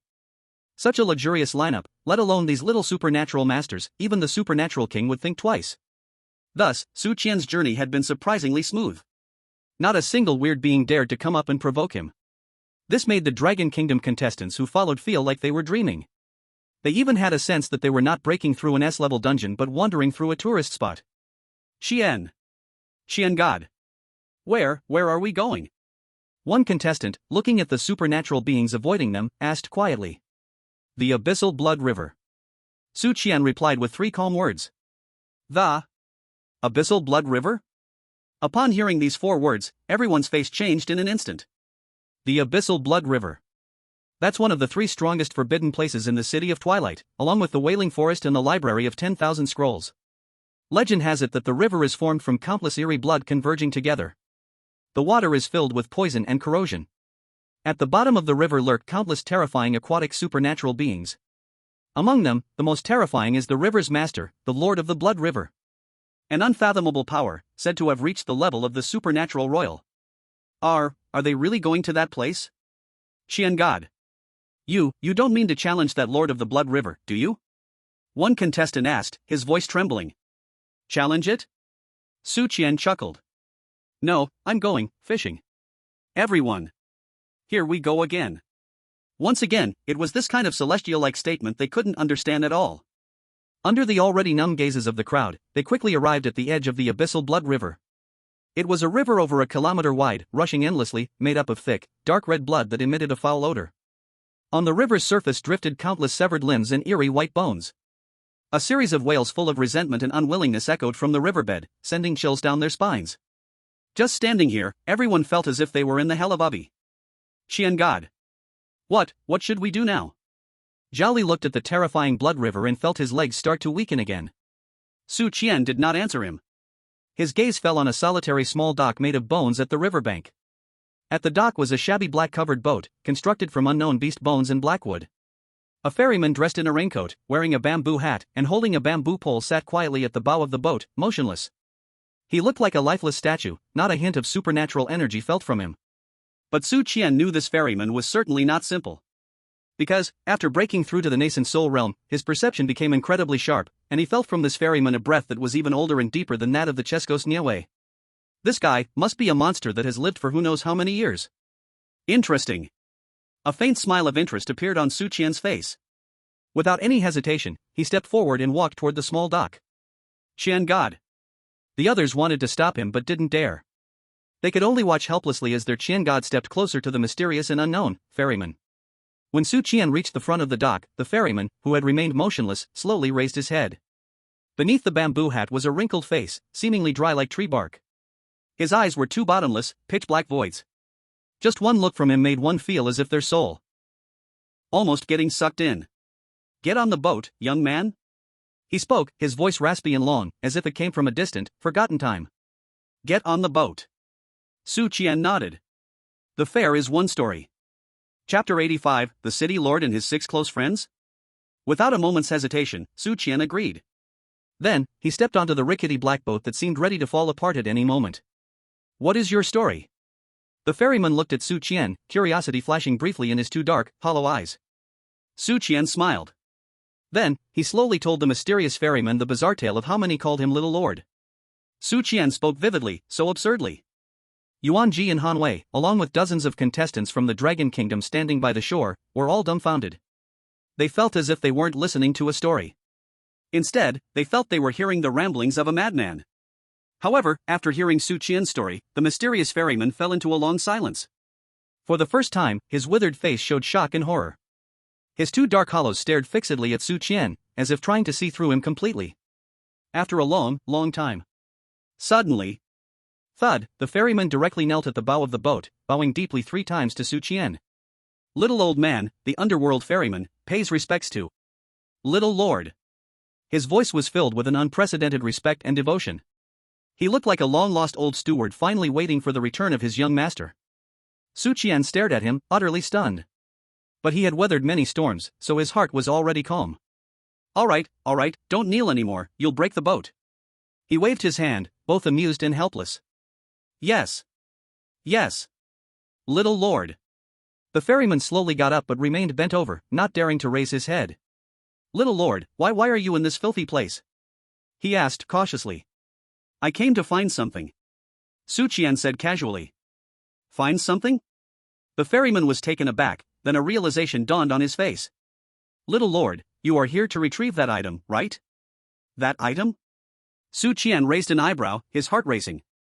Damn, it can't be another treasure I don't know about, can it? He decided to keep playing dumb. Oh? You know what I'm looking for? Of course. The ferryman wore a knowing smile. Before leaving, the city lord specifically instructed me. They said you would come here one day. They had me wait here, to personally hand over that item to you. As he spoke, he carefully pulled out a crystal radiating a ghostly blue light, clear and shiny, like tears. Little lord, please take a look. This item is called Tears of the Sea Demon. It is the core essence taken from the body of the Sea Demon King after the city lord and his 6 close friends joined forces to slay the malevolent deep sea fiend. This item contains the purest power of water's essence. The city lord also said that your innate Tao body is the supreme divine body that unites all laws and encompasses all phenomena. However, to unleash its true power, you must first gather the 7 most primal forces of gold, wood, water, fire, earth, yin, and yang to establish your foundation. This Tears of the Sea Demon is the first primal force the city lord prepared for you. The ferryman respectfully presented the Tears of the Sea Demon with both hands. And Su Qian, after hearing his words, was also stunned. Deep Sea Fiend? Sea Demon King? What is the origin core? Wood, fire, water, earth, yin, yang? 7 types of original powers? Damn! What the hell, what kind of ridiculous setup is this? He felt like his brain had completely failed him at this moment. He just wanted to do a task, find a sea demon's tears. How did it turn into something about innate Tao body and 7 original powers? And according to the ferryman, this thing was left by the evil emperor. If he takes it away, and the city lord of Twilight City finds out, it'll be hard for him to even wish for death. But Su Qian naturally couldn't just back down like that. Anyway, once the city lord found out what he'd been doing in this strange dungeon, he was dead either way. As long as he left the dungeon before the city lord arrived, even if the city lord had great abilities, he could only rage in vain. Too many debts, no worries. Just as Su Qian took the sea demon's tears from the ferryman's hand, the familiar system notification sound rang in his mind. Ding! BR. Congratulations, you have found Sea Demon's Tears. BR. Mission 5, go to Yuelai Inn Blood River, find Sea Demon's Tears at the sunken ship graveyard at the riverbed, completed, BR. Mission reward, 30 points of experience, granted. BR. Special reward, loyalty of Yuelai Inn ferryman, BR. Special reward, water origin Sea Demon's Tears, BR. Su Qian looked at the task panel and the series of reward notifications that appeared again, also a bit surprised. It's completed already? The key point is that he hasn't even been to the so-called sunken ship graveyard yet, and the task is already completed? Su Qian couldn't be bothered to delve into it. He said to the ferryman who was still kneeling at the bow of the boat, "Get up. From today on, you are mine." Old man, thank you, little master. The ferryman was moved to tears. He felt like he had waited here for over 1,000 years, and finally, the day had come. At this moment, Su Qian suddenly thought of a question. He looked at the ferryman and asked, "By the way, you just said that the riverbed of the Yuelai Inn Blood River is a sunken ship graveyard?" "Yes, little master." The ferryman respectfully replied. "There, countless ships that failed to cross the Blood River over the ages have sunk. Among them, there are even some peculiar ships from other worlds." Other worlds? Su Qian's heart suddenly stirred. Chapter 86, The Singing Sea Demon. Su Qian's heart suddenly stirred. He suddenly thought of the remaining tasks on his list, the ones that looked full of danger and unknowns. Perhaps he could find some unexpected surprises in the sunken ship graveyard? With that thought, Su Qian once again revealed a slight, intrigued smile on his face. "Take me down to sea." He gave the ferryman the order. "Yes, little master." The ferryman did not hesitate at all. He picked up the bamboo pole in his hand and gently tapped it on the surface of the Blood River. The black boat, which looked like it could fall apart at any moment, quietly began to sink into the thick, poisonous, and corrosive Blood River below. On the shore, Yanji, Hanwei, and the dozens of Dragon Kingdom contestants were all shocked when they saw this. They could only watch helplessly as the black boat, carrying their Lord Qian, completely disappeared into the dark red, death-filled Blood River. BR. The black boat sank quickly, but the boat remained unusually stable. A thin, ghostly shield made of the ferryman's Ziri energy completely separated the boat and the surrounding thick blood water. Su Qian sat at the bow, looking curiously through the half-transparent shield at this underwater world, full of death and the supernatural. The water of the Yuelai Inn Blood River was even murkier than he had imagined. Countless severed limbs and broken arms, along with eerie white bones, floated in the thick blood. From time to time, some monstrous, giant aquatic creatures flashed past from the darkness. When they saw the black sailboat, they instinctively wanted to rush up and attack. But when they sensed the mysterious ferryman on the boat, emitting an ancient and deep aura, they all, like they had seen a ghost, kept their distance. It seems this ferryman is also a force to be reckoned with on this river. Su Qian thought to himself. The black sailboat continued to descend, he didn't know how long it had been. When the surrounding blood became thicker and the light grew dimmer, a colossal underwater graveyard made of countless shipwrecks appeared in Su Qian's sight. The sunken ships varied in shape. There were ancient sails from the east, enormous warships from the west, and even some that looked filled with futuristic technology, spaceships. They quietly lay submerged on the blood-red riverbed, like silent tombstones, recounting their former glory and ultimate sorrow. A thick, inescapable aura of unwillingness and resentment wafted from this shipwreck cemetery. Little master, we have arrived. The ferryman's voice rang in Su Qian's ears. This is the shipwreck cemetery. Su Qian nodded, stood up, and disembarked from the black sailboat. His feet stepped on the soft and slippery ground made of sunken ship decks and bones. A piercing cold instantly spread from the soles of his feet throughout his body. He could clearly feel that the resentment in this shipwreck cemetery was 100-fold, even 1,000-fold, denser than in the Wailing Forest. This place was definitely 100 times more terrifying than the Wailing Forest, a dead end. Interesting. Yet a hint of excitement appeared on Su Qian's face. The more dangerous the place, the greater the opportunity for him. He began to slowly explore within this vast shipwreck cemetery. He walked past decayed ancient shipwrecks, observing the huge, shocking scars left on their hulls. He seemed to see, in the distant past, how the owners of these ships fought fiercely against those monstrous aquatic creatures on this terrifying river of blood. In the end, they perished from exhaustion, sinking with their beloved ships into the cold riverbed forever. What a pity. Su Qian shook his head, feeling a bit emotional. Just as he was about to continue exploring deeper, a melodious and ethereal song suddenly floated up from the depths of the shipwreck cemetery. The song was so beautiful, so enchanting. It seemed to contain a strange magical power, capable of directly penetrating the flesh and acting on the soul. It made one involuntarily want to immerse oneself in it, forgetting all worries and pain. However, the ferryman following Su Qian immediately showed a look of terror when he heard the song. Little master, be careful, he shouted urgently. This is the song of the sea monster. Sea monster? Su Qian raised an eyebrow. Yes. The ferryman's voice was filled with unprecedented seriousness. The shipwreck cemetery is the place where the sea monster king, the lord of sea monsters, was slain by the city lord and his friends. Even though its flesh was destroyed, a trace of its remnant soul has completely merged with this cemetery. It has transformed into the most terrifying sea monster in this graveyard. Its singing voice contained the most malicious curse and the most powerful soul attack. Any creature that heard its song would unknowingly be enchanted, and then dragged into the deepest nightmare, forever sinking until their soul was completely consumed. For countless years, even the strongest of the cunning reverends who heard its song had never left this place alive. Little master, we must leave. This place is too dangerous. The ferryman was truly frightened. Though he was powerful, his strength was mainly reflected in ferrying and escorting souls. He had no good way to face such a pure attack directly aimed at the soul. He was afraid that his little master might unwittingly fall into the sea monster's trap. However, after listening to his words, Su Qian not only showed no signs of fear but rather revealed a trace of enjoyment. This singing is really quite pleasant. He even closed his eyes, appearing to be intoxicated. Much better than those so-called pop stars from my world. The ferryman. He stared blankly at Su Qian, feeling once again that his brain was insufficient. Little master, are you sure you're not joking? That is the death magic sound that can directly attack the soul and frighten the cunning reverends. You actually said it sounds good? And you dare to compare it with what pop stars? Is this reasonable? At this moment, in the live broadcast room, all the viewers were completely stunned by Su Qian's incredible performance. Oh my god, I'm numb, I'm really numb. The voice of the sea monster? The death magic sound? Su Qian actually said it sounds good? I declare, I will never call Su Qian a show-off again. This is not showing off, he is clearly enjoying it. The expert from Eagle Sauce has fallen silent. I just saw him quietly take out a pair of headphones from his pocket, as if he was preparing to enjoy this death concert with Su Qian. Ha ha ha ha. I'm dying of laughter. These opportunists. Just as everyone was still shocked and at a loss for words over Su Qian's astonishing performance, that melodious and ethereal voice suddenly became sharp. A wave of soul shock, filled with resentment and killing intent, erupted from the depths of the sunken ship graveyard, more than 10 times stronger than before. It surged violently toward the audacious living being that dared to appreciate its beautiful song as music. It wanted to use the most direct and brutal means to let this arrogant fellow know what it meant to endure soul-ripping pain.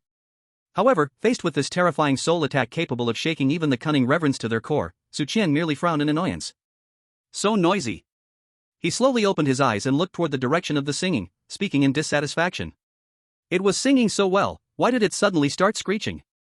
Aren't we allowed to enjoy a good song? Saying this, he didn't even draw his heaven-slaying sword. He simply gathered his powerful divine sense, which had become immensely strong after breaking through to the Yuan realm, into an invisible needle. Then, he gently flicked it toward the source of the singing. Buzz. With a soft sound, the invisible needle, formed from divine sense, instantly tore through the thick bloodwater, crossing thousands of meters silently to pierce into the deepest part of the sunken ship graveyard. In the next second, the originally sharp and ear-piercing, full of resentment and killing intense singing abruptly stopped. What replaced it was a scream of endless pain and horror, a woman's shriek. Ah! That scream was so piercing, so desperate. It was as if her soul at that moment was brutally pierced by a glowing hot iron. Chapter 87, Exposing the Sea Demon. When the woman's scream, filled with endless pain and horror, slowly faded in the quiet river bottom, the entire shipwreck graveyard fell into a deathly silence. The ferryman stared blankly at the man, who, with just a thought, made the terrifying sea demon let out such a mournful cry. His two pitch-black hollow eyes were filled with endless shock and horror. He couldn't understand. He really couldn't understand. That was a sea demon. That was the death magic sound that even top-tier powerful beings couldn't resist, directly affecting the soul. How could it be like a child's tantrum in front of his little master, easily subdued by him? Moreover, looking at his little master's expression, it seemed rather dissatisfied. What kind of terrifying, heaven-defying power is this? The ferryman felt that his calm heart, which had been silent for thousands of years, was completely overturned at this moment. He suddenly felt that all his previous guesses about this little master seemed too conservative. This little master's power had far exceeded his imagination. At this moment, the live broadcast room had already exploded. I can't believe it. I'm completely shocked. With just a thought, suppressing the sea demon? What the hell, is this divine power? I declare, I will never again call Chen a god. What he is a creator god. Experts from Eagle Sauce have completely given up treatment. I just saw one crazy man using his head to knock against his $1,000,000 quantum computer, saying he wanted to show his utmost respect for Chen this way. Ha ha ha. I'm dying of laughter. These guys who follow the trend. Now they know who the real god is. The audience from Dragon Country had completely entered a frenzy mode of watching gods battle. They only wanted to see how many more unexpected miracles their all-powerful Chen could create next. And in the shipwreck graveyard, Su Chen looked at the one who had completely quieted down because of his psychic attack at the deepest part of the graveyard, with a hint of satisfaction on his face. Wouldn't it have been nice if you'd listened earlier? He said while stepping forward, slowly walking in that direction. He wanted to see what this so-called sea demon really was. Soon, he arrived at the very center of the shipwreck graveyard. There, upon the wreckage of a gigantic, unknown black metal futuristic spaceship, a woman wearing a long white dress, with long sea blue hair, exquisite features that seemed not of this world, and breathtakingly beautiful, was huddled on the bridge of the ship, trembling. She had no scars on her body. But her face was utterly pale. Her eyes, as beautiful as sapphires, were filled with endless fear and horror. She looked at the terrible man who was slowly approaching her. She could clearly feel how small and fragile her soul was in front of that man. It was as if just one thought from him could completely shatter her soul. Why you, don't come any closer. The sea demon's voice was filled with unprecedented fear and tremble. She had lost all her previous arrogance and resentment. Now, she just wanted to get as far away from this devil as possible. Don't come closer? Su Qian smiled. He stepped onto the huge wreck of the ship, then walked up to the breathtaking sea demon, who was almost scared to tears. He looked down at her. Weren't you just singing happily a moment ago? What? Not singing anymore? The sea monster felt a chill all over under Su Qian's gaze. She desperately shook her head, her sapphire-like eyes even glistening with tears. No. I won't sing anymore. I was wrong. I was really wrong. Her voice carried a sobbing tone. She had lived for over 10,000 years, but it was her first time encountering such a terrifying being. The attack that reached directly into her soul was really terrifying. It felt as if someone was using a burning iron rod to stir wildly in her brain. She never wanted to experience it a second time. Oh? You know you were wrong? Su Qian raised an eyebrow. Then tell me, where did you go wrong? I. The sea monster was caught off guard by Su Qian's question. How would she know where she was wrong? She was just instinctively begging for mercy. I shouldn't have sung. I shouldn't have disturbed you. She racked her brain to come up with such a reason. No. Su Qian shook his head. You were wrong to suddenly change tune while I was enjoying it. It started as a heavenly voice, and you had to turn it into a howl of ghosts and wolves. Tell me, don't you think you should be punished? The sea monster. She stared blankly at Su Qian, feeling once again that her brain was not enough. So, you weren't complaining about my noise?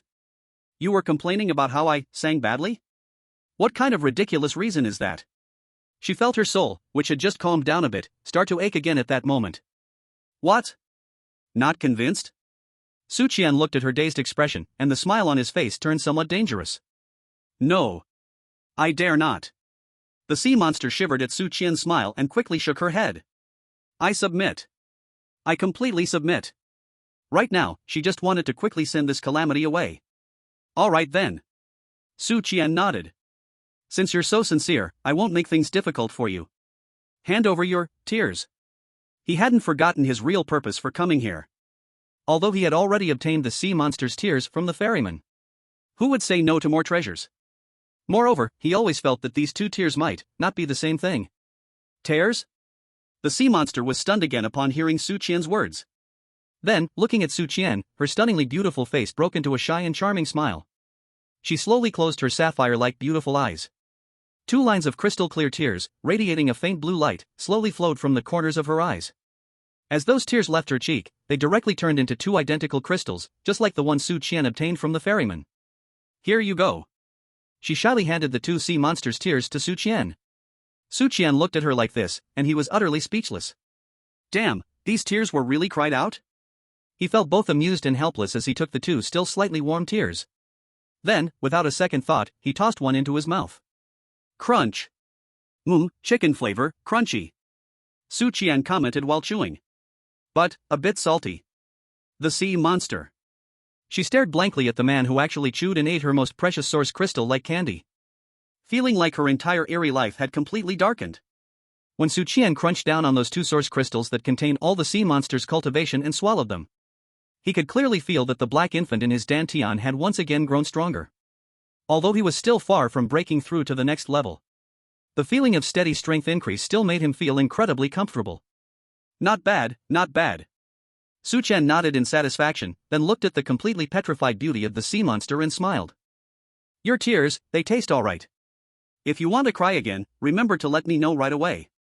I'm always here for you. The sea monster. She looked at Su Qian, her sapphire-like eyes filled with endless grievance and sorrow. She felt that today, she might not have met some godly son. But rather, she met a devil, who came specifically to torment her. At this moment in the live broadcast room, all the viewers were completely stunned by Su Qian's eating tears divine operation.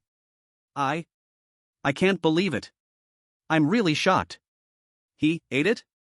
Did Qian God eat the sea monster's tears? And it's crunchy, tastes like chicken? I declare, I will never call Qian God a foodie again. He's not a foodie at all. He's clearly a man standing at the top of the food chain. The eagle sauce expert has completely lost it.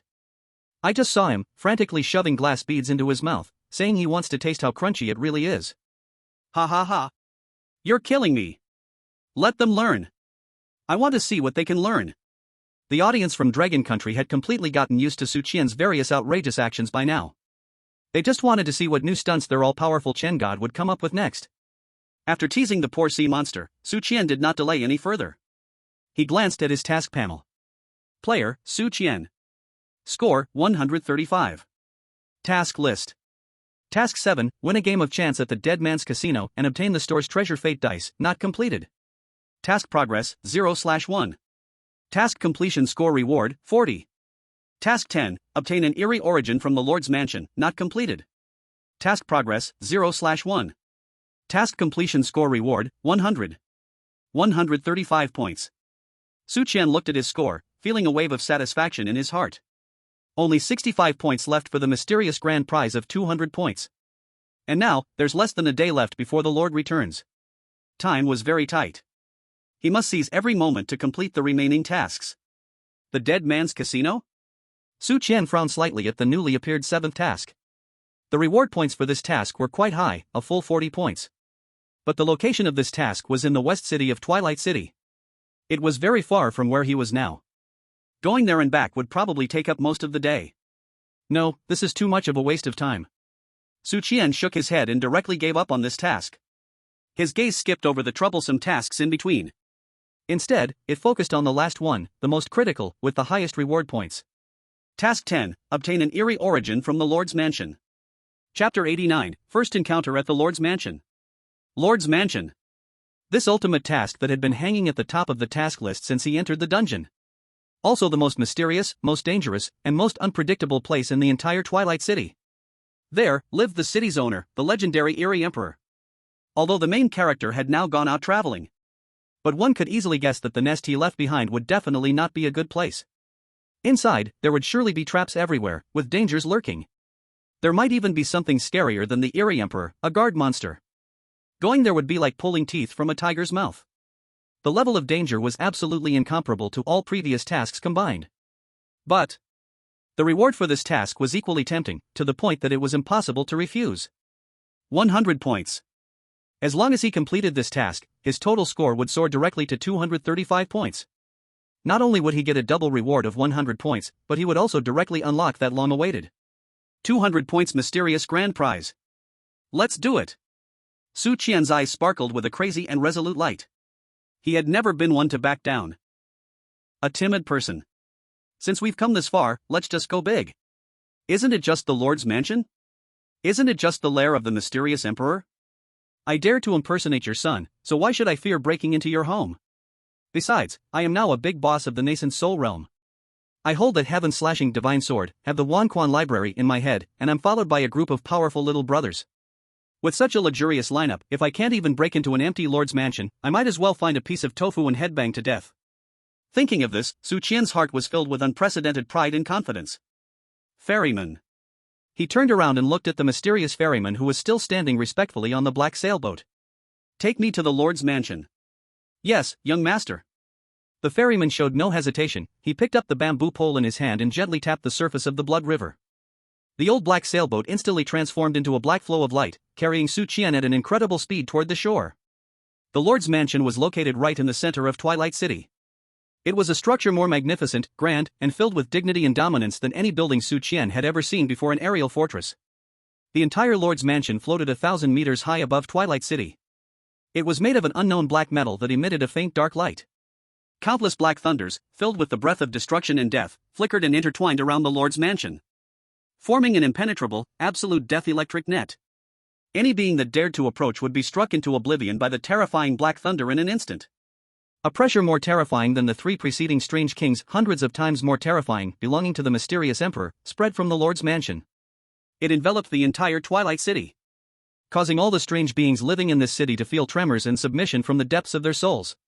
When Su Qian stood before the enormous majestic gate of the Lord's Mansion, composed of 200-meter-tall black metal gates, he could clearly feel that the black nascent soul in his dantian was trembling slightly due to that terrifying imperial might. Damn, is this the face of the mysterious emperor? Su Qian swallowed hard, feeling his legs becoming a bit soft. He was regretting it a little now. He felt like he had messed up again. This place is simply not where his current small nascent soul level could breach. Isn't this like a level 1 newbie running straight to challenge a level 100 final boss? Isn't this purely going to send him to his death? Qian God, are we really going in? The Dragon Kingdom players trailing behind Su Qian were now completely terrified by the endless dignity and terror of the aerial fortress in front of them, struggling to even finish their sentences. They felt that just standing here, their souls were almost crushed by that terrifying imperial might. What nonsense! Hearing the trembling voice behind him, Su Qian felt 10,000 grass mud horses galloping past his mind. Damn it, I want to run too. But now, with billions of people watching in the livestream, I've already been this bold. If I say I'm not going in now, wouldn't all my previous efforts be in vain? No way. Absolutely not. Even if I die, I'll die standing. Thinking of this, Su Qian forcefully suppressed the fear in his heart, straightened his back, and tried to make himself look less cowardly. He cleared his throat and then spoke in a tone he believed to be full of dignity and indifference. A mere mansion, what's there to be afraid of? Just follow me and don't run around. He said this lightly. But in the ears of those Dragon Kingdom contestants who were almost scared to the point of peeing their pants, it was like heavenly music. Yes. Yes. Lord Qian. We all listen to you. Their faces instantly revealed joy and admiration as if they had survived a disaster. In their eyes, as long as they had their all-powerful Lord Qian, they dared to charge into any knife mountain or fire sea. At that moment, the live stream room was already in an uproar. What the hell? What the hell? What the hell? Is this the Lord's mansion? This is way too spectacular. This setup. This momentum. It's incredible. I feel that just this big door is bigger than our entire country. It's over. Lord Qian is really going to crash this time. How can one possibly break into a place like this? The experts from Eagle Sauce are already laughing crazy, saying Lord Qian is truly finding his own death. Any struggle in front of the demonic emperor's pressure is in vain. Bah! So good. This arrogant Dragon Kingdom person is finally going to pay with his life for his ignorance. Damn! The Lord is invincible. Hurry up and kill this fraud. The foreign live streams were filled with gloating and vicious curses. They believed that Su Qian's doom was truly about to arrive this time. Just then, 3 streaks of light suddenly flew in from the distant sky. They landed right behind Su Qian in an instant. It was the 3 who had just recognized their new master, the demonic king's leaders. Wang Li, Meng Zhan, Liu Qiyun. They were originally following Su Qian's orders quietly, guarding from the shadows. But when they saw Su Qian bringing a large crowd, grandly arriving at the Lord's mansion's entrance, they could no longer sit still. Young master, is this going home? We pay our respects to young master. As soon as the 3 landed, they all kneeled on one knee before Su Qian, performing a standard military salute. They looked extremely respectful. The Dragon Kingdom contestants behind Su Qian looked at the 3 leaders of the demonic king, who had frightened them half to death just days ago, now kneeling like obedient babies before their Lord Qian. Each felt their worldview had been refreshed once again. Young master, why are you here? Wang Li raised his head, looking at the tightly shut black giant door, his face showing a look of confusion. To him, since the young master was disguised, he should avoid coming to places that easily expose his identity. I'm here to get something. Su Qian said indifferently. He was too lazy to explain so much to them now. After all, as long as he firmly claimed he was here for training, they could come up with a million reasonable explanations on their own. Sure enough, upon hearing Su Qian's words, Wang Li immediately showed a "I understand" expression. Get something? What he's getting might be more than just something, right? It's also a symbol of identity. A transfer of power. Young master, is this preparing to officially announce his return to the entire Twilight City? Thinking of this, Wang Li's heart was instantly filled with endless excitement and enthusiasm. He felt the moment to witness history was about to arrive. Young master, please allow me to open the door for you. Wang Li stood up, taking the initiative to offer. In Wang Li's eyes, this was the best opportunity to show his loyalty and worth. However, before Su Qian could speak. Beside him, the foolish Meng Zhan dashed forward first. Why do you need a pen pusher like you for this kind of rough work? Watch me. Meng Zhan roared, releasing the bloody and murderous aura of the demonic king in a burst. He raised his enormous blood-colored axe, the size of a door panel, pouring all his strength into it without holding back. Open. For me. He roared, using all his strength, and struck down hard at the 100-meter-high black giant door. This axe strike was powerful beyond measure.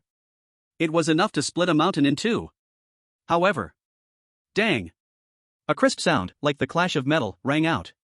That blood-colored giant axe, at the moment it hit the black giant door, actually was bounced back directly.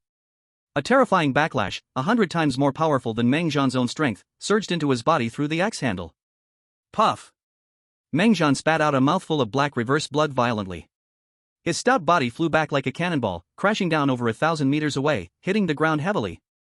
Unconscious and unaware of life or death. Silence. A silence as deep as death.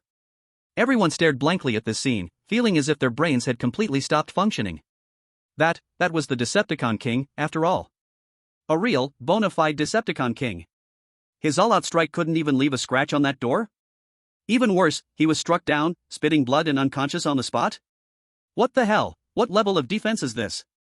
Wang Li and Liu Qiyun, looking at Meng Zhan lying over 1,000 meters away, now a mere black, also found it hard to swallow. They felt as if they had once again underestimated the horror of this lord's mansion. Looks like brute force won't work. Su Qian shook his head helplessly as he watched the scene. He had wanted to see just how strong this Decepticon King's power really was. But now, he couldn't even break the door. This was so disappointing to him. He ignored the 3 Decepticon Kings, who had already completely zoned out, and instead walked step by step to that black giant door, radiating endless imperial might.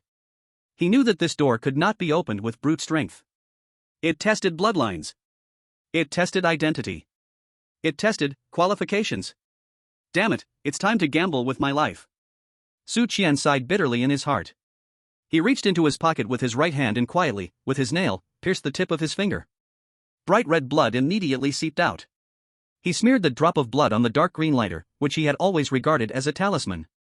Then, he took a deep breath, under the gaze of billions of people around the world, some tense, some eager, some gleeful. Slowly, he placed his right hand, stained both with his own blood and the lighter's essence, on that cold, endless, terrifying and dignified black giant door. This door will definitely open today. And the moment Su Qian's palm touched the cold black metal giant door, the entire world seemed to quiet down. Time at that moment became incredibly slow. Everyone held their breath instinctively. Their gazes were fixated on the man in front of the door, whose figure seemed incredibly small. 1 second. 2 seconds. 3 seconds. The giant door showed no reaction whatsoever. It remained icy cold, silent, filled with endless majesty. In the live broadcast room, those Dragon Country viewers who were previously full of confidence in Su Qian now felt their hearts drop to the bottom. It's over, it seems it didn't work?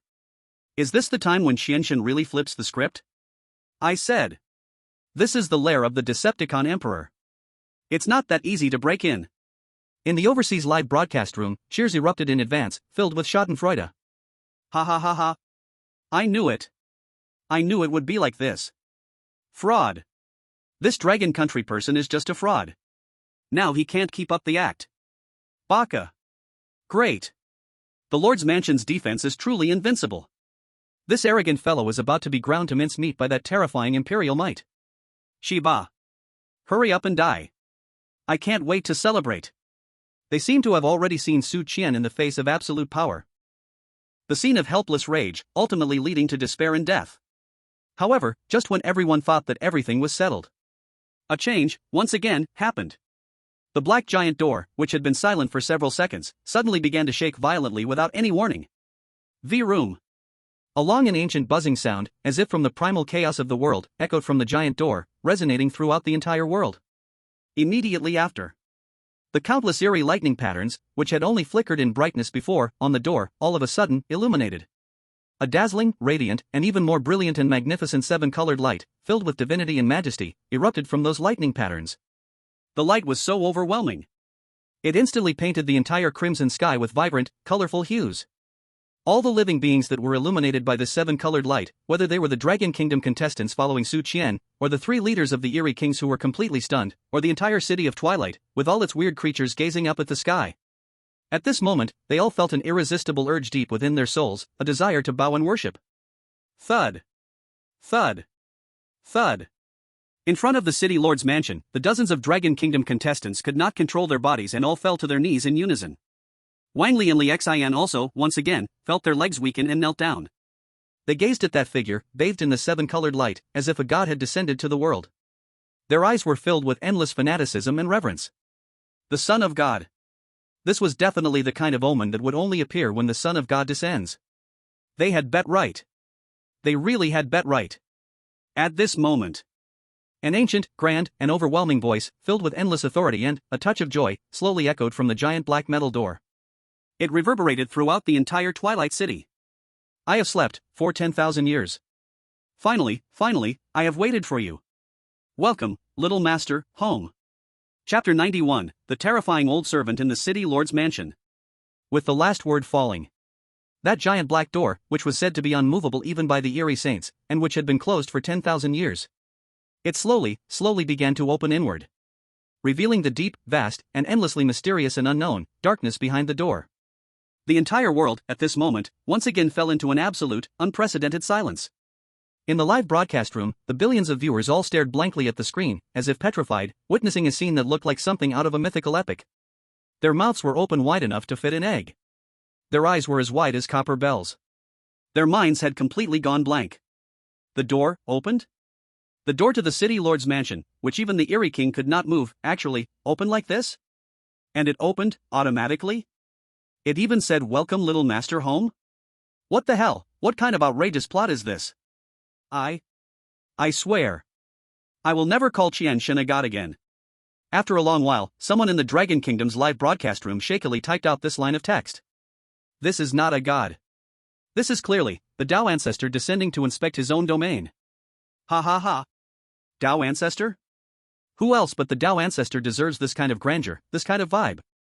I declare, I will never care about my CPU again, because it has completely, honorably, sacrificed itself. Even gods can't come up with this kind of plot.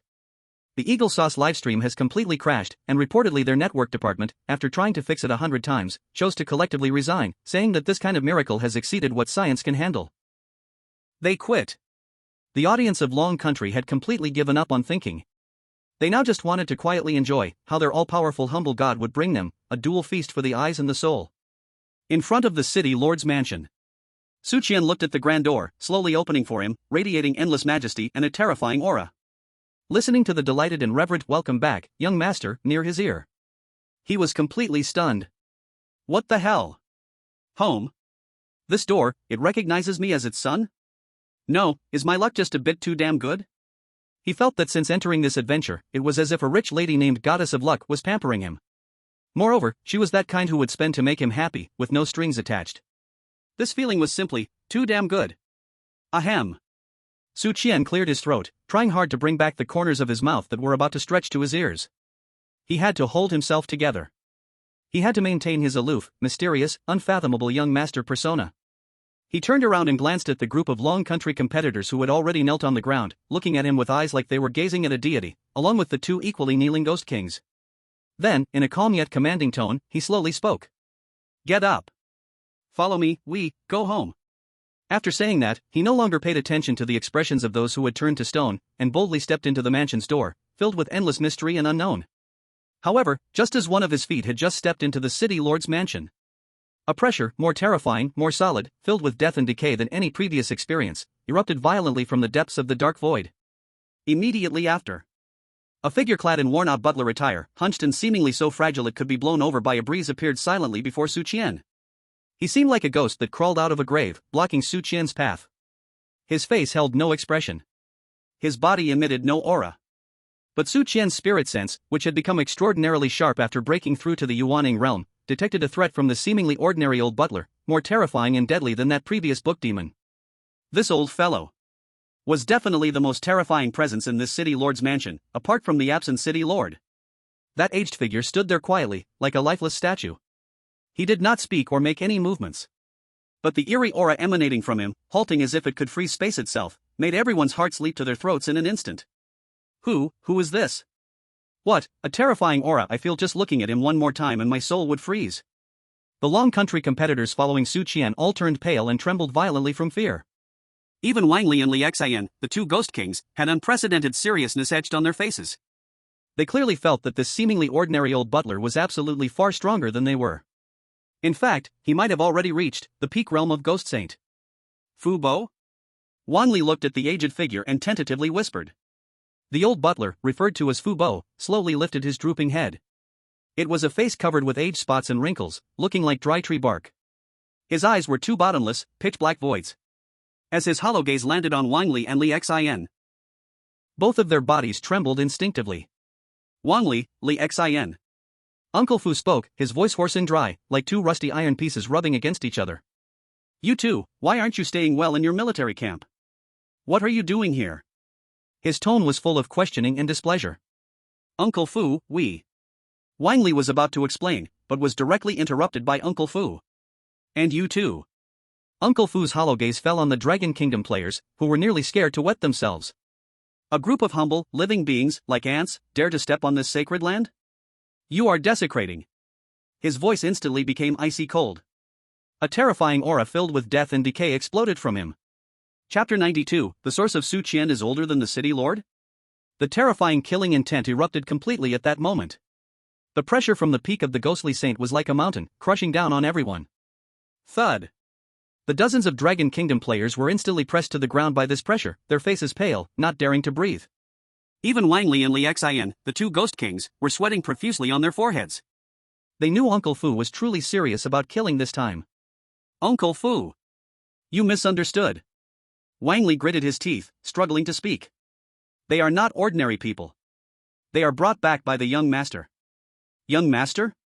Uncle Fu's dry face showed an expression for the first time. It was a smile filled with sarcasm and disdain. Wang Li, you can't possibly be telling me that among this group of useless beings without even a hint of ghostly energy, one is the son of the city lord? His voice was full of mockery. Do you think this old bone of mine is so confused that I can't even sense the bloodline of the city lord? Wang Li was left speechless by the question. Indeed. Before seeing Su Qian, he didn't believe a living person could impersonate the city lord's son. But now. Uncle Fu, please look over there. Liu Qiyun suddenly spoke, raising his hand to point at Su Qian, who was standing at the door, looking calm. He is the young master. Uncle Fu followed Liu Qiyun's finger and looked over. When his hollow gaze landed on Su Qian, that sarcastic smile reappeared on his dry face. Just him? Uncle Fu sized Su Qian up, his tone filled with disdain. A mere ordinary human without even ghostly energy dares to claim to be the son of the city lord? I think you two have been outside for too long, your brains are broken? Or have you already betrayed the city lord and want to support such a waste to seize control of Twilight City? By the end of his words, Uncle Fu's voice had turned icy cold. An even more terrifying killing intent erupted from him. Wang Li and Liu Qiyun's faces changed instantly. They knew Uncle Fu was really going to get serious. Uncle Fu! You! Uncle Fu coldly interrupted Wang Li's words with a sharp shout. Then, his hunched body slowly straightened at that moment. An aura of terrifying pressure belonging to a peak ghostly saint completely unleashed from him. Since you two have already been tricked by this fraud, then today, let this old man clear the way for the city lord. As soon as the words fell, Uncle Fu's figure instantly disappeared from the spot. In the next second, his dry hand, like a withered branch, appeared before Su Qian's throat. The speed was so fast that no afterimage could be seen. Young master! Wang Li and Liu Qiyun exclaimed in shock simultaneously. However, their speed was too slow to stop Uncle Fu's attack. In the live broadcast room. At this moment, everyone's hearts were lodged in their throats. It's over. Qianshan is really going to crash this time. That is the peak of the mysterious sage. No matter how strong Qianshan is, he can't be a match. Damn it! Why doesn't this old man listen to the explanation? Baka! Great! This scammer is finally going to die. Kill him. Hurry and kill him. The international audience was already excited to the point of madness. However, just when everyone thought Su Qian was doomed, Su Qian moved. He did not evade nor counterattack. He simply slowly raised his left hand. Then, his spiritual awareness, which had become stronger after breaking into the Yuaniying realm, instantly invoked the original eerie energy cultivated from the 10,000 weirdness swallowing heaven secret. A black eerie energy, more pure, more ancient, and filled with destruction and devouring aura than ever before, slowly rose from his palm. That eerie energy, like an abyss, instantly enveloped Old Fu's dry hand. Old Fu's hand, which was about to crush Su Qian's throat, suddenly froze upon contact with the black eerie energy. Shock appeared on his dry face for the first time. In his hollow eyes, a light filled with disbelief emerged for the first time. This is... His voice trembled immensely at this moment. Original eerie energy? Old Fu's body trembled violently at this moment. His eerie life of over 10,000 years was completely overturned in that instant. Original eerie energy. Moreover, this original eerie energy was even more pure, more ancient, and stronger than that of the lord of the city. How could this be possible? This seemingly ordinary living person actually possessed a more ancient original eerie energy than the lord of the city? Could it be? Could he really be the lord of the city's son? No. Even closer than a son. This was clearly the source of the lord of the city's bloodline. Old Fu's mind was completely in a chaotic mess. His dry hand slowly descended. Then, his hunched body slowly bent down under the astonished gaze of everyone. Old servant was blind to the mountain. I offended the young master. Please, young master, punish me. Old Fu's voice was filled with fear and unease. He now just wanted to slap himself twice. He almost killed the bloodline of the lord of the city just now? If the lord of the city found out, his old life would probably end right here. Silence. A deadly silence. Everyone stared blankly at this scene, feeling their brains had completely stopped functioning.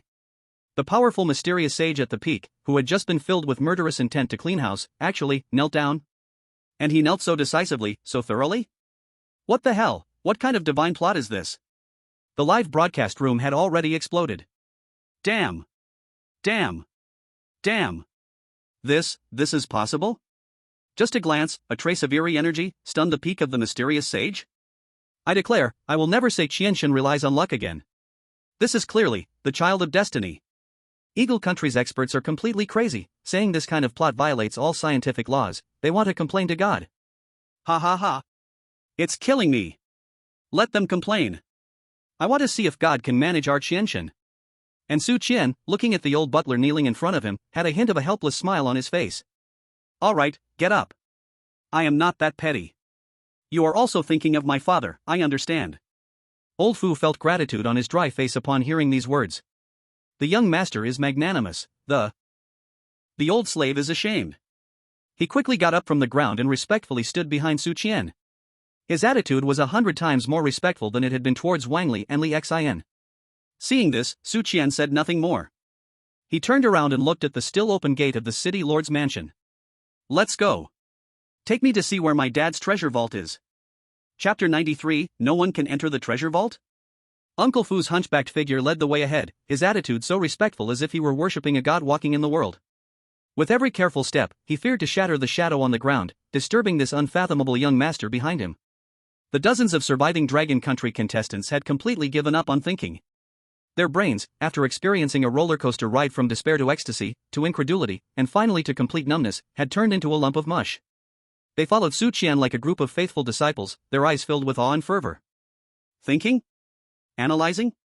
Predicting?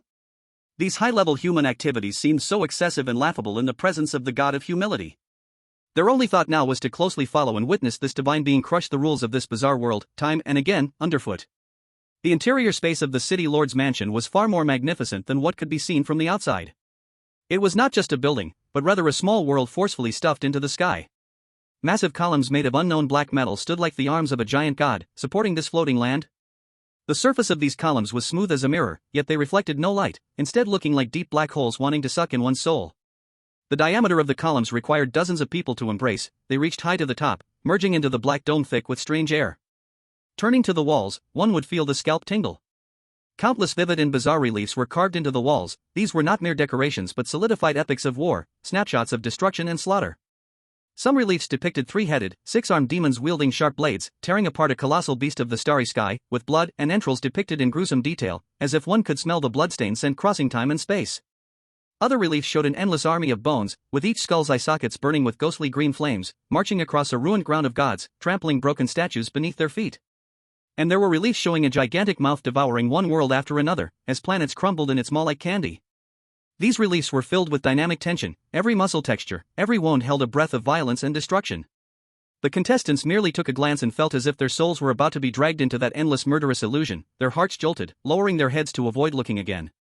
They had no doubt that if their resolve wavered just a little, they would immediately have their souls taken by the murderous intent contained in these reliefs, turning into mindless killing machines. And between those columns and walls, thousands of soul lamps floated high and low. These soul lamps came in various shapes, some were skulls, some were distorted human faces, and others were just beating hearts.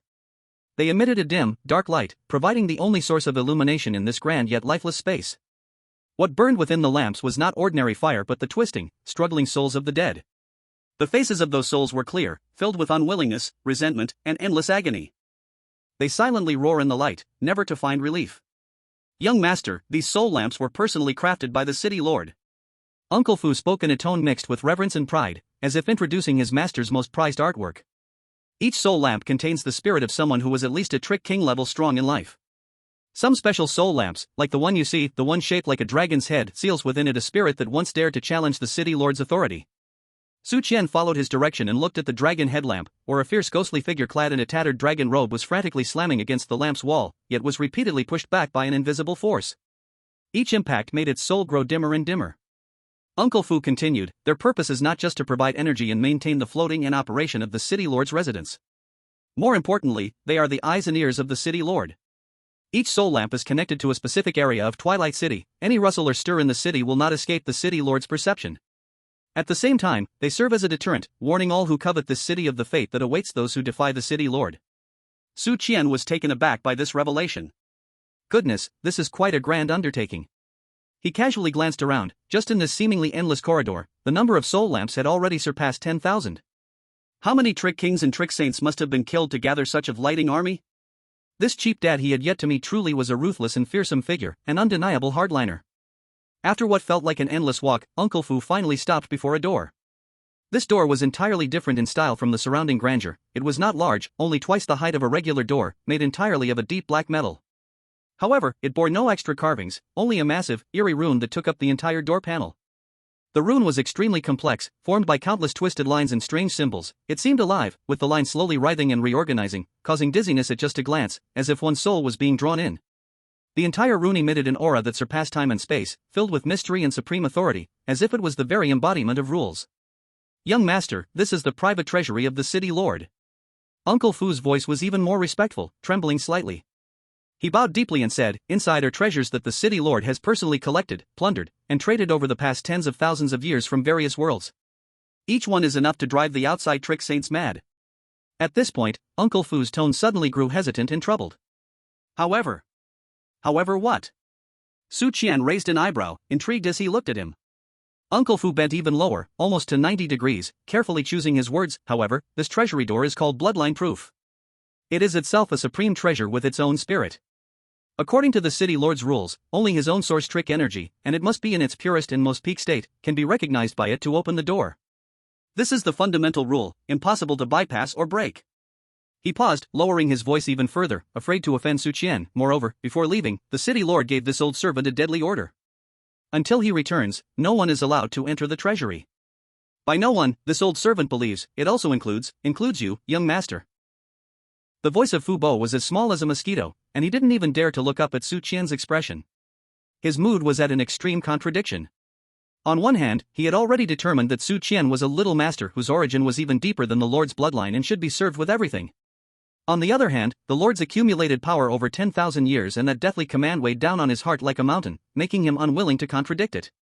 He was afraid that his words would anger this unpredictable little master, whose strength seemed even more terrifying than that of the lord. However, to his surprise, Su Qian did not get angry. Instead, a playful smile appeared on his face, like a cat seeing a ball of yarn. Including me? Yes. Fu Bo's head almost burrowed into the ground, cold sweat slipping down from his dry forehead. Then what do you think? Su Qian slowly walked to the door, disregarding the pressure from the runes that could scare even the trickster saint. He extended his right hand, bringing together his index and middle fingers, and slowly pressed them against the center of the incredibly complex and strange rune, as if just trying to dust it off. Can I open this door? Chapter 94, Entering the Treasure Vault. As soon as Su Qian's words fell. Hum. A long and ancient humming sound echoed from deep within the door. It was not the sound of metal scraping, it was more like a giant beast that had slept for ages, slowly awakening. Fu Bo suddenly lifted his head, his hollow eyes instantly filled with unbelievable light. Before him, the wriggling rune, alive as if it were a creature, suddenly stopped where Su Qian's finger touched it.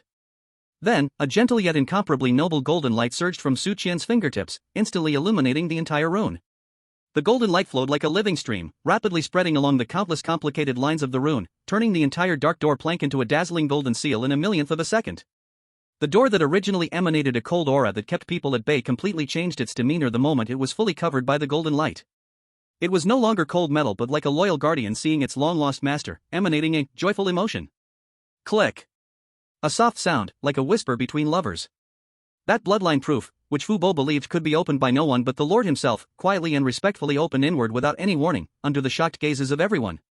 Fu Bo. He stared blankly at the scene, mouth agape, his dry jaw almost dislocating. He felt that his ancient face, which had lived for over 10,000 years, was being slapped by an invisible hand, making a loud noise and stinging painfully at this moment. The Lord clearly said. Only he alone, could open this door. This was the most unbreakable restriction in the universe, set by his own bloodline essence. But now, this little master not only opened it but looking at the door's reaction, it felt even more welcoming and excited than when the Lord returned home. This was not just unlocking, it was clearly a servant wagging its tail in eagerness upon seeing its true master. What the hell is going on here? Fu Bo felt that his brain, which had operated for over 10,000 years and believed it had seen through all things in the world, had once again completely crashed. Logic, common sense, rules, everything turned to dust at that moment. Meanwhile, the live broadcast room was already in a state of uproar like a roaring wave. What the hell? It opened again? And so effortlessly? Didn't they say this door could only be opened by the Lord? Isn't this just taking Daddy's key to open his own door? The perspective above is too small. Look at the way that door opens, it is so humble and submissive. This is not a son opening his father's door? This is clearly the father coming home, the door opened by itself, right? I declare, I will no longer say that Qian is the mayor's son. He is clearly the real father of the mayor. The eagle expert has completely given up on treatment. I just came from his live stream. He was holding a book titled Quantum Physics from Beginner to Giving Up, tearing it apart while crying, saying that there is no love in this world anymore. He wants to go back home and farm, never to study any damn science again. Ha ha ha. You're killing me with laughter. Let him go farm. I want to see if he can grow a Qian. This is just the beginning. The real show is still to come. Su Qian did not pay attention to those behind him, who had completely turned to stone, as if they had all been hit by a freezing spell. He just smiled faintly, as if he had done something trivial, then took a step forward, leisurely walking into the open treasure vault door that welcomed him. As he stepped into the vault, a wave of energy, 100 or 1,000 times more intense and pure than what he felt in the corridor, rushed towards him like a bursting river of stars. This energy was so pure it almost felt tangible, making Su Qian feel as if he had jumped into an ocean of liquid energy, every pore in his body cheering with joy. Su Qian fixed his gaze. Even with his temperament, he stood in place, stunned for a full 3 seconds. Before him was a massive space, several standard football fields in size, with a dome so high it seemed to touch the sky, filled with countless treasures glowing with radiant light. There was no mundane gold or silver here, everything surpassed ordinary imagination. To the east, there was a small mountain made of various strange crystal cores. Some of those crystal cores were as large as millstones, others were as small as fists, shaped differently, exuding a mix of rainbow, blood red, ghostly blue, and pure black divine light. Each crystal core contained an overwhelming energy that made one's heart race. Just their natural energy fluctuations created visible storms and colorful auroras in the air. To the west, there was a forest of weapons. Countless ancient, fierce, and ornate weapons were carelessly thrust into a massive black stone platform. There were giant axes crackling with black lightning, long swords seemingly forged from starlight, bone spears burning with eternal dark flames, and a giant bow that, when drawn, seemed capable of shooting down the sun and moon. Every weapon exuded a terrifying aura of kill, as if they had drunk the blood of gods and demons, possessing their own will and soul. To the south, there were rows of shelves made from thousands of years old soulwood, neatly displaying thousands of jade vials and crystal bottles. In the bottles were pills and divine liquids of various colors and shapes. Some pills transformed into dragon and tiger shapes inside the bottles, swirling and dancing. Some divine liquids seemed alive, breathing slowly in their bottles, exuding a captivating fragrance. Any one of these pills, if taken out, could likely make an ordinary person become an immortal on the spot, or revive a dying mysterious saint. But what concerned Su Qian the most was the corner to the north. There were huge containers made of transparent crystal stone. Inside the containers, strange organs full of evil and ominous aura were soaking. One was a huge heart, still slowly beating, like a black hole. Another was an eyeball filled with golden vertical pupils, those eyes still slowly rotating, seemingly observing everyone who entered the vault. There was even a twisted arm that appeared to still be alive, with dark golden divine blood still remaining in its nail crevices. Any one of these items, if taken out, could easily spark a bloodbath and the downfall of gods in any world. And now, they quietly lay there, completely unprotected, stacked in this treasure trove, like trash, arranged carelessly, waiting for the owner's review. Damn! Su Qian couldn't help swallowing his saliva, his eyes shining with an unprecedented light. I'm rich. This time, I am really freaking rich. He felt that all the treasures he had seen, heard, or imagined in his life combined were nothing compared to what was in this treasure trove. This cheap old dad really was a universe-class collector and robber. Little master. Unbeknownst to him, Uncle Fu had timidly followed him in. He watched Su Qian's eyes shine like a poor country bumpkin who had stumbled into a gold mine, and his heart, which had been turned upside down to the brink of exploding, strangely produced a hint of dark amusement and superiority. It seemed that this mysterious, terrifyingly powerful little master, though immensely strong, appeared to not be worldly wise at all. This expression actually made his lofty image feel a bit grounded. Ahem. Uncle Fu cleared his throat, trying to regain his duty as a butler. He reminded, "Little master, if you wish to take these treasures, you must be very careful." He pointed to the forest of weapons with a serious expression and said, "Many of the things in here have owners. For example, that soul-eating demon blade will constantly devour the owner's soul until they are reduced to an empty shell. And that blood nerve is an ancient demonic treasure. Those who cultivate it will ultimately lose their sanity and become monsters who only know how to kill." He then pointed to those strange organs, his face turning even paler, "And those things are curses among curses. They inherently carry strong curses and backlash powers. For example, that heart of the Abyss Titan, with each beat, it sends a soul-shaking tremor to nearby beings. Under its eerie sanctity, just hearing it 3 times will cause one's soul to scatter. Even the city lord back in the day took great effort to seal it here. If you carelessly touch it, it could. What will happen?" Su Qian did not look back. His gaze was already drawn to a small mountain of crystal, to a fist-sized crystal at its top, glowing with a strange blood-red light. The energy fluctuation of that crystal was the wildest, as if it sealed a legendary beast within. It will kill." Uncle Fu whispered this word with certainty. "Oh. Su Qian nodded, indicating that he heard him. Then, in Uncle Fu's horrified gaze, he directly reached out, ignoring the material shield created by the wildly fluctuating energy surrounding the crystal. He grabbed the fist-sized, blood-red glowing crystal from the mountain of crystals. In the instant he grasped the crystal, it suddenly burst forth with blinding bloodlight, and an invisible roar that shook the soul exploded throughout the treasure trove. A pure intent of slaughter and destruction surged into Su Qian's mind like a tsunami. Uncle Fu's face turned whiter than a corpse in an instant. His body trembled violently, and he screamed, "Little master! No! That is the source crystal of the blood fiend Demon King." However, before he could finish his words, Su Qian had made a move that stilled the entire universe. He weighed the crystal in his hand, as if measuring the weight of an apple. Then, without hesitation, under Uncle Fu's nearly bulging eyes, he stuffed the terrifying crystal, which could cause the eerie saint to explode on the spot, into his mouth. Crunch! A crisp sound that made one's teeth ache echoed in the silent treasure trove. Su Qian felt like he was chewing a piece of rock candy. The expression on his face showed no sign of pain, but instead held a hint of enjoyment, as if he were savoring delicious food. Chewing, he earnestly commented, "Strawberry flavor. The texture is a bit like hard candy, the shell is quite crisp, while the energy core inside is somewhat like a bursting soft candy. It's just a bit hard and grates on the teeth. The sweetness is slightly higher, not as refreshing as the tear beads I had before in that sea witch ruin." Uncle Fu. He stared blankly at Su Qian, watching him crunch the blood-killing Demon King crystal core, making a crunching sound, then swallow it down with a movement of his Adam's apple. He felt that his entire bizarre worldview, built over tens of thousands of years, was at that moment utterly crushed into the most insignificant dust in the universe. That was the source crystal core of the blood-killing Demon King. The blood-killing Demon King. That was a terrifying existence that crawled out from the abyssal crack 10,000 years ago, taking pleasure in slaughtering the world. Back then, to eliminate it, the city lord united several similarly ranked bizarre saints, laid down a net of heaven and earth, and battled for 7 days and nights, losing 2 bizarre saints before finally slaying it. And this source crystal core is a collection of all its power and resentment. The violent energy and the will to kill contained within it, even the city lord himself could only seal it carefully, not daring to touch it directly. This young master actually just ate it like a snack? And even said it was strawberry flavored? He complained that it was a bit hard? Uncle Fu felt that he might not be dreaming, or he had already gone crazy. His vision darkened, his body swayed, and he almost fell to the ground. At this moment, in the live broadcast room, all the viewers were completely stunned by Su Qian's operation that surpassed the heavenly and reached the realm of demons. A strange silence filled the comment section for 10 seconds, as if everyone's brains had burned out from the overwhelming information. 10 seconds later. IF ****ing declare. I will never say again that Qianshan is human. What is he?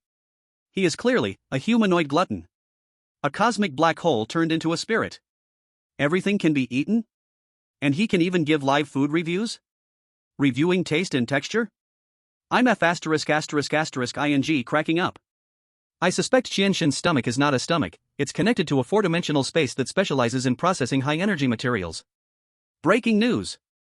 An expert from Eagle Sauce has completely gone crazy.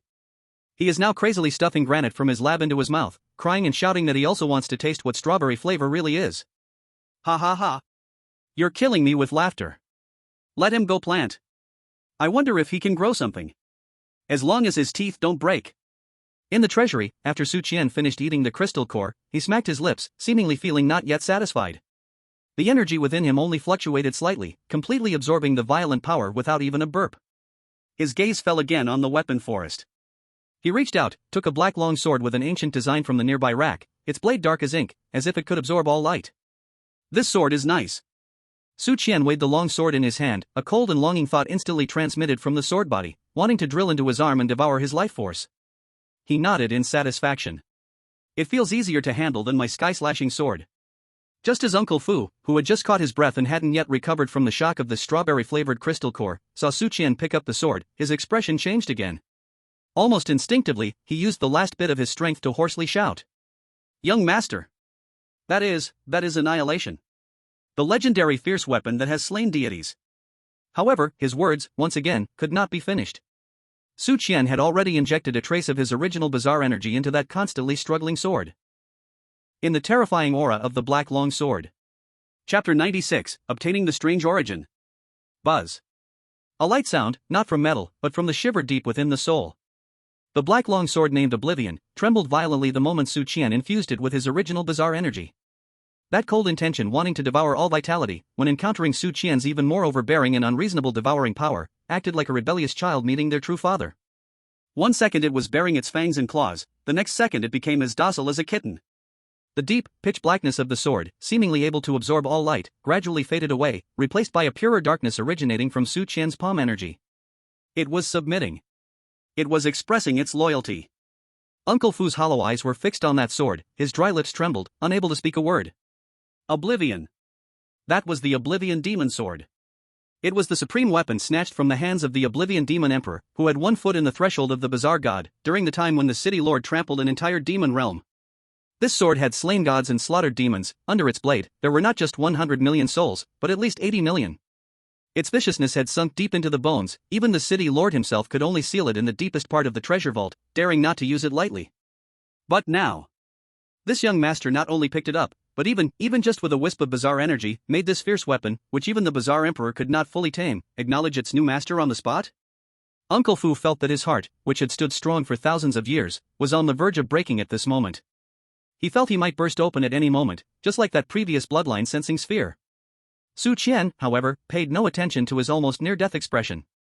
He weighed the Oblivion Demon sword in his hand, feeling it was alright, the grip was nice too. This sword is decent, looks like it might be sharper than my Sky Slasher. He casually commented, then, like tossing a fire stick, he nonchalantly threw this supreme weapon, capable of driving all external bizarre forces crazy, back onto the weapon rack. Just kidding. His own Sky Slasher was forged with 9 kinds of divine metals, integrated with his own blood essence and original bizarre energy, personally tempered by the weapon spirit, Little Fire. Its growth potential was absolutely maxed out. Though Oblivion looked impressive right now, ultimately it was someone else's, and using it felt awkward and unsafe. It's better to stick with his own. Under Uncle Fu's already completely numb gaze, Su Qian began to browse through this treasure vault piled high with treasures from countless worlds, poking and prodding like a picky ant at a market. This pill smells nice, but I wonder what it tastes like. He casually poured out a pill the size of a longan from a jade bottle, radiating golden light, then without hesitation, tossed it into his mouth. Crunch. Orange-flavored, a bit sour. Uncle Fu. That was the 9 turns golden pill. It was the supreme elixir that the city lord won back from a bizarre saint alchemist, said to allow a mortal to ascend immediately with just one. You just ate it like a candy? And found it sour? This fruit looks like an eyeball, really disgusting. Su Qian picked a blood-veined fruit from an unknown small tree, looking just like an eyeball, and with a face of disgust, took a bite. Put. The fruit burst open, splattering a juice filled with life essence all over his face. Pay. What is this? Sour, astringent, and a bit fishy, really terrible. Uncle Fu. Young master, that was the fountain of youth fruit that only bears once every 3,000 years from the ancient tree of life. Just one can extend life by 10,000 years and reshape the body. You just spat it out? This looks good. Su Qian's gaze finally fell on a crystal container soaking a huge black heart. He ignored Uncle Fu's almost crying expression and smashed the indestructible crystal container with a fist. Then, he fished out the enormous heart, still slowly beating, like a black hole. This is the heart of the Abyss Titan, right? Su Qian weighed it in his hand, feeling it was heavy. I want to see what this thing tastes like. After saying this, under Uncle Fu's completely dimmed, lifeless gaze, he opened his mouth and took a savage bite out of the heart, bigger than his head. Crunch. Another crisp, spine-tingling sound echoed. It tastes like black pepper steak, and it's quite chewy. Su Qian chewed while seriously commenting. But the meat is a bit tough, probably because it's been stored too long, not very fresh. Thump. Uncle Fu finally rolled his eyes, kicked his legs, and fell flat on the ground. He felt that he had wasted his existence for over 10,000 years. At this moment, in the live broadcast room, all the viewers were completely stunned by Su Qian's insane food exploration journey. I declare. I will never say Qianshan is human again. What kind of human is he? He is clearly a walking, cosmic disaster in human skin. Having the crystal core of the blood fiend Demon King like a strawberry hard candy, chewing the 9 transformations golden pill like orange jelly beans, spitting out the fountain of youth for tasting bad, and now even chewing the heart of the Abyss Titan like black pepper steak? I'm cracking up. I'm really cracking up. Who will save my already burned out CPU? Breaking news.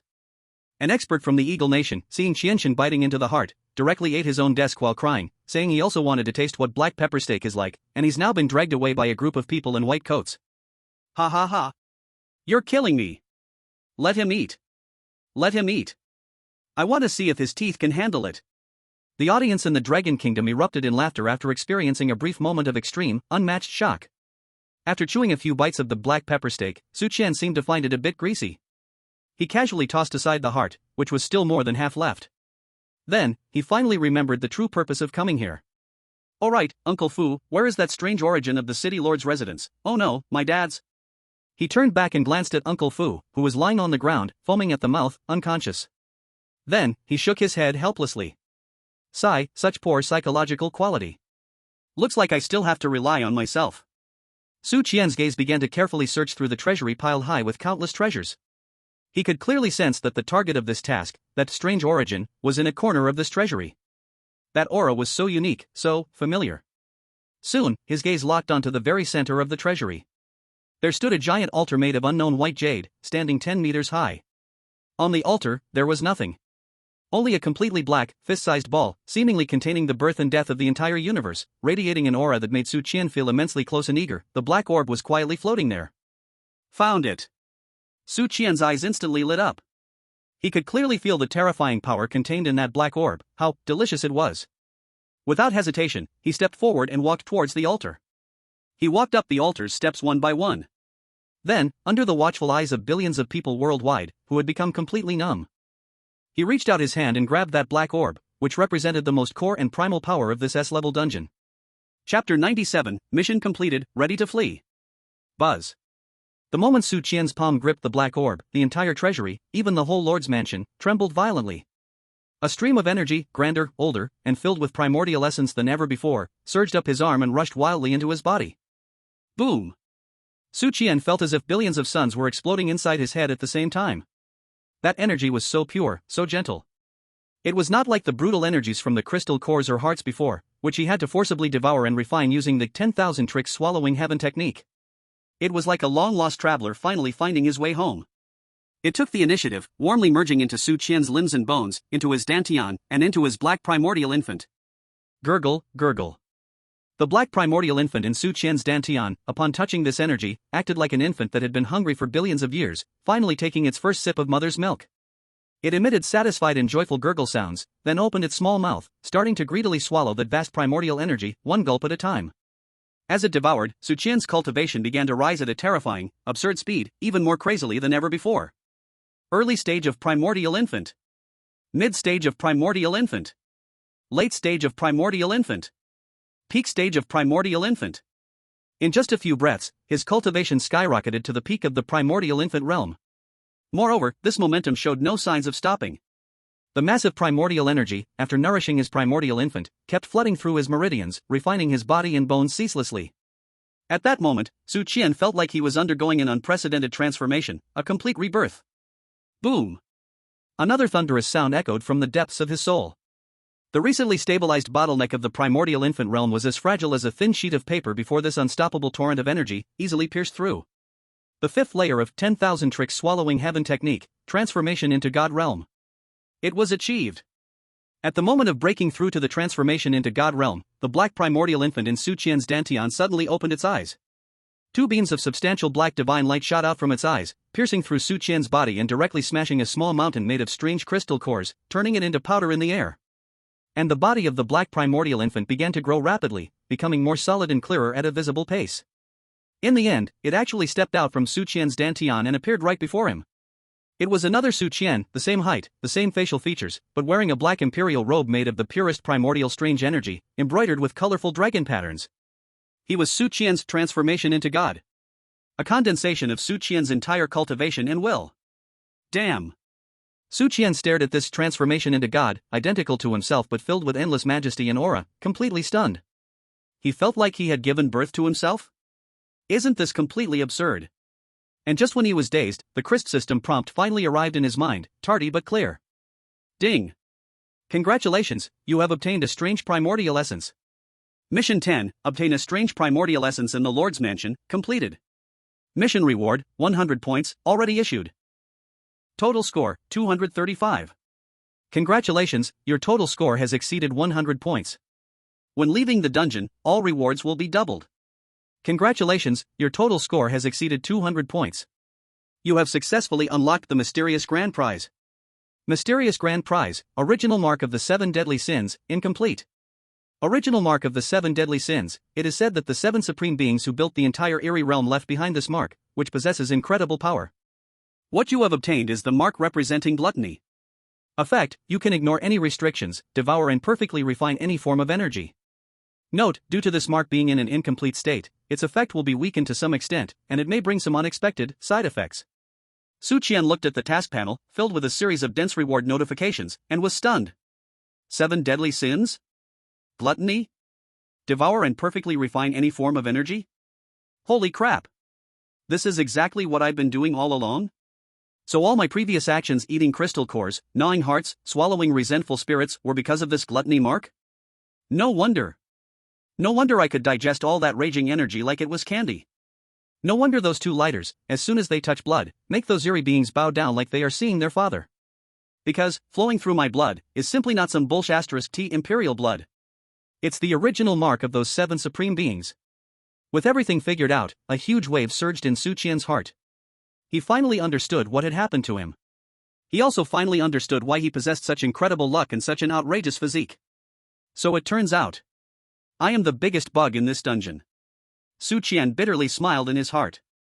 However, after a brief moment of shock, what replaced it was endless joy. With this gluttony mark, doesn't that mean that in the entire eerie world, all the eerie beings, all the rare treasures, in my eyes, are all like a buffet? Whatever I want to eat, I can eat? This feeling is just so King amazing. 235 points. Enough. Time to get ready to run.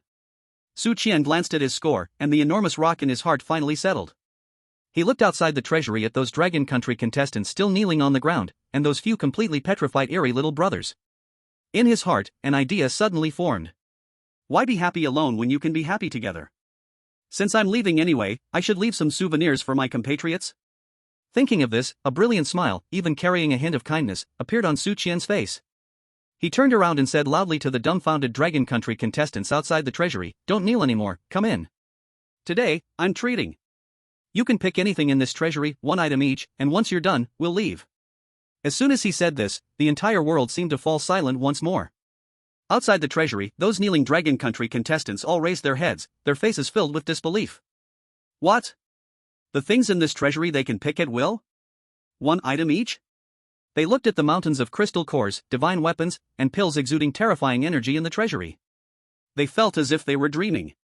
At this moment, the live stream room had completely exploded. Holy sh**t. Holy sh**t.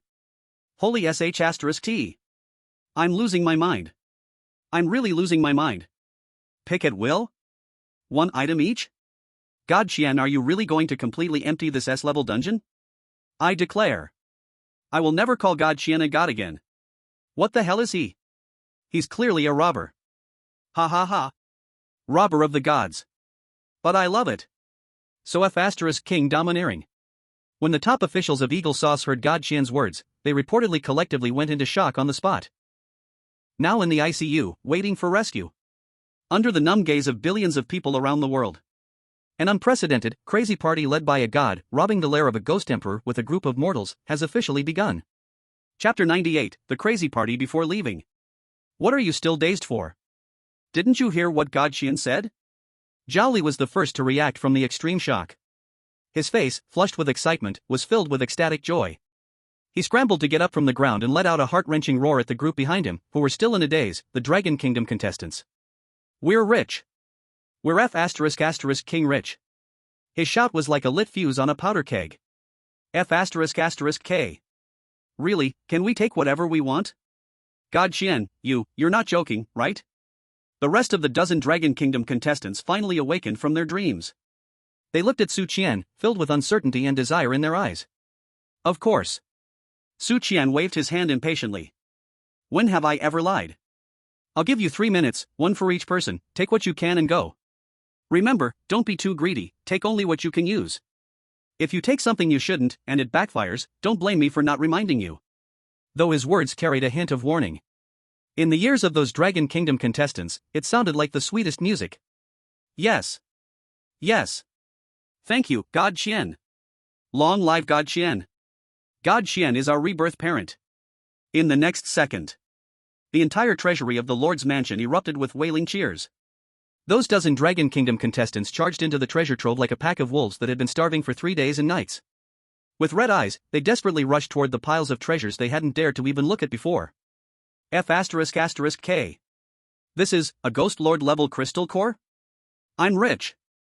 I'm rich. One contestant held a crystal core larger than his own head, radiating a terrifying aura, excited to the point of incoherence. Ha ha ha. This is the legendary arm-breaking dragon spear. It's said to pierce even the defenses of a ghost saint. It's mine now. Another contestant, with tremendous effort, pulled out a fierce spear entwined with black lightning from the weapon rack. 9-turn resurrection pill. Oh my god. This is an unparalleled elixir that can bring the dead back to life. I can actually get such a treasure? A female contestant held a jade bottle, almost in tears from excitement. At that moment, the entire treasury transformed into a scene of revelry and joy, a party. Yet Qian didn't join this zero-cost purchasing frenzy.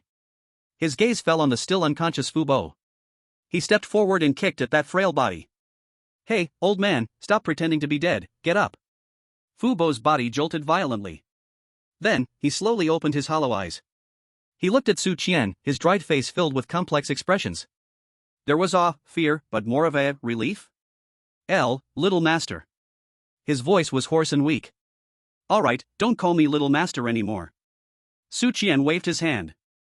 I'll ask you, besides this scrap metal, is there anything else interesting in this lord's mansion? He had lost interest in these ordinary treasures. What he wanted was something that could make him feel excited. Fu Bo was taken aback by Qian's words.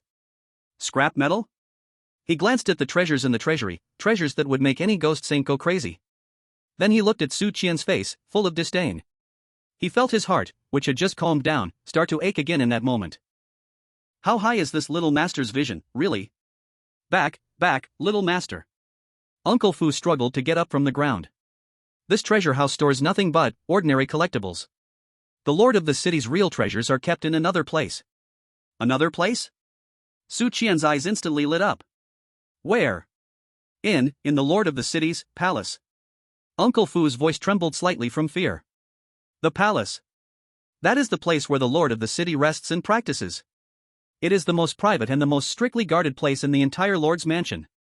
Not to mention outsiders, even he, the old butler who has served the lord for tens of thousands of years, would never dare to step in without permission. The palace? Qian's face showed an immensely brilliant smile, even tinged with a hint of evil. Very good. Take me there. 3 minutes later. As those Dragon Country contestants walked out of the treasure house, each satisfied with their chosen treasures, they encountered a scene they would never forget. There, their god Qian was stepping on the back of Uncle Fu, the old butler, who looked impressively skilled at the pinnacle of the eerie saint realm. Then, with an impatient tone, he said, "Old man, hurry the hell up. Slowing down, are you rushing to reincarnate?" And the Uncle Fu, who was being stepped on, not only showed no dissatisfaction, but instead looked terrified and kept apologizing. Yes, little master, this old servant will hurry up. The crowd. They felt their hearts, which had just swollen from obtaining treasures, were once again mercilessly crushed at that moment. The gap between people can sometimes be even larger than the gap between humans and pigs. Under Uncle Fu's willing guidance, Qian quickly arrived at the deepest part of the lord's mansion. In front of a palace that looked even more magnificent, more filled with majesty and mystery than the previous treasure house.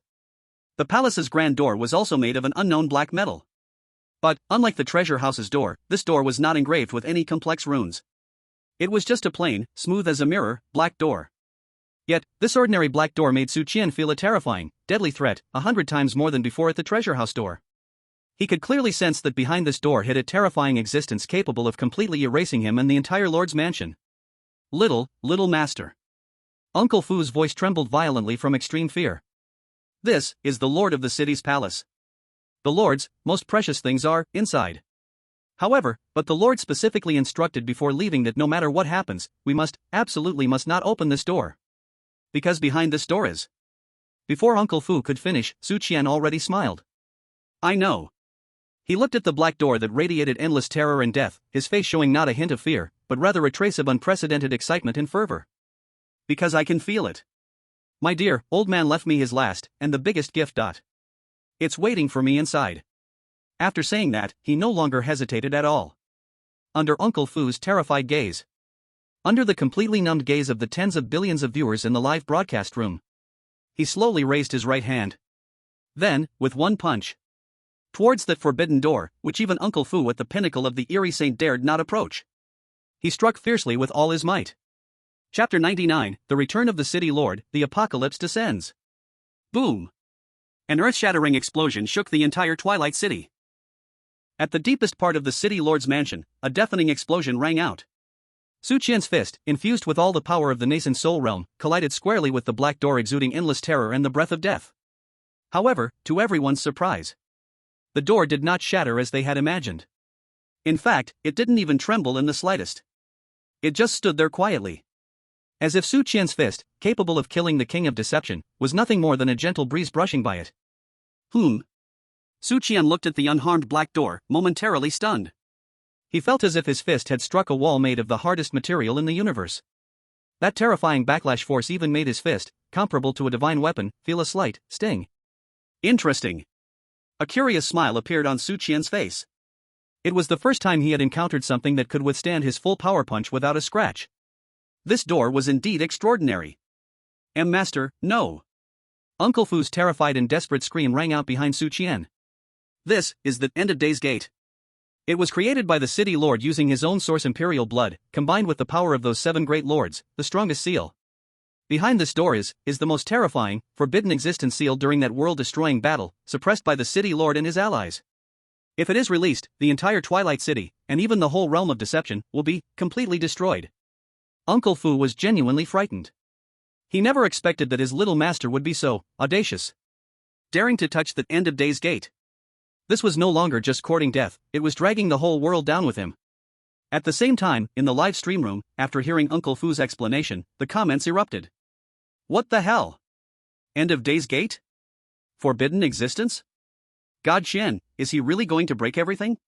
It's over, it's really going to blow up. Stop, God Qian. Eagle Sauce's experts have stopped talking. I just saw him quietly take out a nuclear bomb-proof helmet from under his desk and put it on. Ha ha ha. This is killing me. What good is wearing a helmet? If that thing is released, not just him, our entire Blue Star would be doomed. The audience from Long Country was now too anxious to joke. Each of them was almost desperate, wishing they could crawl through the internet to hold Su Qian's leg and make him stop immediately. However, after hearing Uncle Fu's words, Su Qian's face not only showed no fear, but instead revealed a more fervent smile. Forbidden existence? Perfect. I want to see if it is more forbidden, or if my gluttony is the true forbidden. After saying this, he no longer hesitated. He slowly drew out the pitch-black long sword, Heaven Slasher, from within himself. Then, he poured all his more powerful and purer source ghost energy, which had transformed after breaking through to the nascent soul realm, completely into the sword. Buzz. On the Heaven Slasher, the black source ghost energy and the golden core ghost fire instantly intertwined. They formed a black-gold sword light, more solid and terrifying than ever before. The aura emitted from that sword light was so domineering, so terrifying. As if it was born to obliterate everything, to end everything. Open for me. Now. Su Qian roared, holding the sword with both hands, using all his strength, and fiercely struck down towards the End of Days Gate. This sword was the strongest blow he could deliver so far. It was a perfect combination of his cultivation in the nascent soul realm and his overwhelmingly powerful path of devouring. He believed that this sword was enough to cut through everything in this world. However, just at the moment when his sword tip was about to touch that black door, an unexpected change happened again. The whole Twilight City, no, the entire S-rank dungeon world, shook violently without warning. Above the sky, that enormous, blood-red moon burst forth with a blinding bloodlight like never before. A terrifying aura descended from the sky, 10,000 times, 100 million times more horrible than the imperial might on the Lord's mansion door, filled with supreme authority and absolute dominance. In an instant, it enveloped the entire world. In the face of this aura, whether it was Su Qian's nascent soul cultivation or his domineering path of devouring, everything felt so small, so laughable. Like a speck of dust in the vast universe. Thud. Su Qian couldn't even muster a hint of resistance, his raised heaven-slaying long sword flew from his hand. He felt like a fly, mercilessly swatted down by an invisible giant hand. Directly crushed to his knees by that terrifying imperial might. His bones let out creaking sounds of unbearable burden at that moment. Blood trickled from his 7 orifices. His consciousness grew a little hazy at that instant. He struggled to lift his head and look at the sky. There, within the blood-red moon, a towering, blurry, yet imposing figure began to slowly take shape. He looked like the only sovereign between heaven and earth. He seemed like the only god in this world. His return made the entire world tremble and submit. It's Lord City Master. Uncle Fu's voice, filled with terror and despair, rang in Su Qian's ears. Lord City Master, he returned early. Upon hearing this, Su Qian's brain buzzed, and everything went blank. Early, returned? He glanced at his mission panel. The cold countdown still hadn't ended. There was still a full 24 hours left before Lord City Master's scheduled return. Why? Why did he return early? It's over. Su Qian's heart was filled with these two words, overflowing with endless despair. This time, it truly went wrong. Chapter 100, An Unexpected Turn in Despair. Doomsday has arrived. At the moment the towering gigantic figure fully took shape in the blood-red moon, the entire Twilight City fell into an eerie silence. All the strange beings, whether it was the spectral servants wandering the streets, the spectral king reveling in the tavern, or those so-called strong ones who had already submitted to Su Qian. In that moment, they all knelt down, in unison, towards the sky. Their faces were filled with endless fervor and devotion, as if welcoming their Creator. In front of the Lord's mansion, those participants from Long Nation were similarly pressed down by that terrifying imperial might, unable to resist even a little bit. One by one, they lay prostrate on the ground, trembling violently from sheer terror. They felt like their souls were about to be crushed completely by that horrifying pressure. Is this the power of the Spectre Emperor? Zhao Li's face blanched, void of any color.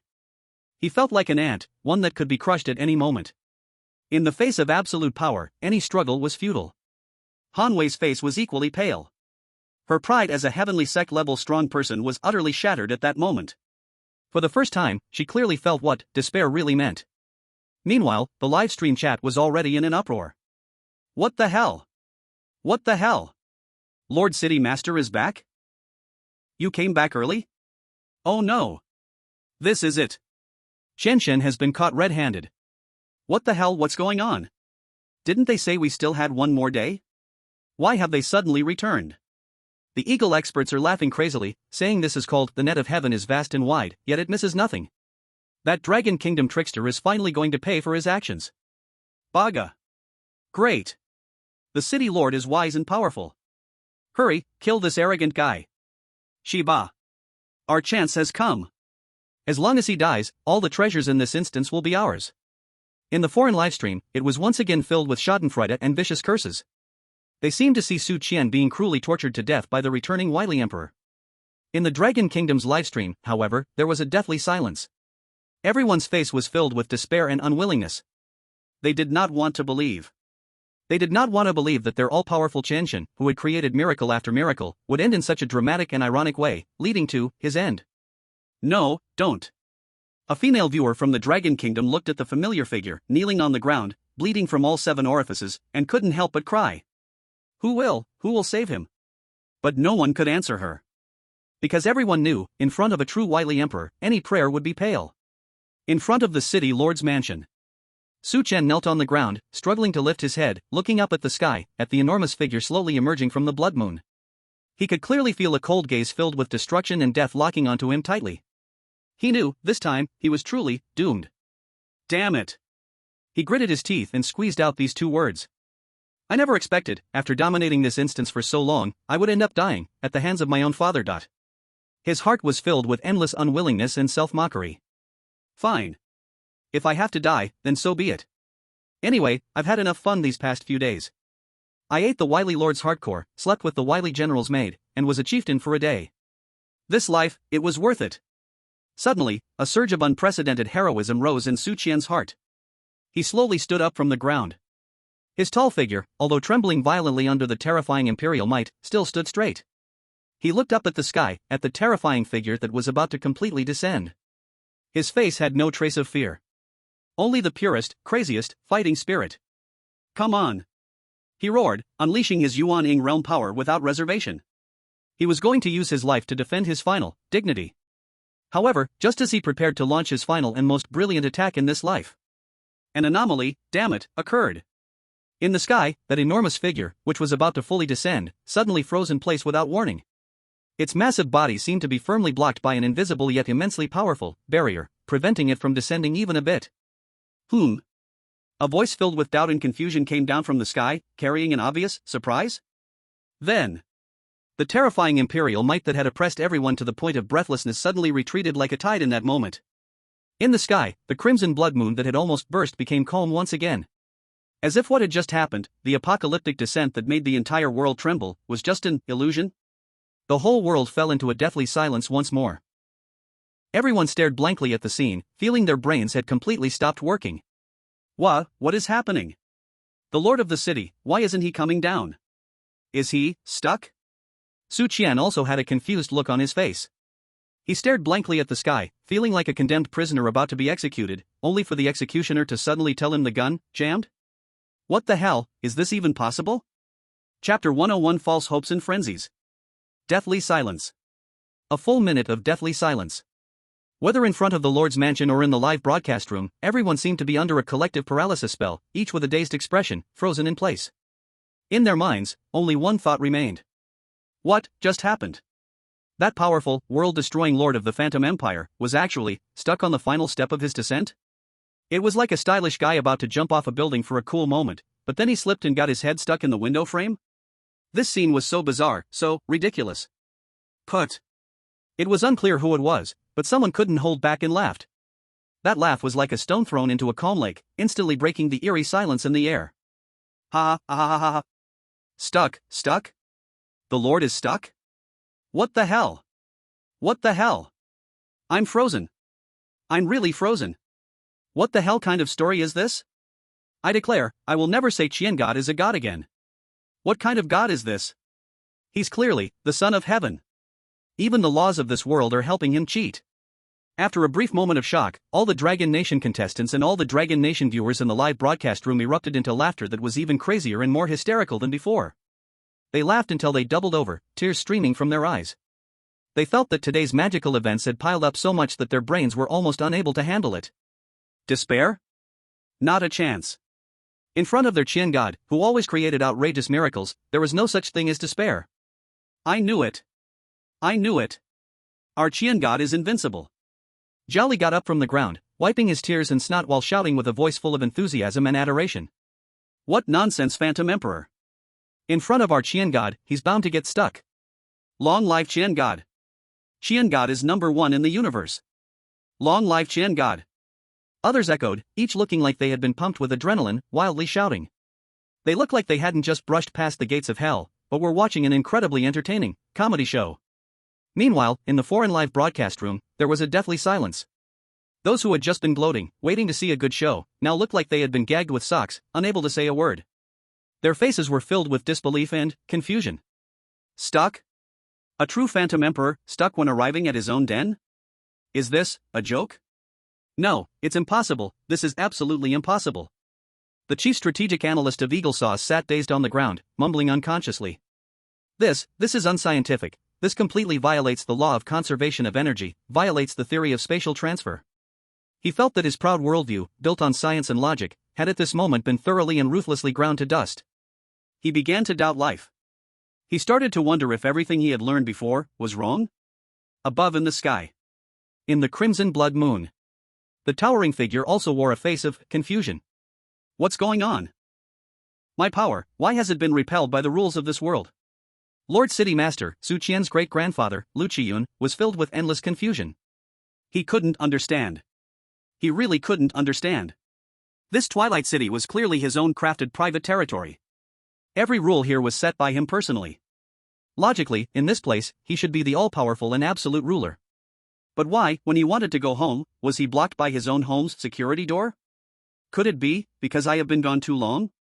Or, did something happen to the rules of this world that I don't know about while I was away? He tried again to activate his power, attempting to forcefully break through that invisible barrier. However, the more he exerted himself, the stronger the repelling force became. It was like someone desperately blowing air into a balloon that was already full, risking blowing themselves up. Damn it, this is really messed up. Liu Qiyun muttered a curse in his heart. His eyes, filled with supreme authority, pierced through layers of space, landing on the familiar figure below who was staring blankly at the sky. Little Qian.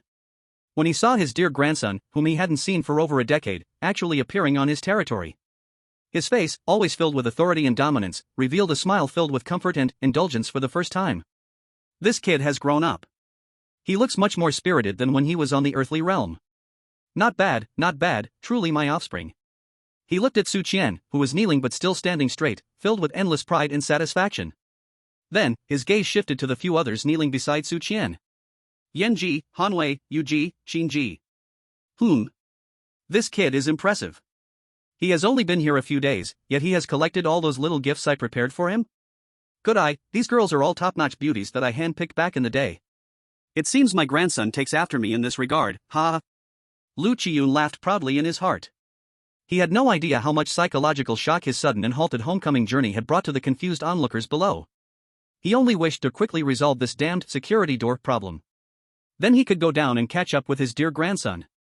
By the way, he wanted to stuff him with all the countless treasures he had accumulated over 10,000 years. Damn it, what the hell is this cursed rule power? Liu Qiyun tried a few more times, but it was still in vain. He felt like a poor fool who clearly had the key to his door but couldn't open it. This feeling was so frustrating. No, it seems I can't rely on my own strength to open it. A flash of determination appeared in Liu Qiyun's eyes. I can only use that trick. He slowly pulled out something that looked ordinary, even somewhat worn, a wine gourd from his bosom. The wine gourd appeared plain and unremarkable. But the moment it emerged, the sky of the entire strange realm trembled violently without warning. As if something taboo, that shouldn't exist in this world, had appeared. Chapter 102, Successful Arrival, Grandfather and Grandson Meet. The moment that seemingly ordinary, even somewhat tattered wine gourd appeared in Liu Qiyun's hand. The entire Twilight City fell into an unprecedented, eerie silence. As if time, at this moment, was completely frozen. Whether it was the eerie figure kneeling on the ground, or the strange birds flying in the sky, or the rushing blood river of the underworld. At this moment, everything, in unison, came to a halt. The only thing still moving was above in the sky, that blood-red moon, and within the blood moon, that gigantic figure holding a wine gourd, standing tall. Third brother, oh third brother. Liu Qiyun looked at the wine gourd in his hand, his face showing a smile filled with helplessness and nostalgia. Back in the day, you insisted on shoving this thing to me, saying it was for emergencies. I thought it was ugly, didn't want it at all. Who would have thought, today, it really came in handy. As he spoke, he slowly pulled out the cork from the wine gourd. Buzz. At the moment he pulled out the cork. A force, even older, more vast, and filled with Daoanli than before, slowly spread out from the mouth of the wine gourd. That aura was so pure, so unreasonable. It wasn't like Liu Qiyun's imperial might, filled with tyranny and dominance. It resembled the most primal, the core, rules of this world itself. Once it appeared, those worldly rules that originally repelled Sulausi, like rats fleeing from cats, immediately wilted. They feared, they panicked, as they desperately retreated in all directions. As if avoiding something that instilled fear from their very roots, a natural enemy. He. Liu Qiyun watched the scene with a knowing smile on his face. I knew it. In this world, there's nothing that your third brother's rules cannot handle. The third brother he spoke of was naturally Su Qian's grandfather, who promised to give him a theme park. Third grandpa. An existence that seemed the most unreliable, like an old child playing tricks. But who would have thought? This seemingly unreliable old man would actually be among these 7 supreme beings, the most unfathomable, closest to the source of Tao, the creator of rules. His rules were the rules of this world. His words were the decree of this world. The wine gourd was a backup he left for Liu Qiyun before leaving the eerie world. Inside it sealed a most primal rule power. It could ignore any restrictions, forcefully modify any rule of this world. Open. Liu Qiyun lifted the wine gourd and gently said a word to the invisible barrier blocking his way. Crack. A crisp sound, like glass shattering, clearly rang in everyone's ears. The barrier, so solid that even the eerie Emperor Liu Qiyun couldn't break through, was effortlessly shattered at this moment. It felt like the most secure safe had met its only master key. There was absolutely no resistance. It worked. A radiant smile appeared on Liu Qiyun's face. He put away the wine gourd and hesitated no longer. His giant figure stepped towards the city lord's manor, which he had left over 10,000 years ago. One step, he took. In front of the city lord's manor. Those Dragon Kingdom contestants who had just climbed up from the ground, not yet able to celebrate, felt once again a force more terrifying and solid than before, descending from the sky. Their faces, which had just showed relief from survival, instantly froze. What replaced it was endless, deeper than any previous, despair. No way? Jolly stared blankly at the sky, his face that had flushed with joy, in that moment turned instantly pale as death. Why is it here again? Isn't it stuck? It's over, this time, it's really over. In the crowd, a chorus of endless despair wailed out.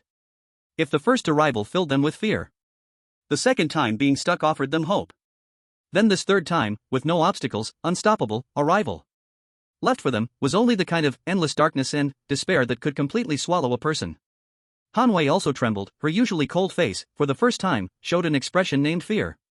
She could clearly feel that this time, the presence of the eerie emperor was more stable than any previous time. Even more unstoppable. This time, there would be no more surprises. Their doom had truly arrived. And at this moment, in the live stream, those foreign viewers who had been laughing madly, relishing in their misfortune, after a brief pause, erupted into waves of unprecedented, wild cheers. Ha ha ha. I knew it. I knew it would be like this. Lord City Master is mighty. Lord City Master is powerful. Cheater. That dragon country liar is finally going to die. Great. Great. Baka. Kill him. Kill him. Let him pay the most painful price for his previous arrogance and ignorance. Westerners. Our chance has come. Once he dies, everything in this instance will belong to us.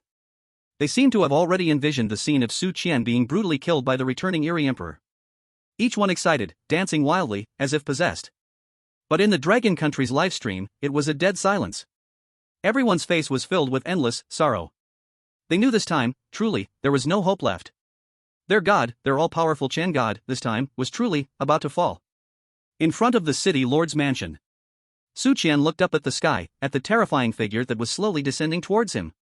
His heart felt icy cold. He couldn't understand. He truly couldn't understand. Why? Why was heaven playing such tricks on him? Gave him hope, then plunged him into despair. Gave him miracles, then brought him to destruction. Damn it. He gritted his teeth, forcing these two words out between clenched jaws. His face lacked the previous calm and composure. Only the purest, most frantic unwillingness. Want to kill me? Not so easy. He roared, unleashing all the power he had just broken through to the nascent soul realm without holding back. The Sky Slayer sword in his hand also sensed its master's fury, letting out a sound filled with endless battle intent, sword cry. He wanted to use his life to launch the final charge against this high and mighty eerie emperor. Chapter 103, Grandfather and Grandson Recognition, Su Qian's Shock. Boom. A terrifying aura belonging to the nascent soul realm surged from Su Qian. The black eerie energy filled with devouring and destructive power congregated behind him, forming a towering 100-meter-tall, ferocious demon shadow. The demon shadow howled to the sky, letting out an unwilling roar. In this moment, Su Qian unleashed all his power to the utmost limit. The Sky Slayer sword in his hand erupted with a previously unseen, dazzling black gold sword light. The sword light was so sharp, so domineering. As if it wanted to completely tear the oppressive sky apart. Come on. Su Qian's eyes had turned a deep red. His face was filled with madness and determination. He looked at the scary figure in the sky that was slowly walking down towards him. His heart held no trace of fear. Only the purest, most primal, battle intent. Death? So what? Even in death, he will die standing. He will leave a mark on this high and mighty trickster emperor, belonging to him, Su Qian. However, just as he prepared to unleash the strongest and last sword of his life, a familiar voice filled with magnetism but also tinged with a hint of helplessness and indulgence suddenly rang in his ear. Stinky kid. It's only been a few days without seeing you, and you've grown some skills, huh? You even dare to tear down your fourth grandfather's house? Su Qian's body froze suddenly in place. His raised sword, heaven slashing, also halted in midair. What did he just hear? Fourth grandfather? This term is so familiar, but also so distant. He abruptly raised his head, looking up at the sky, at the enormous figure that was now so close. He saw the once blurry, towering figure visibly shrink and change at an incredible speed. Finally, it turned into a nearly 2-meter-tall, middle-aged man, with a head full of white hair, a sturdy build, and a hint of a playful smile on his face. The man wore an expensive-looking black robe embroidered with golden dragon patterns. Although the terrifying imperial majesty that could color the world had already been withdrawn from him, he simply stood there quietly. It gave a person the illusion that he was the sole ruler of this world. And when Su Qian saw the man's face, he was utterly stunned. That face, always bearing a mischievous smile, always liking to joke with him, always saying he would open a dozen foot massage shops for him. How could he possibly forget? That was clearly his fourth grandfather among the 7 grandfathers who had already passed away. Fourth grandfather. 4. For grandfather? Su Qian's voice trembled violently due to overwhelming shock. He felt as if his mind had completely turned into a blank slate at that moment. What is happening? His fourth grandfather was already dead, wasn't he? Why is he here? And why has he turned into the most terrifying, most powerful Trickster City Lord in this S-rank dungeon? Is this for real, like a movie? At this moment, in the live stream room, all the viewers watching were completely stunned by this dramatic and shocking scene before their eyes. What the hell did I just see? 4. For grandfather? Xianshun just called that trickster. For grandfather? What the hell is happening? I'm dumbfounded, I'm really dumbfounded. I feel like my worldview has been completely overturned again. That trickster is Xianshun's grandfather? No wonder all the weirdness in this dungeon acts like it's seeing its father when it sees Xianshun. Turns out this isn't an S-rank dungeon at all. This is the young master returning home to pay a visit, inspecting his businesses. I declare, I will never say Xianshun is a god again. What god is he? He is clearly the son of a god. After experiencing a brief, extreme, unparalleled shock, the entire Dragon Kingdom livestream room erupted into a wave of bullet comments more frantic and ridiculous than ever before. Countless what the hell and amazing comments almost completely flooded the screen. Meanwhile, in overseas livestream rooms, those who were previously gleeful and awaiting a show were now all frozen in place like they had been petrified, expressions stiff and unmoving. Their faces were filled with endless confusion. Grandfather? That Dragon Kingdom person called that terrifying trickster. Grandfather? Is this reasonable? Is this for real scientifically possible? The chief strategic analyst of Eagle Sauce. Staring blankly at the screen, that face filled with affection looking at Su Qian, the deceptive emperor. He felt that his worldview, which had just been pieced together, was once again ruthlessly crushed into the most insignificant dust. He couldn't hold back any longer and cried out, "Wow! Liars, they're all liars. What nonsense science, what nonsense logic. This world simply doesn't make any damn sense." In front of the city lord's mansion, Liu Qiyun looked at his dazed grandson, his face breaking into an incredibly radiant smile. He stepped forward and instantly appeared before Su Qian. He extended his large hand, wanting to ruffle Su Qian's hair like before. But as his hand was about to touch Su Qian's hair, it stopped. He looked at his own hand, filled with endless power, capable of crushing stars. Then he glanced at Su Qian's still somewhat frail body. A hint of helpless wry smile appeared on his face. Sigh. He sighed long and deeply.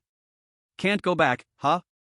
He knew that from the moment he returned to the identity of the deceptive emperor, he could no longer be that ordinary old man who could sit by his grandson's side, tell him stories, and take him fishing. He was now the lord of Twilight City.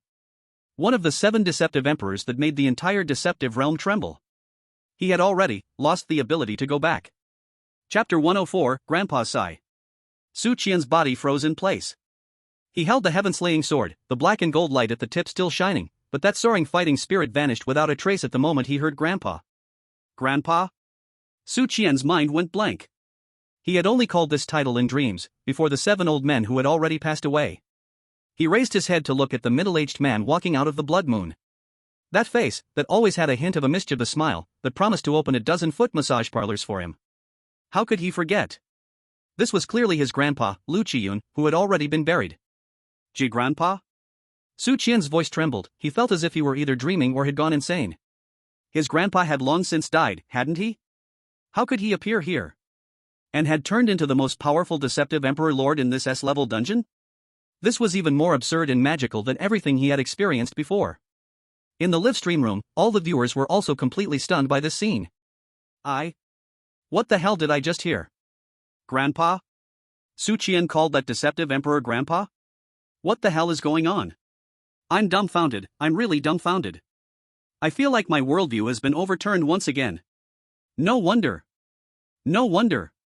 So this isn't even an S-level dungeon, this is clearly a royal heir returning home to visit relatives and inspect businesses. I declare, I will never call Su Qian a god again, he's no god, he's clearly a second-generation deity. In the live stream room of the Dragon Country, after a brief moment of silence, a storm of comments erupted even crazier than any before. Meanwhile, in the foreign live stream room, those viewers and experts who had previously laughed at the situation now looked like they were being choked, with stiff expressions and unable to utter a word. Grandpa? That Dragon Country person just called that terrifying anomaly Grandpa? Is this reasonable? Is this damn science? The chief strategic analyst of Eaglesaw stared blankly at the screen, at the deceptive emperor who looked affectionately at Su Qian. He felt that his worldview, which had just been reattached, was once again ruthlessly crushed into the most insignificant dust. He couldn't hold back any longer and cried out, "Wow! Liars, they're all liars. What nonsense science, what nonsense logic. This world. Absolutely unreasonable, damn it." In front of the Lord's mansion, Liu Qiyun looked at his bewildered grandson, a dazzling smile appearing on his face. He stepped forward and instantly appeared in front of Su Qian. He reached out his big hand, wanting to ruffle Su Qian's hair like before. But, just as his hand was about to touch Su Qian's hair, it stopped. He looked at his hand, filled with endless power, capable of crushing stars. Then he looked at Su Qian, whose still somewhat frail body seemed so small. A hint of helpless wryness appeared on his face. Sigh. He let out a long sigh. Can't go back. He knew that from the moment he reclaimed his identity as the guy's emperor, he was no longer the ordinary old man who could stay by his beloved grandson's side, tell him stories, and take him fishing. He was now the lord of Twilight City. One of the 7 guys emperors that the entire guy's world trembled before. He could never go back. Su Qian looked at the complex expression on his 4th grandpa's face, feeling a mix of emotions in his heart. He had many questions he wanted to ask. Why are you here? Aren't you dead? What about the other 6 grandpas? Are they also? But, as the words reached his lips, he couldn't say a single word. He just looked at the familiar yet strange face in front of him, his nose tinged with a sourness, and his eyes turned red. 4th grandpa. He gently called out again. Hearing this cry filled with sorrow, Liu Qiyun's heart ached. He withdrew his hand and said in the gentlest tone he could muster, "Little brat, why are you crying? A real man doesn't shed tears, understand? You've been quite a troublemaker these past few days. You recruited maids, gathered little brothers, and even tricked all the guards I arranged for you. Not bad, you've got my flair from back in the day." As he spoke, he winked at Su Qian. That look was exactly like the 4th grandpa Su Qian remembered, the one who always liked to brag and never acted serious. Looking at this familiar sight, the little bits of sadness in Su Qian's heart were almost washed away. He sniffed and awkwardly scratched his head. Well, I didn't know you were the Lord. If I had known, I definitely wouldn't have acted like this. No, you would still do the same, and even more extreme, Liu Qiyun scolded with a smile. He knew his grandson too well, he had always been fearless since he was young. If he had known this was his own territory, he would probably have dismantled the whole lord's mansion. Alright, stop standing around. Liu Qiyun patted Su Qian on the shoulder, then turned to face the Dragon Kingdom contestants who were still lying on the ground, too scared to move, and the few petrified strange little brothers. Everyone, stand up. His voice regained its previous authority and coldness. Today, if anyone dares to let slip even a word of this, you die. As the word die escaped his lips, a chilling killing intent instantly enveloped everyone. Wang Li, Liu Qiyun, Uncle Fu, and the others all trembled sharply, quickly burying their heads even lower. Yes. Lord. Their hearts were now completely engulfed in tremendous waves. Little master? No. This is not just a little master. This is clearly the true prince. They had actually wanted to test the prince? They wanted him to prove his identity? Realizing this, Wang Li and Liu Qiyun were instantly drenched in cold sweat. They felt as if they had just danced on the edge of death, a crazy 2-person turn. At that moment, the Dragon Kingdom contestants finally snapped out of their extreme shock. They looked at the grandfather and grandson who were chatting warmly, feeling their worldview shatter. Once again, it has been refreshed. I swear. I announce. Zhao Li said with a trembling tone. The name of this dungeon, from today on, should be changed to My Grandfather is the Mysterious Emperor. Chapter 105, Su Qian, am I here to inherit the bizarre estate? Liu Qiyun no longer paid attention to the completely stunned audience. He grabbed Su Qian's hand and turned to walk deeper into the Lord's mansion. Let's go, my dear grandson. Grandpa will take you to see something good. His face regained that expression, full of indulgence and pride. Su Qian, being pulled by him, also had a confused look on his face. He felt that he had experienced too much today, it was simply outrageous. He needed some time to digest everything properly. The two of them quickly arrived at the treasure house that Su Qian had emptied out before. Looking at the door, which was still wide open, with a huge hole in it labeled bloodline proof, Liu Qiyun couldn't help but twitch at the corners of his mouth. You little rascal, you were too ruthless this time, weren't you? This is a treasure that I spent a lot of effort to bring back from a place called Mechanical Divine Realm. You just let it be, pierced through with a single poke? While speaking, he mournfully touched that door. Su Qian looked at him like this and felt a bit embarrassed, scratching his head. Well, I didn't know it was so fragile. Besides, who told it not to open for me? Not opening? Liu Qiyun was also taken aback by this. Then he figured it out quickly. This bloodline proof was a restriction he set with his own source emperor blood. It only recognized the breath of himself. Although Su Qian had the source mark left by those 7 old geezers on him, it still was not Liu Qiyun's own bloodline. So, it was normal for this door not to recognize him. But, not recognizing is one thing, directly piercing it through is a whole different operation? What does this indicate? It indicates that the power rank in my dear grandson has already far surpassed that of me, the grandfather? Thinking about this, Liu Qiyun felt a mix of emotions. It wasn't a pleasant feeling. He felt like he was being overshadowed by his own grandson? Cough cough. Liu Qiyun cleared his throat, forcibly suppressing the slight depression he felt inside. He patted Su Qian's shoulder and said with a tone full of pride and boasting, "Alright, don't mind these details. It's just a broken door, right? If it's broken, it's broken. Let's go, Grandpa will take you to see what a true treasure house looks like." After speaking, he pulled Su Qian directly into the already plundered treasure house. Then, he walked to the innermost part of the treasure house, in front of a seemingly ordinary wall. He reached out and gently knocked 3 times on that wall. Boom boom boom. A dull roar echoed. That wall, which seemed indestructible, slowly opened to both sides, revealing behind it a passage paved with unknown white jade stones. A wave of energy, more pure, vast, and filled with spirituality than before in the treasure house, rushed out from the depths of the passage. Su Qian just took a breath and felt the black primordial infant in his dantian let out a satisfied moan. Damn. Su Qian stared at this passage, glowing softly, and felt completely stunned. Fourth Grandpa, is there another layer inside? Nonsense. Liu Qiyun glared at him, his face full of pride. Did you think my little possessions were just that broken copper and iron outside? That was just for show to fool outsiders. Inside here is my real, secret stash. While speaking, he pulled Su Qian into that passage. The moment Su Qian stepped into the passage, he felt as if he had entered a brand new world. Here, there is no longer that chaotic atmosphere filled with brutality and slaughter from the previous treasure vault. Instead, there is a kind of tranquility filled with harmony and spirituality, peacefulness. The entire space is not large, only the size of a basketball court. But every single item stored here is enough to drive any being who knows their value into madness on the spot. In the center of the space, 7 spherical orbs, each the size of a fist, are floating, radiating different colors and different attributes, source orbs of light. Gold, wood, water, fire, earth, yin, yang. These are exactly the 7 source powers that the ferryman previously mentioned, which can lay the foundation for Su Qian's innate Dao body. Aside from the 1, Tears of the Sea Demon, that Su Qian has already obtained from the ferryman, the remaining 6 orbs are now quietly hovering here, waiting for their true master. Below the 7 source orbs is a huge rack made from an unknown golden divine wood. On the rack, only 7 items are placed.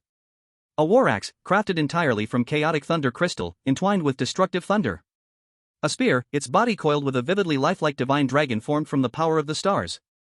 A bow, its body seemingly imprinted with a blazing sun, radiating a terrifying heat capable of incinerating all.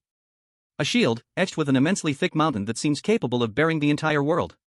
A book, its cover bearing only 2 ancient words, woven from the purest yin and yang energies, life and death. A compass that looks ordinary but seems to contain the mysteries of the entire universe. And an old wine gourd that is exactly the same as the one Liu Qiyun took out before. These 7 items, each radiating a terrifying aura that could cause the heavens and earth to change color and make even the strange emperor move. They are undoubtedly true, imperial weapons, surpassing even the level of the strange ruler.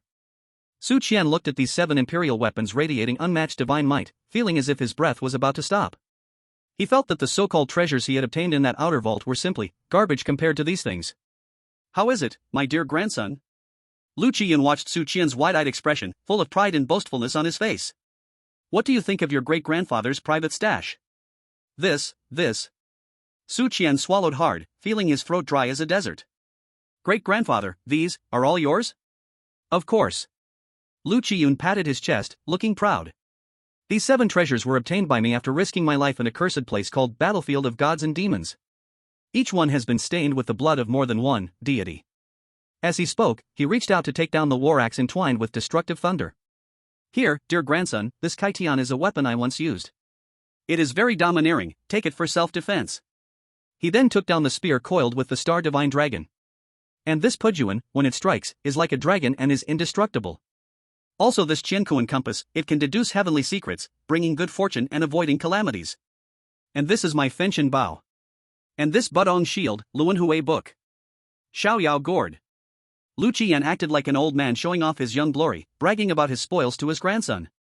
One by one, he stuffed those 7 imperial weapons that could drive the entire strange realm to madness into Su Qian's arms.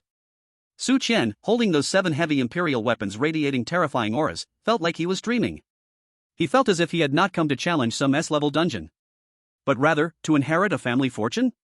Chapter 106, Return and the Shock of the World. Su Qian, holding the 7 heavy imperial weapons in his arms, felt. The whole person was in a daze. Heavenly Axe, Breaking Army Spear, Universe Compass, Burning Heaven Bow, Motionless Shield, Reincarnation Book, Carefree Gourd. Each item emitted a terrifying aura capable of making even the cunning lord feel heart-pounding fear. Is this, for self-defense? Fourth Grandpa, are you sure you aren't making me take these things to flatten the entire ghost world? Fourth Grandpa, these are all for me? Su Qian's voice trembled slightly due to excessive shock. Nonsense. Liu Qiyun rolled his eyes at him and then pointed to the 7 source light orbs floating in the air. And those 7 beads are also prepared for you. Your innate Dao body is rare for 10,000 years, but to truly reach great success, you must first gather the 7 fundamental powers of metal, wood, water, fire, earth, yin, and yang to reshape your foundation. Tears of the Sea Demon represents the source of water, and you have already obtained it. The remaining 6 are Essence of Metal imbued with the source of metal, Heart of Building Wood imbued with the source of wood, Red Lotus Karma Fire imbued with the source of fire, Core of Resting Soil imbued with the source of earth, and also True Water of the Moon and True Fire of the Sun representing yin and yang. You need to absorb them all. At that time, your cultivation should be able to directly break through to the spirit transformation realm, or even higher. Liu Qiyun spoke so casually. But to Su Qian's ears, it was like thunder crashing. Directly breaking through to the spirit transformation realm? Even higher? Damn. This is faster than riding a rocket, right? Su Qian stared at the 7 source light orbs emitting different glows in front of him, feeling as if his breath was about to stop. He knew that this time, he was really going to soar. Half a day later, when Su Qian walked out of the private treasury of the city lord's mansion, his entire aura had undergone a dramatic change. If before, he was like a sharp, world-renowned sword, then now, he was like an ancient divine weapon, returning to simplicity, hiding its edge in its sheath. The terrifying aura belonging to the nascent soul realm had completely vanished. In its place was a more reserved, deeper, and more inscrutable, mysterious aura. He just stood quietly there. It felt as if he was this heaven and earth, this universe's illusion. Peak of spirit transformation. After absorbing the remaining 6 fundamental powers, his cultivation had directly skyrocketed from the nascent soul realm, surging like breaking bamboo, straight up to the peak of spirit transformation. Only one step away from the next realm, void refinement. If those outside who had struggled for hundreds of years knew about this rocket-like upgrade speed, they would probably shatter their Dao heart and go mad on the spot. Feels pretty good. Su Qian clenched his fist, feeling the explosive power within him that was more than 10,000 times stronger than before. A satisfied smile appeared on his face. He felt that now, he could truly punch and even blow up a small asteroid. And at this moment, outside the city lord's mansion, those Dragon Kingdom contestants, after enduring a long and torturous half-day wait, finally saw that familiar figure they both respected and feared slowly walking out from the enormous door exuding endless majesty. When they saw Su Qian at that moment, everyone froze in place. They felt that the man in front of them seemed a bit different from before. They couldn't tell exactly what was different, but they just felt that the man before them had become even more unfathomable. He just stood quietly there. And it made them feel an urge to kneel down and worship him. Qian God. Zhao Li swallowed hard, cautiously speaking up. Su Qian looked at their ghost-like expressions. It's a bit funny. He knows it's because of himself, who has just broken through, and is still unable to perfectly control the aura that belongs to the transformation realm. He waved his hand, then glanced at the scarlet blood moon that was about to set. It's about time, he said lightly. Then he turned around and deeply bowed to the grand entrance of the Lord's mansion. Fourth uncle. I'm leaving. You, take care. His voice was very soft, but it was filled with endless reluctance. Stinky kid. Liu Qiyun's magnetic voice echoed in his mind. Why are you being polite to me? The outside world is much more interesting than my shabby place. After you go back, take a good look for me. Also, Liu Qiyun's voice paused. Don't forget your several unreliable grandfathers. If you have time, burn some paper for them. They must be quite lonely over there. When Su Qian heard this, his nose soured, and for a moment he didn't notice Liu Qiyun's teasing gaze. He heavily nodded. Then, he no longer had any hesitation. He focused his thoughts and pulled up his task panel. Then, gently tapped on the option to leave the instance, which emitted a soft glow. Buzz. A brilliant white light instantly shrouded Su Qian and the more than 100 Dragon Kingdom players behind him.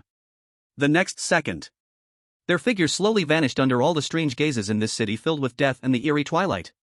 Blue Star. Dragon Kingdom. Eerie Instance Strategic Command Center. All the senior leaders and analysis experts were gathered here. Their gazes were fixed tightly on the enormous, real-time live broadcast screen. The screen was showing Su Qian's epic, almost mythical personal show in the Twilight City. When they saw Su Qian, leading over 100 Dragon Kingdom players, slowly disappear in the white light, the entire command center erupted into a previously unheard-of, thunderous cheer after a brief silence. They are back. They are back. They cleared it. Our Dragon Kingdom has really cleared an S-level eerie instance. A miracle. This is a miracle that has never happened in the history of humanity. The old general with white hair was also in tears, trembling with excitement. He knew that from today, the fate of their Dragon Kingdom, and even the fate of all humanity, would change dramatically because of that young man named Su Qian. Quick! Quick! He commanded in a trembling voice. Immediately start the highest level welcoming plan. Notify the medical team, logistics team, psychological counseling team, all personnel, be ready. Our heroes are going home. Yes. General. At the same time. Dragon Kingdom, Donghai City. In the city center, a secret base designated for welcoming instance returnees. The space suddenly twisted violently without any warning. Soon after, figures wrapped in white light slowly emerged from that twisted space. It was Su Qian and over 100 Dragon Kingdom players returning from the Twilight City. As they set foot on the solid, familiar ground. As they breathed in the fresh air filled with sunshine and the scent of grass. Everyone's faces were filled with the joy and bewilderment of having survived a disaster. They were back. They really were alive and back. From that hellish, S-level eerie instance, they had returned alive. Whoa whoa. Someone, unable to endure, was the first to cry out. Immediately, a wave of cries filled with relief and joy erupted in the entire base. They cried with such grief. Once again, it felt so refreshing. Su Qian, however, did not cry. He just quietly stood there, feeling that long-lost, warm sunlight shining on him. A brilliantly bright smile broke out on his face. I am Su Qian. I have returned. Chapter 107, The Hero Returns. When the news of Su Qian and over 100 Dragon Country contestants returning to the real world was officially announced through official channels, the entire Dragon Country went completely wild. Countless citizens spontaneously took to the streets, waving national flags and shouting the name of the hero. Major news media and online platforms were completely flooded with the earth-shattering news: Dragon Country successfully cleared the S-class dungeon, which would go down in history. A miracle. This is a miracle belonging to our Dragon Country. Su Qian. He is the greatest hero of our era. One person carries a nation. Qian God, forever a god. For a moment, Su Qian's name echoed throughout the land of Dragon Country. He became the only idol in the hearts of all Dragon Country people. At that moment, Su Qian, the center of this storm, was already surrounded by a group of staff dressed in white coats. Qian God, how do you feel? Is there any discomfort in your body? Qian God, is your mental state okay? Do you need us to arrange psychological counseling for you? Qian God, this is the nutritious meal we prepared for you. Please be sure to. Faced with these overly enthusiastic whitecoats, Su Qian felt a bit overwhelmed. I am fine, I am very good, I do not need any help. He helplessly waved his hand. Then, he looked at the old general, gray-haired, standing not far away, smiling at him. General, when can I go home? He just wanted to quickly go home and get a good night's sleep. By the way, he wanted to study the treasures he had brought back from the dungeon. Ha, Shao Qian, don't be in a hurry. The old general walked over with a cheerful laugh. He patted Su Qian's shoulder, and his face, often filled with authority, was now full of comfort and pride. This time, you have made a tremendous contribution to our Dragon Country. The country will definitely not mistreat you as a hero. Come, I will take you to a place. Saying that, he firmly pulled Su Qian into a waiting black Hongqi car. The car sped off and finally stopped at the front of the central pavilion, the highest power center of Dragon Country, under countless flashing lights. Here, Su Qian met the highest leaders of Dragon Country, whom he had only seen on the news broadcast. One by one, they tightly shook Su Qian's hand, their faces filled with excitement and gratitude. Comrade Xiao Qian, thank you for your hard work. You are the pride of our dragon country, you are a hero. The country thanks you. Facing the warm reception and high praise from these big figures he could usually only look up to. Even with Su Qian's current temperament, he couldn't help but feel a slight nervousness and pride. After a series of grand and solemn awarding ceremonies, Su Qian was awarded the highest honor of Dragon Country, the Guardian God of the Nation medal. At the same time, the country rewarded him with a top-notch luxury house worth billions in the center of Donghai City, along with a sum of money that would ensure he would never worry about food and clothing for the rest of his life, a huge bonus. Of course, for Su Qian now, these were merely material possessions. What he truly cared about was another promise the country had made to him. That is, the supreme cultivation technique he had brought out from the dungeon. 10,000 deceptions swallowing the sky method would be classified as the highest secret of Dragon Country. Moreover, the country would select the most outstanding, talented, and loyal people nationwide. Su Qian would personally teach them this technique. To cultivate the first true practitioners for Dragon Country. This promise, for Su Qian, is more important than any money and honor. Because, from his great-grandfather, he learned that the bizarre revival era may have just begun. In the future, what humanity will face is more terrifying and powerful enemies. Relying on just himself is far from enough. He needs more like-minded comrades. He wants to make Long Nation the only beacon of hope in this coming dark age. A few days later, as the celebratory frenzy sweeping the entire Long Nation gradually calmed down, Su Qian's life also finally returned to a bit of peace. He declined the various bodyguards and assistants arranged for him by the state. He moved alone into a luxury villa in the top wealthy area of Donghai City, Cloud Peak Palace. The villa is very large, over 1,000 square meters. Swimming pool, cinema, gym, everything is available. The decoration is also extremely luxurious. However, Su Qian did not feel much about it. He simply chose a room that looked pretty good to him and locked himself inside. Right now, he just wants to quickly sort out his spoils of war. With a single thought, he took out all the treasures he brought back from the Twilight City. The heaven-slaying sword, 7 imperial weapons, 7 kinds of origin power, and the celestial chessboard.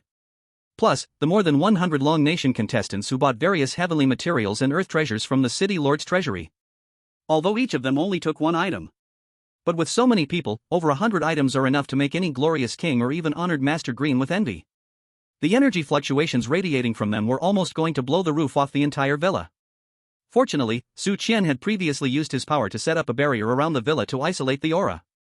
Otherwise, this newly acquired mansion of his would probably become the brightest star in all of Donghai City. Tisk, TSK, TSK. Looking at the mountain of treasures before him, Su Qian couldn't help but click his tongue. I've struck it rich, this time I really have. He felt that he was now richer than his great-grandfather, who had been the city lord for over 10,000 years. How should I deal with these things? Su Qian looked at these treasures and felt a headache. Should he keep them for himself? Now that he had the heaven slaying and those 7 imperial weapons, these things were basically useless to him. Sell them? The value of these items had far exceeded what money could measure. Sell to whom? Who can afford them? After thinking it over, Su Qian finally made a decision. Forget it, I will turn them all over to the state. He knew that keeping these items would only be a waste. But if they were handed over to the state, they could be transformed into the most powerful fighting force in the shortest time.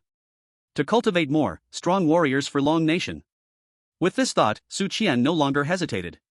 He directly picked up the red phone specially equipped for him, which could directly reach the highest command center. Hello, is this the general? I have something here that I want to hand over to the state.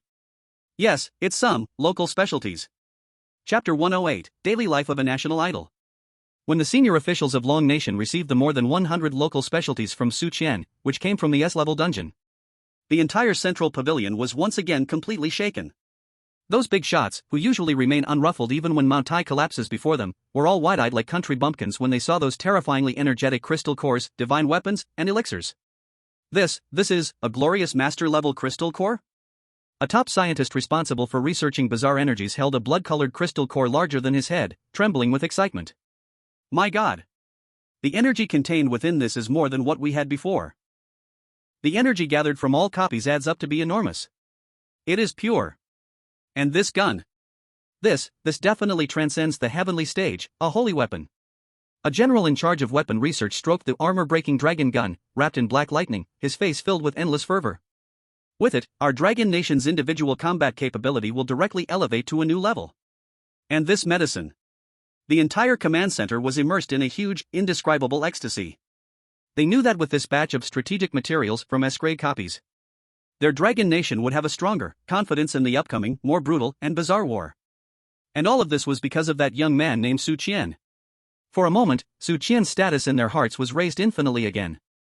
He was no longer just a heroic figure who had made great contributions, but a god who could change the fate of the entire nation and even all of humanity. At this moment, Su Qian, the center of this storm, was completely unaware of everything happening outside. He was wearing a cheap t-shirt and large shorts he casually bought online for a few bucks. On his feet, he wore a pair of flip-flops. In his mouth, he was chewing on a popsicle that cost 50 cents. Like the most ordinary, aimless guy, he wobbled along the busiest pedestrian street in Donghai City. To be honest, this leisurely life, full of everyday charm, he hadn't experienced it for a long time. Ever since his 7 grandfathers passed away, he had lived in a state of oppression and loneliness. Until he entered that S-grade copy filled with death and weirdness. There, though he faced countless life and death trials, he also found his strength and the meaning of living. Now, he was back, returning with a power that could make the entire world tremble. He felt like a high-level boss returning to the newbie village. This feeling was simply so damn refreshing. While Su Qian was still enjoying this rare leisure, he suddenly felt that the atmosphere around him seemed a bit off. He noticed that the passers-by who were originally shopping, chatting, and playing around had all stopped. Then, with eyes full of shock, excitement, and fervor, they were staring at him. Damn! Is that person, the god of Qian?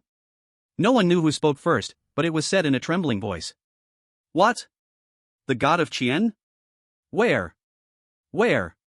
It's that. The guy in shorts, chewing on a popsicle. Oh my god. It really is the god of Qian. I'm not seeing wrong? I actually ran into my idol on the pedestrian street? Quick! Take a photo. Post it on social media. I want to tell all my friends that I saw the living god of Qian today. In the next second, the entire pedestrian street erupted. Countless men and women, young and old, surged toward Su Qian like a group of fanatics who had seen their idol. Screaming, shouting, they rushed madly toward him. God of Qian. I'm your fan. God of Qian. Please give me an autograph. God of Qian. I want to have your baby. The scene was even more terrifying than when he faced 30,000 vengeful spirits in the Wailing Forest. Damn. Su Qian looked at the tide of people rushing toward him, and he was also taken aback. He dropped his popsicle and ran. Are you kidding?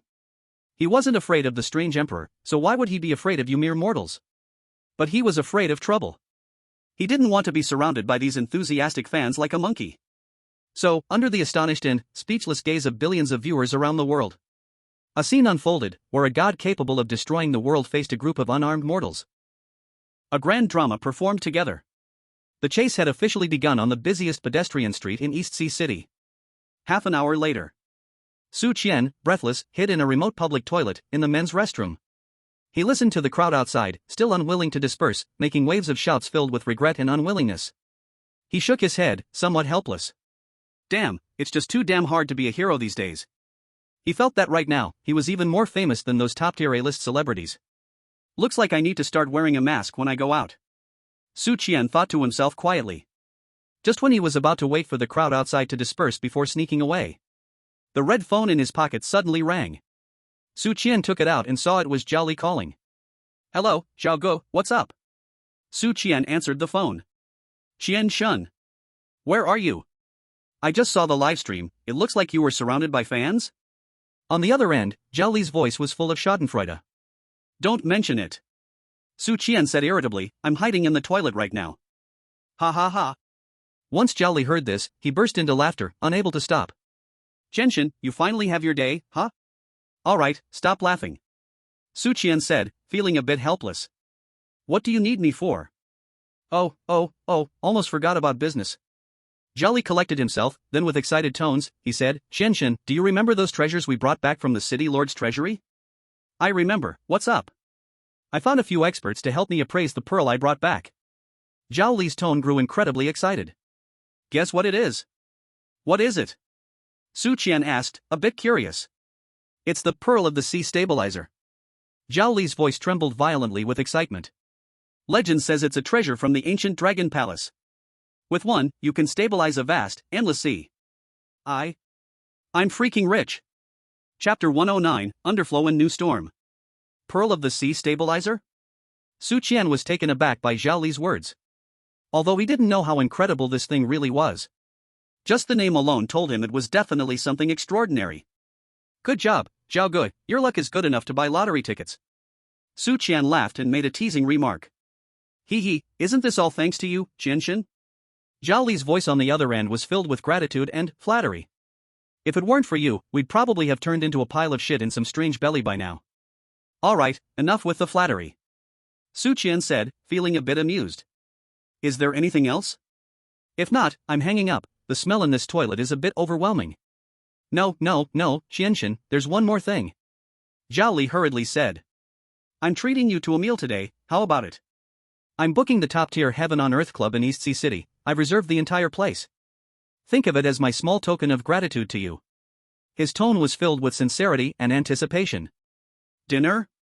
Su Qian thought for a moment and then nodded. Okay, I'm a bit hungry anyway.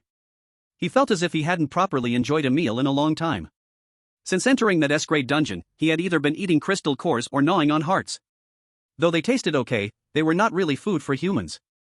Now, he really missed the delicious flavors of human food, rich in the essence of life. Great! Qian Shun. Zhao Li's voice on the other end was filled with endless joy. Where are you now? I'll send a car to pick you up. No need. Su Qian said. Just send me the address, and I'll go by myself. He didn't want to go through the terrifying experience of being chased by fans again. After hanging up, Su Qian waited for the crowd outside the restroom to completely disperse. Before quietly slipping out of the toilet. Then, he found a secluded corner. A thought stirred. The whole person transformed directly into a stream of light, soaring into the sky. Heading toward the address Zhao Li sent him, heaven on earth, flying over. Even though his cultivation at the divine transformation level couldn't, like his fourth grand uncle, tear apart space for a space jump. But flying through the air was still easy and relaxing. The feeling was even more exhilarating than riding any airplane or rocket. Heaven on Earth Club. In Donghai City, the most premium, most luxurious, and also the most private club. Those who can come here to spend are none other than the top elites and wealthy individuals from Donghai City and even the entire Long Country. Yet today, it was surprisingly booked entirely by an unknown new rich. When Su Qian arrived at the club entrance, Zhao Li had long been waiting at the entrance with a group of beautiful receptionists in kipeos, tall and slender. Qian God. You've arrived. Upon seeing Su Qian, a flattering smile instantly filled Zhao Li's face. He jogged over, bowing at a 90-degree angle. He looked just like a loyal dog meeting his master. Su Qian looked at his expression and couldn't help but feel both amused and uneasy. Brother Zhao, what are you doing? I'm not any big leader. No, Qian God, you are, in my heart, more honorable than any big leader. Zhao Li's face was full of sincere respect and admiration. He understood that everything he had today was granted by this man before him. Without him, he would be nothing now. So, his gratitude towards Su Qian was sincere. His respect for Su Qian was also heartfelt. Alright, stop standing around here, let's go in. Su Qian patted his shoulder and then, under the curious and shocked gazes of the receptionists, walked boldly into the club. At the same time, on the other side of the world, in a heavily guarded underground military base in the Eagle Sauce Country, a top-level secret meeting was being held. The theme of the meeting was only one. That is, how to deal with the monster named Su Qian from Long Country. General, we have failed. A man in a black trench coat, with a silver mask on his face, knelt on one knee, his voice filled with unwillingness and humiliation. He was the Blade, who was punched to death by Su Qian in the City of Dusk. Of course, he hadn't really died. As the top-tier warrior of the Eagle Sauce Country, he had enough life-saving cards that allowed him to come back from fatal attacks. But the cost of that resurrection was also enormous. Not only had he lost a priceless death replacement item, but his cultivation had also plummeted from Heavenly General to Heavenly Sect. One could say he truly paid a heavy price this time. Trash. The 4-star general sitting in the main position, upon hearing Blade's words, slammed a document hard against his face. A Heavenly Sect, leading an elite squad to ambush a living person who had just gone through a fierce battle and was exhausted. In the end, not only did you fail, but you also made yourself look this miserable? Blade, you really disappoint me too much. His voice was filled with endless anger and disappointment.